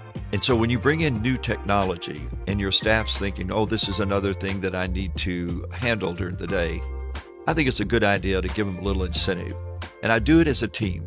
So if one person does well, the whole team does well. So they all support each other. And they got really excited about that. They love it. They'll bring a unit in, turn it on, put it on the patient's foot or leg, and they'll tell the patients, be sure to talk to Dr. Parker about red light therapy. And the patient will say, red light therapy, yeah, I've heard of that, And so I'll walk in and my nurse is she'll tell me, I've spoken to Mrs. Jones about this red light therapy, and she's really excited about it. So Red Vive has been fantastic for our bottom line. This is our family dog, Bubba. He is a Shorty Jack Russell. and he brings a lot of love and laughter into our home.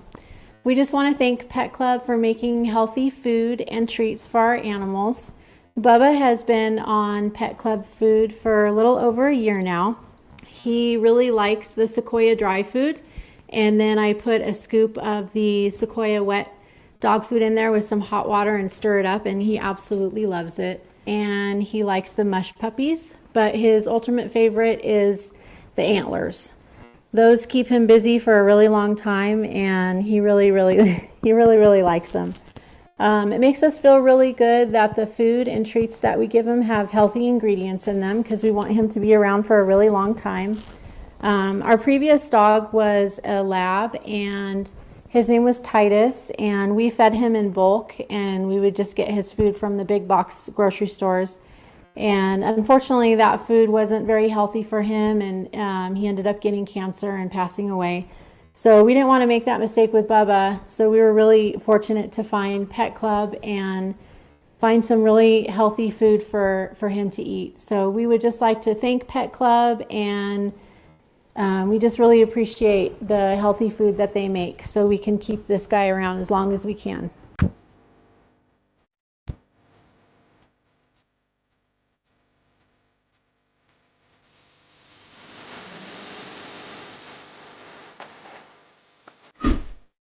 The Paul Herrell Program.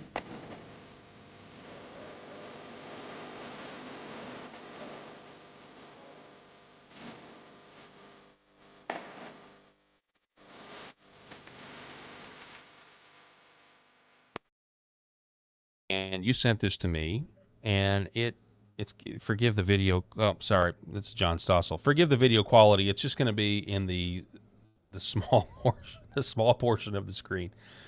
It is censored, but here is Adam Carolla going off on the left and the Muslims, and the LGBT and the Muslims. Now, here's the whole thing about the LGBT whatever community. I look at it the same as I look at the Muslim community, which is you can be Muslim or you can be gay. You can't be gay and Muslim, but you could be Muslim or you can be gay. I have zero thoughts about it and zero problems with it.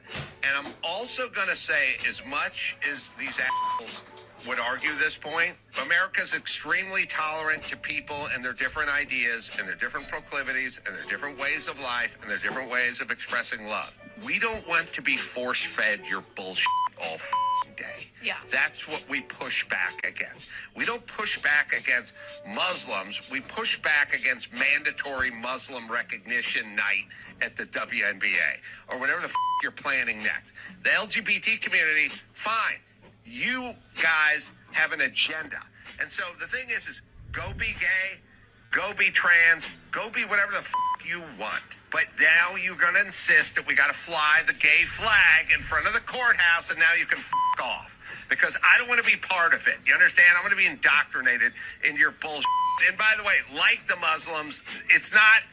We just want people to tolerate us and live it. No, you want to foist an agenda. That's what you're doing. If you don't, there's a version of quietly going about your business. This ain't it. You don't need to have the gay flag. You don't need to have Pride Month. You don't need to do the thing on the lawn of the White House. You can just go about your life.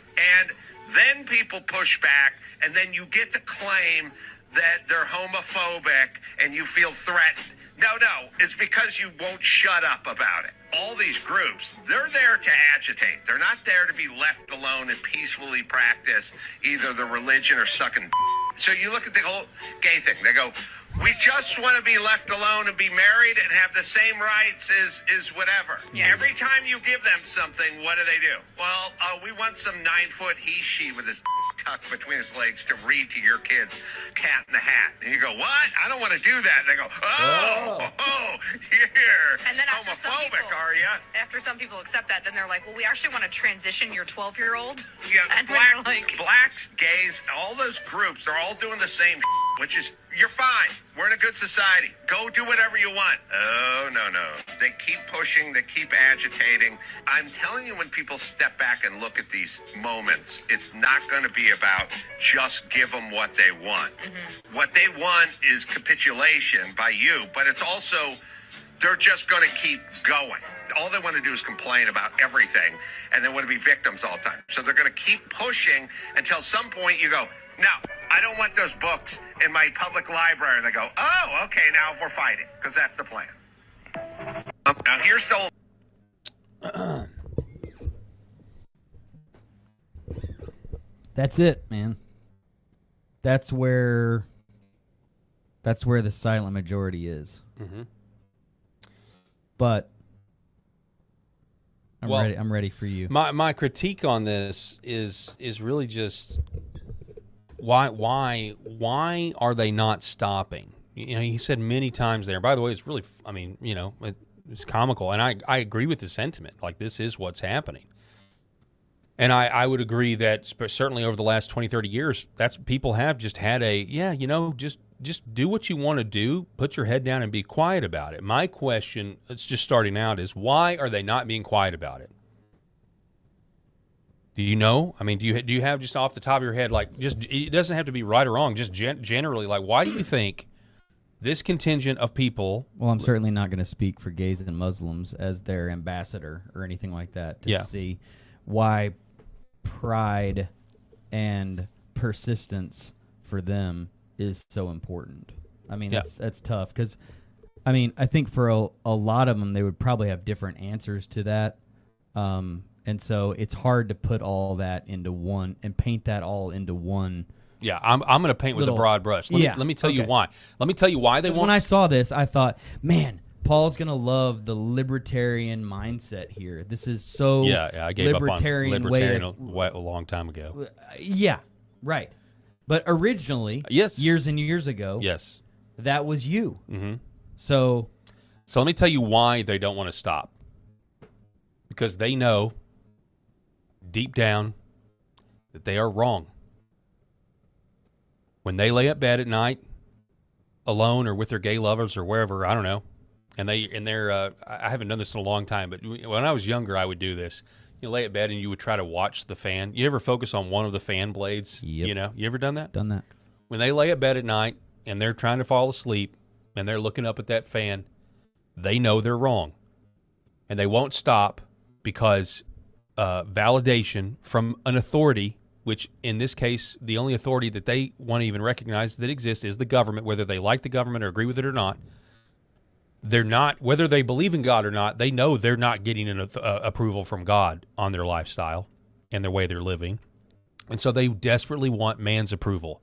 They want their city council's approval. They want their state legislators' approval. They want their state's approval. They want the president of the United States' approval. And I really do believe that this is about validation. They know that they are wrong, and they know that they are, at the very least, not fulfilled, that this lifestyle that they are pursuing, that they are living, is not doing it for them, even though society has told them that it will fill this void that is in them. Because we're all created to worship. Whether we worship the true God or not is another story, but as created beings, the Lord created us to worship. What is the chief end of man, right? To worship God and glorify Him forever. And so that is why they won't stop. Which brings me to my next critique of Adam Carolla here. And again, I like Adam Carolla, consider him an ally in this, fight against the madness or whatever. But what he is describing is the 1990s. He is describing a place where the gays were just trying to get a foothold. You had books like After the Ball that said, only talk about love, don't talk about actually gay sex because it'll gross everybody out. But you did have people, at least seemingly, there were strategists behind it, but there were also people that were not strategists. There were just gay people that were just happy to be gay in America, I suppose. And, maybe they would say a thing or two about gay rights here or there, but they did seem to just blend in or put their heads down and certainly didn't celebrate it. Because they've just been through the AIDS era, man. Yeah. Then and they didn't celebrate it, and they just kind of did their thing. That you will never get that back. You're not going to fix the problem of transing kids by somehow just going back to making them shut up about being gay. I don't believe that's possible. I think there's a couple of ways to do this if you really want to end what we're talking about.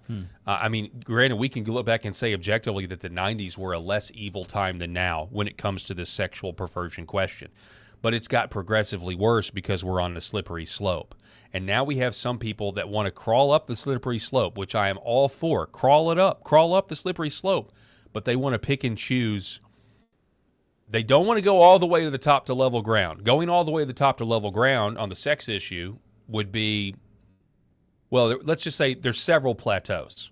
But the plateau that we have just come off of would be gay marriage. And so people want to say today, and Adam Carolla may be one of them, I'm fine with gay marriage. I'm perfectly fine with gay marriage. I just don't want you transing kids. And I think many of these people don't understand that. Look, if you want to get rid of transing kids, you have to realize that if it wasn't for accepting gay marriage, we would not have transing kids and calling it healthcare. Wouldn't happen, would not exist in the same world. There's no world where transing kids and calling it healthcare comes first before you have gay marriage. It doesn't happen. Now, you can leave that plateau and maybe go up another slippery slope, and you eventually could get to the divorce rate in this country. You could get to no-fault divorce, which is a heterosexual problem. You could get to, the fact that Christian marriages and marriages in general, the divorce rate's abominable in this country and has been for a very long time. And you could say, see, well, we devalued marriage with the divorce and easy divorce and everything else, and that led to what? Gay marriage, and then gay marriage leads to sacrificing our kids. You could go further up to abortion.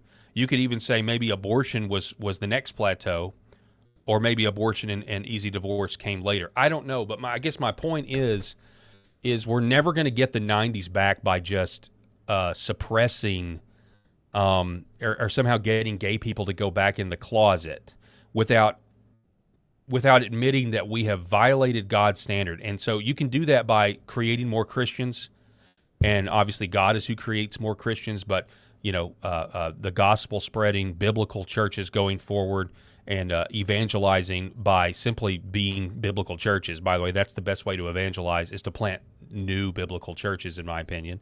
So you can do it that way. Or you can have existing Christian populations, which we do have, that just need to be better catechized to go into civil government and pass laws that they would be proud to say they passed in front of a holy God at Judgment Day, instead of libertarian laws that somehow this live and let live mentality means I have to put up with bringing a little kid to a drag show so he can be ogled by a half-naked pedophile, I believe, on stage, shaking his stuff, right? That's my soapbox. Sorry. Speechless. Okay. I mean, honestly, I thought it was a great summary of the fact and a reminder of the fact that he wouldn't have been allowed to say that a few years ago. Correct. So I think there is a way in which we've moved forward into having a conversation of where we're willing to draw lines and say no. Because Adam Carolla would not have been able to say that 4 years ago and gotten away with it and not have been canceled by any and everything and been blacklisted from everywhere. Yeah. And granted, it's not like he's an A-lister on all the biggest movies. You're not going to have Tom Cruise saying what Adam Carolla just did, or Brad Pitt or somebody like that. But just the fact that he and his audience, and he feels comfortable saying, look, you took it too far. The pendulum swung too far this way. And now, so to your point about if the 90s is here, the early 2020s were here, we've got to get back to it, and to what I say all the time, which is some sort of a balance. Mm-hmm. Because to your point as well, you can't put that genie back in the bottle. This isn't the 90s anymore. Yeah, no, you're right. I think he's right about the fact that they take, push. The old book, give a mouse a cookie, I mean, he's 100% right about that, in my opinion. And eventually parents can say, yeah, do whatever you want in your bedroom. I don't want to know about it, but don't touch my kids. Right. Don't talk to my kids. And don't try to make my kids part of your affirmation of what you do. Yeah. Or me. Well, and think about the fact, too, that, like, we don't have to live under those threats if we don't want to, if we had a government that was actually constitutional the way it was originally intended. Well, but guess what, Paul? Most people are too gutless to speak up. They are, but like the Supreme Court in overturning Roe v. Wade, the concurring opinion, Clarence Thomas was like, we got to revisit gay marriage because the same principle applies. There's no right to abort in the Constitution. The states can regulate it. There's also no right to marry in the Constitution. And so absolutely the states should be able to say, no, we don't do gay marriage here. I'm sorry. And do you know what that would mean? That would mean gay people would move out of here. And they would move out of states to where they could go live their lives and do what they want to do. Like that's what would eventually happen. Mm-hmm. And we may be, decreasingly or increasingly no longer the United States of America. And I get, and I think actually all that would work itself out. But we've been denied that idea of governance by these top-down rulings like Roe v. Wade or like Obergefell, which was what it was. But at the same time, I also think that Christian laws can have a tendency to really test whether this person really believes it ideologically or not and is willing to actually put their life on the line for it. I think if you called transing kids child abuse and parents could lose their kids, if not themselves be put in jail for abusing their kids and calling it health care, I think there'd be a lot of parents overnight that would suddenly lose their ideological muster. I think there'd be a lot of parents overnight that'd be like, yeah, I'm not doing that. Sorry, kid. Go get bullied, go through puberty. Maybe you're going to feel a little different in about 5 years instead of cutting your breasts off. I think a lot of that would really help. And it would be better for your neighbor. It's actually the loving thing for your neighbor to have laws like that. They may not think so, but these detransitioners right now certainly wish they had laws. I guarantee all these girls and guys that transitioned themselves really wish what the doctors did to them had been illegal. And yet the media clapped like seals and said, do it, be empowered, you're going to be happy. And now they're more suicidal now than ever. Mm. So, anyway, I'm sorry I didn't mean to derail the conversation if I did, but not at all. I think don't even dare apologize. Well, it's kind of my pet peeve, and I love it. I think Adam Carolla is correct in the tolerance of the country. Yeah, if Trump wasn't president, he wouldn't even be able to say what he's saying. That's right. It's like J.D. Vance's tweet the other day. Like, y'all can calm down. President Trump was elected. Mm-hmm. Remember? Yep. I mean, it's just like, we don't have to worry about this stuff anymore. That's exactly right. On the Major League Baseball thing. Yeah. It's like, why are y'all mad about the SF on the Giants hats being rainbow and them writing a Bible verse? It's fine. They can write a Bible verse on there if they want. Yeah.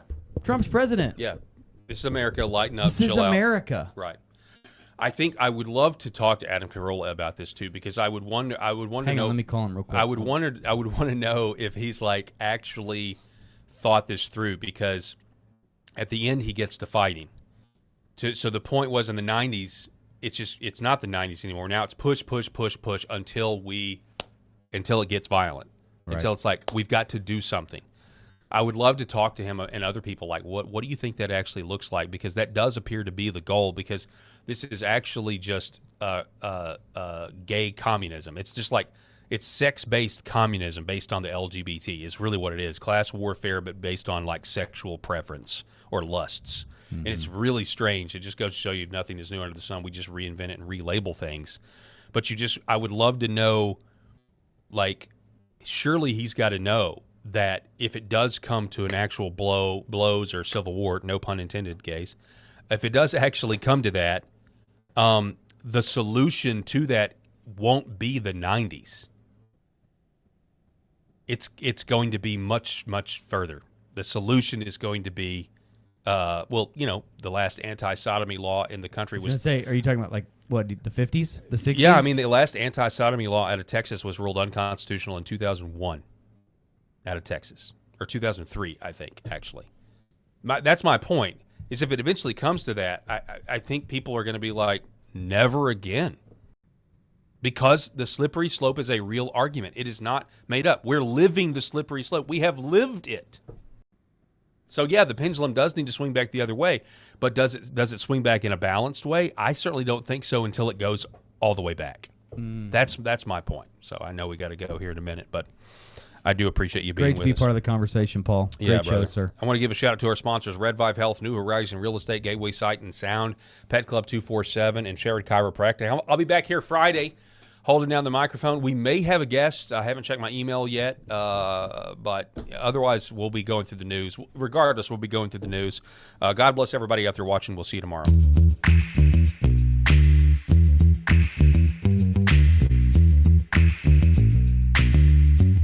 The Paul Herrell Program.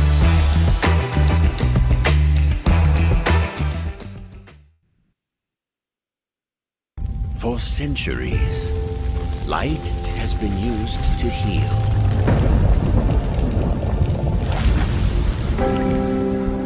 Awaken the body with Red Vive.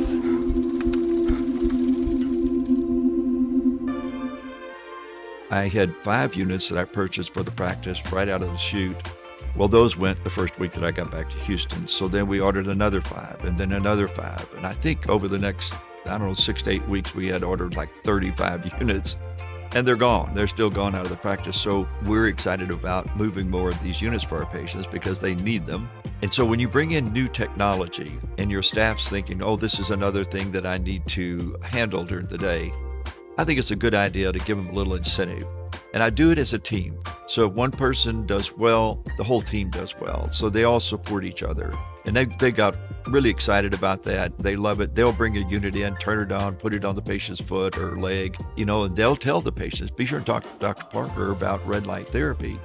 And the patient will say, red light therapy, yeah, I've heard of that, And so I'll walk in and my nurse is she'll tell me, I've spoken to Mrs. Jones about this red light therapy, and she's really excited about it. So Red Vive has been fantastic for our bottom line. This is our family dog, Bubba. He is a Shorty Jack Russell, and he brings a lot of love and laughter into our home. We just want to thank Pet Club for making healthy food and treats for our animals. Bubba has been on Pet Club food for a little over a year now. He really likes the Sequoia dry food, and then I put a scoop of the Sequoia wet dog food in there with some hot water and stir it up, and he absolutely loves it. And he likes the mush puppies, but his ultimate favorite is the antlers. Those keep him busy for a really long time, and he really likes them.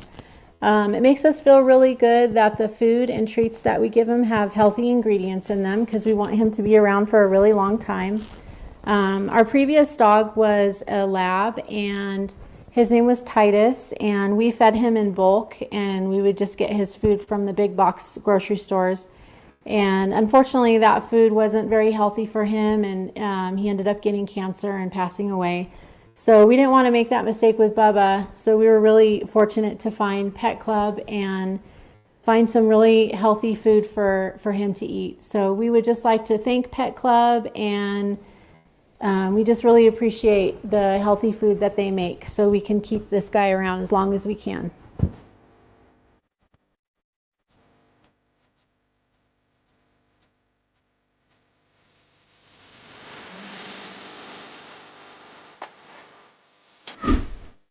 The Paul Herrell Program.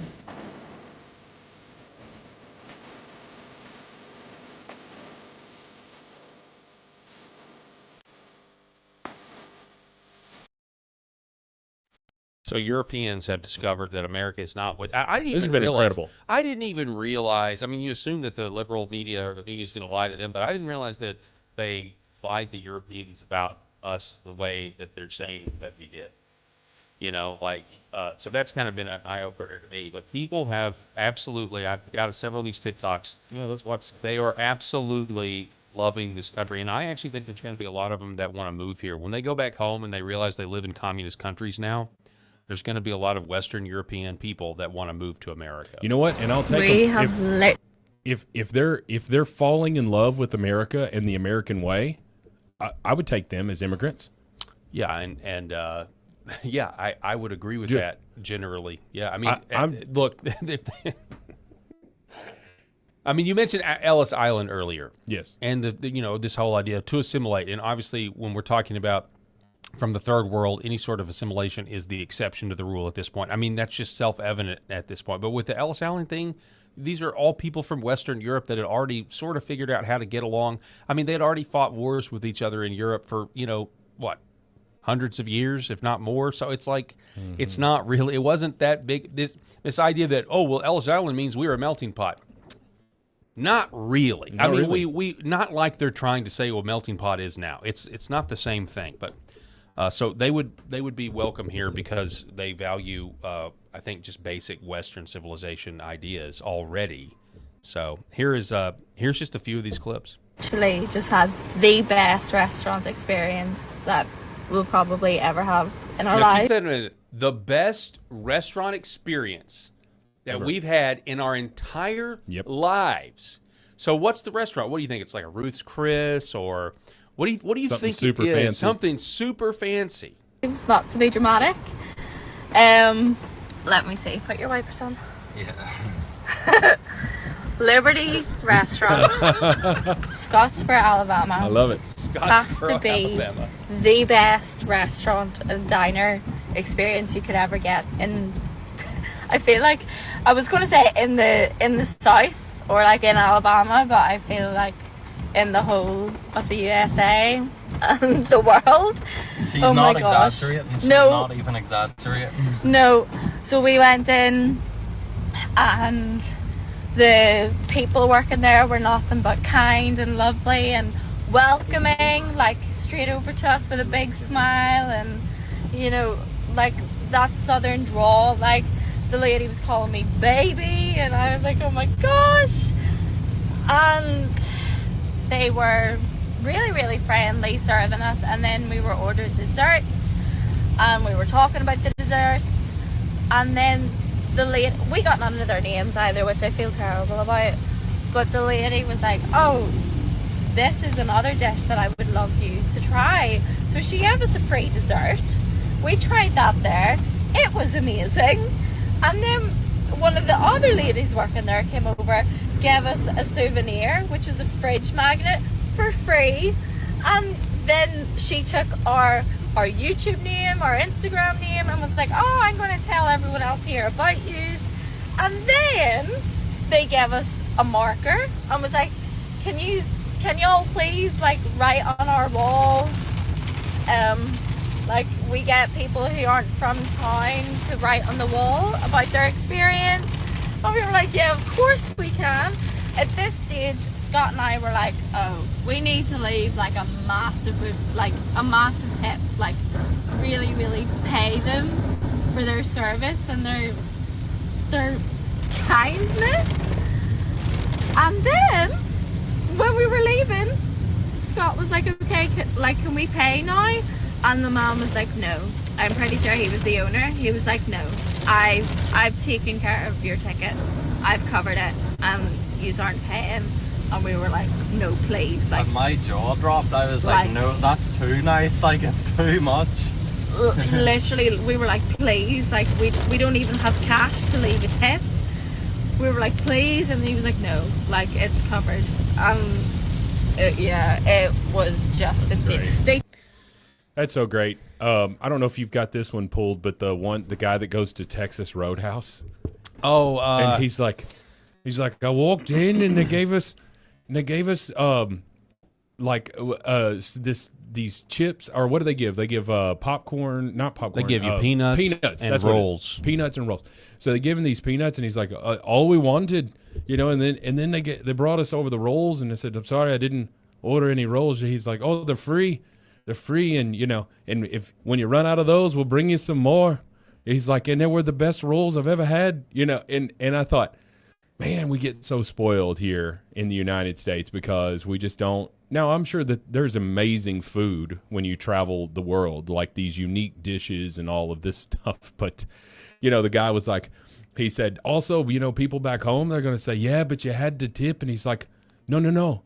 We got to tip. We were able to. We wanted to tip. Wanted to like they were so. It was so phenomenal. Like we wanted to tip them, and so many people. We saw the Chick-fil-A people that were just like in heaven because they're. And of course, Chick-fil-A is incredible. I don't know what they that secret. It's the Lord's chicken. Yeah, you know the secret there. With so, about 1,000 ingredients. Yeah, but yeah. Let's watch another one. Here we go. I feel like I've been lied to my entire life about America. Like, I'm in Florida. This beach is insane. Like, just as good as Australian beaches. But if you log on to the news, everything's bad. Everyone's got blue hair. Everything's terrible. It's not. It's absolutely fucking amazing. Are you kidding me? I feel like Okay, that's just one. Then we got this one. Europeans are now seeing this in the US, the patriotism. They're even flying the eagles around the stadiums, and honestly, I don't think the Europeans can actually comprehend. Yeah, they can't even comprehend what they're witnessing. What's going on? This doesn't happen in European countries. This doesn't happen in the UK. How cool is that? Even just an eagle flying around a stadium. The showmanship that Americans put on is out of this world. Like when me and Shana went to our first ever college football game, one of the teams had a dog running around. One of the teams had a dog running around. Every time. These are Europeans that already live. Oh in yeah, America. they already live. Yeah. So then we have. Hang on one second. I didn't. We got. Here's a montage real quick, and then I want to get to this last one. That guy used to mean for him. Buc-ee's, the Bass Pro, the ranch, the roads, the highways, milk. They just can't comprehend it, Rob. And you know the apparently, you know, some posts said that the Germans stood at the meat section and just had to process the fact that we have access to every cut of meat basically that you can imagine. Yeah, and I think, you know, again, it's just the lies of Sky News. It's the lies of the BBC. You know, when you're painting a picture of what the United States is, the only people that hate the United States are people who have never been here before, and the liberals that are living here currently. Those are the only ones that really hate us. Yeah, you know. Because the blue-haired liberals hate America, and there was a video here, and it doesn't look like any of these thumbnails. There was a person that was saying like, we were asking someone like, why do so many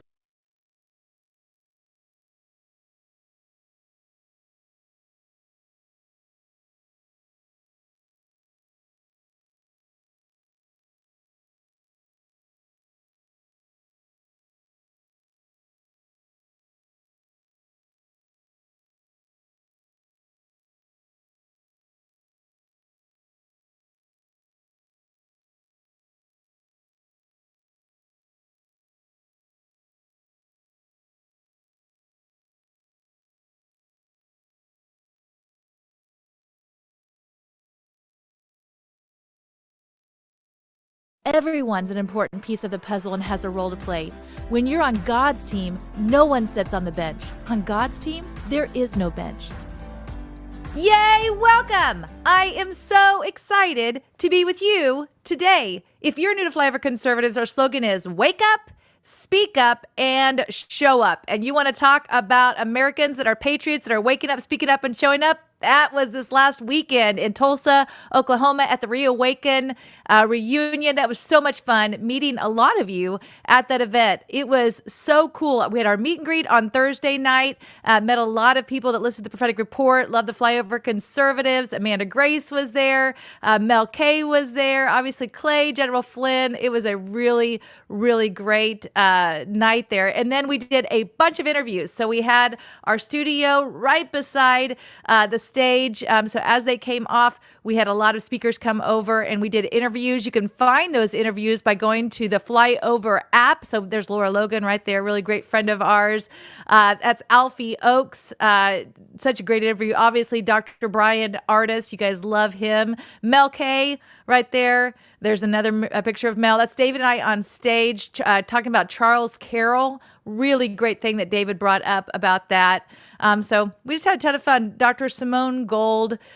We also interviewed Dr. Stella Manuel. There is Amanda Grace, interviewed Amanda. So many incredible supernatural things happened at that event. So it was truly an honor to meet a lot of you. Saw Roger there this weekend.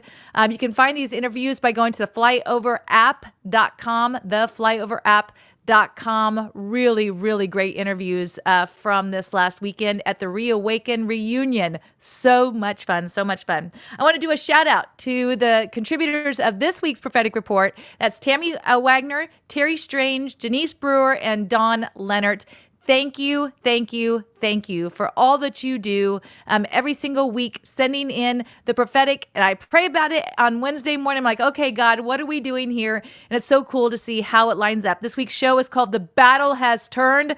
Thank you, Jesus. We are so excited about that. We're going to do a shout out to the sponsor of the show. That is Fern Valley Soap. You can see these beautiful soaps in front of me. And I will just say this, they smell absolutely amazing. I went back in a little storage area to grab those, and I was like, I feel like I'm in heaven. I know. There was like a pumpkin-y smell running one. There's a flower. I mean, it smells so good in here. It does. They're sitting right here in front of me, and I'm like, oh my goodness, they smell so good. And this one is amazing. Yes, actually, that was what I was just holding up. This is the new one, celebrating 250 years of freedom, and this is apple pie scrub.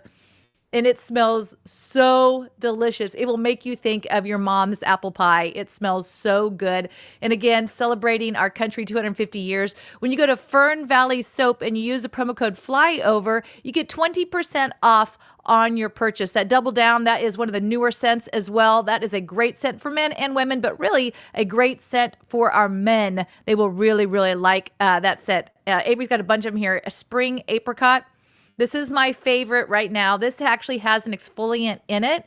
And so it's little apricot seeds, and it does exfoliate a lot like the Humboldt Hands, but not quite as tough. So a really, really great one there. The Humboldt Hands, if you, obviously doing tanning cream right now, if you are out working in your garden, this is just a really great exfoliant for getting things off of your skin that you no longer want on your skin. Okay, I see that one right there, the watermelon and lavender. This is really special. This is a really, really great combination. So if you're thinking, and it's really fresh, thinking of, summer scents, those kind of things, it's a really great one. And then the other one I wanted to bring up is I think it's called Plumeria. This smells really, really good as well. So very, very clean. So if you're looking for, hey, I need something new, a fresh scent, these are really great soaps that you could try. And of course, supporting our country at the 250-year mark, this is a great little commemorative bar of soap that you can get for that as well. You can just go to fernvalleysoap.com and use the promo code FLYOVER. All right, so we were in Tulsa, had this huge event over the weekend, and Avery had to use a bunch of data. And so we are with Patriot Mobile, patriotmobile.com/flyover, and Avery ran out of data. So Avery, you want to talk about how simple it is to actually get a hold of Patriot Mobile and how you were able to get more data? Yes, so I use a lot of data. Throughout the event, we had no Wi-Fi, and I'm trying to still, do work and things like that. So I'm using my hotspot, and I used it, I think, on the way down on the trip. I used it there. And I used up all my data. And so I just contacted Patriot Mobile, and I was like, hey, I'm traveling right now. I need access, because if you don't have data, you can't use Google Maps or any of those things. You can still call or text. That's unlimited. But the data part. And so they're like, no problem. We added an extra 5 gigabytes. And then today, my new month started over. So perfect. They gave me enough to kind of get through that weekend. And so they work with you. They help you with whatever you need. If, you want more or less or whatever, they're really great teammates and making sure that you are happy. And the great thing about Patriot Mobile is, again, you're supporting a company that loves the things that we support. Freedom of speech, right to bear arms, pro-life, pro-military, and first responders. They are a company, obviously, that loves our country. And you're getting the same towers as you would get if you're with Verizon or AT&T. It's just, where's the money going and how are they spending the money? Again, you can go to patriotmobile.com/flyover. Fly Over or call 972-PATRIOT. And right now they're giving you your very first month for free when you make the switch. So 972-PATRIOT, very easy. When you make the call or you go on, you're dealing with people that are here in the United States. So either in Texas or California, so you can completely understand them. And it is a very, very simple switch. Again, supporting things that we all love and are near and dear to our hearts as well. Don't forget today at 3 p.m. That Ginger Ziegler is going to be teaching us how to prophetically intercede. This is so important. There are a lot of prayer points in today's prophetic report. It starts out with some pretty big warnings that we need to be aware of. It's going to be extremely important that we are linking arms and that we are going on and learning how to prophetically intercede with Ginger. You can find Ginger Ziegler, Ziegler, on YouTube, on Rumble. You can go to gingerziegler.com. Just make sure when you are on the Rumble or the YouTube that you are following her, that you're giving her a like so more people are seeing this as well. All right, so what are the prophets saying? We are going to start with Dutch Sheets. This came out on June the 23rd, 2026, talking about what's going on in Iran. I think this is extremely important as, followers of Jesus Christ, as the remnant, as the ecclesia, that we are aware of kind of what God is calling us to do. And this is called The Chess Game with Iran. Check this out. There are mixed feelings among Americans on the Memorandum of Understanding Trump signed with the Iranians, which serves as a preliminary agreement aimed at ending the military conflict and establishing a roadmap for a permanent peace deal. This agreement, one, reopens the critical Strait of Hormuz global shipping route, the critical Strait of Hormuz global shipping route, toll-free for at least 60 days. Trump wants a weakened Iran, not a global recession. Secondly, it mandates the immediate termination of military operations between the U.S. and Iran and an end to hostilities in southern Lebanon. 3, it eases certain financial restrictions on Iran, unfreezes restricted Iranian assets, and establishes an external $300 billion reconstruction fund backed by regional partners. And fourthly, it triggers a 60-day window for the U.S. and Iran to hold talks to resolve core issues, such as the end of Iran's nuclear enrichment and the disposal of its stockpiles. President Trump emphasized that all aspects of the memorandum are contingent on Iran behaving, as he said, and that he reserves the right to return to military action immediately if they don't. Our military forces remain in place, ready to respond in a moment's notice. He also asked Israel to suspend its operations in Lebanon during this time, something they did not want to do. As stated above, there are mixed feelings by Americans regarding Trump's actions. Some wanted America to fight as long as it took to finish off the evil Iranian regime. Others want peace and low gas prices, whatever it takes. Others believe it was necessary to make decisions based on lowering gas prices now to help Trump and conservatives in the midterms. Then, if necessary, we can finish the job, whatever it takes. Others are upset that he is telling Israel to stop fighting at this time. And I'm sure there are many other thoughts regarding what should or shouldn't be done. My thoughts: I do not presume to know what President Trump should be doing at this time, nor do I pretend to know what he is doing. He's a master strategist and negotiator, and like a good chess player, is always several moves ahead in his thinking, setting up his opponent. Obviously, this being the case, he often feints, bluffs, hides his intentions, etc. He is no doubt doing so now. Also, the president obviously has much intel that we and other government officials don't have. Wise decisions are based on good information, which he and his team have immeasurably more of than all other Americans regarding Iran. And some of what we, the public, do get is distorted by Iran, the media, and politicians who hate Trump more than they love America.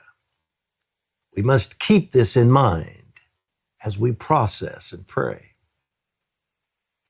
I'm confident our president is intent on doing what will prove best for America and the world, and is willing to make difficult decisions to do so. Decisions others have been unwilling to make. These decisions are sometimes unsettling to Americans and to other nations, but are necessary.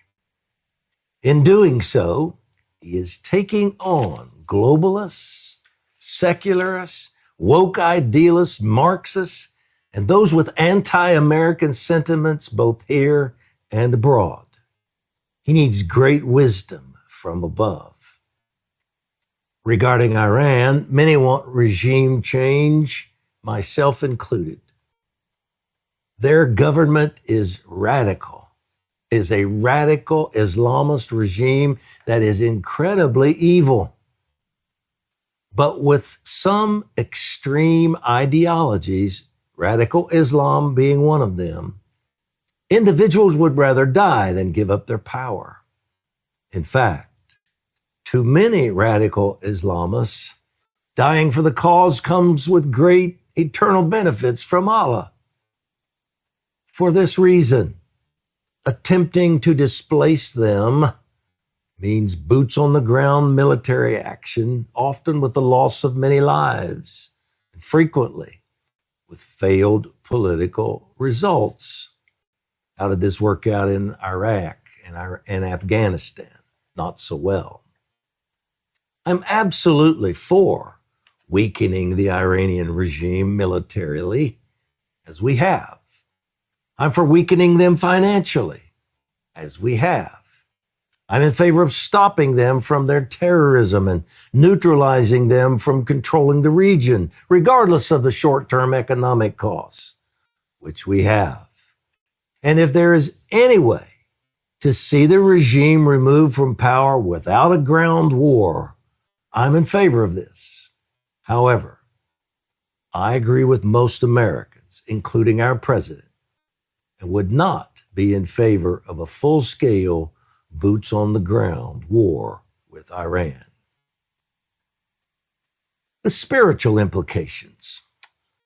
I'm also confident that the Lord is intent on a major harvest in the Muslim world, especially the Middle East, and that the war in Iran is linked to this.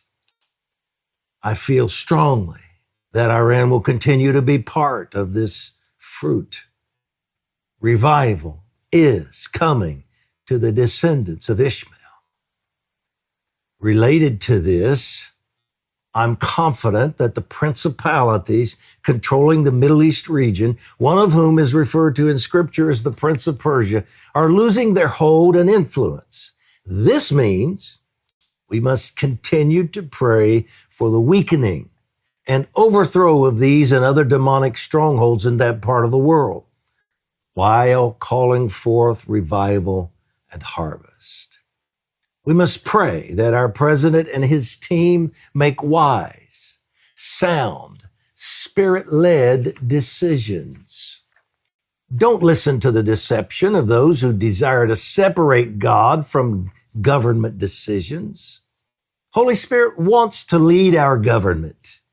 Their decisions will impact billions of people around the world. Pray that they will continually humble themselves and ask God for his help. Pray that only wise decisions are made in the negotiations that take place. Pray for the end of this evil regime in Iran. Pray for the people of Iran, that their suffering and oppression will end. Pray for complete rearranging of the political and spiritual landscape of the Middle East. And on a different note, pray for the safety of President Trump and his team. Never has there been a time in our history when a leader has been as hated as Trump, with the possible exception of Lincoln. He is opposing the leftists, the deep state, the globalists, the Marxists, those who hate the church and other evils. He has taken on all of them, for they all want America, as we have known it, destroyed. And they hate him for it. I have no doubt that many people in our nation would love to see our president assassinated. Please pray for him, his family, and his team. Also pray for righteous leaders in other phases of our government, including House Speaker Johnson, Supreme Court justices, anyone Holy Spirit brings to your mind. Let's pray now. Father, thank you for your grace and mercy and the changes we see in our nation and the world. You are working to bring forth an incredible harvest of souls into your kingdom, and our hearts are in sync with yours. We want this desperately. We know you are all wise. Only you know what needs to take place in Iran and the Middle East to accomplish your good purposes. You alone know how to remove the evil and bring good. We ask you for this, including the complete annihilation of strongholds of darkness. We ask also for a great outpouring of Holy Spirit in that region, bringing hundreds of millions of people to you. Please give President Trump, Vice President Vance, Secretary of State Rubio, and others great wisdom as they work toward a peaceful solution in Iran. Do not allow them to be misled or taken advantage of. Give them supernatural discernment. Bring them uneasiness when deception is being attempted. Expose all evil and lead in these negotiations to ensure that Iran never has a nuclear weapon, that their terrorism ends, whatever this takes. Please protect our leaders, exposing every plot to harm them. We ask for supernatural protection against every plan to hurt them or their families. All of this we ask in the name of Jesus. Amen. And our decree, we decree that the purposes of God will be established in the Middle East. I want to say that again. We decree that the purposes of God, say it with me. We decree that the purposes of God will be established in the Middle East. Amen. Amen. We agree that that will happen in Jesus' name. I wanted to highlight what he was saying there about the negotiations. President Trump needs great wisdom from above. I am confident that the principalities concerning the Middle East region, one of whom is referred to in Scripture as the Prince of Persia, are losing their hold and influence. This means we must continue to pray for the weakening and overthrow of these and other demonic strongholds in that part of the world, while calling forth revival. We're going to be hearing a lot more about that, and harvest. We must pray that our president and his team make wise, sound, spirit-led decisions. We're going to be talking about that. Don't listen to the deception of those who desire to separate God from governmental decisions. Holy Spirit wants to lead our government. Their decisions will impact billions of people around the world pray that they will continually humble themselves and ask God for help. We're going to dive deeper into that. This is so important. This is where we are praying. And Amanda Grace is going to explain why this is so significant. This came out on June the 22nd, 2026, and it's called Camp David, Iran Negotiations and UK Leadership Shakeup. Is a prophetic shift underway? Check this out. Based on what's happened over the past few days, and we're going to look at this through a biblical lens, because what is unfolding before us is biblical. What is happening? This is a spiritual war before it's a physical war. So I want to tell you, though, what I heard today, though. I perceive it to be from the Lord at about 2:40 p.m. today. This is what I heard. Hearing North Korea. North Korea shall fire in this time in order to cover up a crime that shall be pulled from the depths of a family line. The final hours are approaching for the leadership of North Korea, and the table they so feast at will be the one violently turned over before the earth. So about 2:40 p.m., I heard this word. And so it's the first thing I'm putting out before we get into anything else. I put it at the top for good reason. And so just intercede and pray for that, because the cry in North Korea is getting louder and louder. While everybody's eyes are on Iran, while everybody's eyes are going on the fighting in Russia and Ukraine, watch. The Lord is highlighting them for a reason. And we need to have eyes to see and ears to hear what the Holy Spirit has to say in this hour. Okay, now, we're going to start with something that happened on June 13th. Now, I'm not putting up the article because the picture in the article is so hideous that I wasn't going to give it the space on my computer screen. And you're going to understand in a minute why I'm doing that. But I think it's important we start from here to understand that an announcement has been made. An announcement has been made by the kingdom of darkness. And we need to intercede and pray. They will announce before they do something, and a very serious announcement has been made, and I'm going to highlight it for all of you. So, there's a Virginia-based band called G-War, and on stage, they performed a mock killing of President Donald Trump when they played at Warped Tour in Washington, D.C. earlier this month, towards the beginning of June, infuriating MAGA fans. Now, this included soaking this figure that they call Donald Trump in fake blood, and this basically happens in the month of June, the 6th month, the month filled with pride. That also happens to contain the summer solstice, which just happened. It happens about a month after America is rededicated back to the Lord, almost a month, in Washington, D.C. And I'm telling you now, this is not antics. I know they've claimed to do this with other figures of famous people and presidents, but this is not antics. They can claim that they've done this to others on stage, but there's something more here to this.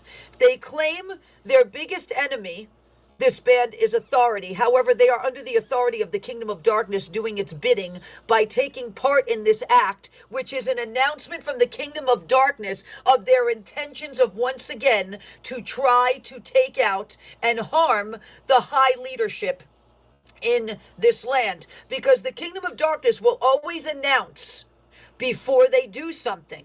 Now, this band's name is G-War. It has the name war in it. How interesting that as war occurs with Iran, and we are at a heightened level of sophisticated spiritual warfare in this nation, that this band from Washington, D.C. would be influenced of all times to do this now. And you know where they performed?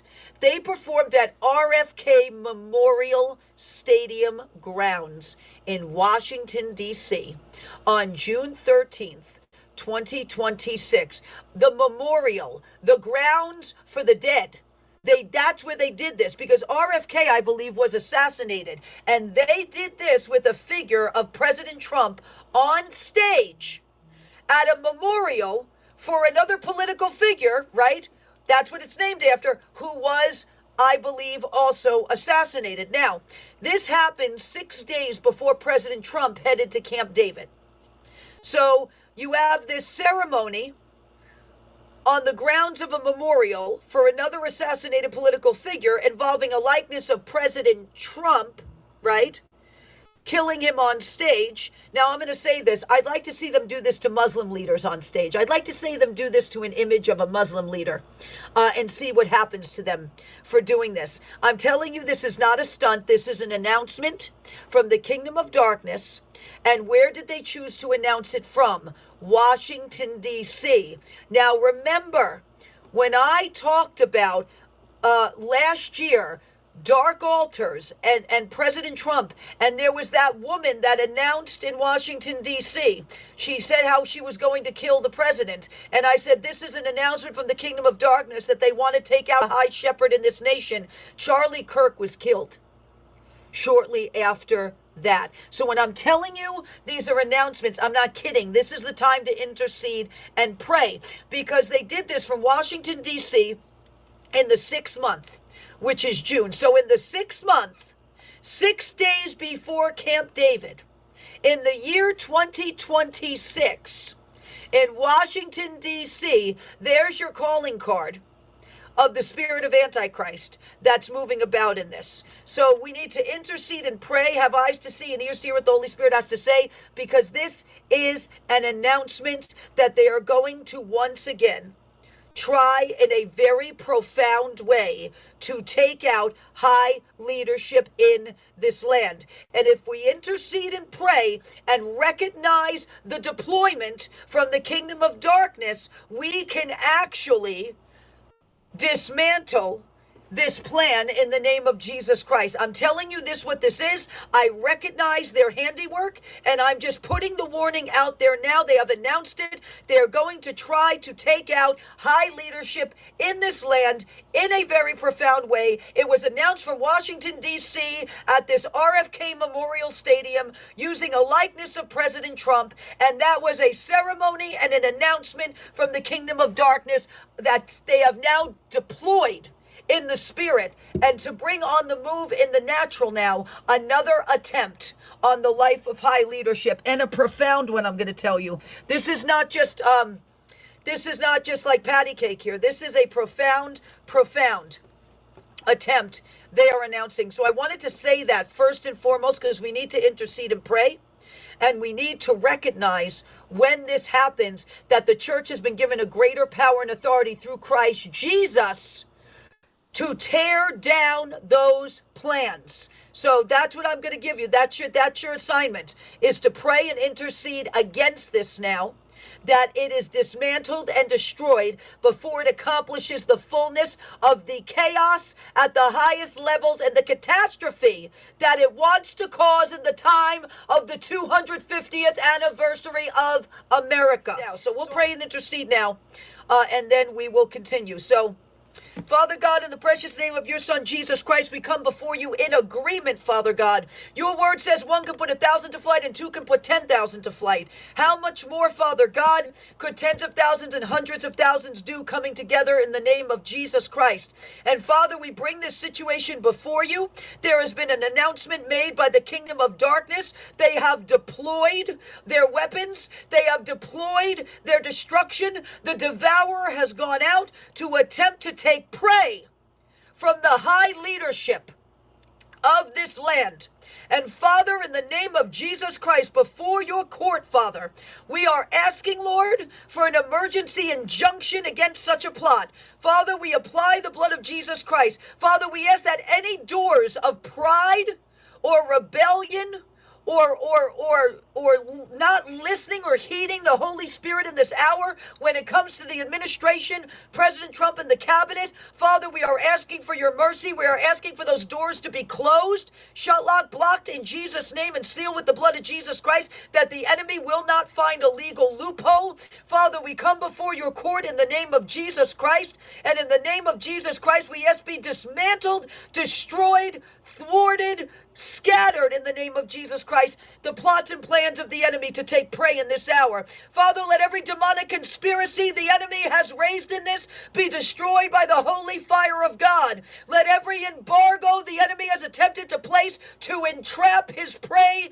be lifted now now in the name of Jesus Christ. The thief may come to steal, kill, and destroy, but it is written, John 10:10, you have come to give life and life more abundant. And we apply that scripture now. It is written to the Trump administration, to the cabinet, to President Trump, to his sons. Father, Lord, forgive them, for they know not what they do in this hour and what they say. And we're asking you to reveal that to them. In Jesus' name, Father. Reveal it to the sons, Lord, in Jesus' name. And Father, in the name of Jesus Christ, we ask you to loose and dispatch your holy angels of all offices, rankings, and divisions right now, Father God, to intercept the deployment, to intercept the execution, to intercept the plans of the enemy, Father God, and thwart them and dismantle them and stop them short of their mark. In Jesus' mighty name we pray. Amen and amen. December 23rd, I want to go to this one too, because this has to do with this also. December 23rd, 2022. So this is like almost 4 years ago, this word of the Lord. And this was during Biden's presidency. This was given about the next presidency. David's must not, capital, become Saul's in this hour. For if you so do, you shall lose your office, and shame shall cover you. Your accomplishments shall be a vapor. You put your eyes on opponents, says the Lord. You put your eyes on your accomplishments, says the Lord, and that shall turn you the wrong way, capital. For where does your help come from? Your help comes from the Lord, not man, capital, not lawyers, not secular counselors, not slithering snakes promising to protect you. Your help comes from the Lord.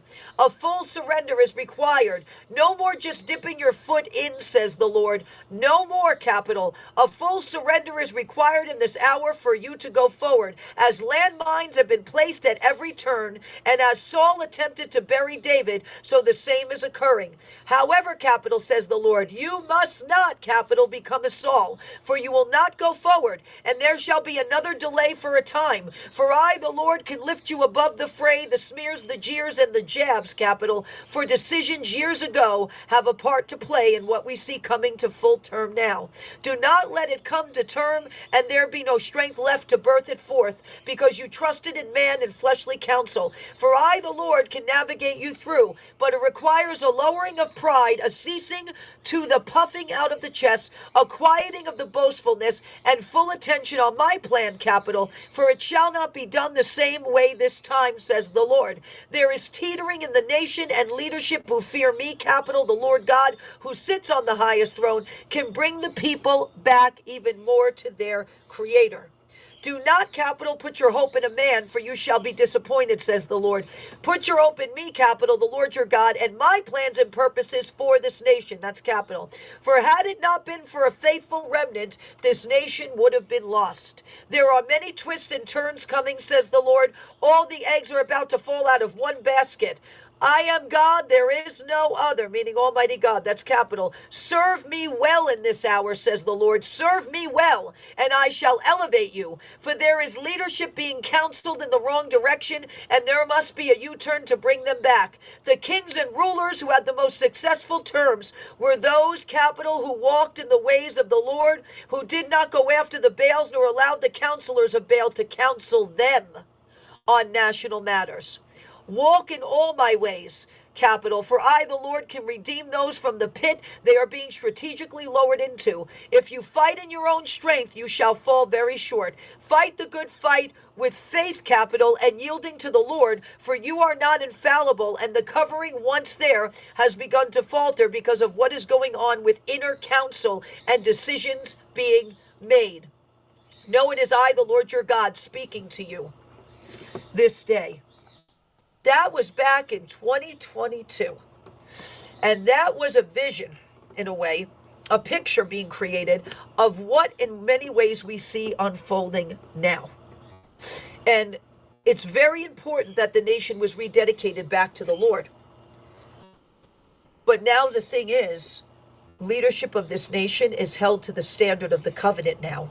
They reestablished. So their actions, how they serve the Lord, will be weighed against that covenant. If they take counsel that's not of the Lord, and it leads the nation astray, they will be held and judged by the covenant. David was judged by the covenant. Hezekiah was judged by the covenant. Josiah was judged by the covenant. And now that we have reestablished that covenant, we have to adhere to that standard. Leadership has to submit to that standard, commit themselves to that standard, and not walk in violation of the covenant that was made. This is why it's so important when a covenant is reestablished. It now becomes the Lord's business first. I understand America first. I understand that agenda. I understand Make America Great Again. But when the covenant is reestablished, Almighty God in his purposes and his plans and his agenda that he wants that leader to accomplish now supersedes all of that. Because sometimes God has a greater agenda than your gas prices. And I know that's hard for people to hear, and it's not that God doesn't care. It's that God has a greater agenda at times to fulfill globally, to align with his word that will ultimately end up helping you. It may ultimately end up helping with your gas prices. It may ultimately end up helping with these things, but his vision is beyond that. He cares beyond that. He has an invested interest beyond that. So it's not just about gas prices. You know, there's a war over the oil right now. You know why?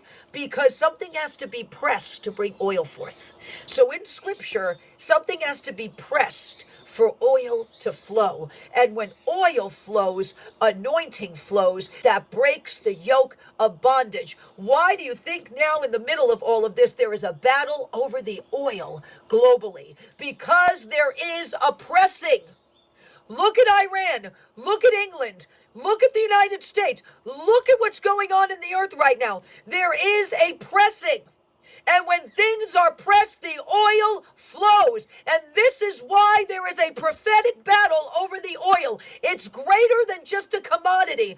It's greater than just the gas pump. There is a battle over the oil because prophetically it represents what flows when something is pressed and crushed. And that is what breaks the yoke of bondage in nations, with leaders, in your own lives. And we're watching that happen. So it's so important that when a covenant is reestablished, you actually understand the legal parameters of the way you should walk as a leader now in that covenant, and how you legally utilize the of that covenant. And when you go to the negotiating table, you understand the legal parameters of the covenant you've just reestablished that now you can use, because if you're fighting and negotiating from a position of covenant, it's a place of surrender and victory. Because when you're surrendered to the Lord, you already have the victory. You're under a covering. You are not under the covering of Saul. You are under the covering of Almighty God. And what's happening now that the covenant has been reestablished, because think about this. Goliath blasphemed that covenant for 40 days. David comes in covenant with the Lord, in communion with the Lord, a shepherd, surrendered, brazen in his faith. And the first thing that happens when Saul realizes this brazen young man filled with the Spirit of the Lord is going to go do his job, because it was Saul's job to deal with Goliath. But David now had been anointed because the kingdom had been torn away from Saul. Saul tries to make David like him. Saul tries to take the covenant out of the battle, because Saul's out of covenant now because the kingdom was torn away from him, and make David like him, which would have put David in a place of carnality, out from under a covenant, in a place of political greed, and David would have been killed. So it's so important when you have that covenant that you war according to the legal parameters of the covenant. When you go to the negotiating table of people under the influence of principalities and whole regions that are legally locked up in spiritual wars, you battle from a position of covenant. That is your position of strength right now. I understand the numbers. I understand wanting to negotiate with Iran about letting them sell oil. I understand all these things. But in order to truly subdue them, you've got to subdue the principalities that have the rights to them that they have made blood covenants with.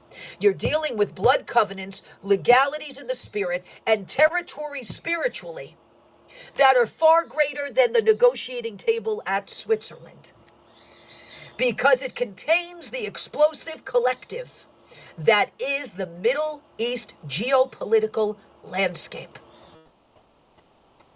And that's what David was dealing with. An explosive collective. The Philistines were an explosive collective. Philistine means Palestine, by the way. So if you're ever wondering how this is all coming full circle according to scripture, well, this is it.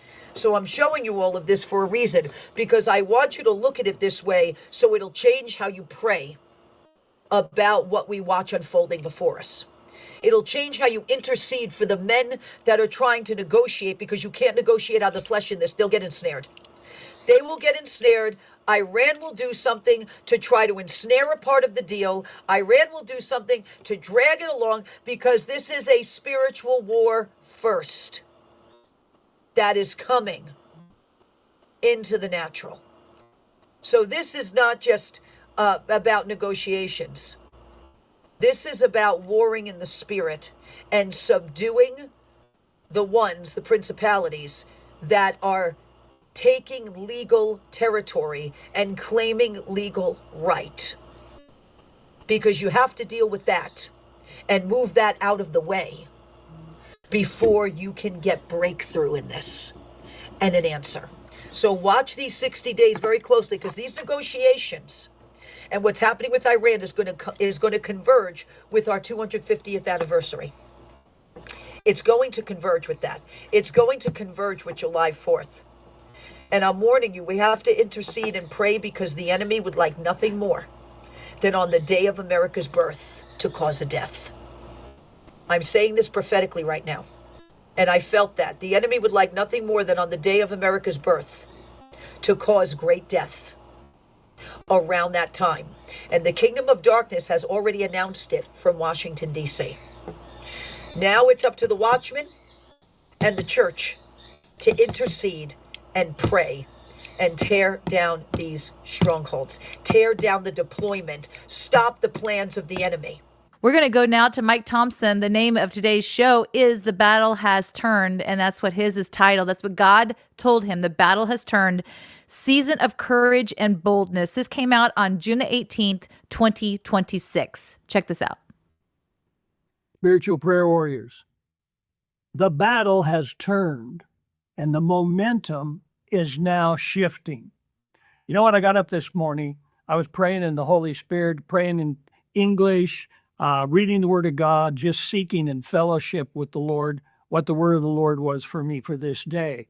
And He began speaking to me. And that is what He said.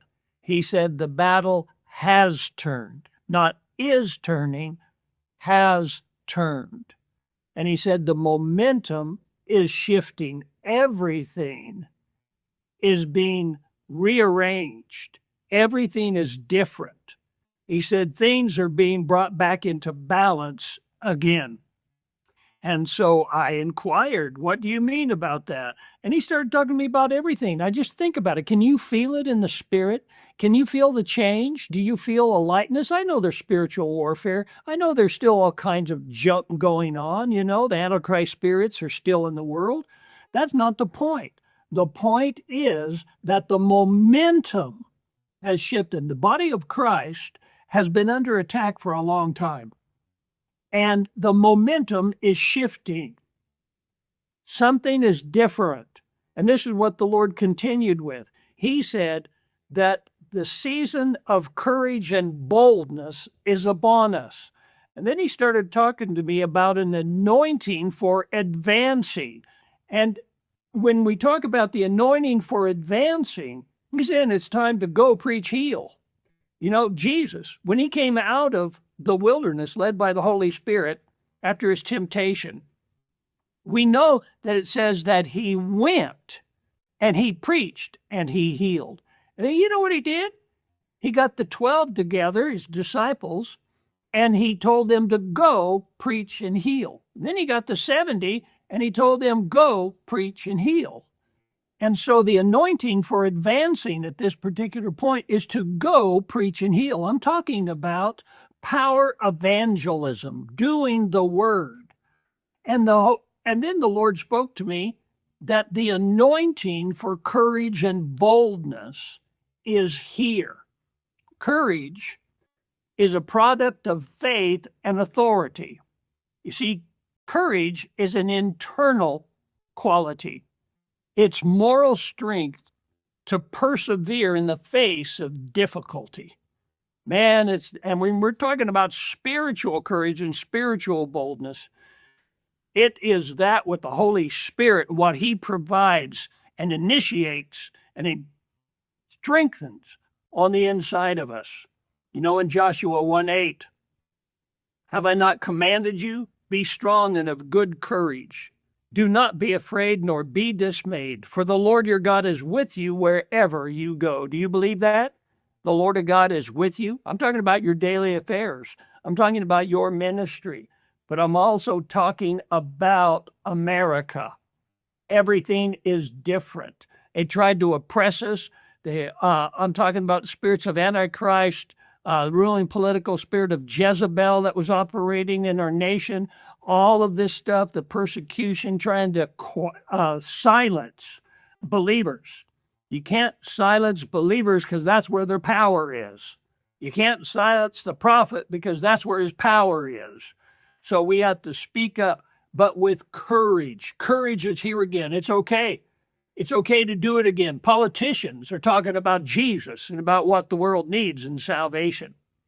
You know, preachers on the internet like me are talking about it. Believers out in the streets and the highways and the byways are talking about it, talking about Jesus, proclaiming their faith.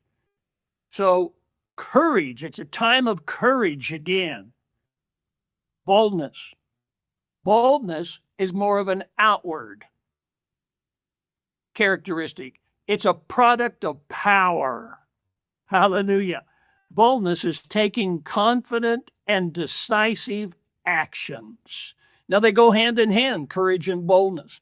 But did you know that they fluctuate? There's ebbs and flows depending upon different things that are going on in our life. Like I said, those who felt a lot of oppression over the last, particularly 6 years, but I would say 10 years, because of the onslaught, a lot of times they found their courage level and their boldness level going down. It fluctuates. Courage. You can be encouraged or you can be discouraged. There's a lot of encouragers. There's a lot of discouragers, things that we face daily in our lives. What about boldness? You could be emboldened or you could be dissuaded. There's no disbolded. And so it fluctuates. What causes it to fluctuate? What we do with the Spirit.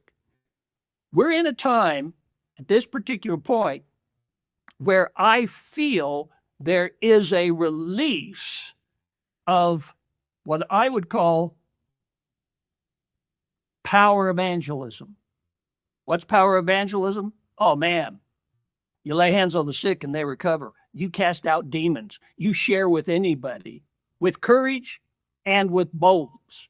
Courage, faith in the Word of God, using your authority. Boldness is the release of the power of God in your life. We are right now on the cusp of the greatest revival that planet Earth has ever seen. Everything is different now. You look at it, you can see it in the world affairs, what's happening with Iran and in the Middle East and around the world.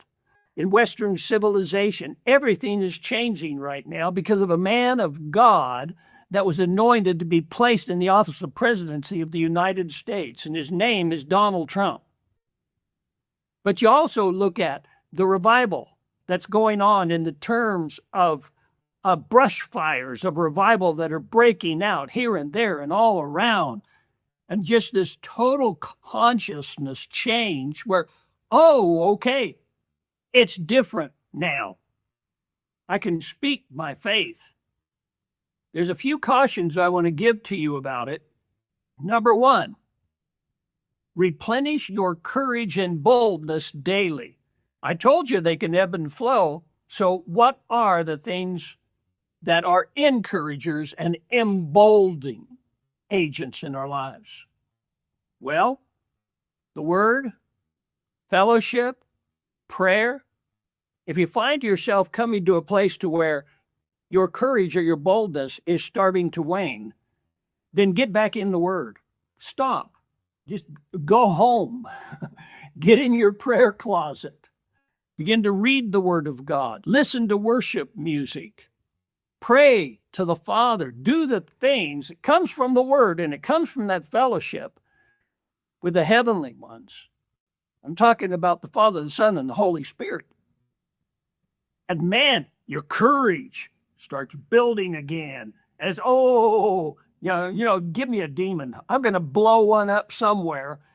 And you want to lay hands on the sick. And all of a sudden, that boldness, you're emboldened for the power of God to flow through you. You want to do great things for the Lord. Those who know the Lord, what do? Mighty exploits for him. Praise God.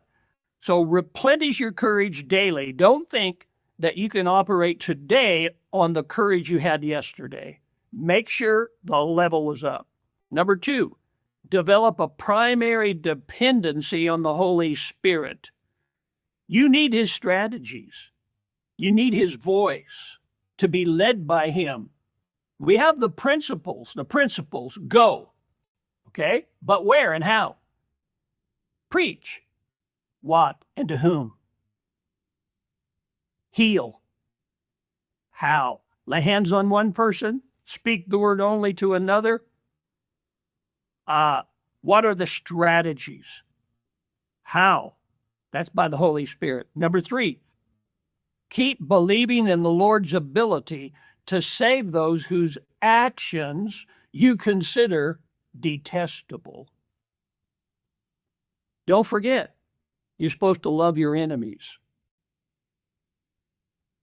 It may be detestable, the things that you have to face, the things that are thrown at you, the philosophies, the persecution, the stuff that are antichrist. Those things are detestable. Abhor that which is evil, the Bible says. But it says love your enemies. Remember, God can change them. Keep praying for them. And when you pray for them, you're willing then, with courage and boldness, to do what's necessary, not only for you to stand, but also to release what the Holy Spirit can use to save that person.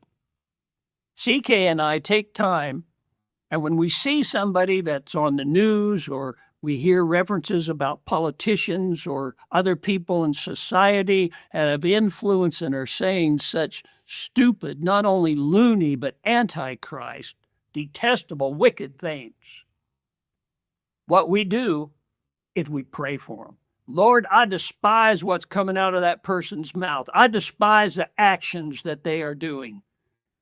Save them. Save them. Change their hearts. Bring somebody into their lives with the power of the living God. And when they get saved, all that other stuff will fall away. Praise God. We need to do power evangelism because there's great revival. There's a stirring of the Spirit. I want to remind you again, the battle has already turned. The momentum has shifted. Everything's different. Now, step forward in this season of courage and boldness, and the anointing of God will be upon you. And start in your own home. Start where you're at. Start on your job with your friends. Get bold. Speak the word of the Lord and let it do the transforming job. So, Lord, I pray for each and every viewer right now. I pray that the anointing of the Holy Spirit that's on this would just come upon them and release into their hearts that understanding, courage, boldness in the Holy Spirit to preach the word with signs following. Do it in their life, in their family, everybody that they come in contact with. Lord, thank you for these wonderful people. And I do want to thank you yet again for you prayer warriors, all that you have done, accomplished for God. You have stood firm. You helped God bring us to this point where everything's changed. So I bless you. Now we're going to blow our shofars together. If you have it, grab it. This is a spiritual weapon. I actually have several of them here in my studio. I have one in the other studio as well that I got when we were in Jerusalem. This is a weapon. We see it when they went around the walls of Jericho. They blew their shofars, they yelled, and the walls came tumbling down. If you saw the interview that we did with Donald and Tiffany, it was so amazing. They were blowing their shofars in D.C. on May 17th. If you've missed that interview, you have got to check it out. It was absolutely amazing. You can find it in the Flyover app. There it is right there. That was such a great interview. Everyone has loved it. We're getting such incredible responses from that. They were being obedient to what God called them to do, and a prophetic word that was given by Amanda Grace that we shared here on this show. Check out that interview, the Flyover app. It was so good. I absolutely love that couple right there. But this shofar is a weapon. We saw it on the stage there. We saw what actually happened. And I believe that when we are blowing our shofars, that the angels are going in, they're shredding the platforms of the enemy, and we are using those platforms to go in and take our victory. On the count of 3, we're going to blow our shofars together. We're going to yell and believe those walls are coming down, and we're going to send out the angels to make toasts of our enemy. Are you ready? On the count of 3. 1, 2, 3.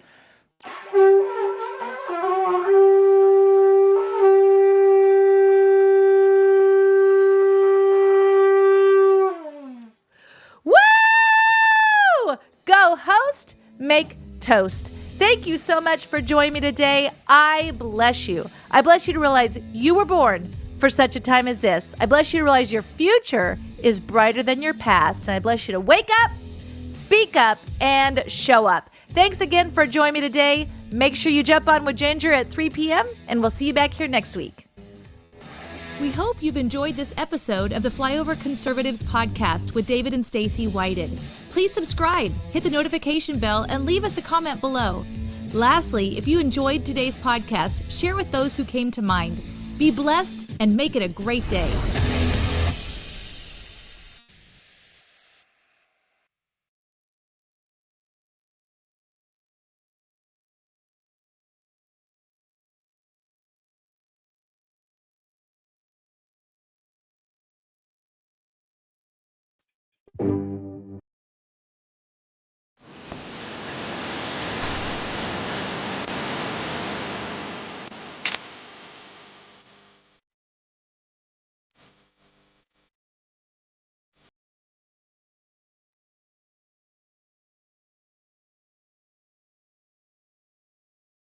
This is Secret America.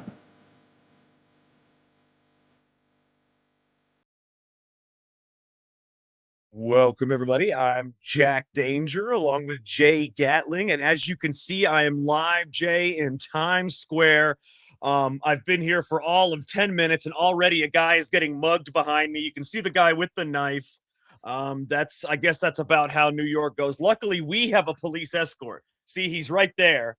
He's watching us. He doesn't care about the guy with the knife, though, because he's there to protect us, not that guy with the knife. I know him. I used to work with him. He's doing us a favor. Yeah, he's doing us a favor. So that's why he's not worried about the guy that's being mugged, because that guy is unimportant. No, that guy will be fine. He'll fend for himself. And, yeah, it is what it is. I mean, there's only so much they can do, Jack, in Times Square. It's a busy place. And I'm a little upset that you don't actually have the ball dropping behind you for like New Year's. That would have been pretty cool.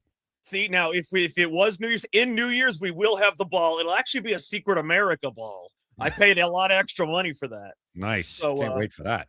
Yeah, that's going to be really cool. As you can see, they have us up on one of their screens. That was very nice of them to do that. They didn't have to do that. We didn't pay them for that. So, No. that was pretty cool. But, yeah, the guy that's being mugged, he'll live, hopefully, as long as he's not stabbed. If he gives up his money, I assume they won't stab him. Unless they're illegal immigrants, then they'll stab him anyway. Well, maybe they're illegal immigrants with TPS status, and now they can be removed. Thank you, Supreme Court. We could talk about that later if you want. Oh, yeah, as long as they're Haitian. But no, we will definitely talk about that. But first, how would you like to know how easy it is to escape Texas as a fugitive? I want to show you, Jay. It's very easy. Okay. Apparently, it's very easy to be a fugitive in Texas. You won't get caught. You want to know how I know this, Jay? Because an 11-foot giraffe escaped a ranch, and it was 2 weeks ago, and they haven't seen the giraffe since. They have not been able to capture or even see an 11-foot giraffe that escaped the ranch 2 weeks ago. There's a $5,000 reward out for this. The police and the news are all looking for this giraffe. They cannot find him. So that tells you about the size of it in Texas right now. Let's take a look, Jay. Let's listen to this. Let's listen to this for a second. Jack, is the giraffe named Nancy Guthrie? I believe so, actually. I believe they did name it Nancy Guthrie after the woman, and then somehow it miraculously vanished right after they named it Nancy Guthrie. Go figure that one. All right. Now they can't find it. Small Texas town that is on the lookout for a missing resident that shouldn't be hard to spot. Gracie, the giraffe. Right there. That's the key. Shouldn't be hard to spot. Yet in Texas, it's been gone over 2 weeks. Giraffe escaped from a ranch in Leakey about a week and a half ago. Now on Facebook, her owner says she's between 3 to 4 years old, about 11.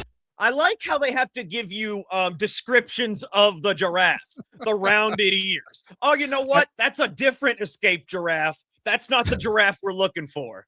I heard this giraffe has a long neck. This giraffe has a long neck, I heard.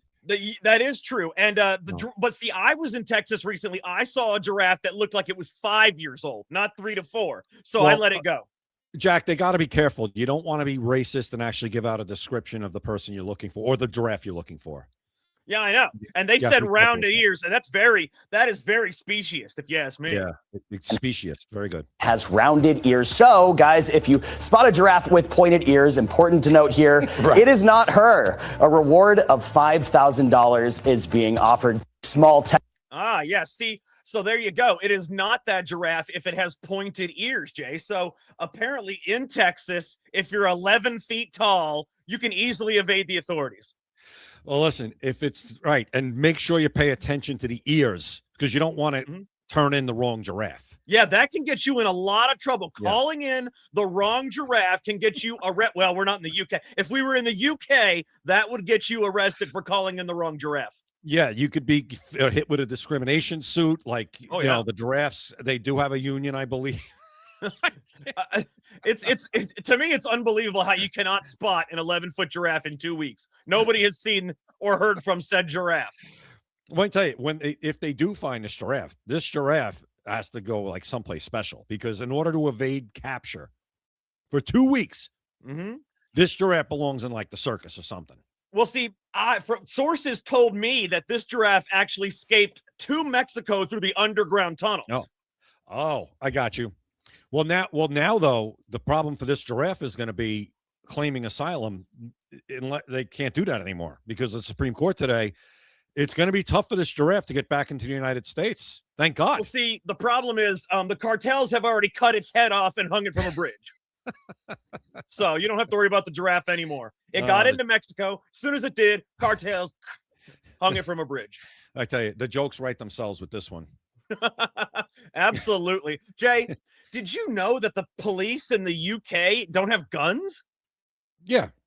You were aware of this? Yes. What kind of police don't have guns? Let me show you what happens, Jay, when you're a police officer without a gun. Can I show you? I've seen it.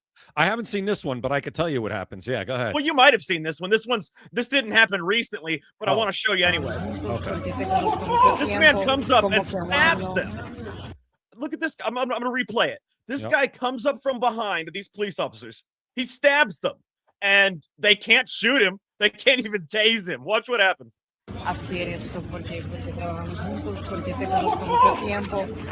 By the way, he yelled Allah Akbar.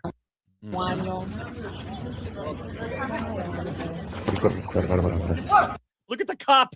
The cops, they look like scared children. They have no weapon. Nothing. They have a billy club. Take it out.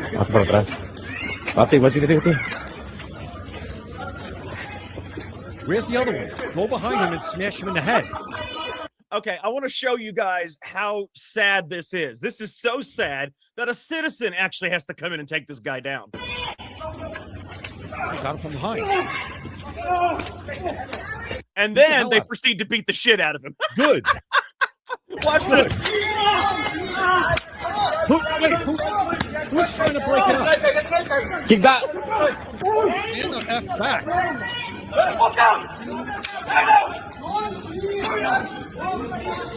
So those officers are big and bad once he's on the ground, but if he's standing upright on 2 feet, Jay, they're scared to death. Well, if all you have is a nightstick that looked like I think a straight that's longer stick, than a knife, though, isn't it? It is, but at the same time, if you the closing distance with a knife is, it used to be in the academy they would train you is 21 feet. That was kind of the thing. If somebody's If you have a gun, yeah. If you have a gun. So even if you swing and miss with that baton and that guy's going to close in on you, you got a problem. But you got 2 people and two people. One of them should have been behind him or trying to surround him. So he's got to look at both. Well, so they're not. They don't move. have guns. They're obviously not trained well. Well, listen, the fact that they don't have guns is absurd. And I've seen this in England before. It was years ago. I think we talked about it a while ago, where there's a video of like a guy chasing the cops around like a car, like for like minutes. And I'm just like, what the F is going on here? Oh, and yeah. This is, I saw this that. Is ridiculous.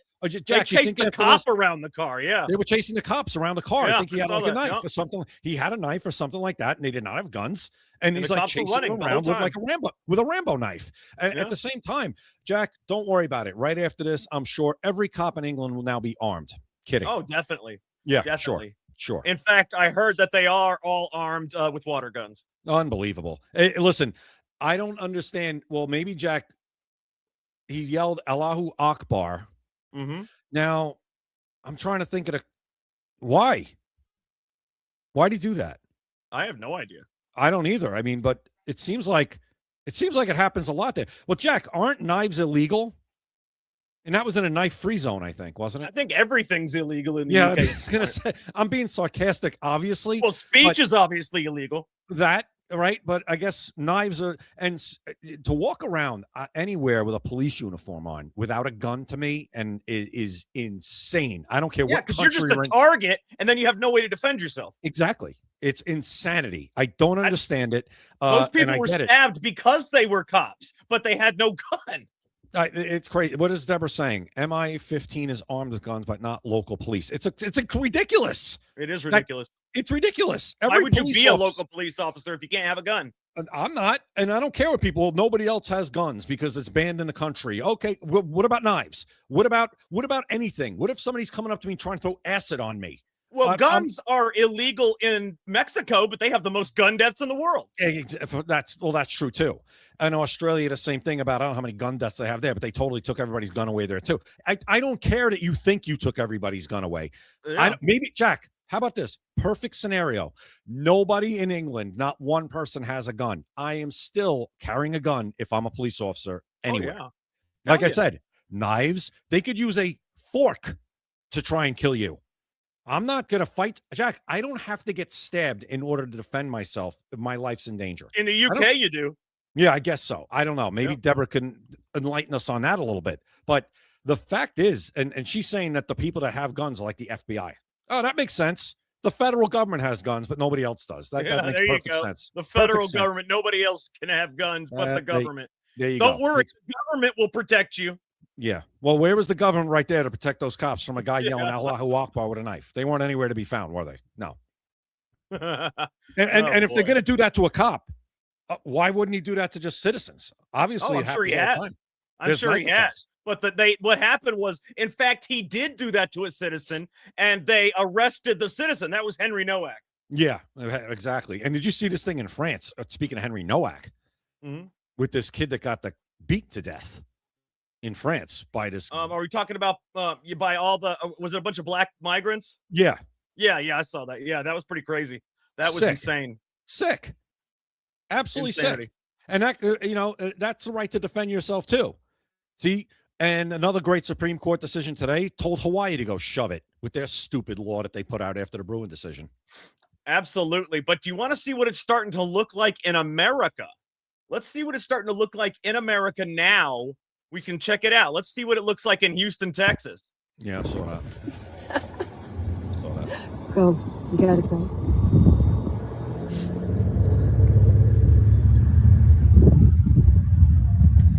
This is not Iran, by the way. This is not Syria. It's not Yemen. It's not even Iraq. It's not Afghanistan. This is Houston, Texas. But you wouldn't know it. You wouldn't know it. No, you wouldn't know it. And they're not going to shame us by it's racist to say that. No, it's not. Okay, the problem with pretty much everybody in that shot is the fact that they won't assimilate to our country and our values. That's the problem. Just based on how they are dressed and how they want to walk around is proof that they don't want to assimilate to anything. There's where are all the feminists, Jack, with all those women that have to stay completely covered up all the time? Well, those are all fake. Those are all fake inorganic movements that were funded by outside sources. The whole thing is fake. Yeah. Where was the last real feminist in this country? I don't know. Probably when they burned their bras in the 60s. Probably. I mean, I don't know, man. And you see that people, they have the right to do. No. You have the right to legally come here, first of all. Second of all, you have to assimilate, or else you're not compatible with the United States Constitution. The problem with the DSAs, all these Democrat socialists that are winning, right off the bat, Jack, their whole ideology is not compatible with the United States Constitution. The two can't coexist, just like Sharia law and United States Constitution cannot coexist. That's the whole point of why they came here, though, because they know it's not compatible. They want to bring it over to their way of thinking, their ideology. That's the thing. It's a takeover. If those people were here to come into the melting pot, so to speak, and assimilate and follow the way of life and, pledge allegiance to the flag, nobody would really have a problem with it, I don't think. Some people would have a problem with it because they have a problem with everything. But most of us would not have a problem with it. The problem we have is that's not what you're here for. You're here for a takeover. You're here to turn this place into the place that you left. And that ain't happening. Not on our watch. No, and it's hopefully it's not happening. I mean, it seems like it is happening if you want the truth. Well, we have elections that we got to win. And I'm going to show you, Jay, why it's happening, and I'm going to show you why the elections are not going the way we hope, and it's because of people like Tom Tillis. All right, listen to what he says here. Listen to how he talks about the SAVE Act. What's your objection with the Save America Act? It's quite simple. It's a math problem. We simply don't have the votes, and the Save America Act will not be implemented in time for this election. Anybody that knows anything about election law, watch how smugly he talks, how everybody else is a peasant. Take a listen. Exactly. Understands that. And the reason I do is I passed voter ID when I was Speaker of the House. And if anybody thinks that you're going to implement something as expansive as the SAVE Act in 2 months. What I don't understand is how is it expansive? All you have to do is bring an ID. Jack, they've had that thing. Jack, they've had that law in the Senate. It's been waiting for them for months. It has. But let's say they just passed it the day before. All you have to do is show an ID. How is that expansive and difficult? I don't understand. See, everybody's talking about November, right? Okay, that's 5 months away. But people will be doing some early voting. People will have to deal with registrations. Does any rational person who's ever had any experience with implementing election law really think that it's possible to have all that in place in time for this election and not be disruptive? And incidentally, it's an unfunded mandate that has $0 for implementation. So I would ask anybody who actually understands. What? Okay, real quick before we get on to this, Jay, I'm going to talk about our sponsor real quick.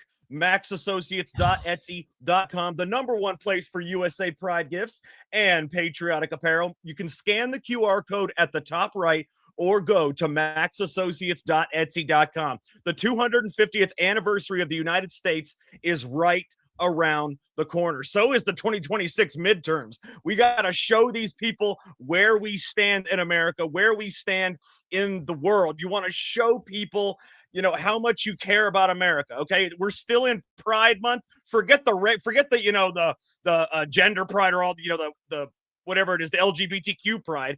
Do USA Pride. Show your pride for America and patriotic apparel. You can get all of these things at maxassociates.etsy.com. Anything you can get anywhere else, you can get here, but you can also get better, more specific things. And the best part is 20% off your order and free shipping anywhere in the United States. Do not miss out on this deal. You got the 250th anniversary. Don't forget that. Don't miss out. 20% off your order, free shipping anywhere in the United States. maxassociates.etsy.com. All right, Jay. Jack, my blood is boiling right now listening to that.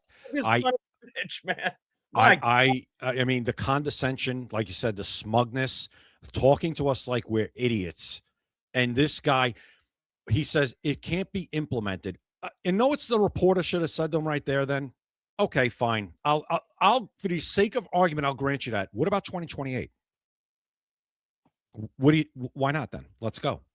Well, they've had all these other months to do it in the first place, but let's say like this. He said there's $0 to implement it, right? What extra would you need for this? Honestly, somebody to show you their ID, you check their address against the computer screen. What more do you need? You have their DMV picture in the computer with their current address. What more could you possibly need?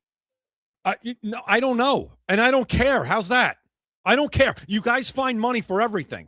You find money for literally everything that we don't care about, but you're telling me you can't find money if you need it to implement the Save America Act?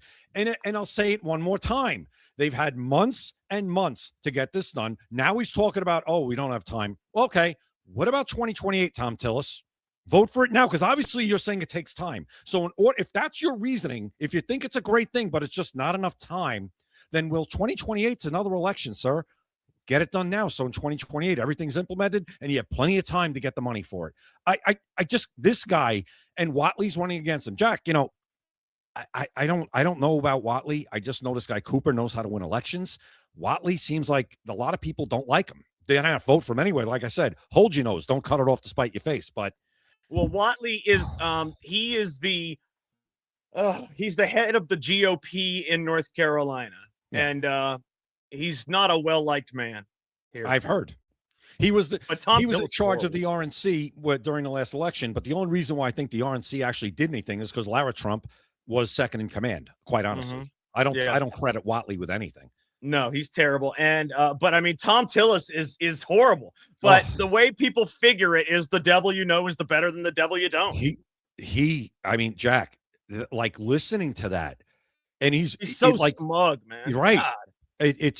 Maybe you don't understand. No, we fucking understand. Okay. And I don't use profanity on here. We understand. We understand exactly what you're doing. You're trying to run the clock out because you're probably really a Democrat, is what you probably are. Okay. Definitely. And obviously you hate the president, and obviously you hate us.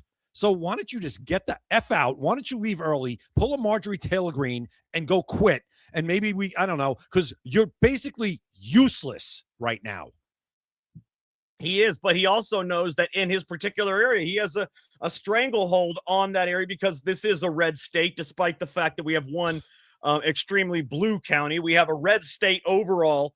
And where he is, there's no real challengers other than the Michael Wiley, and everybody hates him. So he knows he can continue to do whatever the hell he wants, and he's still going to get elected because there's no other good challengers. And Jay, the reason there's no other good challengers, we've talked about this before. Money is the issue in politics. I would go challenge Tom Tillis right now for senator, but I don't have millions of dollars or any of these donors that back me. That's the problem. Real people, good people can't get into politics. So you have these goobers over here that have a stranglehold on everything. And just like the Nancy Pelosi in San Francisco, that place is a shithole. But yet she always wins in that area because of the money. That's all that seems to matter in politics. And the Citizens United ruling just made it 10 times worse.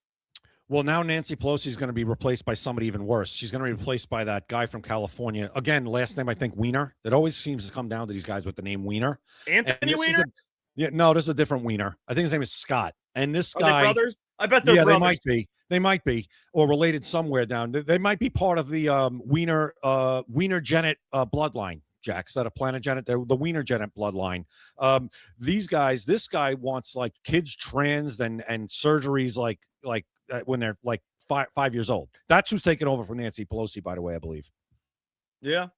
And the reason they need the money, or a reason that they use the money, is it's not just advertising. I mean, don't get me wrong. They bombard people with commercials and mailers and this and that, but they also have people door to door that go, they have to spend lots of money to get these people to go door to door, face to face, and basically goad you into voting for this person. Because, and if the other person doesn't have money, you're not going to know who it is. You're not going to know anything about him. You're not going to see any commercials. He's not going to be ingrained in your mind. There's not going to be any signs on the road. So you have no chance to know who the other person is. So you're like, well, this person, at least I know what he stands for. This person, I have no idea who the hell this is. Why would I vote for him? And that is the thinking of the average voter. The average voter is not an intelligent person. The average voter is lucky to have graduated high school, if you want the truth. Most voters are not educated people. So they take what they see at face value. And if you see somebody on a television, on a commercial, or in a mailer or a door knocker that looks like they are the best possible thing, they're telling you everything you want to hear, you're going to vote for that person, even if you have no idea about politics. And let me tell you, I would probably say at least 50% of the people that vote have no idea about politics. They vote for whatever the hell they saw last. Well, they vote for the name that they see, like you said. Think about yourself and think about everybody. Think about themselves in local elections, because candidates aren't around, like they're not on TV telling you what they're going to vote for or telling you what their positions are. You just see R or D most of the time, right? Just think about that. Now, when you get into the voting booth,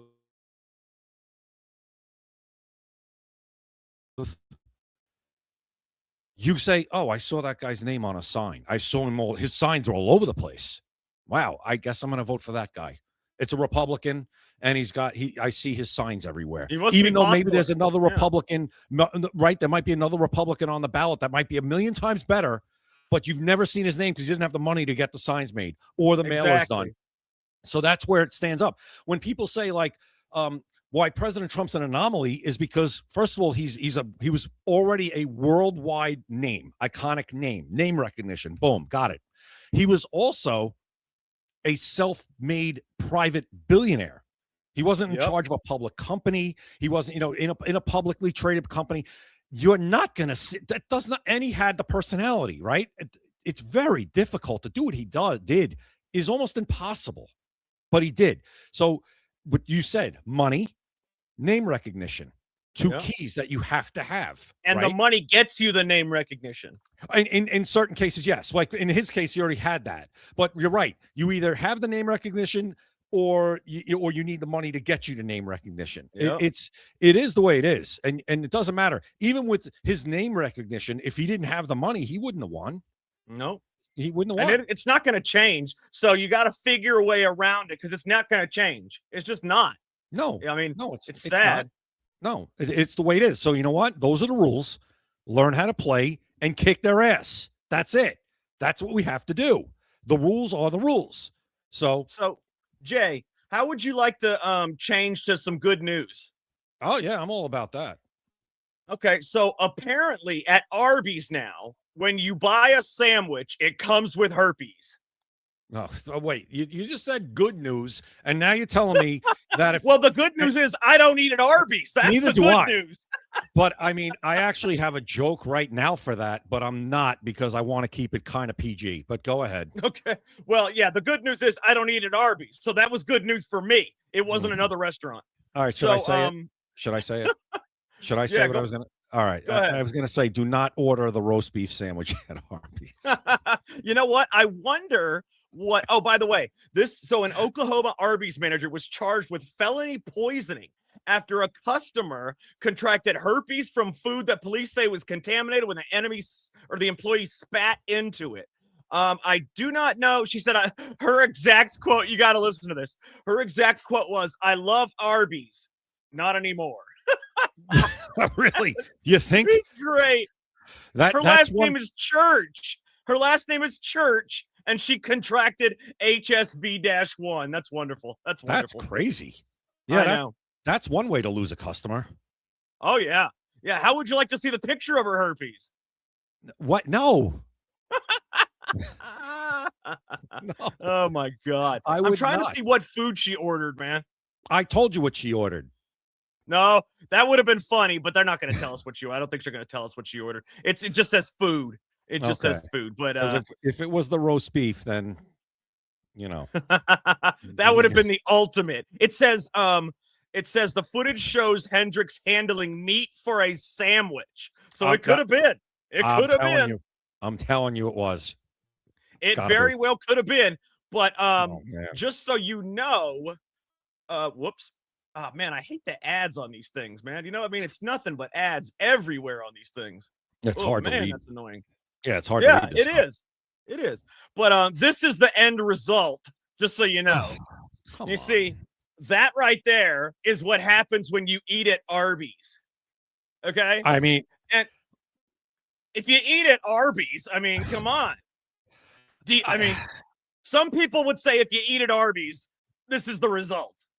Well, guess I never do eat at Arby's, and now guess who never will eat at Arby's? Me. I never understood the appeal of roast beef sandwiches. I mean, I never understood the appeal of that anyway. It doesn't taste good.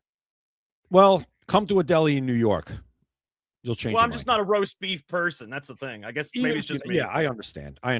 It's kind of something you have to like, but you can get good roast beef sandwiches up here for sure. Put melted cheese on there, and trust me, it's pretty damn good. Yeah, I'd rather have a Philly cheesesteak. Let's have a Philly cheesesteak. That too. I love Philly cheesesteak. There you go. Now we're talking. But I'm glad Arby's doesn't sell those, because then I would be turned off by the Philly cheesesteak. Because not knowing what this woman ate, that makes it all the worse. I mean, it can at least tell us which sandwich it was. But Jack, did the person spit into the food or something? Yeah. Oh yeah. Yeah. Spit into the food, and it says right here. It was a fast food restaurant in Broken Bow, Oklahoma. And it says right here, what is it? That you can actually contract this. Right here. Herpes is common and often goes unnoticed. HSV-1-1 is typically linked to oral herpes, yada, yada, yada. It says the virus spreads mainly through direct contacts with sores, saliva, or skin. Yeah, so saliva, there you go. Did they find out who did it? Yeah, they definitely found out who did it. They have I think they have her arrested for. Oh yeah, they arrested her for felony poisoning. Remember, it was Oklahoma Arby's manager. Okay, all right. Yeah, she was arrested for felony poisoning. And can you imagine? I mean, that being the rest of your life now. Yeah, that's sick. And I would sue Arby's. I would sue and the hell out of Arby's. She's going to be a quadrillionaire. I mean, because that's forever, man. That's not curable. Not only is that forever, but who the hell's going to date you now? No, it's true. It's horrible. That's a horrible thing.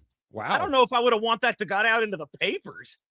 Listen, if you're gonna she put a picture out. I wouldn't do that. But maybe you do it because maybe it helps your lawsuit. I don't know. But if you're gonna get it, what I'm thinking is, yeah, I'm gonna go all out because I need to get paid now because my life is basically now hampered forever because of this. True that. My God. But I don't know if I would want that. That's going to be out there forever now in the media, online. Anytime anybody Googles your name, hey, you know what? I'm thinking about going on a blind date with this girl. Yeah. Whoa. Yeah. Do some research. Do some Yeah. research. Right. Right there is why you need to Google any date that you ever go on. Google their names. That's why. Yeah, well, there you go. Hope said it's funny because I was looking at the same thing. She's like, she got her nails done for the photo. That's true. It was the same shade as the herpes. It matched God. the herpes. That's crazy. Yeah, that's another question. Dover in the LFA TV chat is asking, did the manager know this person? That it did not say, and it didn't say why she did it either. Right. You know, it did not say why this was occurred. Maybe she was pissed off that she found out she had herpes, so she just spit in everyone's sand. There's probably other people that got herpes and don't know why. Or yeah, if you ate there at any point where that person was working there, you better go get yourself tested. I would also like to know how she found out she got herpes from the sandwich. Maybe she figured maybe she hasn't been with anybody in a while. Maybe she got tested. Maybe she had a test before and it was negative, and now all of a sudden she's showing herpes, and the last thing she can do is say, I ate at a restaurant. I don't know. That's a weird. I mean, how do you say, you know what? I got herpes. I'm gonna go look at the sandwich. I don't know. And how do you have any evidence you ate the sandwich? That's a good question, but I'm thinking maybe they caught this woman on camera spitting into the sandwich. Yeah. Well, they did. They do have that on camera, but they wouldn't have looked at that unless she said, man, I don't know. Maybe she ate it, like was eating it and saw spit in it. Oof, man. Could you imagine? No. I mean, they say you eat in your sleep throughout your lifetime, you eat 10 spiders in your sleep. Oh, yeah. That's what they say. Yeah, yeah. But I don't want to see them. I'd rather not know about it. Correct. If somebody spit my food and I ate it, I don't want to know about that shit. No, think about what you eat every day. Like everything you get in a box of cereal. There could have been something in that cereal that slipped in there during. The guy could have put his nuts in the Lucky Charms. Who knows? That's the thing. Like, who knows the stuff you're eating? Like even a jar of peanut butter that maybe something got into the vat. I don't know, but you don't know about it, right? So you're like, all right, I'm sure I've eaten stuff that I didn't know about, but the human body is resilient. That in hot dogs, they are actually allowed to have a certain amount of rat feces in hot dogs up to a certain point, and it'd be legal and okay. Right, because they know there's a certain amount getting into the factory or whatever, right? Exactly. Yeah, they have to. They'll say this amount is acceptable. That's true, and it is that. Also, animal hair, and not just hot dogs, but a lot of the things you eat have rat feces, animal hair, all kinds of shit. It's grinded in so you don't see it, but it's going into your body. Yeah, and your body is, like I said, the body's resilient. Listen, we have a couple of cats. There's cat hair all over this house. I hate shedding hair, man. I've got a dog, and I hate it. Well, same there. I guarantee you have eaten so much stuff or breathed in so much dog hair or whatever. I mean, it just happens. It's going to happen. It's in the air. It's going to land in your food. It's going to land I shaved my dog. He's completely bald now. Oh, you did? You made him look like I made sure. Well, we used that Nair hair remover so that way it doesn't grow back. Oh, you're sick. Please. I gave him a bath in it. You should see him now. He doesn't even have eyebrows. No whiskers, no eyelids. It's great. I think I'm going to have to make a phone call to Animal Protective Services or something. It's wonderful, though. It's wonderful. You turned your dog into Mr. Bigglesworth from Austin Powers. I did. He's Mr. Yeah, I did turn him into that. He does look like a naked mole rat now. That's sick. Terrible. Hey, I'm not the one breathing in the dog hair now. I guess not. That's you breathing in the cat hair now. Cat hair. I'm not shaving my cats, so that is what it is. I have to deal with it. Well, hey, I didn't have to shave him. I just threw him into a vat of men's Nair hair remover. Absolutely sick. What's the matter with you? Hey, I'm not eating dog hair sandwiches. I'm making a phone call right now. I don't actually own a dog, but if I did, that's what I would do. Oh, no, well, good. Well, no dogs for you. Well, let me tell you, what I would do to that dog is better than what Muslims do to animals in Hamtramck, Michigan. Yes, that Or Skid Row in Los Angeles, but go ahead, talk about Hamtramck. Yeah, so this is something that actually, for some reason, nobody seemed to know about this. It happened in January of 2023, but it's just now being reported as a new thing, which it's not, but it's interesting that nobody knew about it until this point. So I'm going to pull this up. I want everybody to see this, and this is 100% true. It has been researched by myself and Jay and others, and it is 100% true. Let me move this out of the way. So now in Hamtramck, Michigan, they have actually voted. The Muslim City Council, the all-Muslim City Council, voted 3-2 to allow religious animal slaughter of goats and one other animal in backyards. They can actually slaughter a goat, cut its head off, play with its genitals, whatever they do. And that, a goat and something else. I forget what the hell the other thing was. Probably a sheep. You know how those sheep's anuses are usually pulverized? That's probably how it happens. What is going on this show today? I don't know. These people are weird, man. What do you want? This is America. This is today's America. This is what we're talking about. This is not assimilation, okay? No. That's what we're talking about. This is not part of the American value system, sacrificing goats and whatever else, sheep in your backyard. We don't do that here. Notice when the Muslims become the majority, they start implementing this shit. That in Hamtramck, the whole city council is all Muslim, and they immediately implemented where you can pulverize sheep anuses. Well, right. Well, there you go. And listen, but farmers do it to this, and people. No. You see that picture? That's not a farm. That's like the fence that the dude in Home Improvement was looking over at Tim Allen. Oh, you want to see it? You got to look out your back window and watch them cut a goat's head off. I mean, really? This is what I'm talking about. This is an assimilation. This is not compatible with American life. And I don't care where you're from. If you want to come here, you have to assimilate to the values of American life. Oh, no, you do. And if you don't want to, go somewhere else. That's the point, though, Jay. They don't have to. We want them to, and they're supposed to, but nobody's enforcing it. So this is what we get. And I'm telling you, people don't seem to realize, if you think that life is always going to be like this in America, once the Muslims take over, it's different. They took over this one town, and now you can slaughter goats and pulverize sheep anuses in your backyard. I mean, now they no longer have to do it inside the house. Now they can do it outside. I mean, imagine, there are people wrapping their sheep in barbed wire so their anuses don't get pulverized. I've seen it. No, that vest. I saw that video, and I looked at that video, and what they say is that vest is really what it's meant for, is to protect the sheep from like wolves and coyotes and whatever's going to eat the sheep. It protects it from wolves, all right. Yeah, well, wolves in different clothing. Yeah, there you go. Yeah. I would rather have the wolf eat the sheep than what they do to it. Yeah, I agree. It's sick. It's absolutely sick. And guys, we say it all the time on this show. You have to vote, guys. You have to vote. We still outnumber these people. We still outnumber these. That's what I'm saying. We still outnumber these DSAs. We still outnumber people who want to come here. This Muslim community that is radical and wants to turn this into, Afghanistan or wherever else they're from.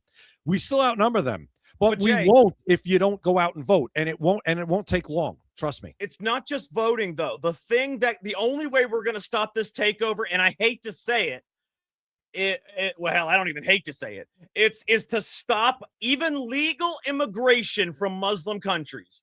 I'm sorry, but they have 9 to 10 children, every single one of them. 9, 10, 15, 20 kids, every single one of them. And so they bring them all over here, and then one white American has one child, maybe. One Muslim American has 20 children.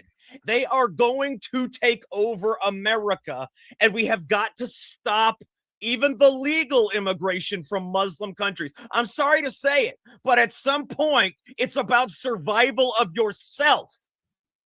No? Jack, I'll be fair. I want a 10-year moratorium on all immigration.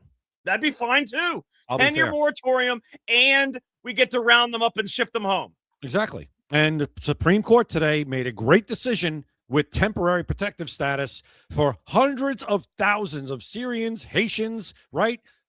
Yes, we have the right to ship them out of here. Because guess what, Jack? You know the key word in temporary protective status is? What's that? Temporary. That's right. But But Jay, it's very simple. You know what would change everything, Jay? Is if what somebody needs to do is challenge Islam as a religion and challenge it as an ideology. So that way, if the Supreme Court says that Islam is rules it as an ideology and not a religion, then they are no longer afforded the protections of the United States, and we can remove them based on ideology, because ideology is not protected. So that's something we need to do. We need to fight to make that not recognized as a religion, but an ideology, and then remove anybody that practices said ideology and is not a born citizen. I think we'll have a good shot maybe with that, or maybe a chance, I should say, with Sharia law, right? If you could bring, because that's an idea. Come on, that's not religion, is it? No, there's no laws that are implemented based on religion. I mean, you might have commandments that are what do you call them? They're considered suggestions that you cannot enforce through man's law. You know, so you cannot base laws on a religion, a strict law on a strict religion. So right. Sharia law is completely illegal all over the United States, but this is no religion has strict laws. So if they have strict laws, that's an ideology, just like any other cult has strict laws. Would that be for making women cover their face?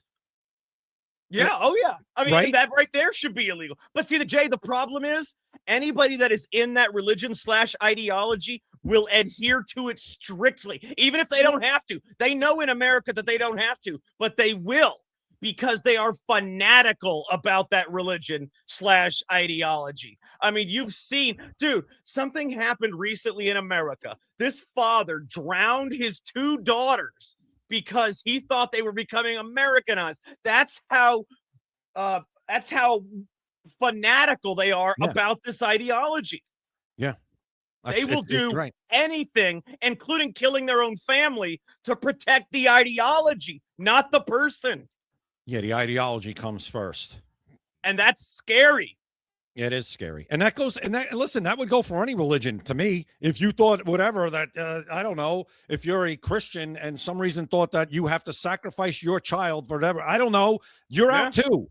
But it's more prevalent in this Muslim, with this Islam. And drowned his own daughters, man, because he felt they were becoming too Americanized. No, it's absolutely sick. And like I said, if it happened in any other religion, I'd be like, you get the hell out of here too, and you're not fit to be here either. See, I'm consistent. Absolutely, I'm consistent. What other religion preaches? You get virgins if you kill a bunch of people. Exactly. That's part of it too. Which doesn't make any sense, Jay. I mean, do they not stop and think, oh, you know what? I'm going to kill all these people, and then I'm going to get 72 virgins. It's brainwashing to me. It is, but they also, I actually read the Quran, Jay, and it does not say 72 virgins. It says a 72-year-old virgin. So when they die, they're in for a big surprise. Yeah, they should go watch The Shining with Jack Nicholson, the one in the bathtub. That's the one you're going to get. Exactly. That's exactly what it is. It is not 72 virgins. It's a 72-year-old virgin. They left out the word old. Yeah, good. Well, maybe that'll smack some sense at these people. I don't know, man. It's like, to me, and I'm not on, and people just got to be afraid of being called racist for pointing out the obvious. Why is anybody even afraid? Jay, that word does not have any power anymore. Yeah, but there are still Republicans who are afraid to call it out as it is and say, no, we got to stop this. This isn't normal. This isn't normal. Chopping goats' heads off in the backyard isn't normal. It may be normal where you're from, but it's not normal here. And if you want to be here, you're not going to do that. If you do that, you will be leaving. That's all. By the way, Jay, doesn't that violate, forget the city laws, doesn't that violate a state or a federal law against animal cruelty? Where's PETA? Where's PETA? Nowhere to be found. No. They don't want to be called racist or religionist or whatever the hell you want to call it.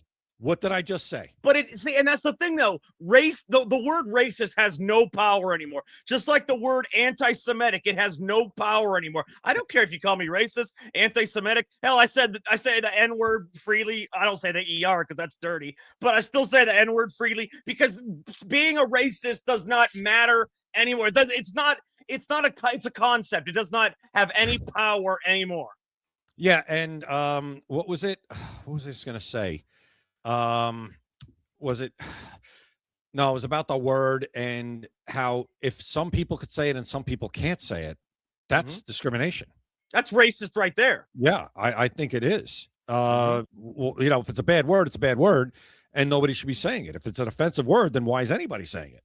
Exactly. If it's an offensive word, nobody can say it, or everybody can say it. But saying that a word is saying that a word is racist, and then saying you can't say it. So you're saying that if I say this word, I'm racist, but if I don't say it, you're racist. No, doesn't work. We're not playing that game anymore. No, we're not playing nobody that game cares. anymore. I don't care. You can call me racist all day long. No, It ain't gonna bother me. Yeah, and here's the other thing: the truth isn't racist. No. The truth isn't racist. The truth isn't offensive. If the truth offends you, that's your problem. That's for you to figure out. If you think telling the truth is a racist, no, it's not being. It's just telling the truth, right? Nope. If somebody says to me, "You're Italian, and you guys are all you guys know how to do is make pizza." Now that's not all we know how to do, but yeah, I would say yeah, we're pretty good at that. Yeah, it really doesn't bother me if you say that. Or you guys just like to eat stuff with red sauce. Okay, I mean that's what we prefer. Yeah, as an ethnicity, yeah, it's pretty true. It's not racist. That's just true. But if you say something about another ethnic group, about the food that ethnic group likes to eat, wait, you can't say that. Well, why not? It's true. What's the big deal? Who cares? Yeah, like if I were to say, I could say random stuff like black people like fried chicken. Everybody likes who doesn't like fried chicken, But why would that bother them? It shouldn't, because it's good for you. You matter? Like fried chicken, just like it's the same thing with pizza. Who doesn't like pizza? But you know who likes it more and makes it better? Because Italians do. Who cares? You're right. Black people prefer fried chicken. Good for them. I don't care. No, don't get it. It I don't get it. Doesn't make any sense, and that's why the word racist and racism has no power anymore. The same with anti-Semitism that has no power anymore. People overuse words, and then they end up meaning nothing. Nazi, same thing. Yeah, Nazi, same thing. No power. Same thing. If everybody's a Nazi, then first of all, if everything's racist, then nothing's racist. Okay, exactly. Everything's not racist. Are there racist things that happen? Yeah, all around on every side, people do racist stuff. But Jay, I'm going to say something that people might find racist for a second, though. Go ahead. And I'm going to be real here. America, and I'm sorry if this offends you, America is a better country when white people are the majority. And I'm sorry if that bothers anybody out there, but it's true. I mean, and I consider you white, Jay, even though you're Italian. I'm Indian, but I consider myself white because I'm half white. But look at this. This is what I want you to see, Jay. Take a look at this. This right here says whites just became minority in the state of Georgia for the first time. Okay, now 40% of the residents are Hispanic, 33% of African, 20% are Asian. Okay, so they said the demographers did not expect Georgia to become a minority white until at least 2060. It's 2026, and we are already the minority, Jay. Way ahead of the curve. Schedule. And that worries me because every other country, let me put it this way, Jay. Countries that are majority white, tell me a country that is not majority white that is run efficiently and well run. I'm sure there's some in Africa that we never heard of that are run pretty well. I don't know, but I don't know them. I'm talking any Chinese, Asian, anybody other than white. Name a country, country Japan that is run. Japan is run very well. Well, actually, they are doing pretty well. I don't know how well they're doing, but they got a great new prime minister. I'll tell you that. They're run. I mean, that's a very sophisticated first world country. I mean, top of the line. Let's put it that way. Well, yeah, I mean, Japan, I'll give you that one. Japan, but Japan's like an outlier. They're the ones that still believe in old world stuff. You know, they're the ones that still believe in tradition and honor and things like that. They still carry over traditions. Like even an emperor would still matter to them. Other countries, it's not like that. Yeah, I mean, what was that? I mean, all right, so Japan, Deborah says Russia. I want to go with countries that are democracies. Russia's white. Russia is a white majority totally country. Right. Well, listen, you know what? Here's what always killed me. And here's where, you notice like Bernie Sanders and these communists, they never talk about Norway or Iceland or remember that? Well, look at Norway. Look at the system in Norway with the white tax people. It's all white people. Hey, Those are Bernie white. Sanders, it's all white. Yeah. I guess I can't talk about that then because, well, that's the thing. Well, Bernie Sanders, it's all white. And best of all, they don't let anybody in. I'm too dark to get into Norway if I wanted to live there. And if they did let me in, I have like some 7-year probation period where if I got a parking ticket, they're going to kick me out. Okay, so I guess that doesn't work. But I don't know. I would have to look. There's one. Japan might be the only one. China? And that's only because they're an old world country. Well, China's not a democracy. It's communist. And they're not well run either. They were Yeah. this close to economic collapse before we they started said- stealing everybody's money. Well, we also helped them when we let them into the the New World Order with the trade. Yeah, with the exactly. WTO They were with this close to economic collapse just years ago. Yeah, in the early 2000s, we saved their ass, and Yeah. that's how that worked out for us. But I would have to look at countries in Africa. I'm sure there's like small countries in Africa that are all black, that'll probably run pretty well, that have wealth. Well, there's always few exceptions to the rule, and I don't know Yeah. what those countries would be, but Japan is don't the know enough only one about I it. can think of off the top of my head. Is what? Japan would be the only Japan? one I can think of off the top of my head. And by the way, I mean, what's the ethnic breakdown in Japan? How many people are in Japan that are not Japanese? I don't think many. Before the new prime minister, they let in a lot of immigration, but the new prime minister has really, really cut down on that. Yeah, that was probably why. Japan is the only other country I would live in other than America. That's probably why she got elected. Yeah. Yeah, these third world countries. Listen, you hear people that come here, and especially now these radicals who we're gonna rise up, we're gonna do this. Why don't you do that in your own country where you came from and try to help your country? But CJ, that's the point. The countries that are majority, and I'm sorry if you find this racist, the countries that are majority Hispanic, the countries that are majority African, the countries that are majority whatever, they are not run well. They are third world countries for a reason. And I'm sorry, if America gets to a point where whites are the minority, it will go downhill fast. Notice how all the illegal immigrants or all the immigrants that we've let in, they're not white people. And you notice what they're doing to the country? Yeah. What they're doing to every white country? It is what it is. I'm looking right now, Jack. I just wanted to ask Grok, how many I asked how many countries in South America are considered first world? Mm-hmm. And the answer I got, and that's all I asked. That's all I asked Grok. I didn't prompt it in any other way or coerce it or nothing. Mm-hmm. It says none of the countries in South America are universally or strictly considered first world in the traditional or modern sense. Let me ask it something even better. I like that idea, Jay. I'm going to put it to this. Let's do this right here live on the air. And we're going to see if Grok is racist. Everybody calls what I said racist. Let's see if Grok is racist, okay? Let me see. How many non-white majority countries are considered first world? All right, see what he says. I'd like to know. Yeah. They'll probably consider like China. Look at that, 5 to 8 countries. That's 5 to 8 countries, and they're considering Jewish people not white. By the way, I'm going by skin color. Color. Jewish people are white. I'm sorry. So are they saying Israel? Yeah. Well, I don't know if they're saying Israel. Let's see. Gotta be. Japan, South Korea, Singapore. Really? Come on. Taiwan. Are you joking? Israel's 73% Jewish. That is white people. I'm sorry.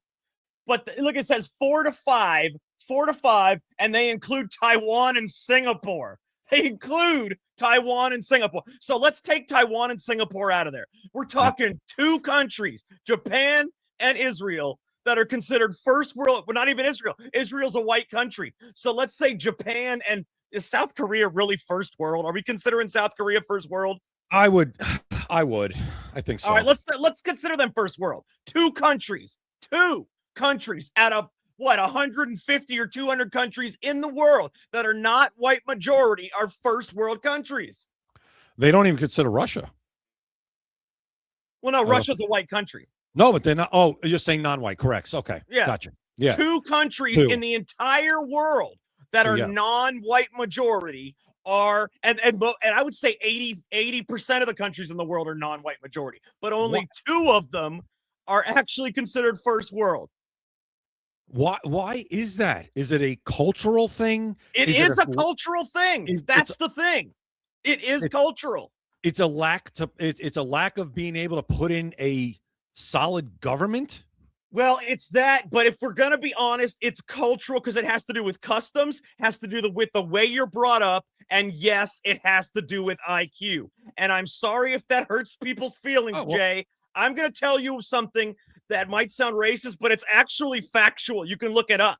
Did you know, and this is factual, guys, you can look it up. Did you know that the IQ, what would you call it? The IQ standard for mental retardation in the 1970s was changed from 75 to 85. Why was it changed, Jay? Why was it changed? I'm going to put it to everybody in the chat. Yeah.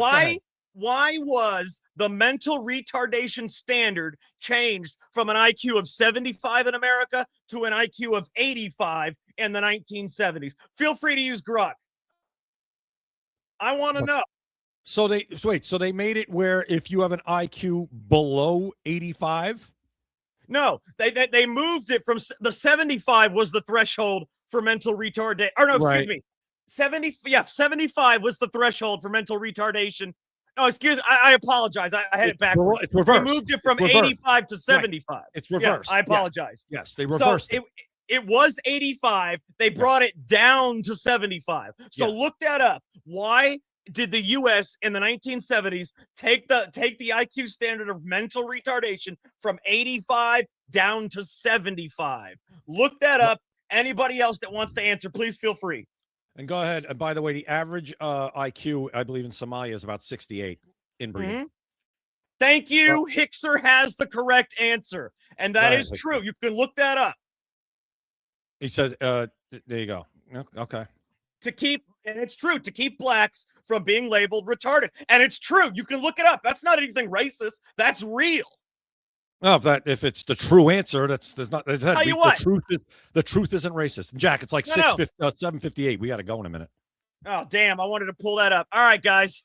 Sorry, I wish we had more time. I wanted to show because that's the real answer. That's an actual true answer that Hickser put out there. Feel free to research it yourselves. All right, guys. Make sure you check out maxassociates.etsy.com, the #1 place for USA Pride gifts and patriotic apparel. Like I said, 250th anniversary of the United States coming up. Don't miss out on this deal. You get 20% off your order and free shipping anywhere in the United States. maxassociates.etsy.com. Also, make sure to subscribe and follow. We want to know that we're making an impact, guys. We don't ask for any kind of donations or anything for this show. All we want to know is that we're making an impact. So please subscribe and follow X, YouTube, Rumble, Kick, and Instagram. It's all Secret America TV. That is the screen name for all of them. Also, we are live Monday through Friday, every weekday at 7 p.m. Eastern. That means we will be back tomorrow night at 7 p.m. Eastern, live, back, and better than ever. Jay, I think we've solved all the problems we can for today, and I think we've made all the people that can hate us for the day. So, I think I enjoy being hated more than I do being liked. I have to admit. It's more fun. Yeah, I think there will be some people who hate us. But again, if there's anything that you want to debate about it and say we're lying or not true, feel free. And if you think what I just said a minute ago, if you think what we just said a minute ago was not real, feel free to look it up. That's not a racist thing. That's the truth. That is exactly why they moved it from 85 down to 75. Feel free to look it up yourselves. And the truth is not racist. All right, we can get out of here. Exactly. But now apparently, Jay, math is racist. So for Yeah. Jay Gatling, I am Jack Danger. Thank you for watching Secret America. You've been listening to Secret America.